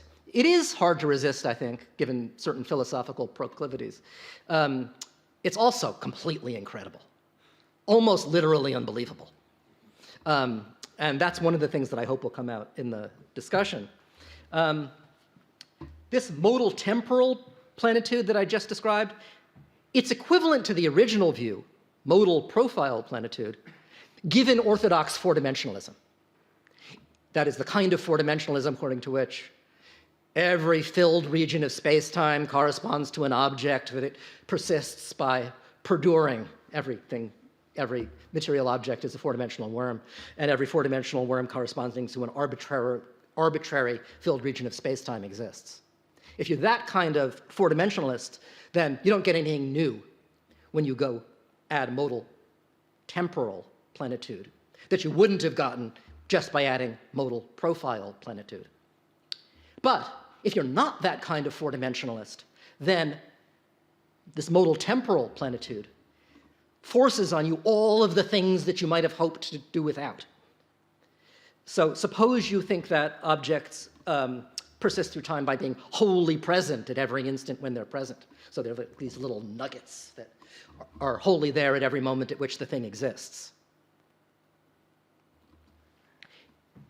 One of those things will still have a modal temporal profile that gives its categorical state at each moment at which it exists. That view by itself doesn't give you short-lived things, truncated things, things that jump around in space-time all by itself. But if you add modal temporal plenitude to that sort of view, you get all of those things back. All of the unwanted gunk that's there in an ontology like David Lewis's is forced upon you by plenitude, even given what might have seemed to be a more sensible, more economical starting point. So I'm going to talk about modal temporal plenitude from now on. And the main feature of it that raises the questions I want to discuss is this. Suppose I sneeze at noon. Modal temporal plenitude yields an object coincident with you that vanishes when I sneeze, but which would have lived a long and happy life if I had not sneezed. That thing exists, if this view is true. So modal temporal plenitude implies that my sneeze is lethal, in the sense that it is the but-for cause of the annihilation of a thing that was rather like a living, breathing human being before I sneezed. And it's worse. Suppose you're always happy, but Fred is always miserable. Fred could be halfway around the world. There's a modal temporal profile that returns your categorical state at all times if I don't sneeze, but yours before T and Fred's afterwards if I do sneeze. Orthodox four-dimensionalism gave us an object that was coincident with you before the sneeze and coincident with miserable Fred afterwards, just spliced together you before the sneeze and Fred afterwards. That thing exists according to a Lewis-style four-dimensionalist ontology. What this modal temporal plenitude adds is that not only does that scattered thing exist, there's a thing which becomes miserable when I sneeze because I sneezed, which wouldn't have become miserable if I hadn't sneezed. So it imposes, it adds objects whose fates are causally sensitive to everything we do in radically disturbing ways, or what seem to be, what you might think are radically disturbing ways. All right, suppose the oracle of philosophy tells us this is true. These things really exist. It implies that everything we do has surprising, sometimes wonderful, sometimes lethal consequences for the lives of things that are, at least in many respects, rather like us.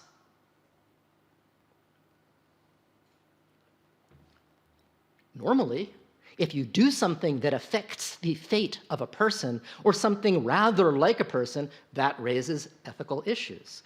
Does the fact that everything we do affects the fate of these hitherto unnoticed entities have any implications at all for ordinary ethics? And this is a question that my colleague Mark Johnston has been pushing in various ways. He's quite sure that the answer to that question is yes. As soon as you acknowledge these things or any of the other odd inhabitants of the material world that various ontologies force upon us unbidden, as soon as you acknowledge that the empirical world is cluttered with things rather like us that are affected in surprising ways by the things we do, all of ethics goes to hell. That's Johnston's thesis, from which he concludes that we're not parts of the material world or something like that. I'm going to argue, or argue is the wrong word, I'm going to assert to the contrary. In fact, this kind of metaphysics makes no difference for ethics. The challenge is to understand how that could possibly be true, given that we are, in some sense, harming things rather like us all the time by everything we do. So I'm going to discuss two sorts of issues in ethics. One set of issues concern the ethics of harming and benefiting mere conscious subjects. If the only things whose lives were at stake were clams or lobsters, these questions would arise, assuming that clams and lobsters are conscious subjects, even if they are not in any sense beyond that moral agents or moral subjects at all. So there's the ethics of harms and benefits at this truly elemental level. That's one set of issues. And then there are the issues that arise when we think about the consequences of our actions for full-blooded moral subjects like us, whatever that means. So let's talk about the ethics of harms and benefits first. Fido's a happy dog. Fred is a miserable parrot. If you give Fido a bone, Fido's going to get a little happier, and no other animal is going to be affected anywhere. If you do nothing with the bone, if you just sit on it, nothing at all is going to happen to Fido or any other animal. I go out on a limb and say, in this case, you should give the dog a bone. That's what you should do. This should be the easiest possible case in the easiest part of ethics. And the worries that come from metaphysics are going to be not that they force us to give the wrong answers to ethical questions. The worry is always going to be of the form, the metaphysics threatens to make easy cases incredibly hard. And that's a bad result. This should be the easiest case. It's a Pareto improvement for the only thing that matters in the picture. The animals that might get more or less happy as a result of our actions. But now consider Charlie. Charlie's coincident with Fido, and then with Fred, the miserable parrot, if you toss the bone, but he's always coincident with Fido if you do nothing. And Fido's happy enough to begin with. So tossing the bone is good for Fido, but very bad for Charlie. It's going to make him a miserable parrot, or coincident with a miserable parrot. So the metaphysics makes this easy case hard, and it's going to get infinitely worse when we consider the infinitely many things that are harmed and benefited in other ways by your act and all the alternatives. I said keeping the bone to yourself does nothing. Well, it doesn't do nothing if there's a thing whose modal profile is such that it's going to stay coincident with Fido if you do nothing, but jump to Fred if you give the dog a bone. So you're damned if you do and damned if you don't. You're going to immiserate something no matter what you do. Infinitely many things. And you're also going to make infinitely many things happier if you do nothing.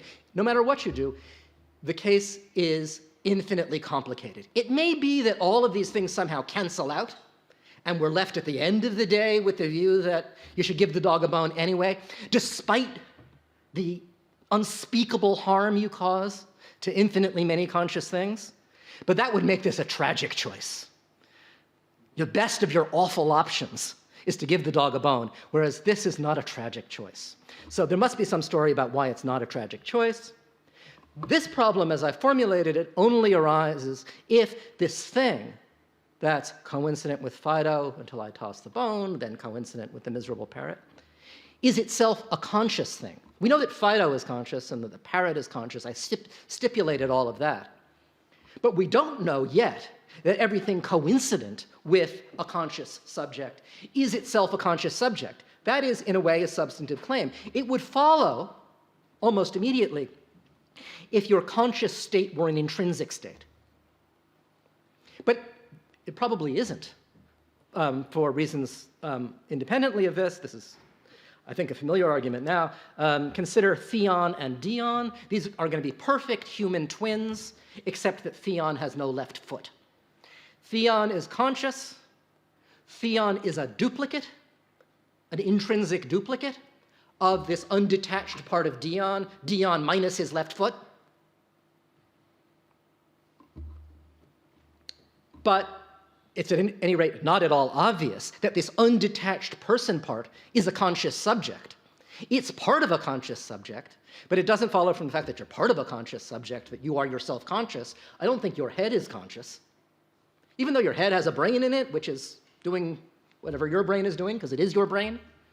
But it's not, it would be anyway too quick to go from the fact that your brain or your head is part of a conscious thing to the conclusion that your brain is another conscious subject, much smaller than you in roughly your vicinity. So I don't think consciousness is obviously an intrinsic property of the things that have it. So it doesn't follow from the fact that this scattered thing, Charlie, initially coincident with Fido, later coincident with Fred, it's intrinsically like a conscious thing at every moment of its existence. Doesn't follow from that that it is itself a conscious thing. But suppose it is. I had hoped in this paper to have some argument to the effect that these things should be regarded as conscious. Consciousness turned out to be harder than I thought it was. So I don't have an argument for that conclusion. But suppose this thing is conscious. It's bad enough from the point of view of ethics if it might be. Because in ethics, in order to decide what you should do, what matters is the probable or possible consequences of your actions. If it's a real possibility that everything you do immiserates some conscious subject because of this bizarre mechanism, then that's something that ought to have an impact on how you ought to act. But I'm going to insist on the claim that even after we've come to take this metaphysics a little bit seriously, if you open up your eyes and look around and consider a real choice situation, it is just obvious that the fact that by snapping my fingers I would make a bunch of these things jump from okay to miserable is no kind of reason at all not to snap my fingers. How could that be? That's the question that I would like to have an answer to. And the answer has to be this. In this part of ethics, where we're talking about the goods and bads that attach to states of affairs in virtue of the experiences of conscious subjects, like clams or lobsters or whatever it is. In this part of ethics, all that matters is the distribution. The distribution specifies which conscious states are realized at a time, over time, at various regions of space, and which conscious states would be realized if we did this, if we did that. The moral rule, I assert, that governs harms and benefits in this parts of ethics, I don't know what it is, but it tells you what you should do on the basis of considering how the various options open to you would affect the distribution of experiential goods and bads. And adding this metaphysics of plenitude to the picture changes nothing at all relative to our common sense starting point in our thought about how the experiential goods and bads will play out over time and over modal space if we do this or if we do that. So that's, I'm going to suggest, got to be at least a large part of the solution here. If these guys are conscious or might be conscious, then their individual fates, conditional on our actions, don't matter at all, because in general, harms and benefits to individuals don't matter in this part of ethics. All that matters is the way our conduct affects or might affect the distribution of experiential goods and bads. That's just dogmatic assertion. That's no kind of argument at all. But it's not an uncongenial view. It's consistent with any view you might hold about how those experiential goods and bads impact how you ought to act. Doesn't apply anything like total utilitarianism or anything like that. Every more subtle view is consistent with this picture, and the idea that this metaphysics couldn't make a moral difference at that level is reflected in the fact that all that matters is the distribution of experiential goods and bads, conditional on your various actions. You can't say that when we get to the next and more interesting part of ethics. This is the stuff that I really want to talk about because I find it was surprising to me to have some of these thoughts as I was talking. Look, say what you will about clams and lobsters and parrots. Some things have a distinctive, exalted moral status that protects them from being treated in certain ways, even to promote the good, even to promote their own good. If I can improve the distribution of experiential goods and bads by pulling Fido's rotten tooth, I should do that. If I can improve the distribution of experiential good and bads by pulling your tooth, I need your permission. I've got to be able to look you in the eyes and justify my conduct to you for it to be morally unproblematic. The hardest questions in ethics concern this exalted moral status. What does it take to have it? Lower animals don't. Most normal human beings do. What is it about us that gives us this kind of exalted moral status? And what follows from having it? I gestured vaguely in the idea that you're protected against certain forms of treatment by the fact that you have it. Exactly how does that work? What is the moral content of possessing this kind of exalted moral status? That's the $64,000 question in non-consequentialist moral philosophy, it seems to me. I'm going to say almost nothing about this, except that most human beings have what it takes to possess this distinctive moral status, and it has the kinds of moral consequences we normally think it does. You can't impose massive costs on a thing with this kind of moral status for the sake of trivial benefits to others, for example. Even lots of others. So here's the example. You come to me for a nose job. I'm a plastic surgeon. I'm very good at nose jobs. I explain the surgery to you. You sign a consent form, and we go ahead. No other person or animal is affected, so by normal standards, I'm in the clear. This should be the easiest case, or at least a very easy case, in this part of ethics. I'm going to benefit you. You gave your informed consent to what would otherwise be an impermissible imposition of harm, but because you gave your informed consent, I'm in the clear. And here's the problem. Let Larry be a fellow traveler, that is a person-like thing who's going to coincide with you for a while, whom the surgery will consign to misery. It's going to be coincident with you until the surgery, and then with a miserable parrot afterwards, but if I don't do anything, he stays coincident with you. If my act would harm another person in this way, it would be wrong. People have a right against being harmed for benefits to others. Because notice, Larry's not going to benefit from the excellent nose I provide you with. Because I do the surgery and he's going to be off miserable somewhere else. So I'm imposing costs on him, the interference that's involved in the surgery, for the sake of a benefit that's going to accrue to someone else. And normally it's wrong to do that to a person. So why am I not wronging Larry every time I do anything to you, even if I have your consent? In these kinds of cases, we can't say only the distribution matters. It's part of having this kind of exalted moral status that I need to be able to justify my conduct to all those affected who have the relevant kind of moral status on terms that they cannot reasonably reject. And if this bit of surgery is going to make Larry utterly miserable for the rest of his life, he has a complaint against my doing it that I need to be able to address in order for my conduct to be morally unproblematic. But obviously this question doesn't arise. This easy case is easy. For some reason, not yet explained, we do not have to justify our conduct to Larry in the same way in which we do have to justify our conduct to normal human beings. But why not?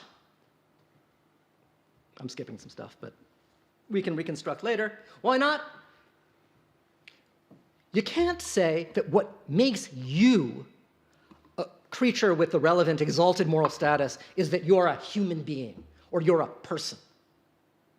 It's not brute kind membership that makes you the moral citadel that you are. It's your capacities. It's something about what you can do. Your capacities for reflection, emotion, thought, feeling, action. The kinds of capacities that distinguish you from other lower animals that don't have this exalted moral status. And the problem is that at least some of your fellow travelers look to be like you in respect of all of the relevant capacities, because they're configured just as you are, and many of them have most of the same modal properties that you have. Most of them have the same dispositions you have, or at least most of the same dispositions you have, most of the same powers that you have. And your capacities, your morally relevant capacities, if they are determined by your categorical and modal features over long intervals of your existence, then your fellow travelers should have the same relevant capacities that you have, and if they have the same relevant capacities, they should have the same moral status. So their objections to the courses of action that I might propose to myself should have the same weight as mine would, or as yours would. That's the worry, because they clearly don't. I've gone on a little too long. I'm going to just tell you what my answer to this question is. This was this.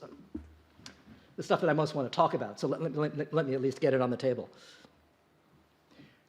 I don't know what the grounds for moral status involve, but I'm going to assume something pretty minimal. They involve the capacity for action, goal-directed action. This can't be sufficient because animals can do this, but it's a necessary condition, or so I'm going to assume for now. And I'm going to argue that these fellow travelers, despite their being similar to you in so many respects, are not agents. They never act. The reason they don't act is that action requires certain elemental psychological capacities, the capacity to combine desires with means and beliefs to produce intentions. These mental states are all essentially de se, insofar as they're practical, such as to lead to action. I may desire that Rosen have a cookie, de dicto, de re. But that desire can only lead me to act if I think that my walking across the room to the cookie jar will get a cookie for Rosen, and then come to want, de se, that I walk across the room, to intend that I walk across the room as a result. You can't do any of the things that feed into the elementary story of intentional action unless you're a subject of de se thought. It'd be great to have a theory of de se thought. Don't have one, don't need one. That's all we need. And now the crucial claim is these oddball entities in your shoes are incapable of de se thought.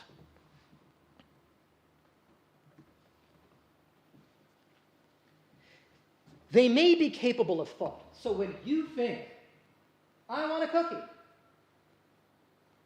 there may be an episode in the life of each of your coincident fellow travelers that registers in the same way, both phenomenologically and semantically. They house a thought. In fact, they house the very same thought you house. Just as you and your fellow travelers have the same head, you and your fellow travelers think the same thoughts if they think at all.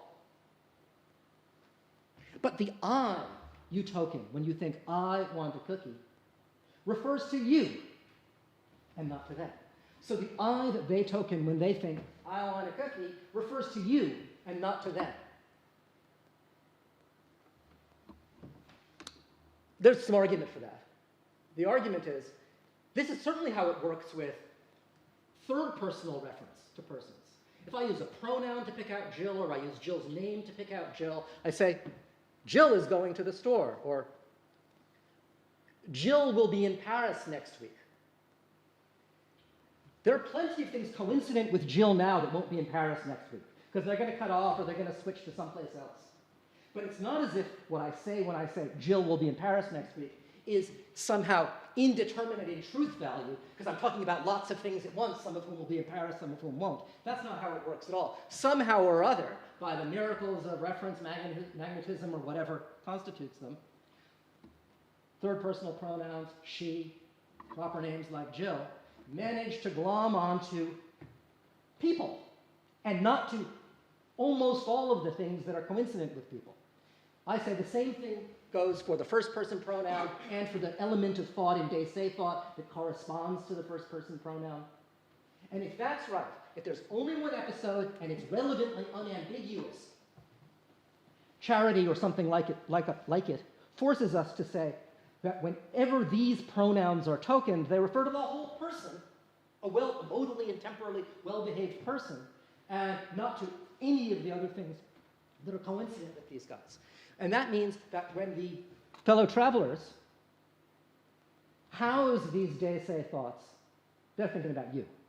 They never think about themselves in the effortless, easy way that you manage all the time.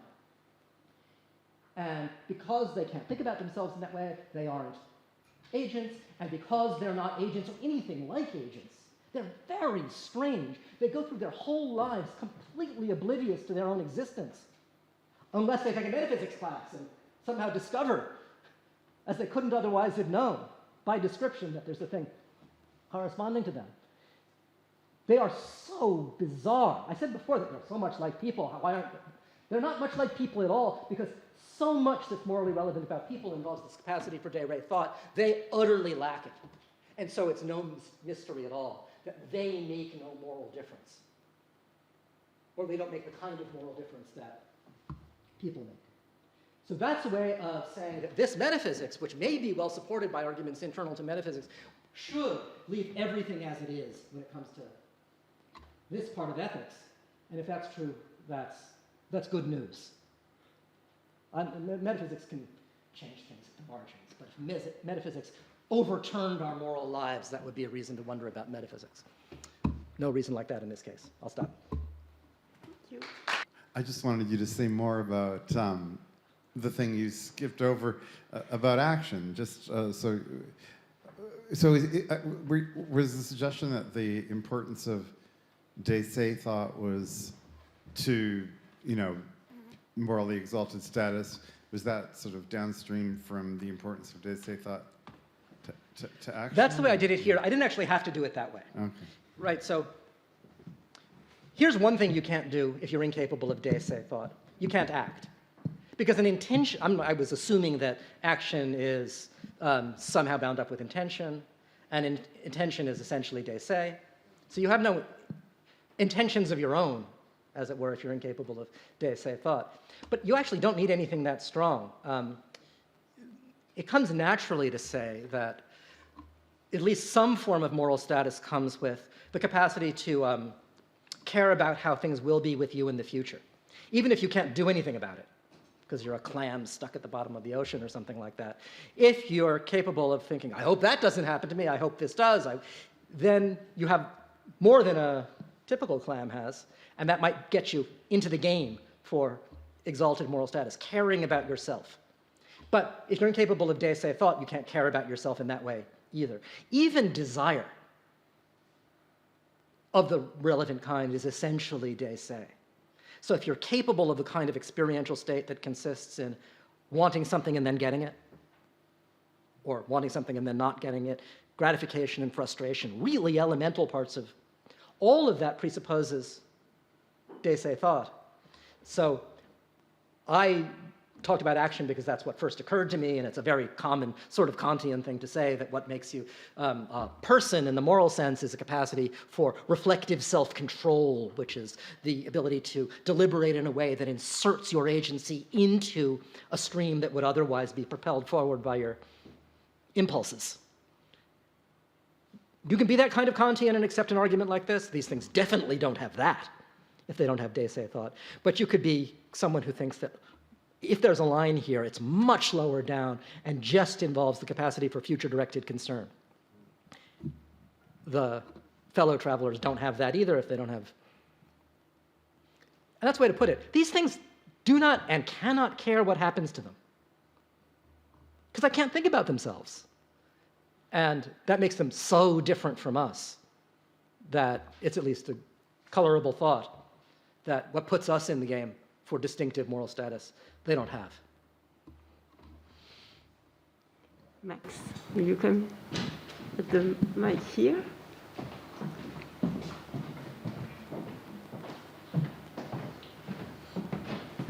So where do we go? Here? Yes. That works. So I'm Max Kistler. Hi. Doesn't this debate depend a lot on the metaphysical interpretation of modal statements?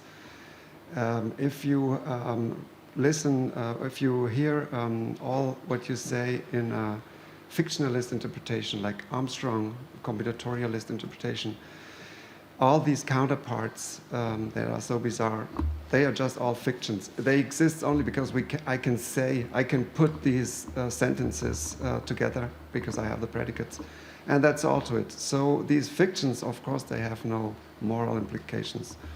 But if you have a realist interpretation, then I don't see why the counterparts don't have de se thought and why they are not full persons. So all that matters for the view I was pushing is that there are de re modal truths about how you would have been affected by various courses of action that I take. You can give any analysis you like of these de-Ray modal truths, including an Armstrong-style fictionalist analysis. If it matters that, suppose I choose not to rescue you, so you drown. You might think it matters a great deal that you would have survived if I had rescued you. That is, how blameworthy I am for sitting back and watching you drown may depend on what would have happened if I had intervened. We can give any story we like about what makes the relevant counterfactual claim true, including an Armstrong-style analysis, but it shouldn't be that an account of modality makes the modal facts irrelevant, because after all, they're just facts about fictions.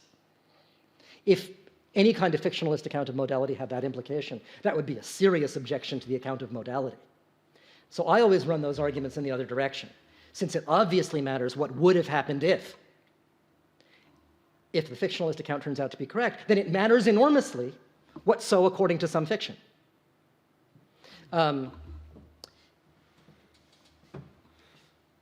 The idea that these things cannot think about themselves is supposed to be independent of any determinate analysis of the modal claims at issue.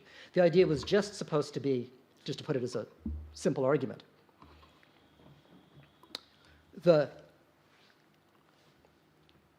I think a de se thought, so maybe all of my coincident objects also think that thought, in the sense that they house that episode of cognition.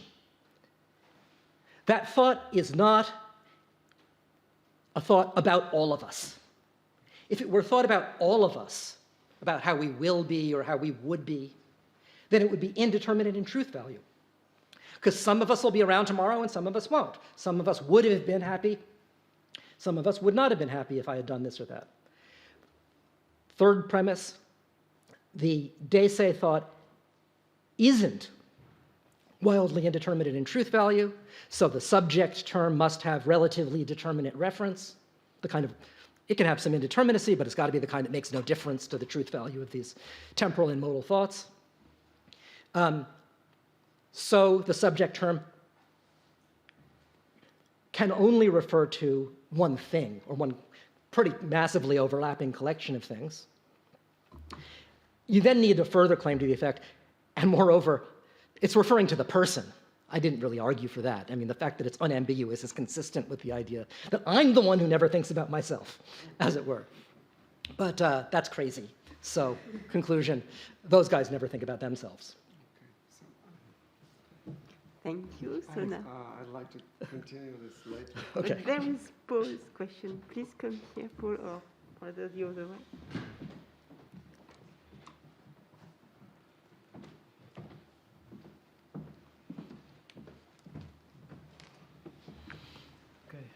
Paul Égré. Thanks very much, Gideon, for this really exciting talk. I have a, I guess, clarification question, more substantive question.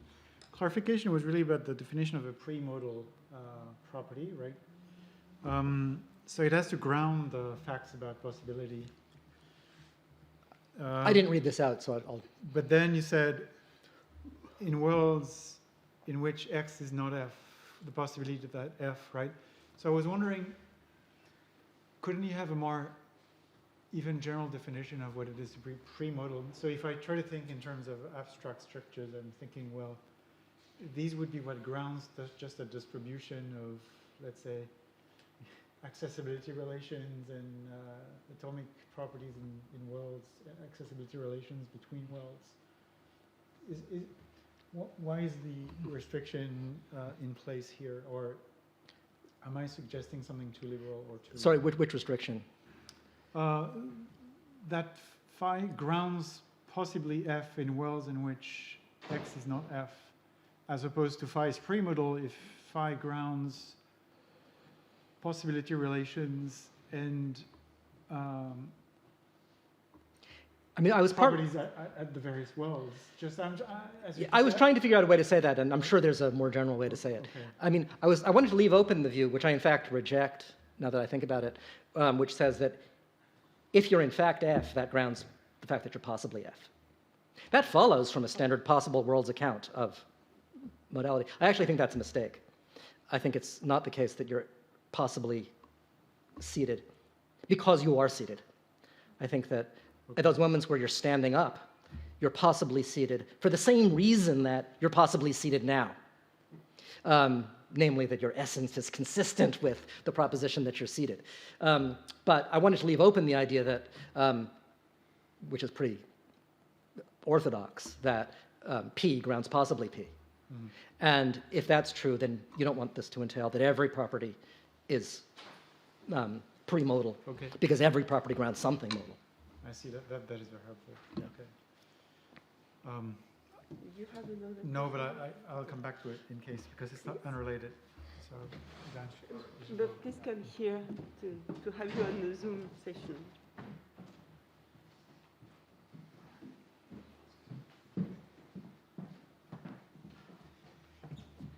For the record, I'm Daniel Rothschild.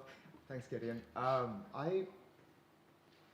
wanted to ask about, I'm sure this is not what you meant, but I was sort of interpreting it as that a lot seems contingent on our self-referential practices. And we in this room have quite conservative practices, in that when I almost refer to self-referential yourself, but in a lot of the world where people believe in reincarnation, there's much less conservative practices. That is, you can refer to yourself and then include future and past selves in that reference. It's intentional.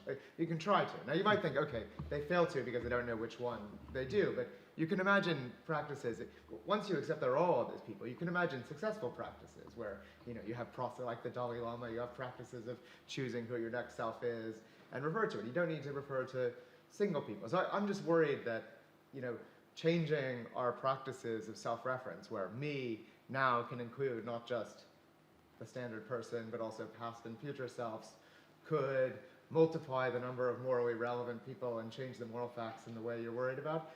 I mean, I'm sure that couldn't really be an objection to what you're doing, but I want to sort of hear what you say about why, kind of the moral facts aren't hostage to self-reference practices, which could even in relatively near possibilities vary quite a lot. I think that's a real possibility. So this is a way of making this connect with some of Mark Johnston's older stuff on identity over time. So at one point, Johnston held that it may be that as a matter of fact, we don't survive teletransportation because we are human beings and teletransportation means the end of this human animal and therefore the end of me. But now imagine a society in which everybody takes it for granted that you do survive teletransportation, so they happily encourage their children to step into the teletransporter to get them to school on time and so on. Since in that case, there's this sort of effortless, direct self-concern that's gratified when the person who steps out on the other side of the teletransporter has a certain experience. In that context, those people are teletransporter people. They survive that kind of thing, whereas we, given our self-understanding and our practices, don't. I think I could take that on. I don't have a view on this, but I think I could take that on board. I didn't say anything about what it is that secures determinate reference for our first-person concept and our first-person pronouns, or third-person ones for that matter. But if it's something to do with us and our practices, then it may be variable. I gotta think that there are massive limits on the ways in which it could change. It's much harder for me to imagine a setup which would lead me to think that when I think of myself, the thing I'm thinking of is one of these modally jigsaw puzzle-like things that hops around all over space and time when a leaf falls from a tree. But I guess if that's the right sort of view, then if it were possible for the underlying facts that secure relatively determinate reference to secure reference to one of those things, then those things would be capable of de se thought and the problem would arise. Yeah, I think that's right. Thank you. Any other question, Paul? Okay, please. Yes, go ahead.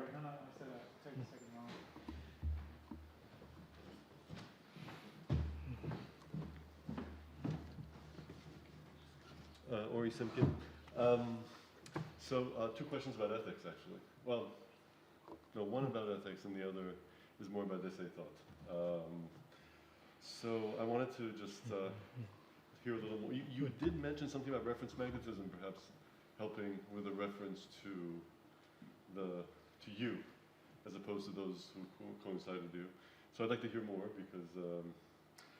because I would have thought that this problem, we talk about dog parrots and so forth, but of course, once we do it just with people, and happy and subsequently unhappy, then it looks like everybody is equally, their boundaries are equally marked by natural properties or something like that, and it's very hard then to say how we can have an inegalitarian attitude when it comes to what it is that first and first pronoun does in fact pick out.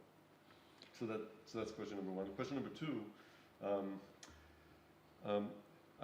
my understanding is that d'essai thought enters into the capacity to act, and that's the essential point.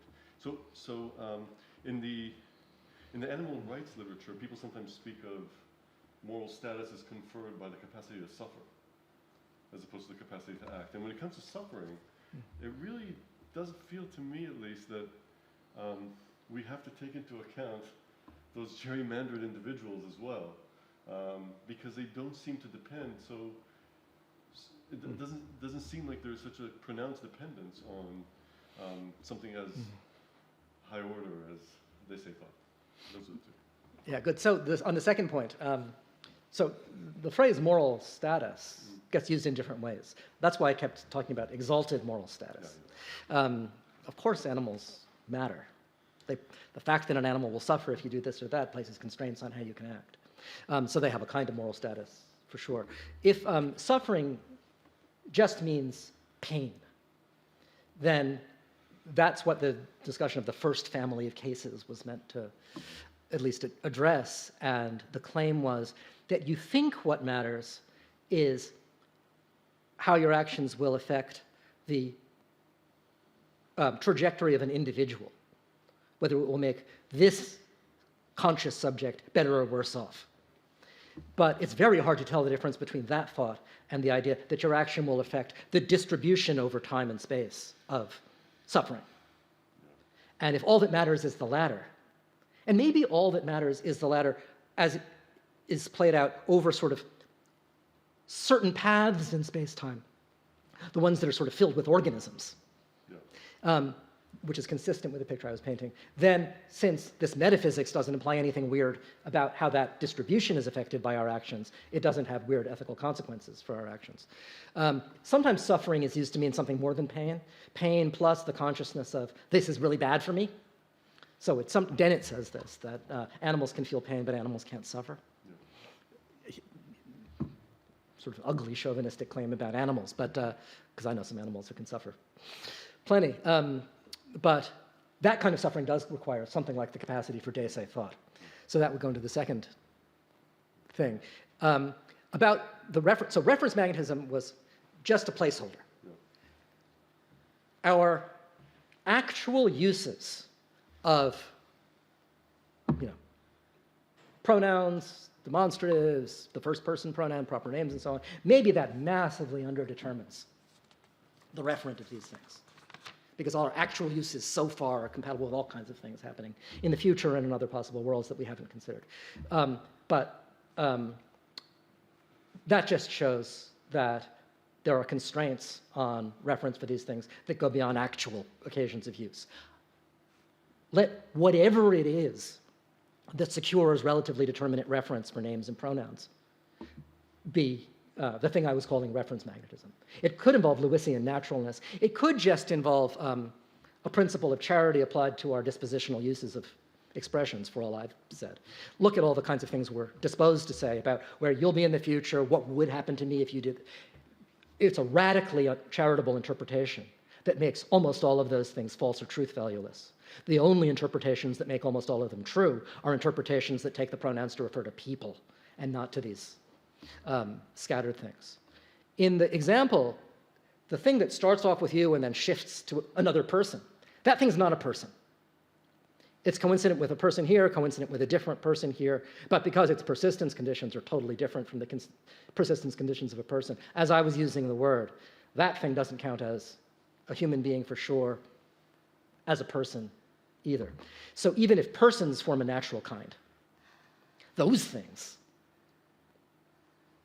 if there aren't any lines to be drawn at all, those things don't constitute anything like a natural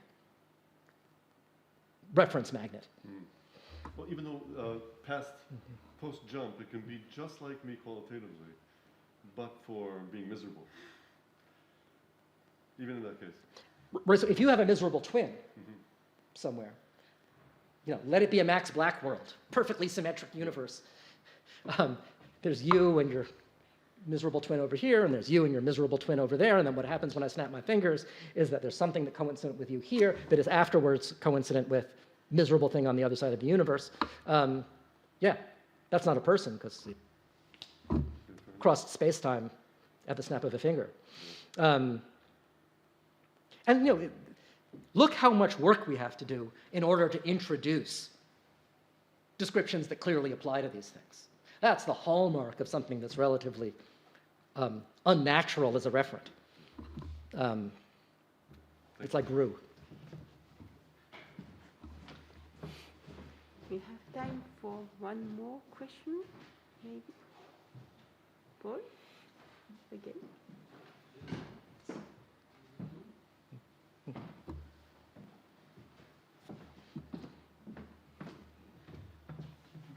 Égré again. So, as I understand the situation or the picture, right?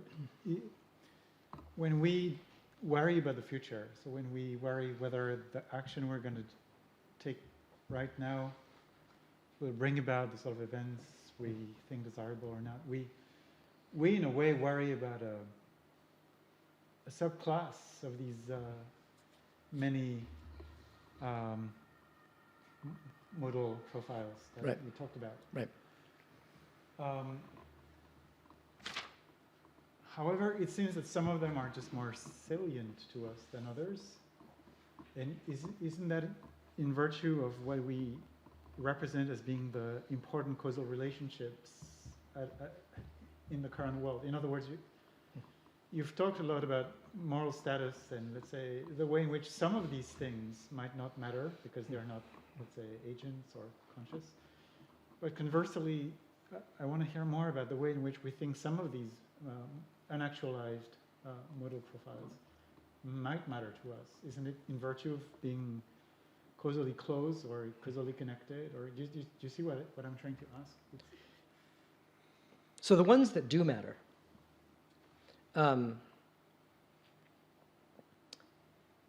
so I was taking it for granted that when we ask why certain entities matter for moral purposes, the answer can't be because they're salient to us or because we care about them.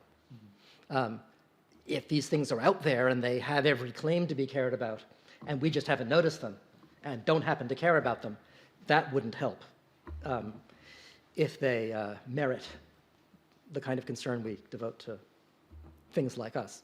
So you got to find some feature of these things that is independent of our actual concerns, that distinguishes them from us. And I pointed to things like the capacity for agency or the capacity for self-concern or something like that.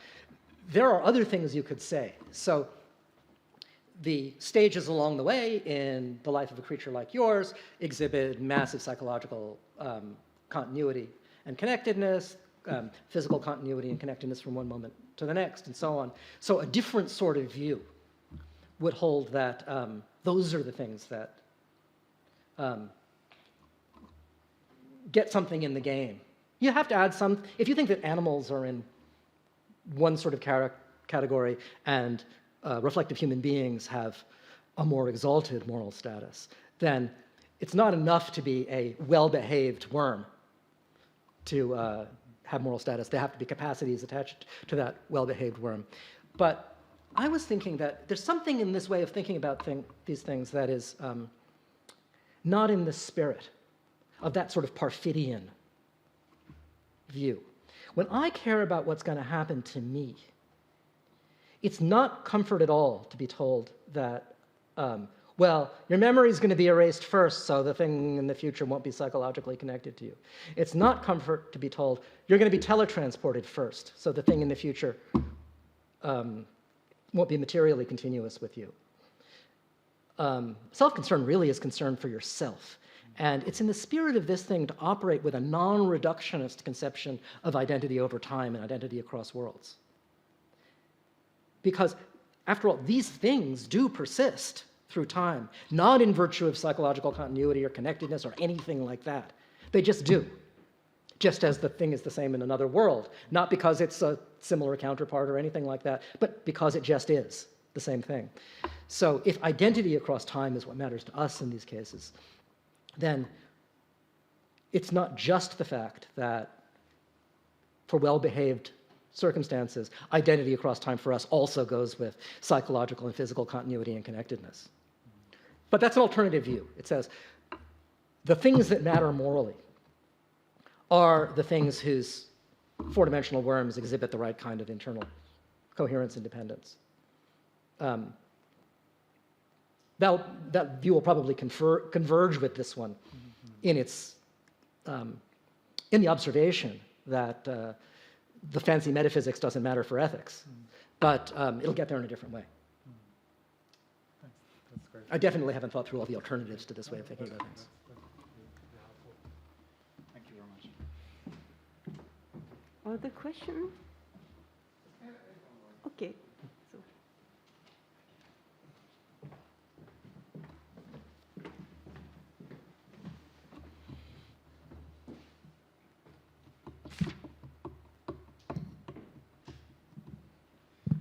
This is not completely well-formed, Steve Yablo. But so there's one way of thinking about exalted moral status where it does seem as though inability to sort of imagine your future life or kind of make plans for the future gets in the way of having it. There's another picture, though, where you think of it temporally first, that it's a particularly awful insult to the integrity of a self-concerned person if they were to be robbed of the ability to think of themselves. I mean, so suppose someone said, I'm going to do this kind of neurosurgery, as a result of which all your seeming I thoughts are really going to be directed at these like twisted other creatures. And you don't think, oh, well, we don't have to care about you anymore because you're no longer thinking about yourself. Now, it could be that there's a kind of inherited exalted status that, you know, how does one decide between thinking of the failure to have or inability to have Daisei thoughts as taking you out of the game versus a further and especially cruel insult to what could have been your game or something like that. So you never even got to, you know, I could have been a contender. I could have been a self-referrer. Good. So, I mean, if it's diachronic, if you started off as a thing fully capable of thinking about yourself, then depriving you of that capacity, that's like, you know, killing you or seriously disabling you. And that's a harm to you because you were already in the game and we've taken away something of value to you. You know, one way to think about the hypothetical is we do some sort of neurosurgery and now suppose all your I thoughts are about me. Well, in one picture, you've hooked up your body to my mind. So now an I thought in my brain becomes an I thought in your brain, which causes your body to move. Now, this is as bizarre as it gets, but now we're a single mind with two bodies, and one of them is over there. And that thing is still capable of thinking about itself. So I need a version of the case where I could really think about a thing that was kind of person-like, but whose I thoughts were really about something else that didn't reduce to this case. Something that I didn't say at all is I asserted dogmatically that what makes you morally special in these ways has something to do with your capacities. That doesn't explain how a severely disabled human being or a very young infant would have the same kind of moral status as you or I, as we ordinarily think.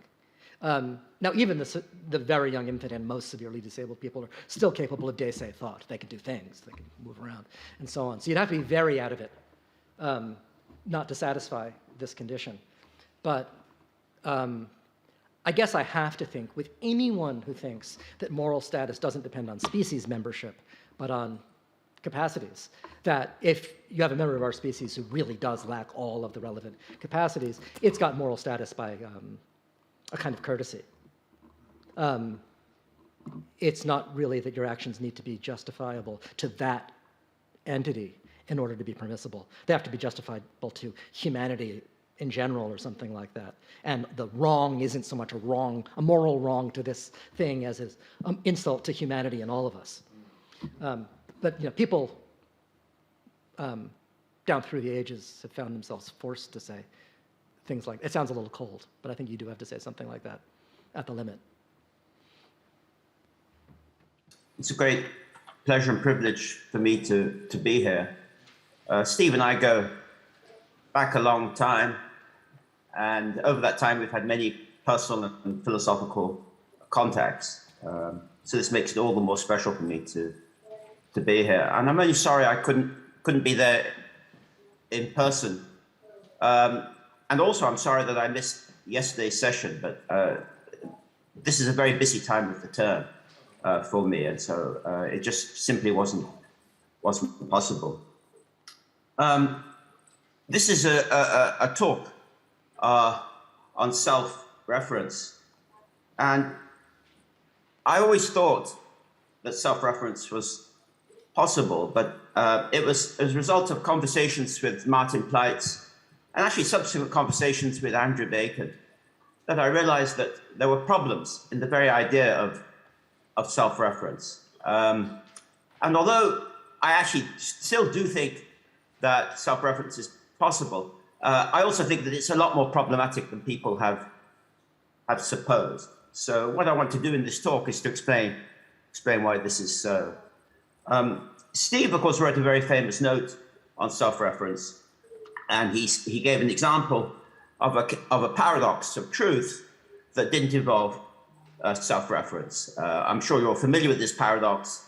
It involves an infinity of sentences, S1, S2, S3, and so on.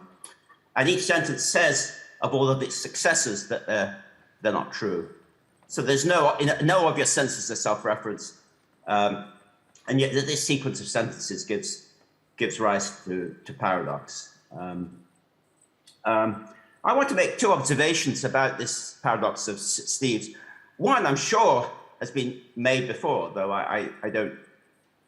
Someone perhaps tell me if it has. The observation is this: that Steve's case involves what you might call ill-founded reference. That is, we have S1 referring at least indirectly to S2, S2 referring indirectly to S3, and so on. There's an infinite chain here.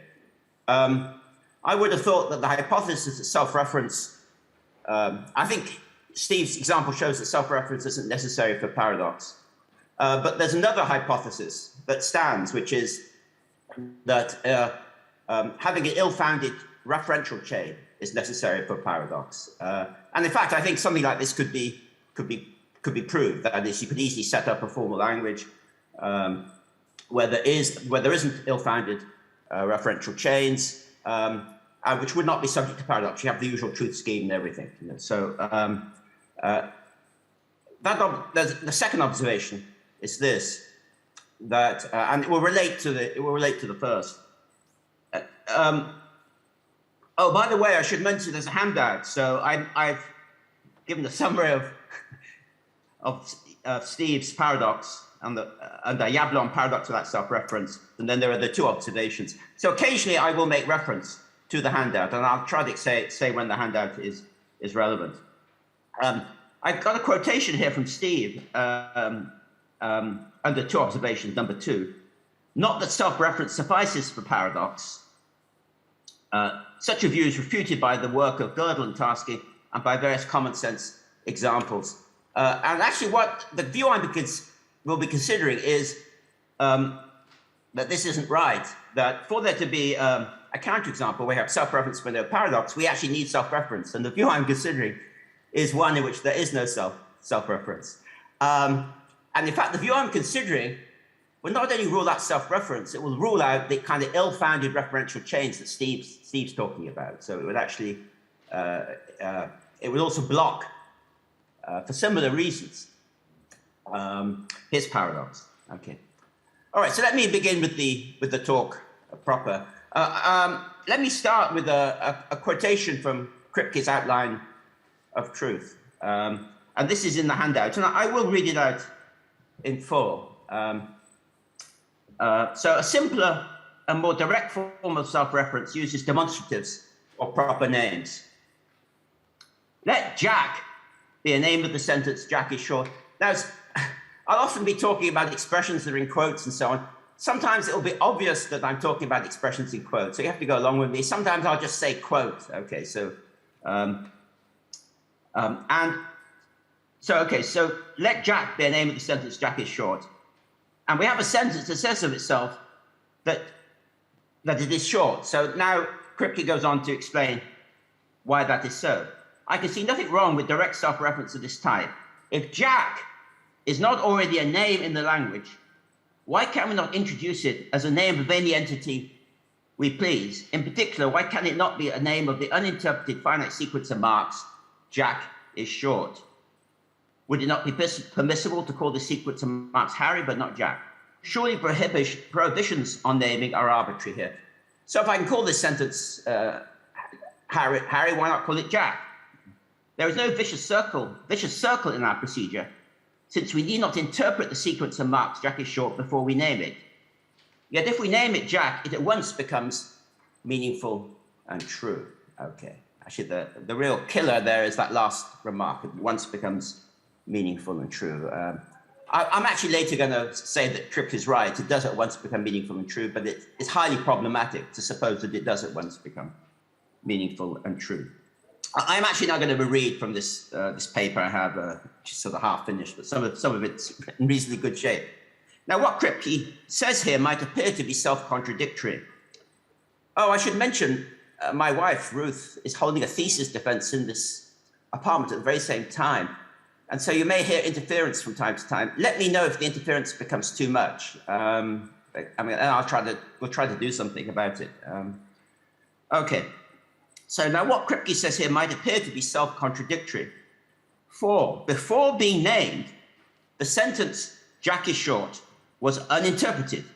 As Kripke calls it, he says it's a sequence of marks, suggests that it's uninterpreted. Of course, part of it is interpreted. Short and is are interpreted, but it's the Jack part that's not interpreted. And of course, people are called Jack, but he's supposing the sentence is one in which where the word Jack is not being interpreted. There might have been a Jack in the audience, but he's not thinking that person is being named here in the sentence. It would be somewhat unfortunate if it were and Jack was actually tall, because Jack might have taken it to be some kind of offensive remark. Okay, one might then have thought that once it was named Jack, that is, this sentence was named Jack, Jack would be a name for an uninterpreted sentence. That is, we have this uninterpreted sentence, at least partially uninterpreted. We now name it Jack, and the natural thought is that Jack would be a name for the uninterpreted sentence. That's what it was. That's what we had, an uninterpreted sentence. I name it Jack, so Jack should be the name of that uninterpreted or partially uninterpreted sentence. And yet Kripke takes it to be a name for an interpreted sentence, one that is meaningful and true. Now, so that's the problem with this quote. Now, if the uninterpreted and interpreted sentence are not one and the same entity, so there's a question here, I'm talking about the interpreted sentence, the uninterpreted sentence. What am I talking about when I talk about these things? One view is that they're not the same, that the interpreted sentence is a distinct entity from the uninterpreted sentence. Then there is indeed a problem, for how in naming one thing can one succeed in naming something else. I have this uninterpreted sentence before me. I name it, and lo and behold, it becomes a name for the interpreted sentence, which is thought to be distinct. There's a mysterious process going on here. By naming one thing, attempting to name one thing, I succeed in naming another. In fact, I didn't even succeed in naming the thing I was aiming to, that I seem to be naming. I actually succeed in naming something else. But if the uninterpreted and the interpreted sentence are one and the same entity, and what changes is the status of that entity from being uninterpreted to being interpreted. So it's the same entity here, but this naming process serves to change the status of that entity, the sentence being uninterpreted at one time, being interpreted at the subsequent time. The problem goes away. For the ceremony of naming simply serves to change the status of this entity, not its very identity. Some people will be aware, I won't go into this, that this kind of dispute is very familiar. So I think Steve uses the term one fingers and two fingers, the statue and the clay. The one fingers think there's one thing there, the two fingers think there are two things there. And the question here is whether we want to hold a one finger or two finger view about the sentence. Okay, I'm not really going to go into that analogy, though I think it's a pretty close analogy. It also appears easy to see how this might come about. So I'm saying there's no problem, but it's also easy to see how this sort of naming might be successful. For prior to the naming, we may reasonably assume the words short and his have already been interpreted, while Jack has not. There is then nothing to stop. So we have this interpretation. These are in themselves uninterpreted symbols, but there's meant to be this interpretation. Maybe we have it in our minds or whatever, or maybe it's just given. Maybe society has it. Doesn't really matter. There's this thing called the interpretation. There is then nothing to stop us from extending the interpretation of these words to which Jack is to be the name for the previously uninterpreted sentence. Jack is short. And under the new interpretation, Jack then becomes a name for a sentence which, under that very interpretation, is meaningful and true. So what naming does here is update the interpretation. Okay. And it's updating it to one in which now the object assigned to Jack is the uninterpreted sentence that Jack is short. Okay, so on that view, there seems to be no problem here in what Kripke is saying. This approach to the issue presupposes a certain conception of language and of the expressions of which it is composed. It is one in which a name does not in itself have a referent, or a sentence does not in itself have a truth value, but only relative to an interpretation. Thus, under one interpretation, it may have one referent, and yet under another interpretation, the very same name may have a different referent. We might call this a formal conception of language, both because it's characteristic of the treatment of formal languages, where we start off with some interpreted symbols, and then the interpretation is given by sometimes something called an interpretation or a model, which is external to the language. And also because it's a conception of language in which these expressions are regarded as formal objects. Formal simply in the sense of not bearing themselves an interpretation. This conception of language stands in contrast to another conception of language and its expressions. This is a conception under which a name can be said to have a reference simpliciter, not relative to an interpretation or anything like that. Or a sentence can be said to have a truth value, simpliciter, without any appeal to an interpretation or the like. So whereas under the previous conception, we might have said that the name Jack referred to a particular person under one interpretation, and to a sentence under another interpretation, there would, under the present conception, be two names spelt Jack, with one referring simpliciter to the person and the other referring simpliciter to the sentence. We might call this a natural conception of language, both because it's characteristic of natural languages and because it is a conception of language that we naturally adopt. Thus, homonyms, such as bank in the sense of financial bank and bank in the sense of riverbank, are naturally taken to be two words, not one word subject to two different interpretations. We might also note that the natural conception of expressions is presupposed in many philosophical theories of the meanings of names. For example, according to Millionism, to which Kripke subscribes, the meaning of a proper name is its bearer. But since there are many people called Jack, this presupposes that the respective names of all these people must be distinct. So ironically, even though Kripke states in the cited passage that self-reference may be achieved through the use of proper names, his own theory of proper names seems actually to prevent it being achieved in the way he suggests. I said it would work if we had this formal conception of language, but he's saying by using proper names, we can get it, but proper names, his view of proper names presupposes this natural conception of language. Okay. So I'm probably in danger of going way out of time. So what I do is I talk about the question I now have is this, okay, or maybe I should read this. We might distinguish between the two conceptions of language in terms of the way in which the expressions of a language can be said to be interpreted. Under the formal conception, expressions are extrinsically interpreted. The interpretation is extrinsic to the expression and serves merely to assign a meaning to it. Under the natural conception, by contrast, expressions are intrinsically interpreted. The interpretation is intrinsic to expression and thereby serves to endow the expression with meaning. Okay. The interpretation of the expression under the formal conception is somehow absorbed into the very identity of the expression. This is a natural way of thinking of things. So I'm going to use the phrases interpreted expression for an expression that is intrinsically interpreted, not extrinsically. I'm going to use it in interpreted expressions, and I sometimes say I, an I expression. And a U expression is one that hasn't been intrinsically interpreted. So it is, so to speak, a mere sign. Okay. So my question now is whether self-reference is possible for I expressions, for I names. That is, well, I call that semanticized self-reference. So it's not a question about the uninterpreted symbols, but about the interpreted symbols and whether we can achieve self-reference in that case. Okay. And what I'm saying is the procedure that Kripke outlines gives us self-reference for uninterpreted expressions. I just have no doubt about that. But it's not clear that it gives you self-reference for interpreted expressions, what I've called I expressions. So that's the question.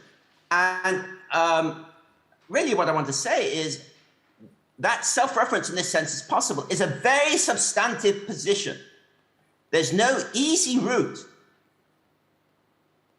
from the one kind of self-reference for uninterpreted expressions to the other. And we have to take on board some substantive semantic assumptions. Indeed, the theory of meaning actually is going to look very different once we accept this sort of thing. Okay. So I'm willing to take the leap myself, but there's a leap here that needs to be taken. Okay.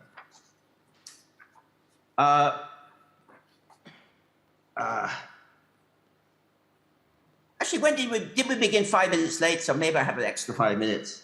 I realize I'm going to be running out of time. Let me carry on. It might be thought there is an easy way to go from syntactic, that is the one involving these extrinsic interpretations, to semanticized self-reference. For example, the U name, that's the uninterpreted name n. Given that the U name n refers to x under the interpretation I, we might suppose that the I name.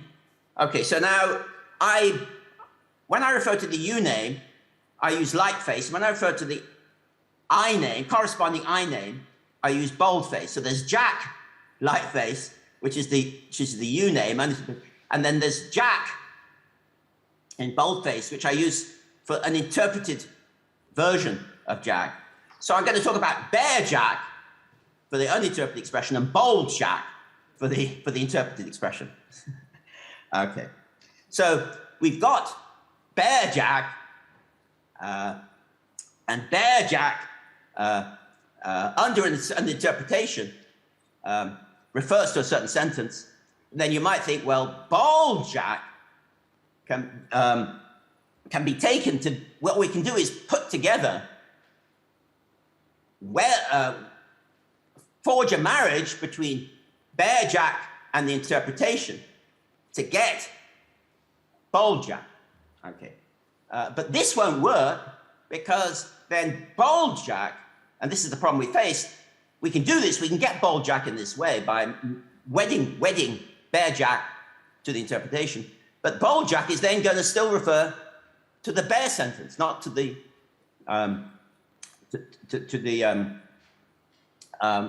to the bold sentence. Now, this is a hypothesis I played with, which I don't think really works. But for a time, I thought this was perhaps a way to go. However, it might be thought that there's no reason why the derelativization, I call this derelativization, because the relativity is now built into the object. It might be thought there's no reason why the derelativization of the referential claims for I expressions should be a one-sided affair. After all, given that the cat Felix is on the mat at time t, we feel justified in inferring that Felix at t is on the mat at t, at least given that there are such objects as Felix at t and mat at t. So here, this is a two-sided derelativization. Okay. So why shouldn't we go into a two-sided derelativization in this case as well, given that bear jack refers to this bear sentence under the interpretation? Why shouldn't we say that that then justifies us as saying bold jack, that is, jack wedded to that interpretation, refers to the bold sentence, that is the sentence wedded to that interpretation, just as with Felix and the mat. Okay. Attractive as this solution may appear, it is one in name only. What we require of a satisfactory solution, not merely that it provides us with some objects and some relation that behave in the same way as I names and the relation of reference. We don't want just to simulate what we're interested in, but it should actually be possible to regard the objects as genuine I names and the relations as a genuine form of reference. And neither of these requirements would appear to be met in the present case. For we want to be able to regard an I name n, that is bold n, as somehow the result of attaching the meaning to the corresponding U name, bear jack, bear n. Now there are two natural requirements on the meaning that is so attached.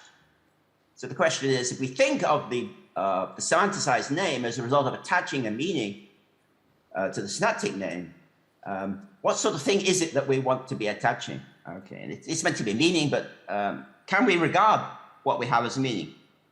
Now, there are two natural requirements on meaning that is so attached. The first is that, like cash, it should be freely transferable, so that the meaning attached to the one U name, uninterpreted name, can also be attached to any other U name.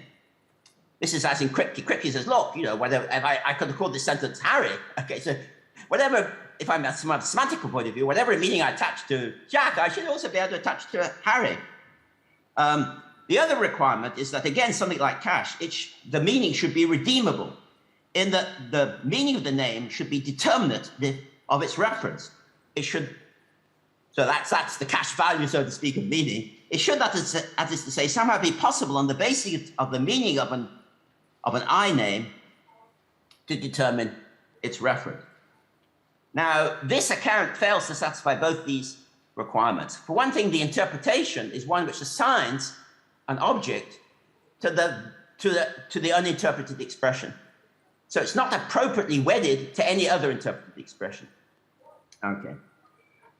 So that's one difficulty. And the other is that if we now, instead of attaching the interpretation to the expression, we attach its referent, which is the natural thing to do, because the referent then can be attached to any expression, we face a vicious circle, because the whole point of attaching a meaning to the expression was to give an account of what the semanticized interpreted expression was. But here we're now just presupposing that we know what it is. So we're given no real account of what this new thing is. Okay, so that doesn't work. Okay, another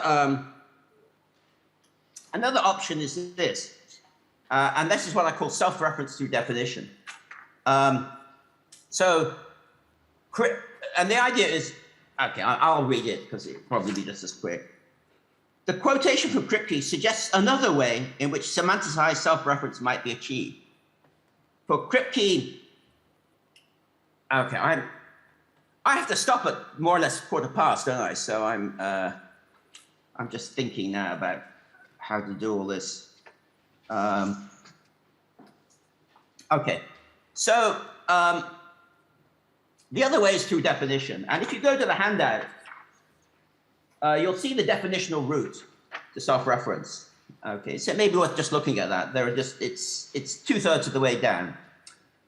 And so I've simplified Kripke's example. So Kripke has Jack being the name of the sentence Jack is short. I'm here having Jack being the name of Jack. Not the sentence Jack is short, but the name of Jack. Okay. Now, if we just take this proof of the fact that we want to give a definition, and we want it to follow from this definition or stipulation that Jack, in quotes, names Jack. Okay. So here's a little proof. Here's my definition. Jack is by definition Jack, in quotes. Okay. So I'm just saying that's how I understand Jack. So if this is a successful definition, it should follow that Jack equals Jack. Sorry, that Jack equals quote Jack. And from that, by principle of semantic sense, it should follow that Jack, in quotes, names Jack. Now, there's a following thought, which is this. Under what I call the informal understanding of definition, where we're updating interpretations, this proof, it seems to me, goes through. Okay. And the thought now is, look, whenever we have this formal use of language, it can be replaced by a corresponding natural use of language. Instead of having this external interpretation, the interpretation could be incorporated into the use of language. And so we should be able to read this proof as a proof that bold Jack, in quotes, names bold Jack. Okay. Because everything gets semanticized. Okay. Okay.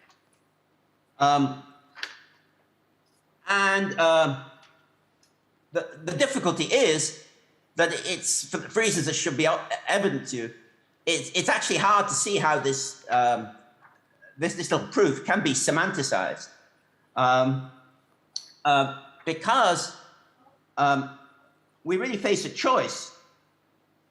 One is, when we semanticize, take that first thing when I say Jack equals Jack, either both Jacks are semanticized, in which case there's a circular definition, or just the first one is semanticized, in which case, in the next line, we're only justified in saying semanticized Jack is equal, in quotes, unsemanticized Jack, and so we don't get what we want. So there doesn't seem to be a reasonable way of, even though they might think that we can always semanticize what we do, there doesn't seem to be a reasonable way of doing it. Okay. All right.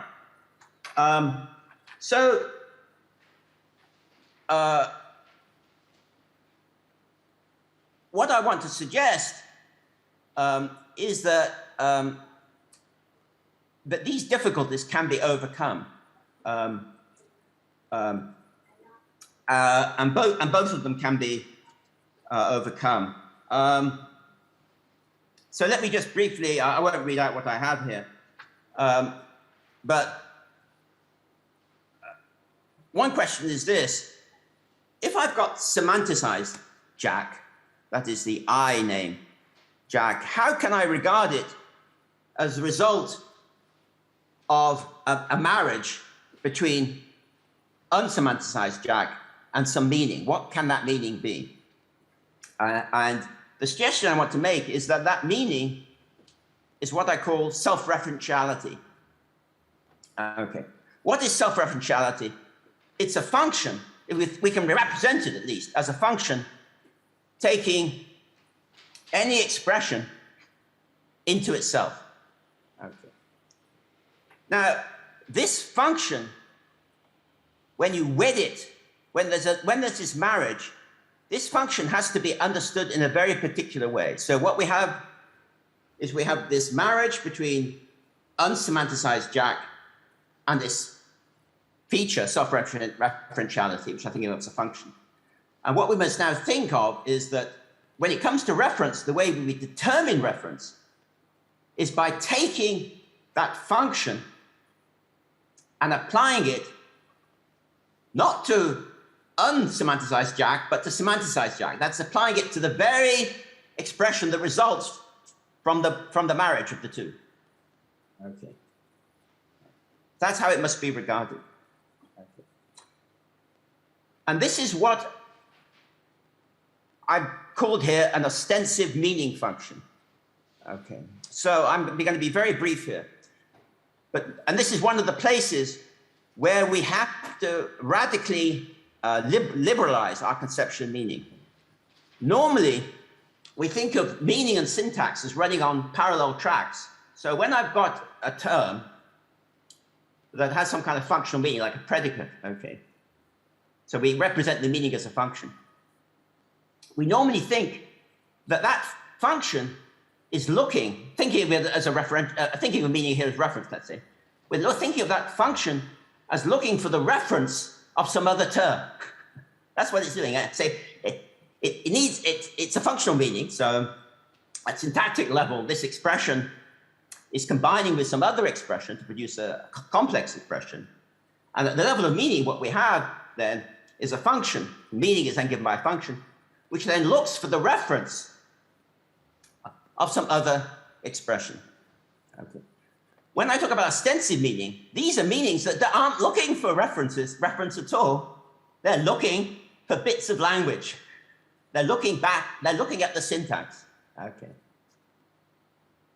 So this is a huge departure from the normal way of regarding a meaning. The thought is that there are these meaning functions, which, so to speak, from a usual point of view, are improperly looking at expressions themselves. Okay. And although I used to think, we have to work according to the usual guidelines, there seems to be now nothing to prevent there being this broader conception of what meaning might be. Okay, so there's syntax and semantics kind of now interact in a certain way. And this meaning that we're now wedding to the uninterpreted expression is a meaning of this sort. It's an ostensive meaning, where the way it gives you reference is by looking not at the reference of some other term, but at the very term itself. Okay. All right. And I have a similar view of quotation, that the quotation marks have what I call an ostensive meaning.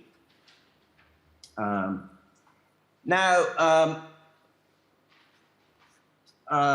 what I try to do, first of all, I'm being very brief here, is I try to give an account of how we can regard the semanticized name Jack as a result of wedding the unsemanticized Jack with a certain meaning, where that meaning is what I've called self-referentiality, which is, as I say, an ostensive meaning. And the way I deal with the case of definition, very loosely, is this. Go back to, if I can find it now, I've lost my own bit of the handout. Well, I don't need to, is it here? Oh, it doesn't matter. Remember that little proof that Jack names Jack. And there's the initial definition here, that Jack is by definition, in quotes, Jack. And what I want to do is to regard that as an implicit definition.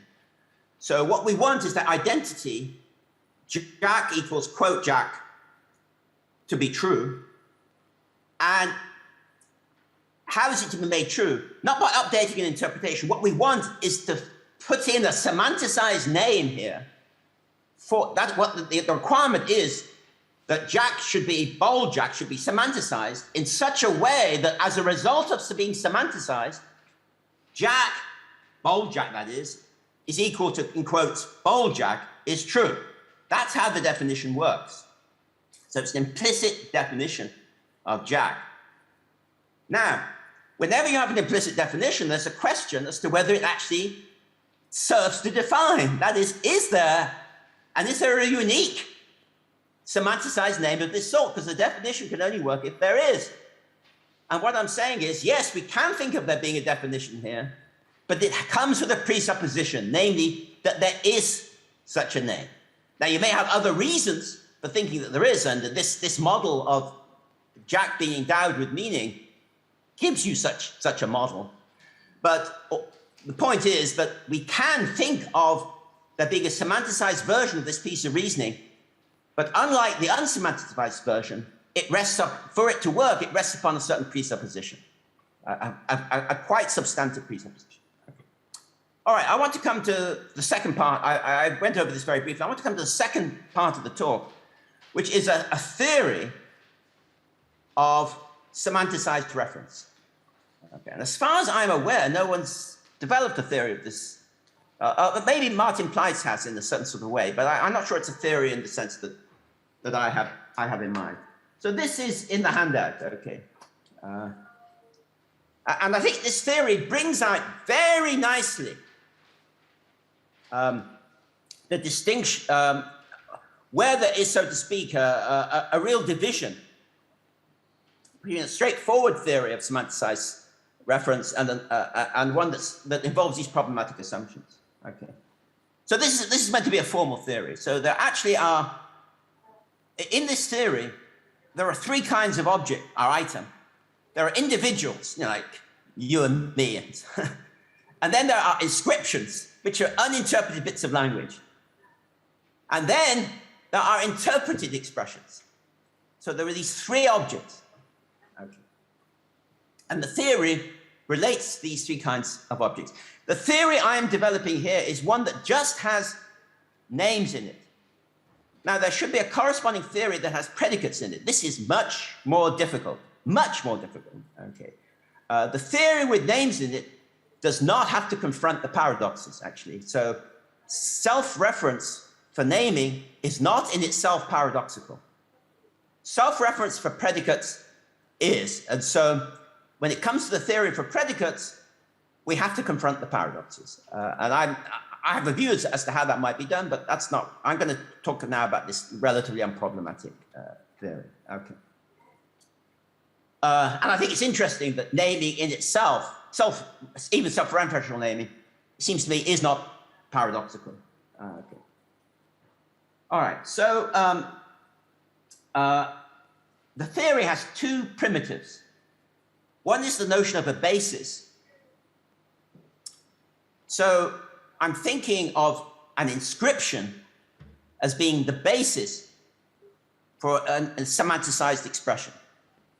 Okay, so I take bold Jack. The basis for bold Jack is bear Jack. Okay, so, all right. And then the other notion is reference. And on this view, it's only semanticized expressions that refer. Unsemanticized expressions simply do not refer. Okay. All right. So, okay. I'm going to have to skip some of the things. So these two primitives allow you to actually define more than you might think you can define. There are two really important principles, axioms in this theory. And there's something which I call the minimal theory, which doesn't make any problematic assumptions. So I think of it as it should be completely unproblematic. One is the principle which I call nominal existence. And what this says is if you take any item, whatever, and you take any bare name, you can find a semanticized name whose reference is that object. That is, the semanticization name will have as its basis the bare name, and it will refer to the object. So I can use any bare name I like to refer to anything I like. That's the idea. Okay. This is Kripke's Harry principle. That I could have used Harry to refer to this sentence. I can use any name I like to refer to anything I like. Okay. Of course, people might think, you can't refer to anything. Some people think you can't refer to God. How they managed to say that, I don't know. But okay. But for simplicity, we're kind of idealizing it. Okay. I guess you could have a theory in which some objects can't be referred to. Okay. All right. And that's one principle. And the other principle is an identity principle. And I'm here assuming a kind of million view of names. This would have to be modified if you didn't. And this is what I call nominal identity. And this says that if you've got two semanticized names, they're the same if their basis is the same and if their reference is the same. In other words, I could have the semanticized name Jack that refers to an individual.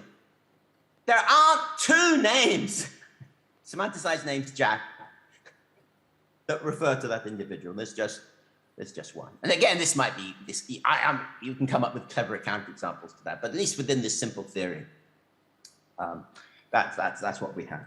Okay, all right. Now, what's nice about this theory is that, first of all, there's an axiom you can add saying that, a kind of closure axiom saying that the only names there are the ones that you can prove to exist using nominal existence. Okay. And it's provable that none of those names is self-referential. So the only names guaranteed to exist by this theory, none of them are self-referential. None of them are cyclical. There are no infinite referential chains. So there's nothing in this theory that will enable you to establish that such things exist. Okay. And the only reasonable extension of there's an extension of the theory which will enable us to get these things. Okay. And so we need, so to speak, from the point of view of this theory, some further substantive assumptions. So I've tried to lay down what these substantive assumptions are. And this involves a bit of terminology, I'm afraid. So first of all, there's the idea of a referential chain. So I've got a name here that refers to something. So the object it refers to, I can put after. Then the object it refers to may itself be a name, so perhaps it refers. And I can keep going on in this way. Perhaps I go on forever, but perhaps I stop with something that doesn't refer. And that could be either an inscription, because inscriptions don't refer, or it could be an individual. Okay, that's a referential chain. Okay. Now there are proto-referential chains, and in proto-referential chain just consists of inscriptions, with the possible exception of the very last member, which could be an individual. Okay. So it's just a sequence of these uninterpreted symbols, names, possibly terminating with an individual, possibly not, possibly just terminating with an uninterpreted name. Okay. Now, corresponding to any referential chain is a proto-referential chain. So, so to speak, and I've got the referential chain, I just strip all those semanticized names of their meaning and get the proto-referential chain. That's how I do it, okay? So in that case, when there's that relationship between the two, I say that the referential chain realizes the proto-referential chain. It realizes it. This is how this proto-referential chain could be realized, okay? And we need two assumptions now in this new theory. One is that every proto-referential chain, even if it's infinite, is realized, and the other is that a proto-referential chain never gets realized in more than one way. Never gets realized in more than one way. It's only one way. And these correspond to the nominal identity and existence claim. Now, if you take these new principles, which concern the relationship between referential chains and proto-referential chains, and restrict them to the finite case, to the case when the chains are finite, those principles can be proved in the minimal theory. They can be proved in the minimal theory. So what the new theory adds to the minimal theory is the fact that these principles also hold for infinite chains. Okay. So let's look at two particular applications. Here's one proto-referential chain. Jack, Jack, Jack, Jack, Jack, ad infinitum. Okay. Now, if I had a finite number of jacks, if I had Jack, Jack, Jack, the realization of this would be a name Jack that refers to a name Jack, that refers, by a name here I mean a bold name, that refers to a bear, that refers to bear Jack. So I'd have bold Jack referring to a bold Jack that refers to a bear Jack. And these actually all have to be distinct. They're provably distinct. Okay. Now the question, and similarly when I have a finite chain of a longer length, I'm going to get this tower, so to speak, of Jacks, where the referential chain terminates in an uninterpreted Jack. Now suppose I have now infinite sequence of these Jacks. Okay. How does that get realized? Well, there's Jack, Jack, Jack, Jack. There has to be bold Jack. And what's bold Jack referring to? It's referring to something realized by what follows Jack in that sequence, which is the very same, by identity, is the very same thing. There's only one thing it can be. The thing is, if I lop off the first term of that sequence, I get the very same sequence. And so whatever it is that's doing the realizing has to be the same. So what I get, according to these principles, I need identity here, because if this could be realized, if this sequence could be realized in two different ways, it could be that the first Jack refers to a different thing from the second Jack, but it can only be realized in one way. So this infinite sequence of Jacks then gives you self-referential Jack. Okay. And similarly with, if we want to get something like Steve's case involves predicates in effect. If we imagine something like Steve's sequence where we have S1 referring to S2 referring to S3 and so on, just modify the case somewhat so we just have these names. Then to get an infinite sequence, referential, sorry, someone's at the door. Okay, Ruth's dealt with it. We need this additional axiom to get this infinite referential chain. That is of semanticized names. So anyway, what I think I think the real interest of this theory consists in extending it to the case of predicates. But at least this little theory here brings out very sharply the division, how we actually need further substantive principles governing reference to get either semanticized self-reference or ill-founded semanticized reference. And in actual fact, the underlying principle that you seem to need is the very same in both cases. That is the same general principle that gives you the one is going to give you the other. Okay, well thank you very much. Wow, that was my first comment. Thank you, Kit. This was so interesting.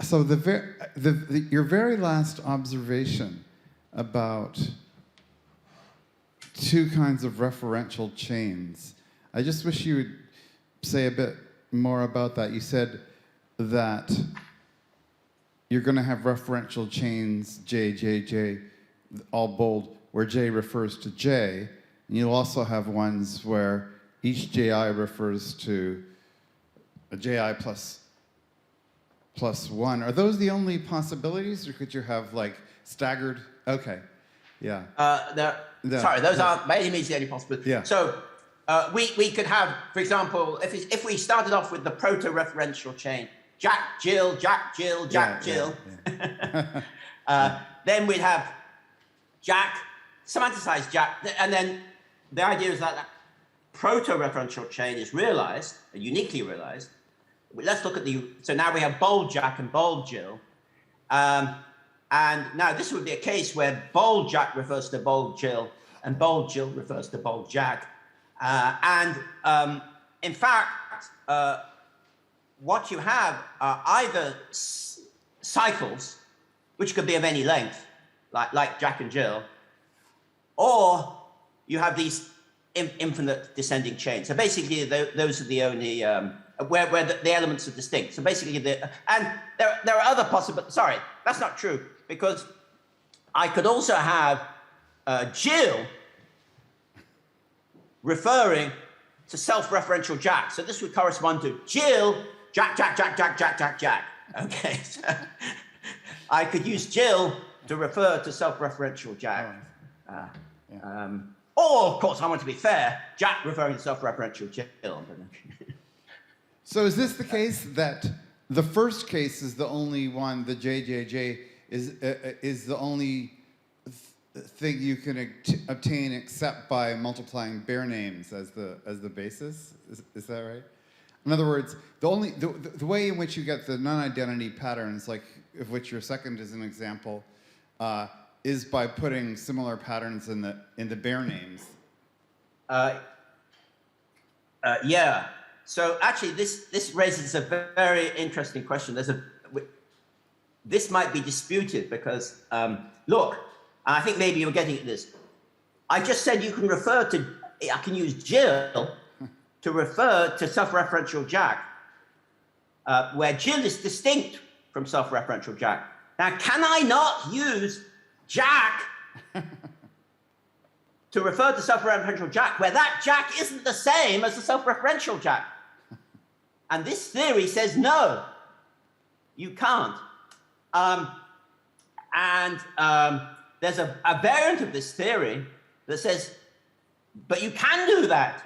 You can, just as I can refer from above, so to speak, to self-referential Jack by means of Jill, I can refer from above and use Jack to refer to self-referential Jack. And that gives you a different theory, and that's a theory in which the identity postulate, even the original identity postulate, fails, because take the Jack from above, and which refers to self-referential Jack, and the self-referential Jack, they refer to the same thing, which is self-referential Jack, and they have the same basis. So this theory, which is a very natural theory, is in violation of this identity principle.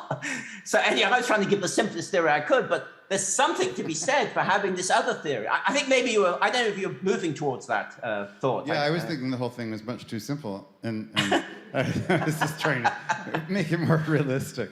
No, that's fantastic. Thanks so much. Thanks so much, Kit. So, Paul, please come at the...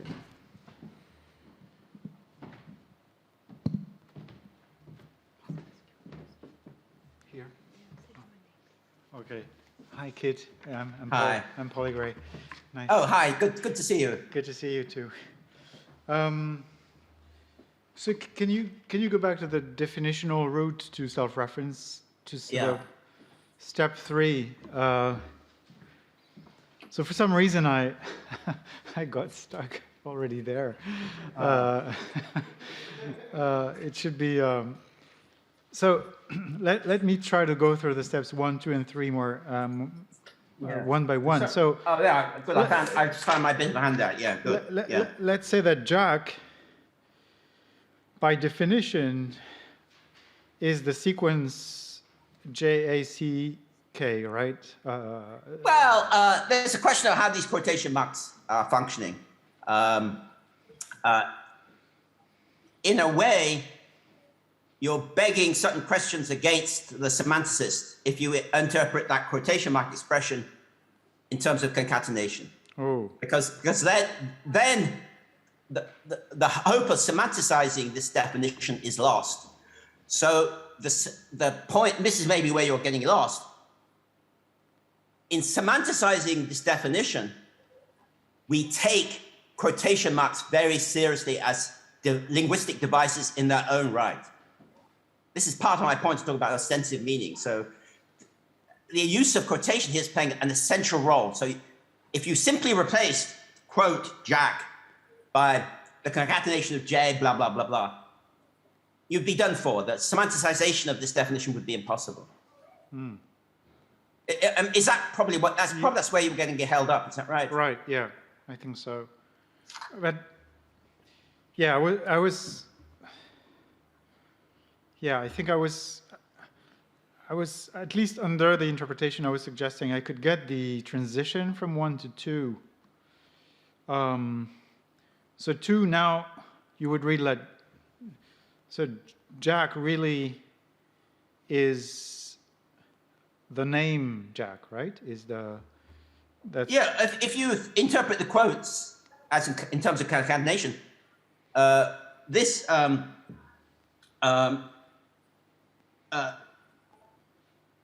sorry, there's a question as to, I'm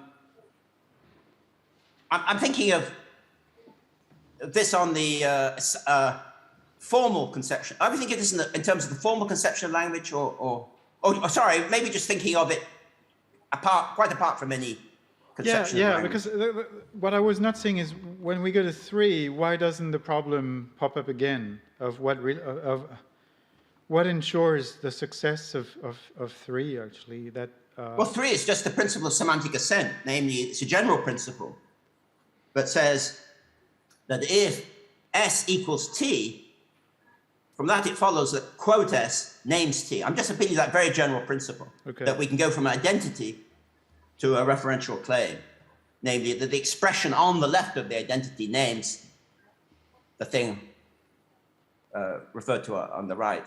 So that's just, I took that principle as unproblematic in this context. I see. Okay. Yeah.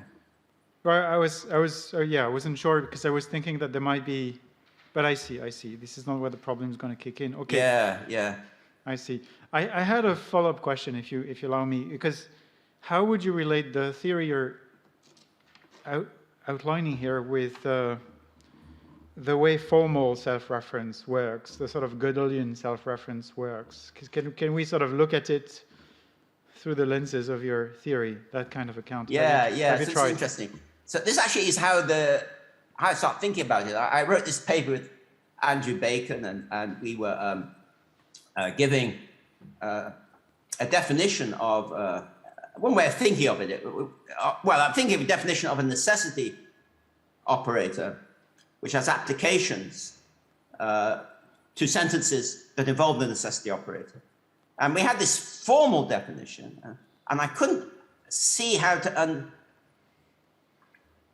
understand it as an informal definition. That is, how I can actually think of this notion of necessity as being endowed with meaning. So just let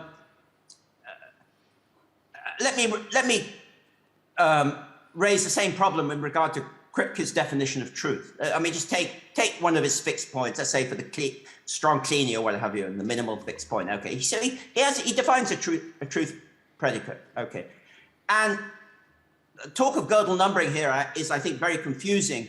So let's suppose the whole thing is done in something like Quine's proto-syntax, where we actually could talk directly about the syntax of the language. Okay.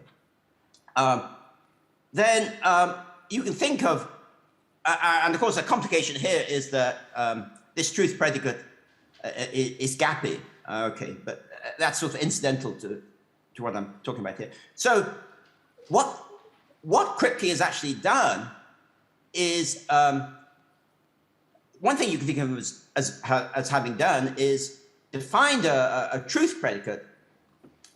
Well, that truth predicate applies to sentences that involve the truth predicate. Call it T. So those sentences involve T. Those sentences, insofar as they involve T, are uninterpreted. This is just like Jack. So that truth predicate that he's defined is true of these uninterpreted sentences. But I want it to be true of sentences that involve the very truth predicate that he's defined. That is the one that's been endowed with meaning. And his definition doesn't do that. Okay. Now, what the theory will do is, we'll say this: if Kripke can, the different levels on which you can operate, but this sort of minimal theory I was talking about, what the theory will actually tell you is there'll be a principle saying, if Kripke can do what he says, given that Kripke is given this perfectly good mathematical definition, we can convert it into a real definition. That is one in which this predicate is actually true of sentences involving that very truth predicate. That is the semanticized truth predicate. So the theory will tell you that. Of course, you might want a justification of these underlying principles, but anyway. So that's what I was thinking. So we can now actually properly think of the truth predicates having been endowed with meaning and it's applying to sentences that involve that very truth predicate. That was the problem. That was actually initially in the problem that I had. How can we think of what Kripke is doing in this way? Does that help? Yeah, partly. Except I was even wondering about the pre-Kripke sort of Gödelian, way of achieving self-reference in a formal language, where you just assign numbers to expressions. Yeah.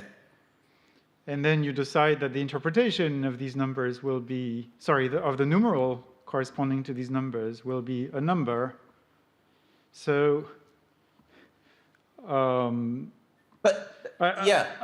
eventually, if you have a fixed point lemma which tells you that a property is true of the Gödel number of a sentence, if and only if that sentence, I was wondering whether on the one hand we interpret a sentence, on the other hand we have the name of a number, and so I was wondering whether that sort of neat way of achieving self-reference can be traced through the steps of your construction. Look, when you say Gödel, are you just talking about, for example, the incompleteness theorem, where we actually seem to have this? I'm talking of the diagonal lemma in order to construct the incompleteness theorems. You see what I mean? Okay, but one big difference between what Kripke is doing and what Gödel is doing is that Kripke adds this predicate T to the language, whereas Gödel is already dealing with what you might regard as interpreted language. So the specific problem I have has to do with the fact that there's this uninterpreted predicate added to the language, which is given no meaning. It's not as if we already understand what it means.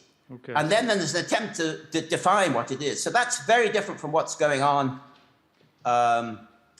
with Gödel. I guess you could have added a predicate provable to the language. This would be an odd thing to do because Gödel's trying to prove incompleteness for this original language. So I'm not sure the cases are quite. But the difficulty is this: that you can use a diagonal argument to achieve. I'm not even bothered about self-reference here. I'm just bothered about reference. That is, if you've added T to the language, and you have this Gödel number, right, for some sentence involving T, in effect, you're referring to an uninterpreted sentence. You can't hide behind the Gödel number. I'm talking about the number. But you can't really hide behind the number because really what you want to be talking about is that sentence which involves this uninterpreted T. That's the right. Yeah. I see. So for me, whether it doesn't even matter whether it's self-reference. I mean, even if I guess even if you added T to the language and then restricted yourself in such a way that self-reference didn't arise, there would still be this problem. Mm. Yeah. Okay. Thank you. Okay, thank you. So there is another question. Please come to the floor.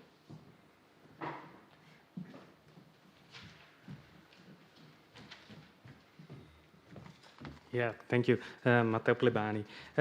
Probably you already answered that question, but I just want to clarify things for myself. So think about those cases in which apparently you achieve self-reference not by using a name, but by using a description, like the sentence written on the blackboard in room 75 is short. Yeah. And it turns out that that very sentence is the one written on blackboard, blah, blah, blah. In that cases, everything is interpreted from the start, and everything is meaningful from the start. You're not adding anything to the language, so you should be fine with that. That's a great question. And actually, I haven't really, oddly enough, I haven't really thought about that case.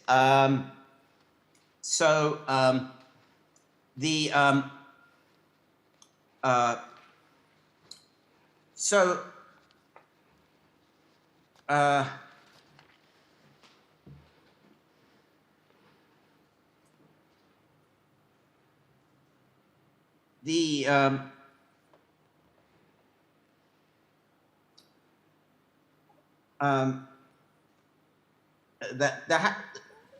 the position requires that there be a problem here, and problem may just be with the notion of sentence that you're using, because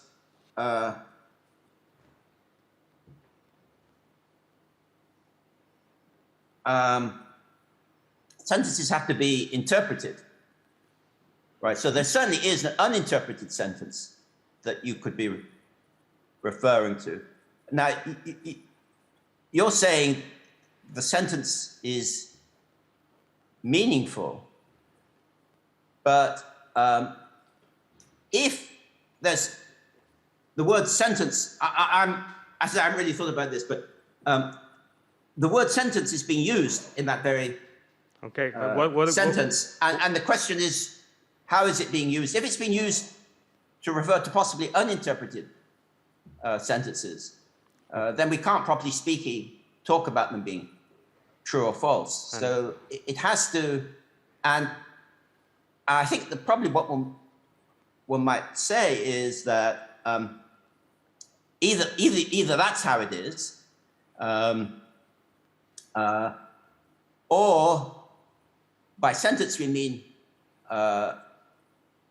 interpreted sentence. But what if I say the sequence of marks written on blackboard number 75 is short, or the expression written on blackboard? Yeah, but expression do you mean by there are two kinds of expressions? There's uninterpreted expressions and interpreted expressions. So, which are you referring to? Well, I suppose that both are expressions. So if I say expression, I mean, suppose that I say sequence of marks. I mean, there shouldn't be ambiguity. I mean, we want to be able to refer to one thing. So are we referring to the uninterpreted sequence? Yeah. Okay, I got. So even if you say sequence of marks, the same problem arises. Okay. Yeah, I got yeah. it. Thank you. But I need to think more about this. It may not. It may be that. Yeah. Yeah. So because it might turn out that actually on the blackboard there are two things written on the blackboard. So that might be the problem. Oh no, that is the view. This is the view. There's the statue and the clay, and so there's the uninterpreted and the interpreted. Yeah, so you cannot. So they're both, and I guess you should be clear which you mean. Yeah. Okay. And I guess the point would, I need to think more about this. The point would be that if it's the uninterpreted sentence you're referring to, then it's not strictly speaking true or false. If you're talking about the interpreted sentence, you're presupposing that there is such a thing, and that's what's now in question. But now some account needs to be given as to why what the reasons for thinking there isn't the interpreted sentence. Yeah, because in any case, the situation is different because the words that I'm using I have a meaning. So when I write, so it's not that I'm introducing a new name in the language. The words that I'm using are so. I'm just pointing out that is different from Kripke's case. They may have a meaning, but there's still a question as to whether you're referring to anything. And it's only evident you're referring to something if by sentence you mean uninterpreted sentence. So it wouldn't be doubted that the words have a meaning in either case. Okay. Thank you. Okay, so I start. All right. Great. So good morning from California, and thanks so much. I'm really honored to be invited and to join this celebration of Steve's work. I really wish I could have been there, but I'm grateful to Jean-Baptiste for squeezing me in virtually. And thanks to all of you for hanging around until a time that would not be in the middle of the night here. Cool, so maybe I'll start with a little story time. I was an undergrad at the University of Michigan. I started, I think, just the year after Steve left Michigan for MIT. But the fictionalism he pioneered remained very much in the air at Michigan, and my undergrad thesis ended up being a sort of defense of his view from the critiques of Jason Stanley. I remember reading Does Ontology Rest on a Mistake as an undergrad and just being kind of amazed that it was possible to do analytic philosophy and still write like that, like that was allowed. Writing with this kind of the verve and the style Steve is famous for. The possibility proof of his writing is a kind of indictment of the discipline in a way. Anyway, I remember how excited I was when I got the voicemail from MIT that I'd gotten into the grad program, and it was Steve himself calling, which kind of blew my undergrad mind. Steve ended up one of my advisors, and this was really one of my great fortunes in philosophy. And his example has always been an inspiration to me. So thanks a lot, Steve, for that. So, like I said, I thought I was going to talk about maybe talk about fictionalism, but I got sucked into this amazing recent paper of Steve's on non-existence and negative existential. So I want to just pick up on that thread instead. So let me just get into it. I have a handout. It probably didn't arrive in time to print. I'll put it in this chat for those of you joining on Zoom, and I will share it and just go through it. Okay, just 1 sec. We do have the handout on paper. Amazing. All right, that's great. Okay, super. That'll make things easier. But I'll share my screen anyway.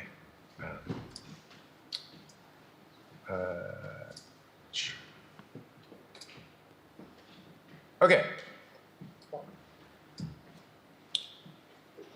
Right, so most of you, I imagine everyone will know the textbook problem for negative existentials present for a million style view of names. I'm picking up on this paper, by the way, of Steve's on the Bandersnatches of Dubuque, which is itself kind of starts out anyway as a commentary on Kripke on negative existentials. So, the problem, take sentences like 1 and 2, Holmes doesn't exist, Vulcan doesn't exist. How could those be true, and what are they about? Especially if you're a million, it looks like there's some kind of hole in the meaning of the name of the, some kind of hole in the meanings of these sentences. Kripke has a lot to say about the role of empty names, but when it comes to this particular kind of construction, as Steve discusses, it's not entirely clear what Kripke's view is. He says something like, well, he says he wished he knew what to say, and he says that maybe something like, maybe no propositions are expressed here really at all, but somehow you're kind of getting at the idea that a certain form of a proposition isn't there.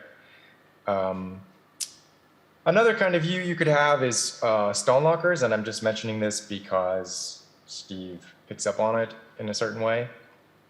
So the Stalnaker response to these kinds of cases, I take it, is to say that these express true propositions and there isn't some big semantic problem getting that result. Holmes doesn't refer, so its referent isn't in the extension of exists at any world. So it's necessarily true that Holmes doesn't exist.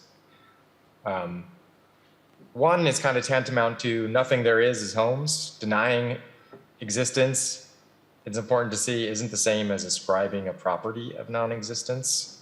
It's not that we're saying of Holmes in some loaded sense that he has the property of not existing. We're just denying he exists. And so things like 1 and 2, we can see how they're not just true, but necessarily true. Yablo, well, my handout says Yablo, but it's weird to say Yablo. I'm going to say Steve. So Steve says, good. It's right that 1 is in a sense a claim about everything. That begins to give you a handle on why we find Holmes exists to be false rather than kind of defective. It's partly mischaracterizing us, understood, we existence. But there is this lingering problem about the difference in cognitive significance between 1 and 2. And here's how Steve puts it. To learn that Holmes doesn't exist gives us one sort of information about everything. To learn that Vulcan doesn't exist tells us something quite different. Holmes exists, thus apparently misdescribes everything in one way. Vulcan exists, misdescribes it in another. So what I think the really interesting thing Steve's getting at here is that there seem to be distinct bodies of non-trivial knowledge frameable with the help of these two empty names. So, and Steve brings this out in these parts of the paper. He says, you might think it's a priori, for instance, that Holmes, if he exists, is not a black and white dog born in 2005. I appear to know that if Holmes exists, he lived in the 19th century, and hence he isn't one of us, since none of us were alive back then. I appear to know that if Vulcan exists, then there are planets closer to the sun than Mercury.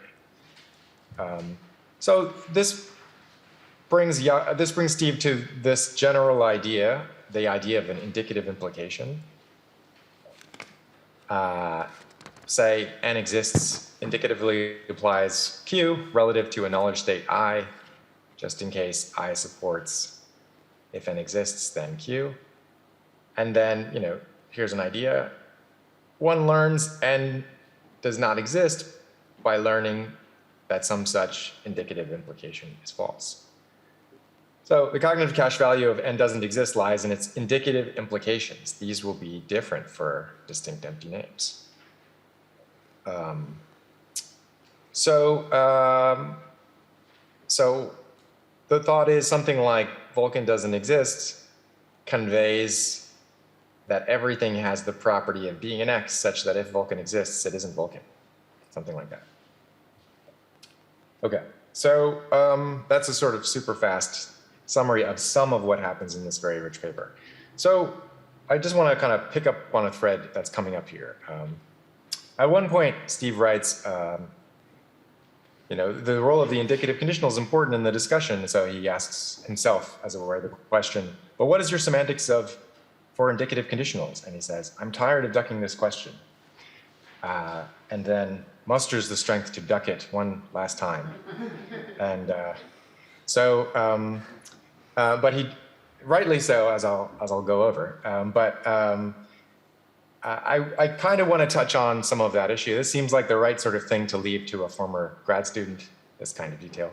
So let me try to help a little bit. What I want to focus on is this. There's a point that Steve's story leans in a very important part on states of what I'll call iffy knowledge, basically states described via knowledge descriptions embedding indicative conditionals. So things of the form A knows that if P, then Q. And I just want to ask in this talk how these descriptions work. What do they say? And I think it's actually, they're kind of puzzling and interesting. So Steve's discussion focuses attention in particular on cases where A knows that not P, and A knows that if P, then Q. For instance, Steve knows that Holmes doesn't exist, but he knows that if Holmes does exist, he's not one of us, or he's a detective, or whatever. For me, these just kind of already raise an interesting question, which is like, what? So, if A's knowledge state rules out P, what could we mean by A knows that if P, then Q? If the embedded if is epistemic and not counterfactual, right? I mean, with the indicative, we're used to thinking that's supposed to reach for live antecedent possibilities, but we just said there are no, if we know that Holmes doesn't exist, there aren't any such possibilities. So, and yet I agree with Steve, these constructions sound okay, so what's going on? So I'll make a suggestion about that, but first I want to consider some other puzzles involving these descriptions, and these will nudge in the sort of direction that Steve favors in this paper, which is a broadly Ramseyan picture of how we think about indicative conditionals. So here's some sort of additional puzzles to think about in connection with these iffy knowledge statements. Okay, I'm on 2.1. Here's a cafe case. So imagine this, my two favorite cafes are across the street from one another. I want to take you to one of them, but don't care which, so I pick one at random and off we go. Sitting in the cafe, I can say 3, but not 4. This is just reminding you of the counterfactual indicative distinction. If we weren't at this cafe, we'd be at the one across the street. Maybe that's right, but it would be super weird to say if we're not at this cafe, we're at the one across the street. We're clearly at the cafe we're at. Okay, now suppose Bill glances into our cafe but fails to spot us. He then goes looking for us in the cafe across the street. I might explain to you what's happening as follows. I told him we'd be in this cafe or that one, so Bill knows that that we're either in this, Bill knows that we're either at this cafe or the one across the street. I also could have said, Bill knows that if we're not at this cafe, we're at the one across the street. You know, when I try this on ordinary speakers, they don't flinch at all. But this is puzzling for at least two reasons, maybe more, but at least the following two reasons. First, it looks on the face of it like a failure of entailment. Bill, we just said 6, but I already pointed out it would be really weird to say the conditional on its own. I think it looks very plausible that one can accept that Bill knows that if we're not at this cafe, we're at the one across the street, without being under any rational pressure to accept that if we're not at this cafe, we're at the one across the street. I really don't know what it would be to accept that conditional. So on the face of it, it looks like a failure of entailment. There's also a failure, relatedly, of activity, right? So 6 doesn't seem to presuppose the conditional it embeds any more than it entails it. And again, it's just hard to see what it would be to take that conditional for granted in that context. Okay, there's the first case of iffy knowledge to puzzle about. Here's another case to change it up.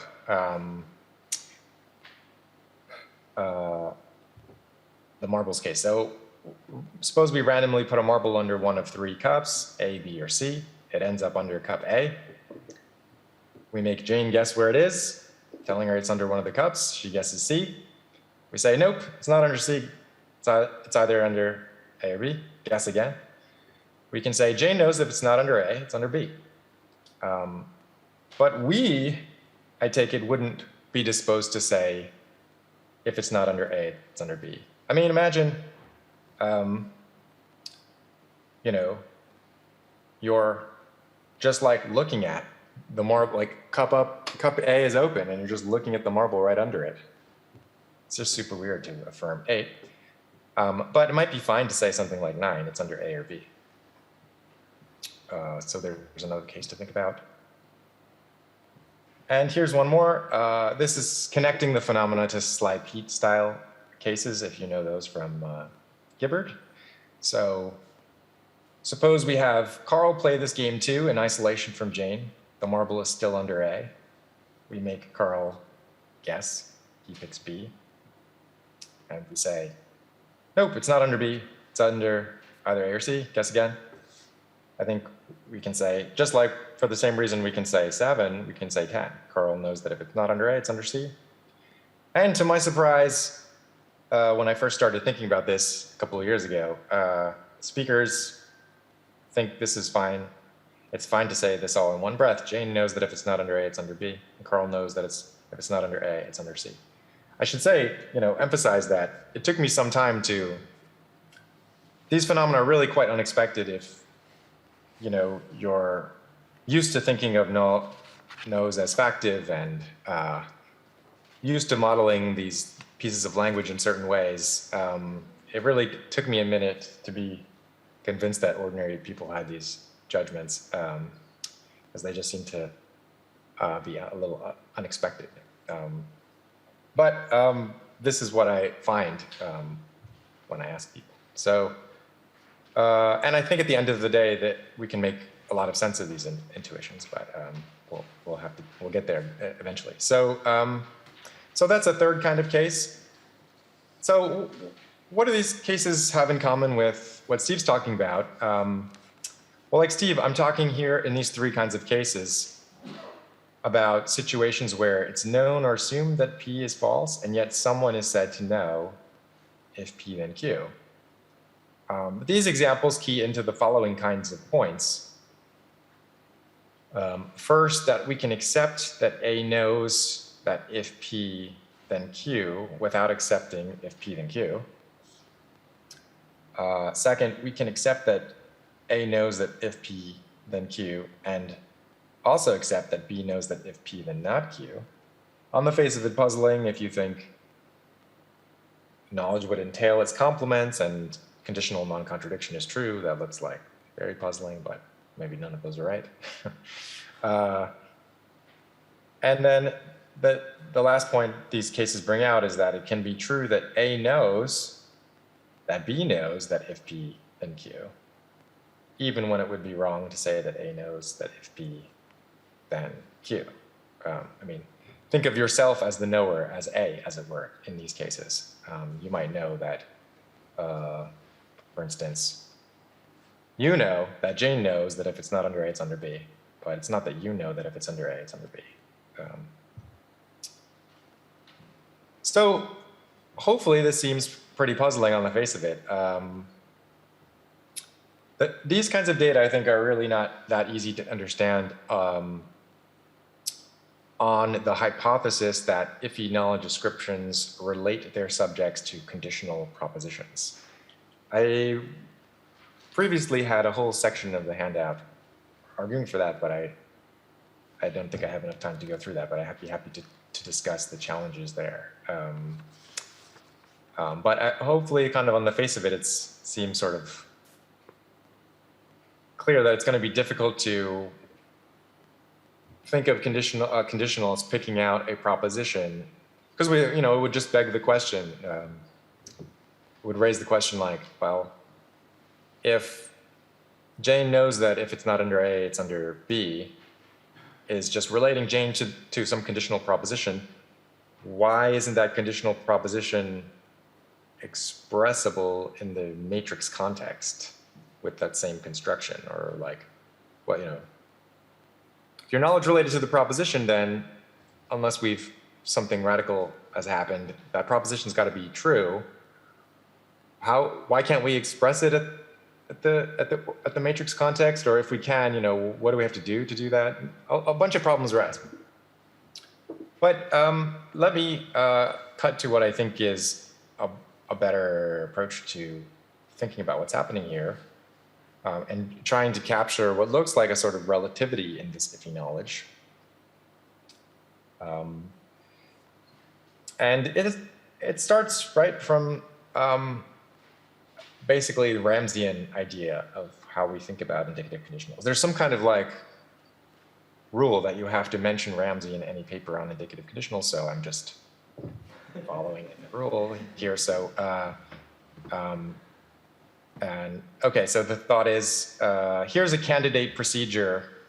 What I want to do is really, in this talk, I'm not going to try to give a compositional semantics of Iffy knowledge descriptions, but I do want at least to try to arrive at a sense of the truth conditions of the descriptions. So en route to that, let's think about one kind of way you could think about what it would take for 10 to be true. Just to pick one of these descriptions as an example. Carl knows that if it's not under A, it's under C.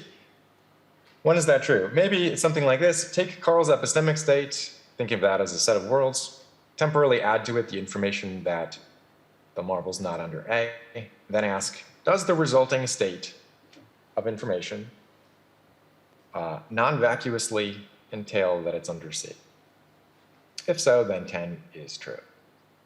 That's one idea. So that kind of idea involves thinking that we're sort of considering Carl's epistemic state as temporarily updated by the antecedent. So that's the Ramseyan kind of sort of dynamic, information-sensitive kind of idea. And it's interesting to note, that an epistemic state updated with a antecedent, the resulting information state itself is not a knowledge state, which might give us a clue as to why these ascriptions are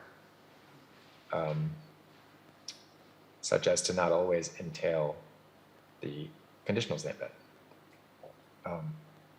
Okay, so if we have this picture, I think it suggests something like what I call here the basic Ramsey truth condition for Iffy knowledge, which is 10 is true just in case there are worlds where the marble is not under A among Carl's epistemic alternatives, and all of these are worlds where it's under C. Okay, pretty basic picture. I like the simplicity of this. And we can pair this kind of basic truth condition with a matching picture of what it is to accept an indicative conditional in conversation, just apply the same sort of story about what it is for an epistemic state to incorporate the indicative conditional to the conversational context, right? So an indicative conditional, we could try saying, is accepted or presupposed relative to a context set, the set of worlds compatible with what's presupposed, just in case there are open antecedent worlds in the context set, and all of these are worlds where the consequent is true. So just that already predicts the entailment failures we've noted, at least the puzzle cases I brought out. So for instance, right, you can take for granted curl knows that if it's not under A, it's under C in conversation, without also being forced somehow to take for granted the conditional it embeds.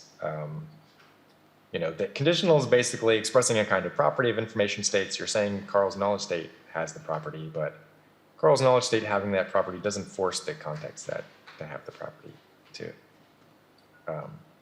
So while there's more to say, this looks like a path towards making sense of the seeming relativity of Iffy knowledge brought out by these examples. Okay, so we're not out of the woods yet, though. There is a problem that comes up here, and it is relevant to the stuff that Steve's talking about. So the kind of basic story I just described, if you kind of followed the details, sort of, you might have noticed that I kind of kept insisting that if a state of information, like a state of knowledge or a context set, can be described as accepting an indicative conditional if phi then psi, then it's got to leave phi worlds open. So you might call that antecedent compatibility. And that idea is motivated by the idea that we don't want not phi to entail if phi then psi, okay? As would be the case, for instance, on like a material conditional analysis, or, you know, some versions of the modal semantics would license that. But I take it we don't want that. Among other things, it would trivialize the sort of Iffy knowledge Steve is relying on to distinguish the cognitive significance of 1 and 2.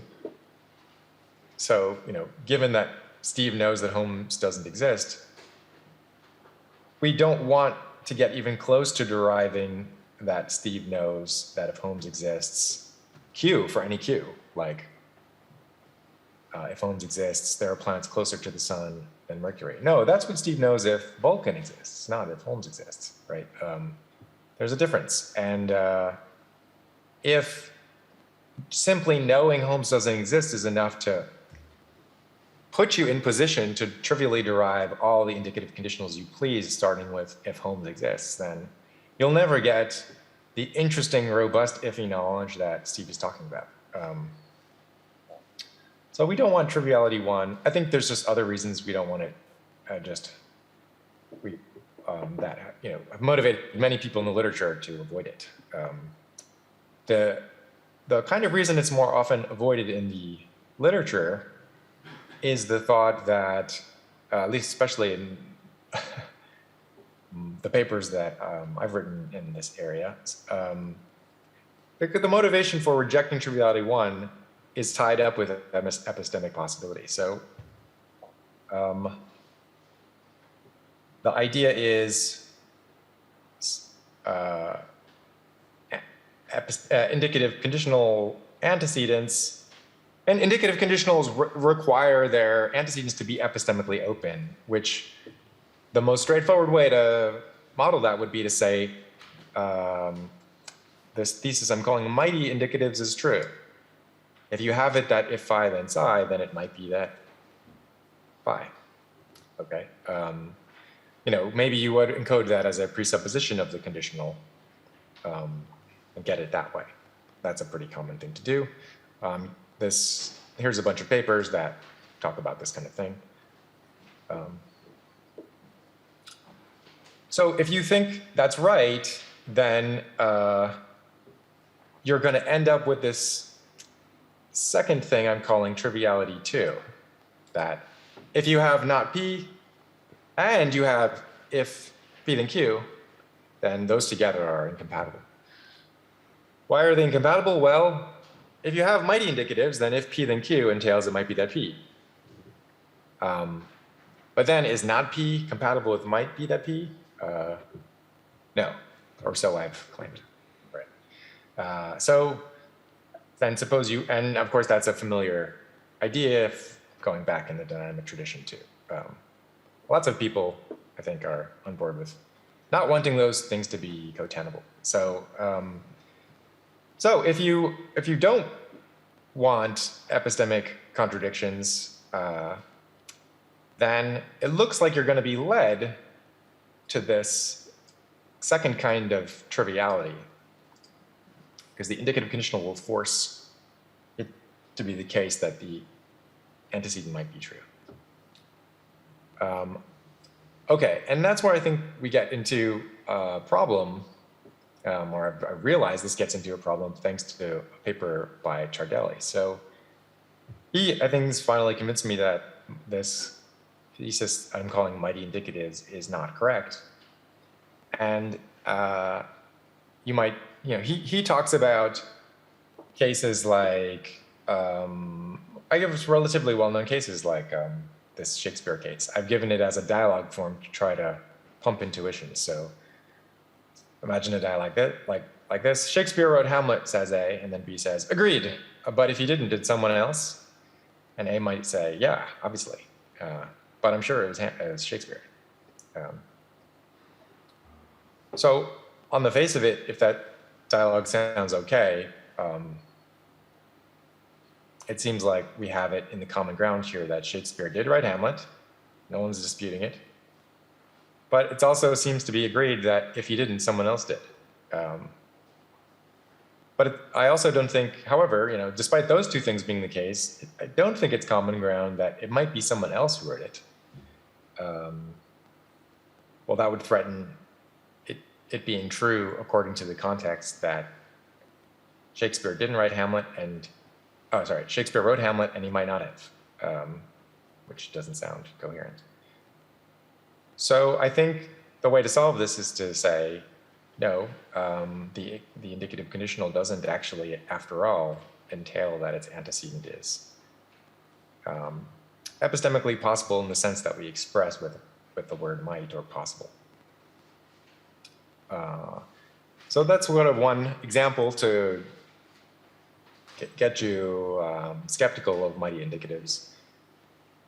Ciardelli doesn't directly talk about knowledge description, but the failure of mighty indicatives, I think, is, if anything, more obvious when you go from the unembedded case to the embedded case, in particular to knowledge descriptions. And I think it's particularly so in connection with Steve's examples. So, what I've been saying is, Steve's kind of case is like this. Steve knows that Holmes doesn't exist. He also knows that if Holmes exists, he's not one of us. But I don't think that that second thing, that iffy knowledge Steve has about Holmes existing, requires it to be true that Steve knows Holmes might exist, or puts Steve in position to know that, through some trivial piece of logic or something. It's just, ideally, we just want to be able to say 15 and 16, but not 17. And so I think it'll be easier to see how to get that if you reject what I was calling mighty indicatives. Okay, so what's the fix to that? Let me say, this triviality 2, I think, triviality 1 definitely makes iffy knowledge a kind of trivial thing, threatens to trivialize it, but so does triviality 2, is my main point. We don't want either of these things if we want to clear space for an interesting category of iffy knowledge where the iffy knowledge you have isn't just trivialized by your knowledge that the antecedent is false. one way or the other. Okay, so I'm trying to make room for the sort of interesting Iffy knowledge that comes up again and again in Steve's paper. And I think comes up in the puzzle cases I'm talking about as well. So what should we do? Well, I think I'm basically going to follow Ciardelli's lead. He's not talking, again, he's not talking about knowledge, but he's talking about the state of the conversation. But I'm going to apply some of his ideas to knowledge. So the idea would just be, state of knowledge doesn't just fix a set of worlds, but something more structured like a set of worlds plus some ordering, to get started very slowly. So we could say something like this. There's the elite best epistemic alternatives. I mean, often this kind of model is applied to belief, but I'm applying it to knowledge. So there's the elite best epistemic alternatives, and those settle your outright factual knowledge. And they, when it's true that Steve knows that Holmes doesn't exist, that's a matter of what's the case at all of his best epistemic alternatives. All of them are ones where Holmes doesn't exist. Or if Holmes, if Steve knows that Shakespeare wrote Hamlet, those are all of his best epistemic alternatives are ones where Shakespeare wrote Hamlet. These elite epistemic alternatives also fix what you think might be the case. So if we know that Shakespeare might not have written Hamlet, then that must trace to, that in the model traces to the idea that among the elite best epistemic alternatives are possibilities like that. Okay, so we have this, the kind of elite epistemic alternatives, the best ones, are sort of doing what they always did for our fully factual knowledge and also for our epistemic possibility knowledge. But the alternatives to the elite epistemic possibilities are not all on epistemic par. We have to allow that there are gradations. There are potentially more or less plausible epistemic alternatives to the best alternatives. So an epistemic state has to have a further structure for that. And then the thought would be, Iffy knowledge descriptions can be sensitive to that and can be ways of expressing things about how things are with the agents less than elite epistemic alternatives. So here's an adjusted picture illustrating with 18. Steve knows that if Shakespeare wrote Hamlet, someone else, if Shakespeare didn't write Hamlet, someone else did. There should be didn't there. So the idea is 18 is true just in case when we update Steve's knowledge state with the information that Shakespeare didn't write Hamlet, which is to say, when we restrict attention to the, as it happens, non-best epistemic alternatives where that is so. The best of those worlds, considering the ordering restricted to that subset, are worlds where someone else did. So, Iffy knowledge is potentially where your antecedents cite possibilities that are not among your best epistemic alternatives. Iffy knowledge descriptions can characterize those less than best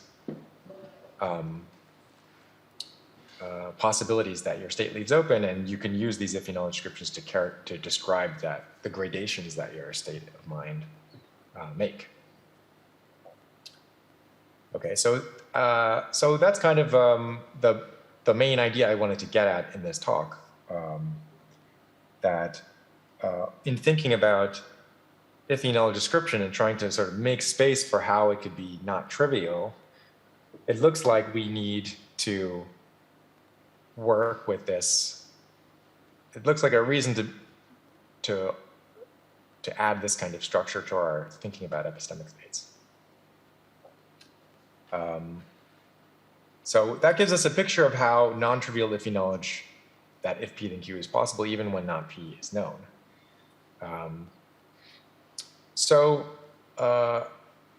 I think there's still quite a lot to say about the epistemology of this Iffy knowledge. It's not, again, this doesn't seem like it can be described as knowledge of truths. That's just not what it is. So there's more. There's a lot. I think there's a lot more to say. This kind of project will probably look like it has some real big affinities with Sarah Moss's probabilistic knowledge work, which is similarly directed at knowledge ascriptions that embed things that don't look fully factual in a certain way. So here I'm focused on indicative conditionals and noting the way that their sort of non-factuality interacts with the most factual thing ever, which is nodes. Okay. But I think there's a lot more to say about this state. Once you have a model of it, maybe that helps us start to frame the epistemic questions a little more sharply. So on the semantic side of things, the million, of course, still has a very serious problem with 16. Steve knows that if Holmes exists, he's not one of us. And it just traces back to the original problem I mentioned at the very beginning. The antecedent, if you're a million, looks either impossible or not a proposition expressing thing at all. And that threatens to trivialize the robust Iffy knowledge that I've been trying to bring out and that Steve is pointing to in this paper and relying on. And so as Steve, of course, is very sensitive to that point. It's one of the kind of main themes of the paper, really. And he says, this is what he says after that quote about, I'm tired of dodging this issue about the semantics of indicative conditionals. He says, well, look, names have got to make a non-referential contribution in indicative conditionals, or else the Ramsey test is completely confused. That's to say, we've got to make sense of considering a state of mind, maybe even a state of knowledge, if what I've been saying is right, which involves temporarily updating it with Holmes exists, and any such kind of temporary update looks like if Holmes is meaningful there, its contribution can't be understood referentially. If we can't make sense of that, so much the worse for the Ramsey test. It looks like it's just mandatory to explain that. And as Steve says, though, not a semantic contribution if Mill's right, it's a contribution nevertheless. Right, so it remains to work out the referential contribution. I had hoped to talk about that too, but then I got to page 6 of this handout and I decided maybe I shouldn't do that, or I shouldn't try right now. Maybe I'll stop here. But hopefully it helps to have seen, I guess, two things. So one is that there's this category, this is kind of like a category of possibilities, call them Iffy possibilities, that not only are not metaphysically possible, but not epistemically possible either. So, in other words, Steve's trafficking in possibilities, right? It might be right to say, from the million point of view, you can wrap your mind around the idea that Holmes exists is impossible, or at least in some metaphysical sense. But nevertheless, Steve has this Iffy knowledge framed with the antecedent if Holmes exists. But those possibilities are not even possibilities that Steve has to reckon might be the case, is my point. So the kind of possibility we're dealing with is in a way neither metaphysical nor epistemic.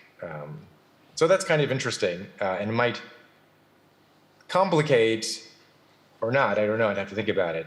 So the resources that have been marshaled to handle this kind of non-referential use, the evocative use that Steve's talking about under epistemic modes, because we're kind of going beyond epistemic modes here. So that's one point. And then the other point is just, if you do want to say in some way that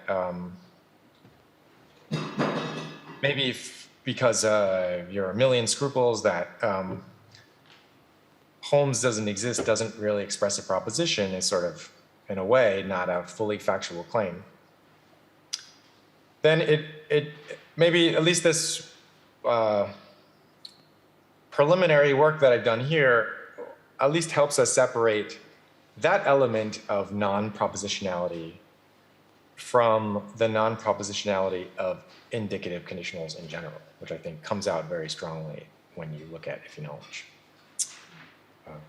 All right, I'm at time, so I'll stop there. Thank you so much. Hi, Seth. That was wonderful. Thank you so much. I should say this is Stephen Yablo. I never read that Ciardelli paper I cited. that was, I mean, I just was trying to defend myself against the charge. Just what you said. If I really do know that, I mean, it's a funny sort of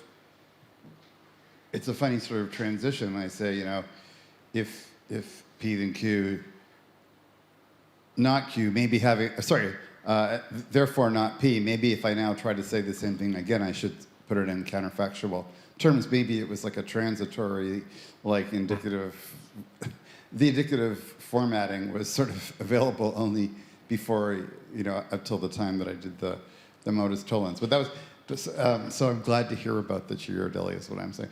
But I had a this is just really a question for your, just help you to give us a chance to hear more about how things might work. So is knowledge of like epistemic modals itself graded? I'm trying to think like, so offhand, and this might be wrong. You tell me. I'm thinking like if I'm inclined to accept if P then Q, then I think I'm inclined to accept if it might be that P, then it might be that Q. Now, if the might statements, then I'm wondering if we get a similar problem to the one we started with, because pending a story about sort of embedded epistemic modals, because there are, well, so far it seems like there might be no worlds, even in distant reaches, where it might be that P, if might is indeed tied to the elite worlds. So I just was wondering if you had any thoughts about that. Yeah, that's definitely pending, as you said. So the like the Ciardelli paper is restricted to a language without epistemic modals in the antecedent, and actually a lot of papers these days people have the good sense to just do that because things are hard enough. Yeah, I don't know. There is this question. What naively, you might think, okay, what you need to do is shift to an epistemic state that accepts it might be that P. And maybe that's just a matter of sticking with the state you're in if it leaves P, if the best worlds leave P open. And now the question is, well, what if it doesn't? What's the nearest? Do we have some notion of the nearest knowledge state to one that doesn't accept my P to one that does? Yeah, that's a hard one. Yeah.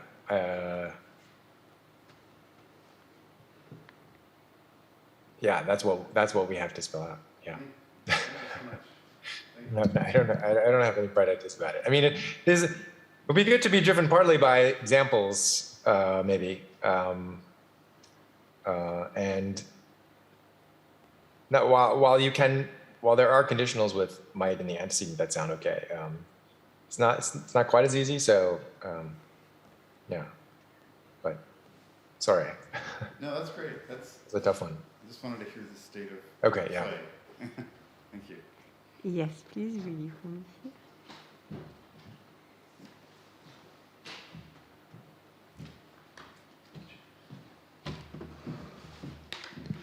Hello, Seth. I'm Daniel Rothschild. Oh, nice to meet you. Nice to meet you. So I really enjoyed that. I guess I had two worries, but I'll only talk about one of them. Or not a worry, just a sort of further question. So you talked about factivity a bit, and this is what like always like kills me about these like purportedly non-factual things in knowledge claims, is you still get some kind of factivity stuff. So yeah. And like, I mean, as far as I could see, you kind of just lost the factivity, at least for all I was following, which might not have been everything. And then like, of course, like the knowledge state itself has to be true, but then you do this sort of Ramsey procedure on it, and then the only factivity we get is what is implied by the success of the Ramsey procedure. And I just thought, okay, which is fine, that all sounds good, except for when you have mites, it doesn't seem like it works like that. Like if I say, Steve, at least I'm sure, maybe this is what Sarah Moss says in some papers, or maybe someone else says it, but you know, if I say Steve thinks, you know, Sarkozy might win the next French election, and Steve just thinks that because he, you know, hasn't been following French politics at all. I mean, I haven't, so maybe it is true, but that has the implication that for us, Sarkozy might win the next election. It's not assertable unless like we accept that possibility as well. So you get this. Wait. You mean Steve thinks or Steve knows? Steve knows. Yeah, sorry.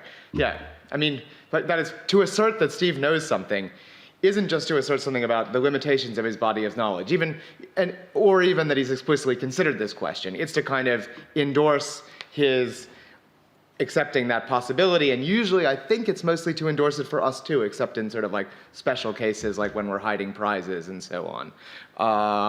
So this was like, at least always my thought was that with might, there's a factivity implication that goes beyond just the test of the knowledge state. The test of the knowledge state would just say, is it compatible with the knowledge that Sarkozy wins the election, and maybe has it been considered properly? And then you get a little factivity implication, but it's very weak. It doesn't require that we, the people who say it, or the speaker, take this to be a live possibility at all, or even think that Steve knows it for a good reason.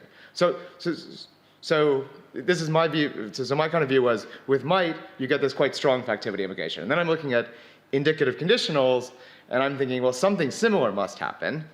And if we take your weakening of indicative conditionals, you wouldn't get the antecedent being possible, but you'd still get the kind of the indicative conditionals being sort of shadow true in some sense without the antecedent being possible. And then you at least wouldn't be able to assert the two indicative conditionals under knowledge things that have conflicting consequence, but it's the same antecedent. So we don't get the factivity of like, you know, it's not like somehow we accept in our context the complement clause. And so that just, I mean, it's not a like actual worry. It's just sort of like, okay, so is factivity working two different ways, like one for might and one for indicative conditionals? I mean, where like the sort of hypothesis I started with is factivity at least works in that there's some sense in which when you make a knowledge claim, the complement has to be acceptable in the context.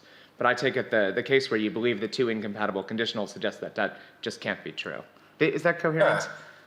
Yeah, well, I just wanted to double check. Were you saying that you think A knows that it might be the P, you know, presupposes it might be the P, or, you know, the factivity just kind of carries over in what you might think of as the expected way?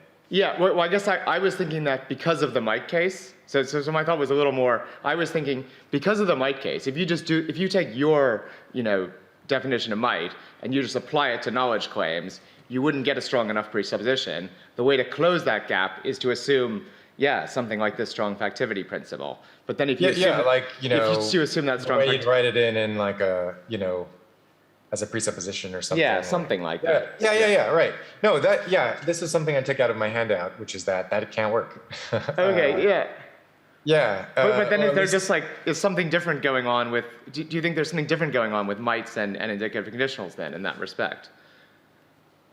Yeah, so I mean, right. Well, so one question is just about, which I kind of dodged, was one about what to say about whether A knows that it might be that P, whether it entails or presupposes it might be that P. So one question is just that. Okay. Yeah. You know, your intuitions are leaning yes, and I think mine have traditionally, but this has all gotten me questioning my, you know, questioning things. So okay, yeah. So that's one issue, yeah.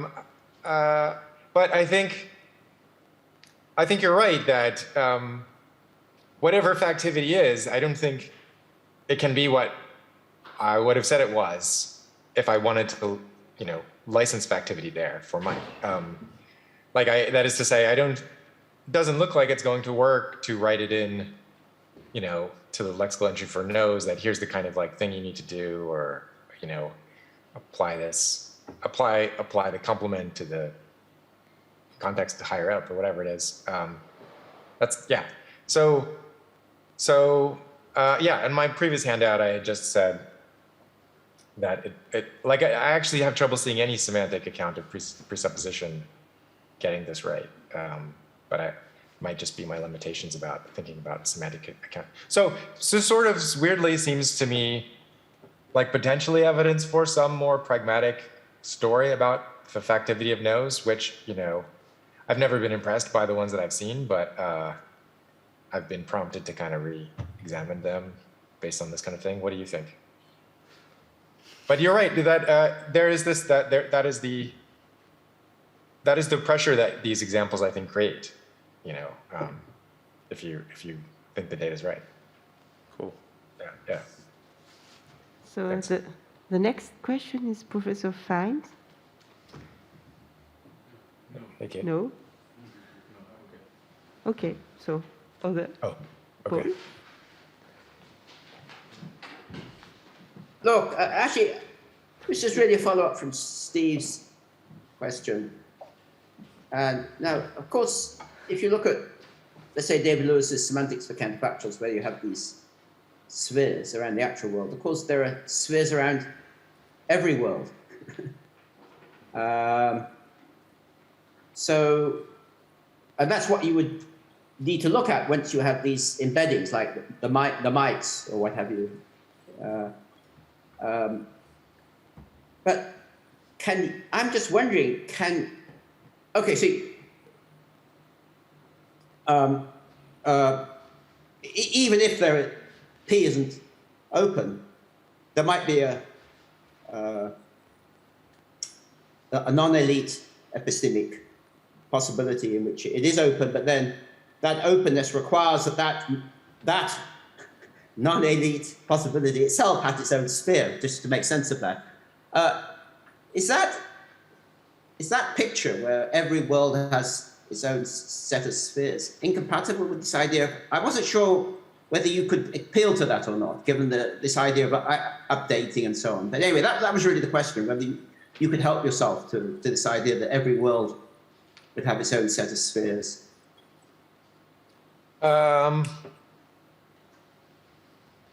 Yeah, I was thinking,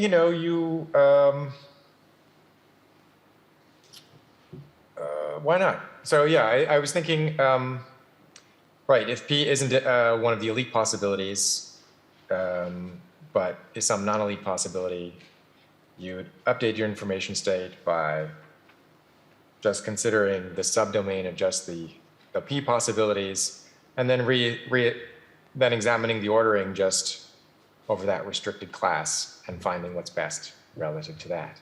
Right. Yeah, so I don't know that necessarily requires thinking of like a function from each world to its besties or something, as much as just you take the domain and you, yeah. So I think, yeah, so I'm not. So maybe there isn't a problem there in thinking of things that way. Okay. Yeah. Yeah, so I still think there's a puzzle about, if there are no P worlds that are elite, and we say, if it might be that P, then, how do you sort of transition to a state? What's the sort of nearest state according to which there is a P world among the elites?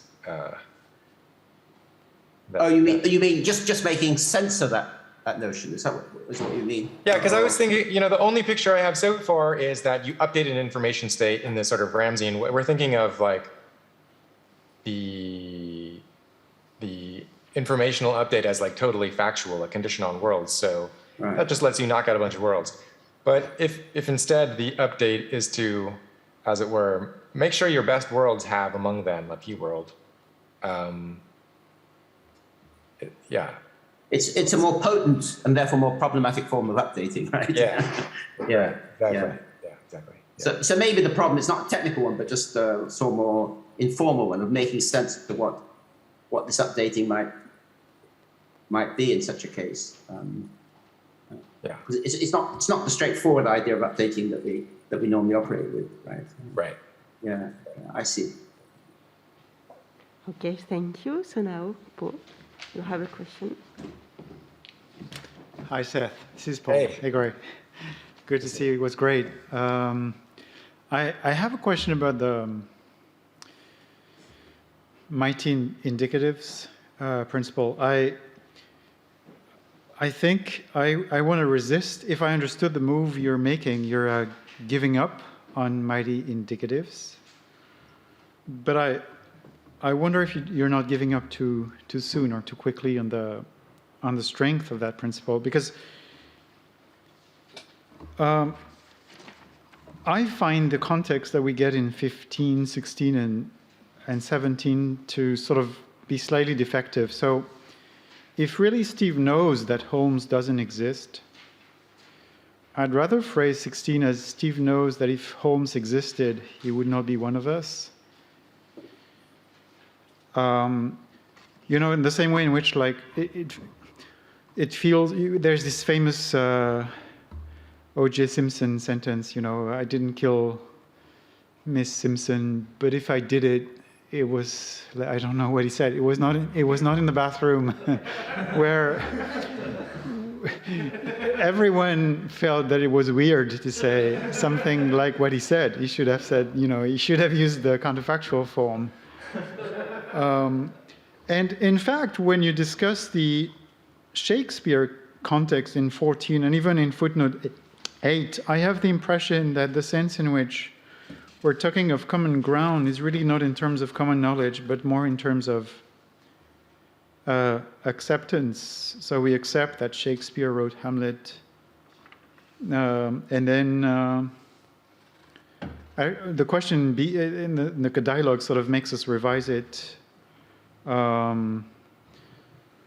So I'm no longer sure what the strength of that example is. If you see where I'm going, right? I see the appeal. I get the wind of the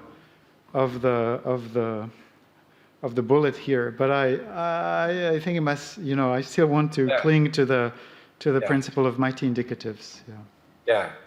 Good. No, thanks for that pushback. I mean, you sound just like me talking to Ivano when I first read his paper. I just had the same kind of reaction as you. So, and yeah, I agree that the data is not, you know, there's some subtlety to this, and you know, you raised a point similar to Steve's intuition about like the temptation for counterfactuality, you know, instead, maybe in certain cases. Yeah. So I think, but I think part of what drew me to this package of views is, well, I guess I do think in 14,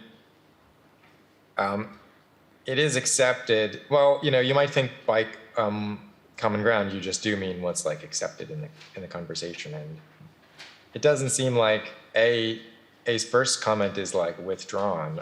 On the contrary, B says that she agrees, and then A continues that they're sure of it. So like, it still feels like that's as in the common ground as it gets. And then I'm worried that if accepting the conditional means that the might that he might not have, then you know, you get an epistemic contradiction accepted in context, which I definitely don't think is right. So that's part of, you know, where I'm coming from. Another example is that Ivano talks about is footnote 8 there. He's responding to Gillies, who was one of the few people kind of directly defending what I was calling mighty indicatives. And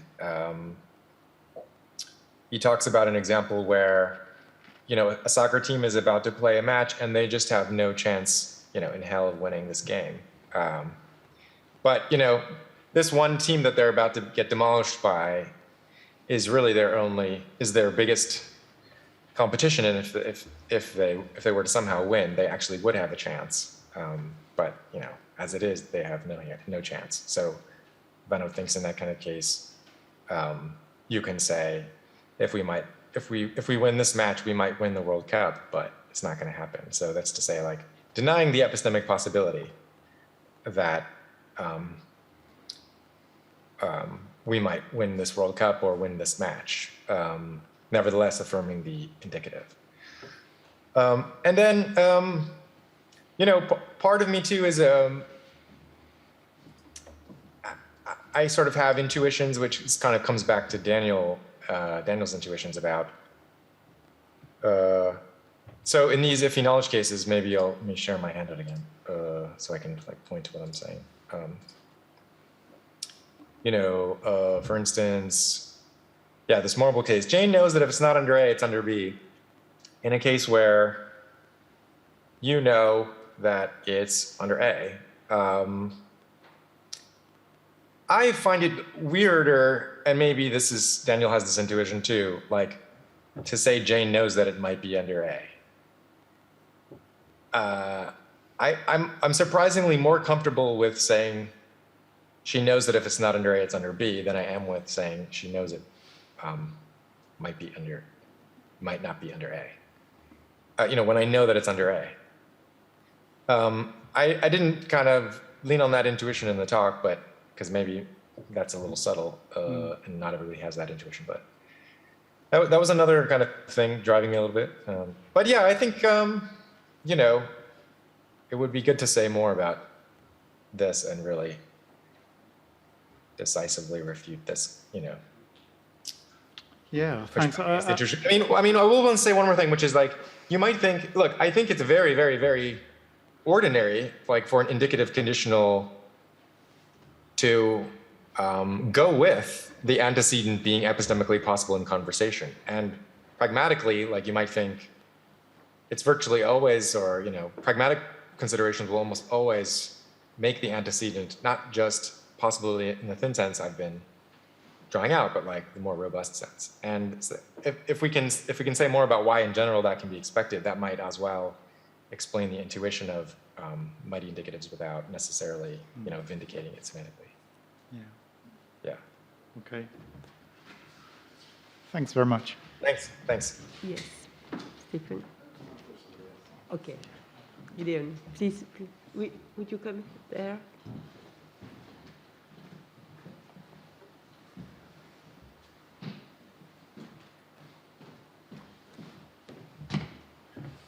Hi, Seth. Gideon, Rosen. It's been a long time. Nice to see you. Just on this very last point, on the soccer example, I get the claim that it's totally okay to say, if we win this game, we might win the World Cup, but that's not going to happen. But suppose the game has already been played. It's just been played. We all saw it happen, and we lost. In that context, it sounds really weird to say, if we won that game, we might win the World Cup. In both cases, the antecedent is known, but it's much worse in the second case than in the... I'm sorry, the antecedent is known to be false. So there's something about the security of the knowledge when it's knowledge of the future relative to the much more significant security of the knowledge when it's knowledge of the past. Does that sound right? Maybe make sure I understood. The case is one where the game is over and what happened? We lost. We lost, as expected. Right. And your conditional is, if we won this match... we might win the World Cup. So I'm talking about now what's past. Yeah. If we won. Yeah. And talking about what will be. Okay. Right. So in both cases, we know at the time of utterance that the antecedent is false. In one case, we can get away with the might conditional, but in the other case, we definitely can't. Yeah, good. That's fun. Yeah, that's interesting. So, I mean, part of what this makes me wonder about is like just the limits of iffy knowledge and what they are. how crazy can your ifs be, and you still get to count as knowing. My daughter likes this Cookie Monster song that goes, if the moon was a cookie, I'd be very happy, or something like that. And it would be bizarre to talk about iffy knowledge of what do I know if the moon is a cookie? Right. That's under the heading, I guess, of what remains to be explored about the epistemology of iffy knowledge.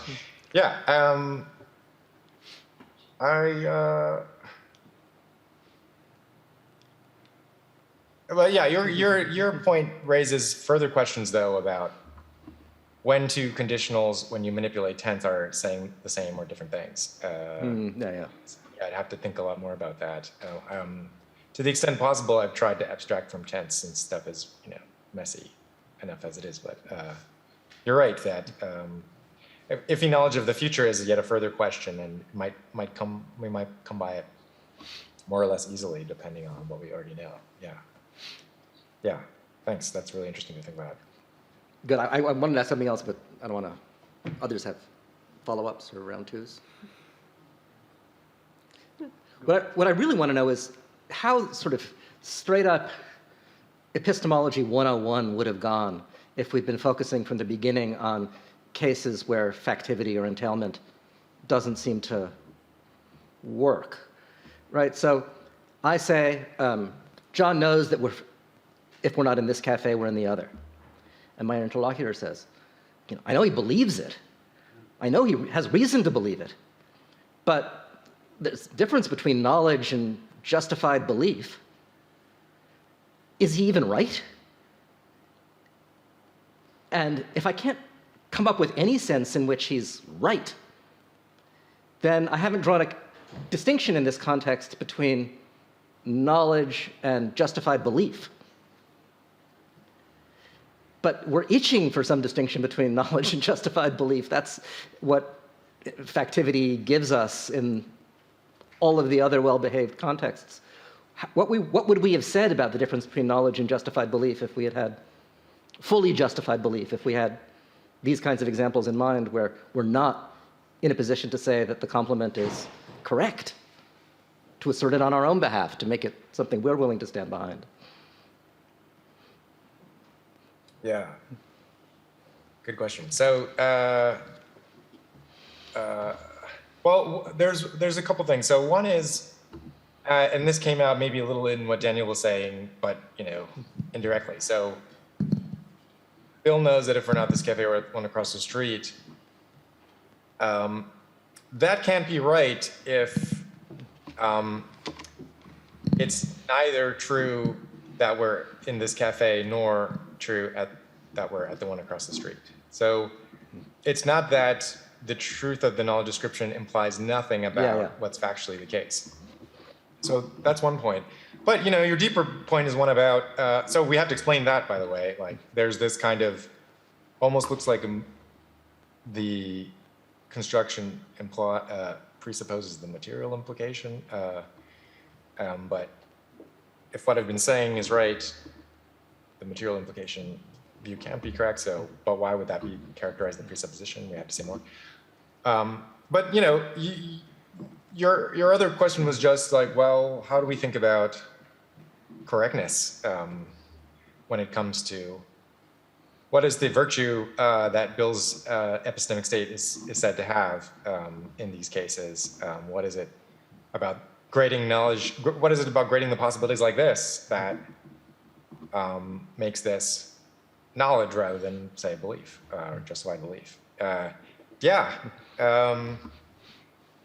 think that's the kind of question I'm wanting to inspire, if not answer, in the talk. Yeah, absolutely. I think that's like exactly the right next question. But that doesn't shake my confidence that this is like a kind of knowledge. Just but does show that epistemology 101. Has some ways to go. Thanks. Thanks. Thank you. Now, Professor Yablo. Yeah, so this is a follow-up to several things. So I mean, I think we need to distinguish sort of the indicative subjunctive distinction, or whatever you want to call it, from the morphological distinction. I mean, because sometimes it may be true, as Paul says, that there's pressure having, emphatically said Shakespeare wrote Hamlet to say not, well, but if he didn't, and someone else would say, well, if he hadn't, would someone else have? But there's, in that context, that subjunctive morphology is expressing an epistemic conditional, and one piece of evidence for that is, if it was really, first of all, it would be false if it was really a counterfactual conditional. Why would someone else have written Shakespeare? We don't think it was like a foregone conclusion that somebody would, he just got there first. There was a bunch of people like straining at the finish line to write Hamlet. But also, if you think about some of the tests that people use, like, it's not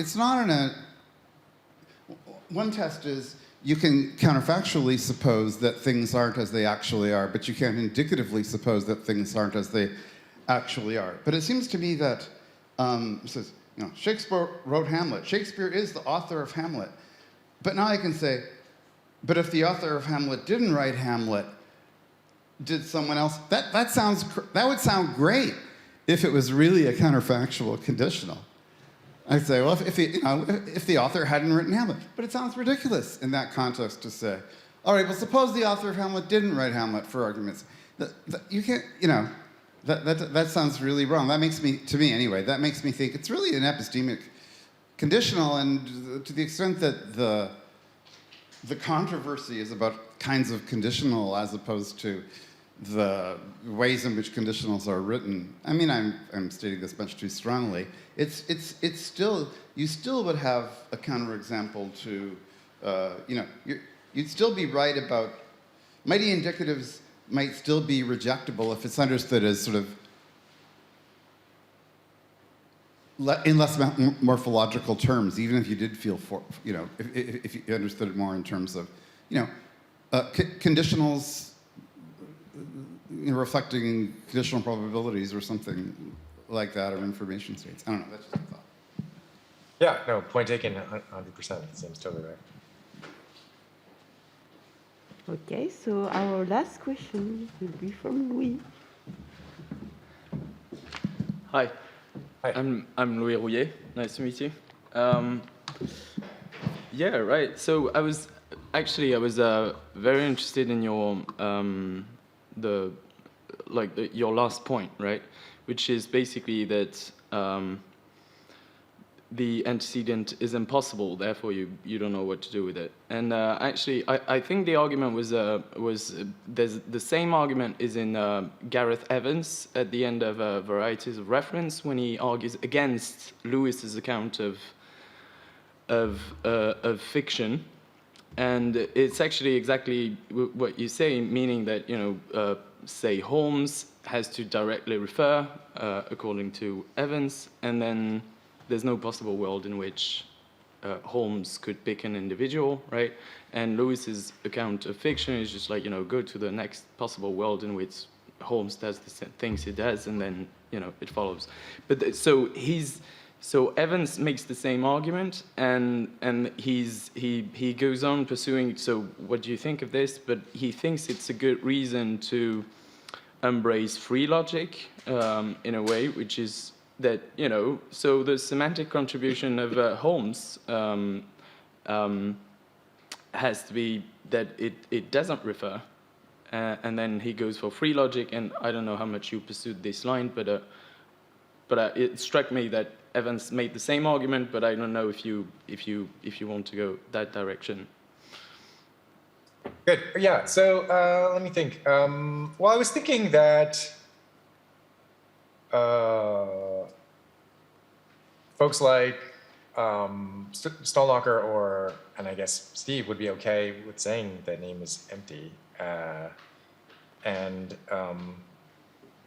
that might or might not lead to free logic, I guess, depending on, well, what is, if we mean like one question is like whether we're dropping existential generalization or something, but there's a way to sort of keep that but still recognize empty names, which is, I think, the kind of thing people like Stalnaker want to do.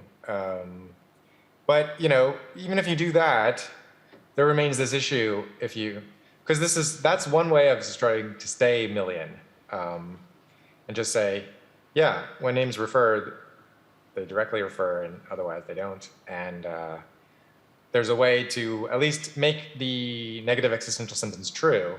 But yeah, Steve's concern is there's still an issue of cognitive significance that arises.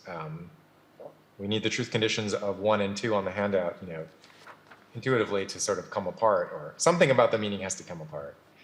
And maybe the meanings, maybe this feature of the empty names doesn't emerge when we consider sort of counterfactual possibilities, counterfactual linguistic contexts, but it emerges in epistemic contexts or in Iffy knowledge kinds of contexts. And then, we have to give a theory of that. And you've got to go somehow beyond the million view there. I agree with Steve that, as he says, let's see, Steve should have the last word here anyway. So let me see. At the very end of the handout where, he says this bit. I think, one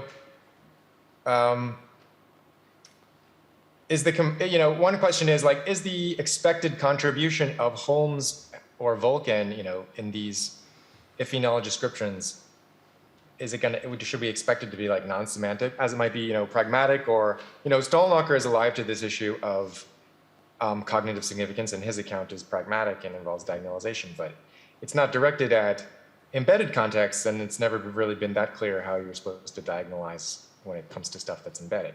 And so, that maybe bears on the question of whether the issue is a semantic one.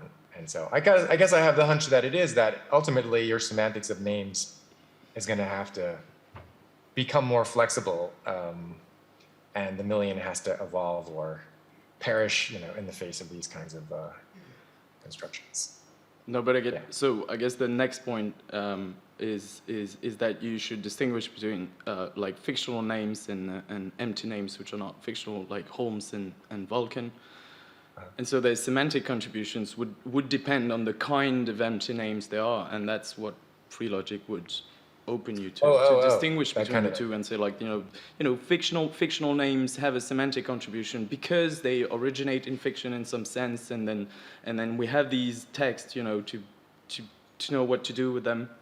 Whereas, like, in case of non-fictional empty names, the story will be different, but you treat them completely, equally. So I don't know. Yeah, I guess that was the point, but maybe it's orthogonal. Yeah.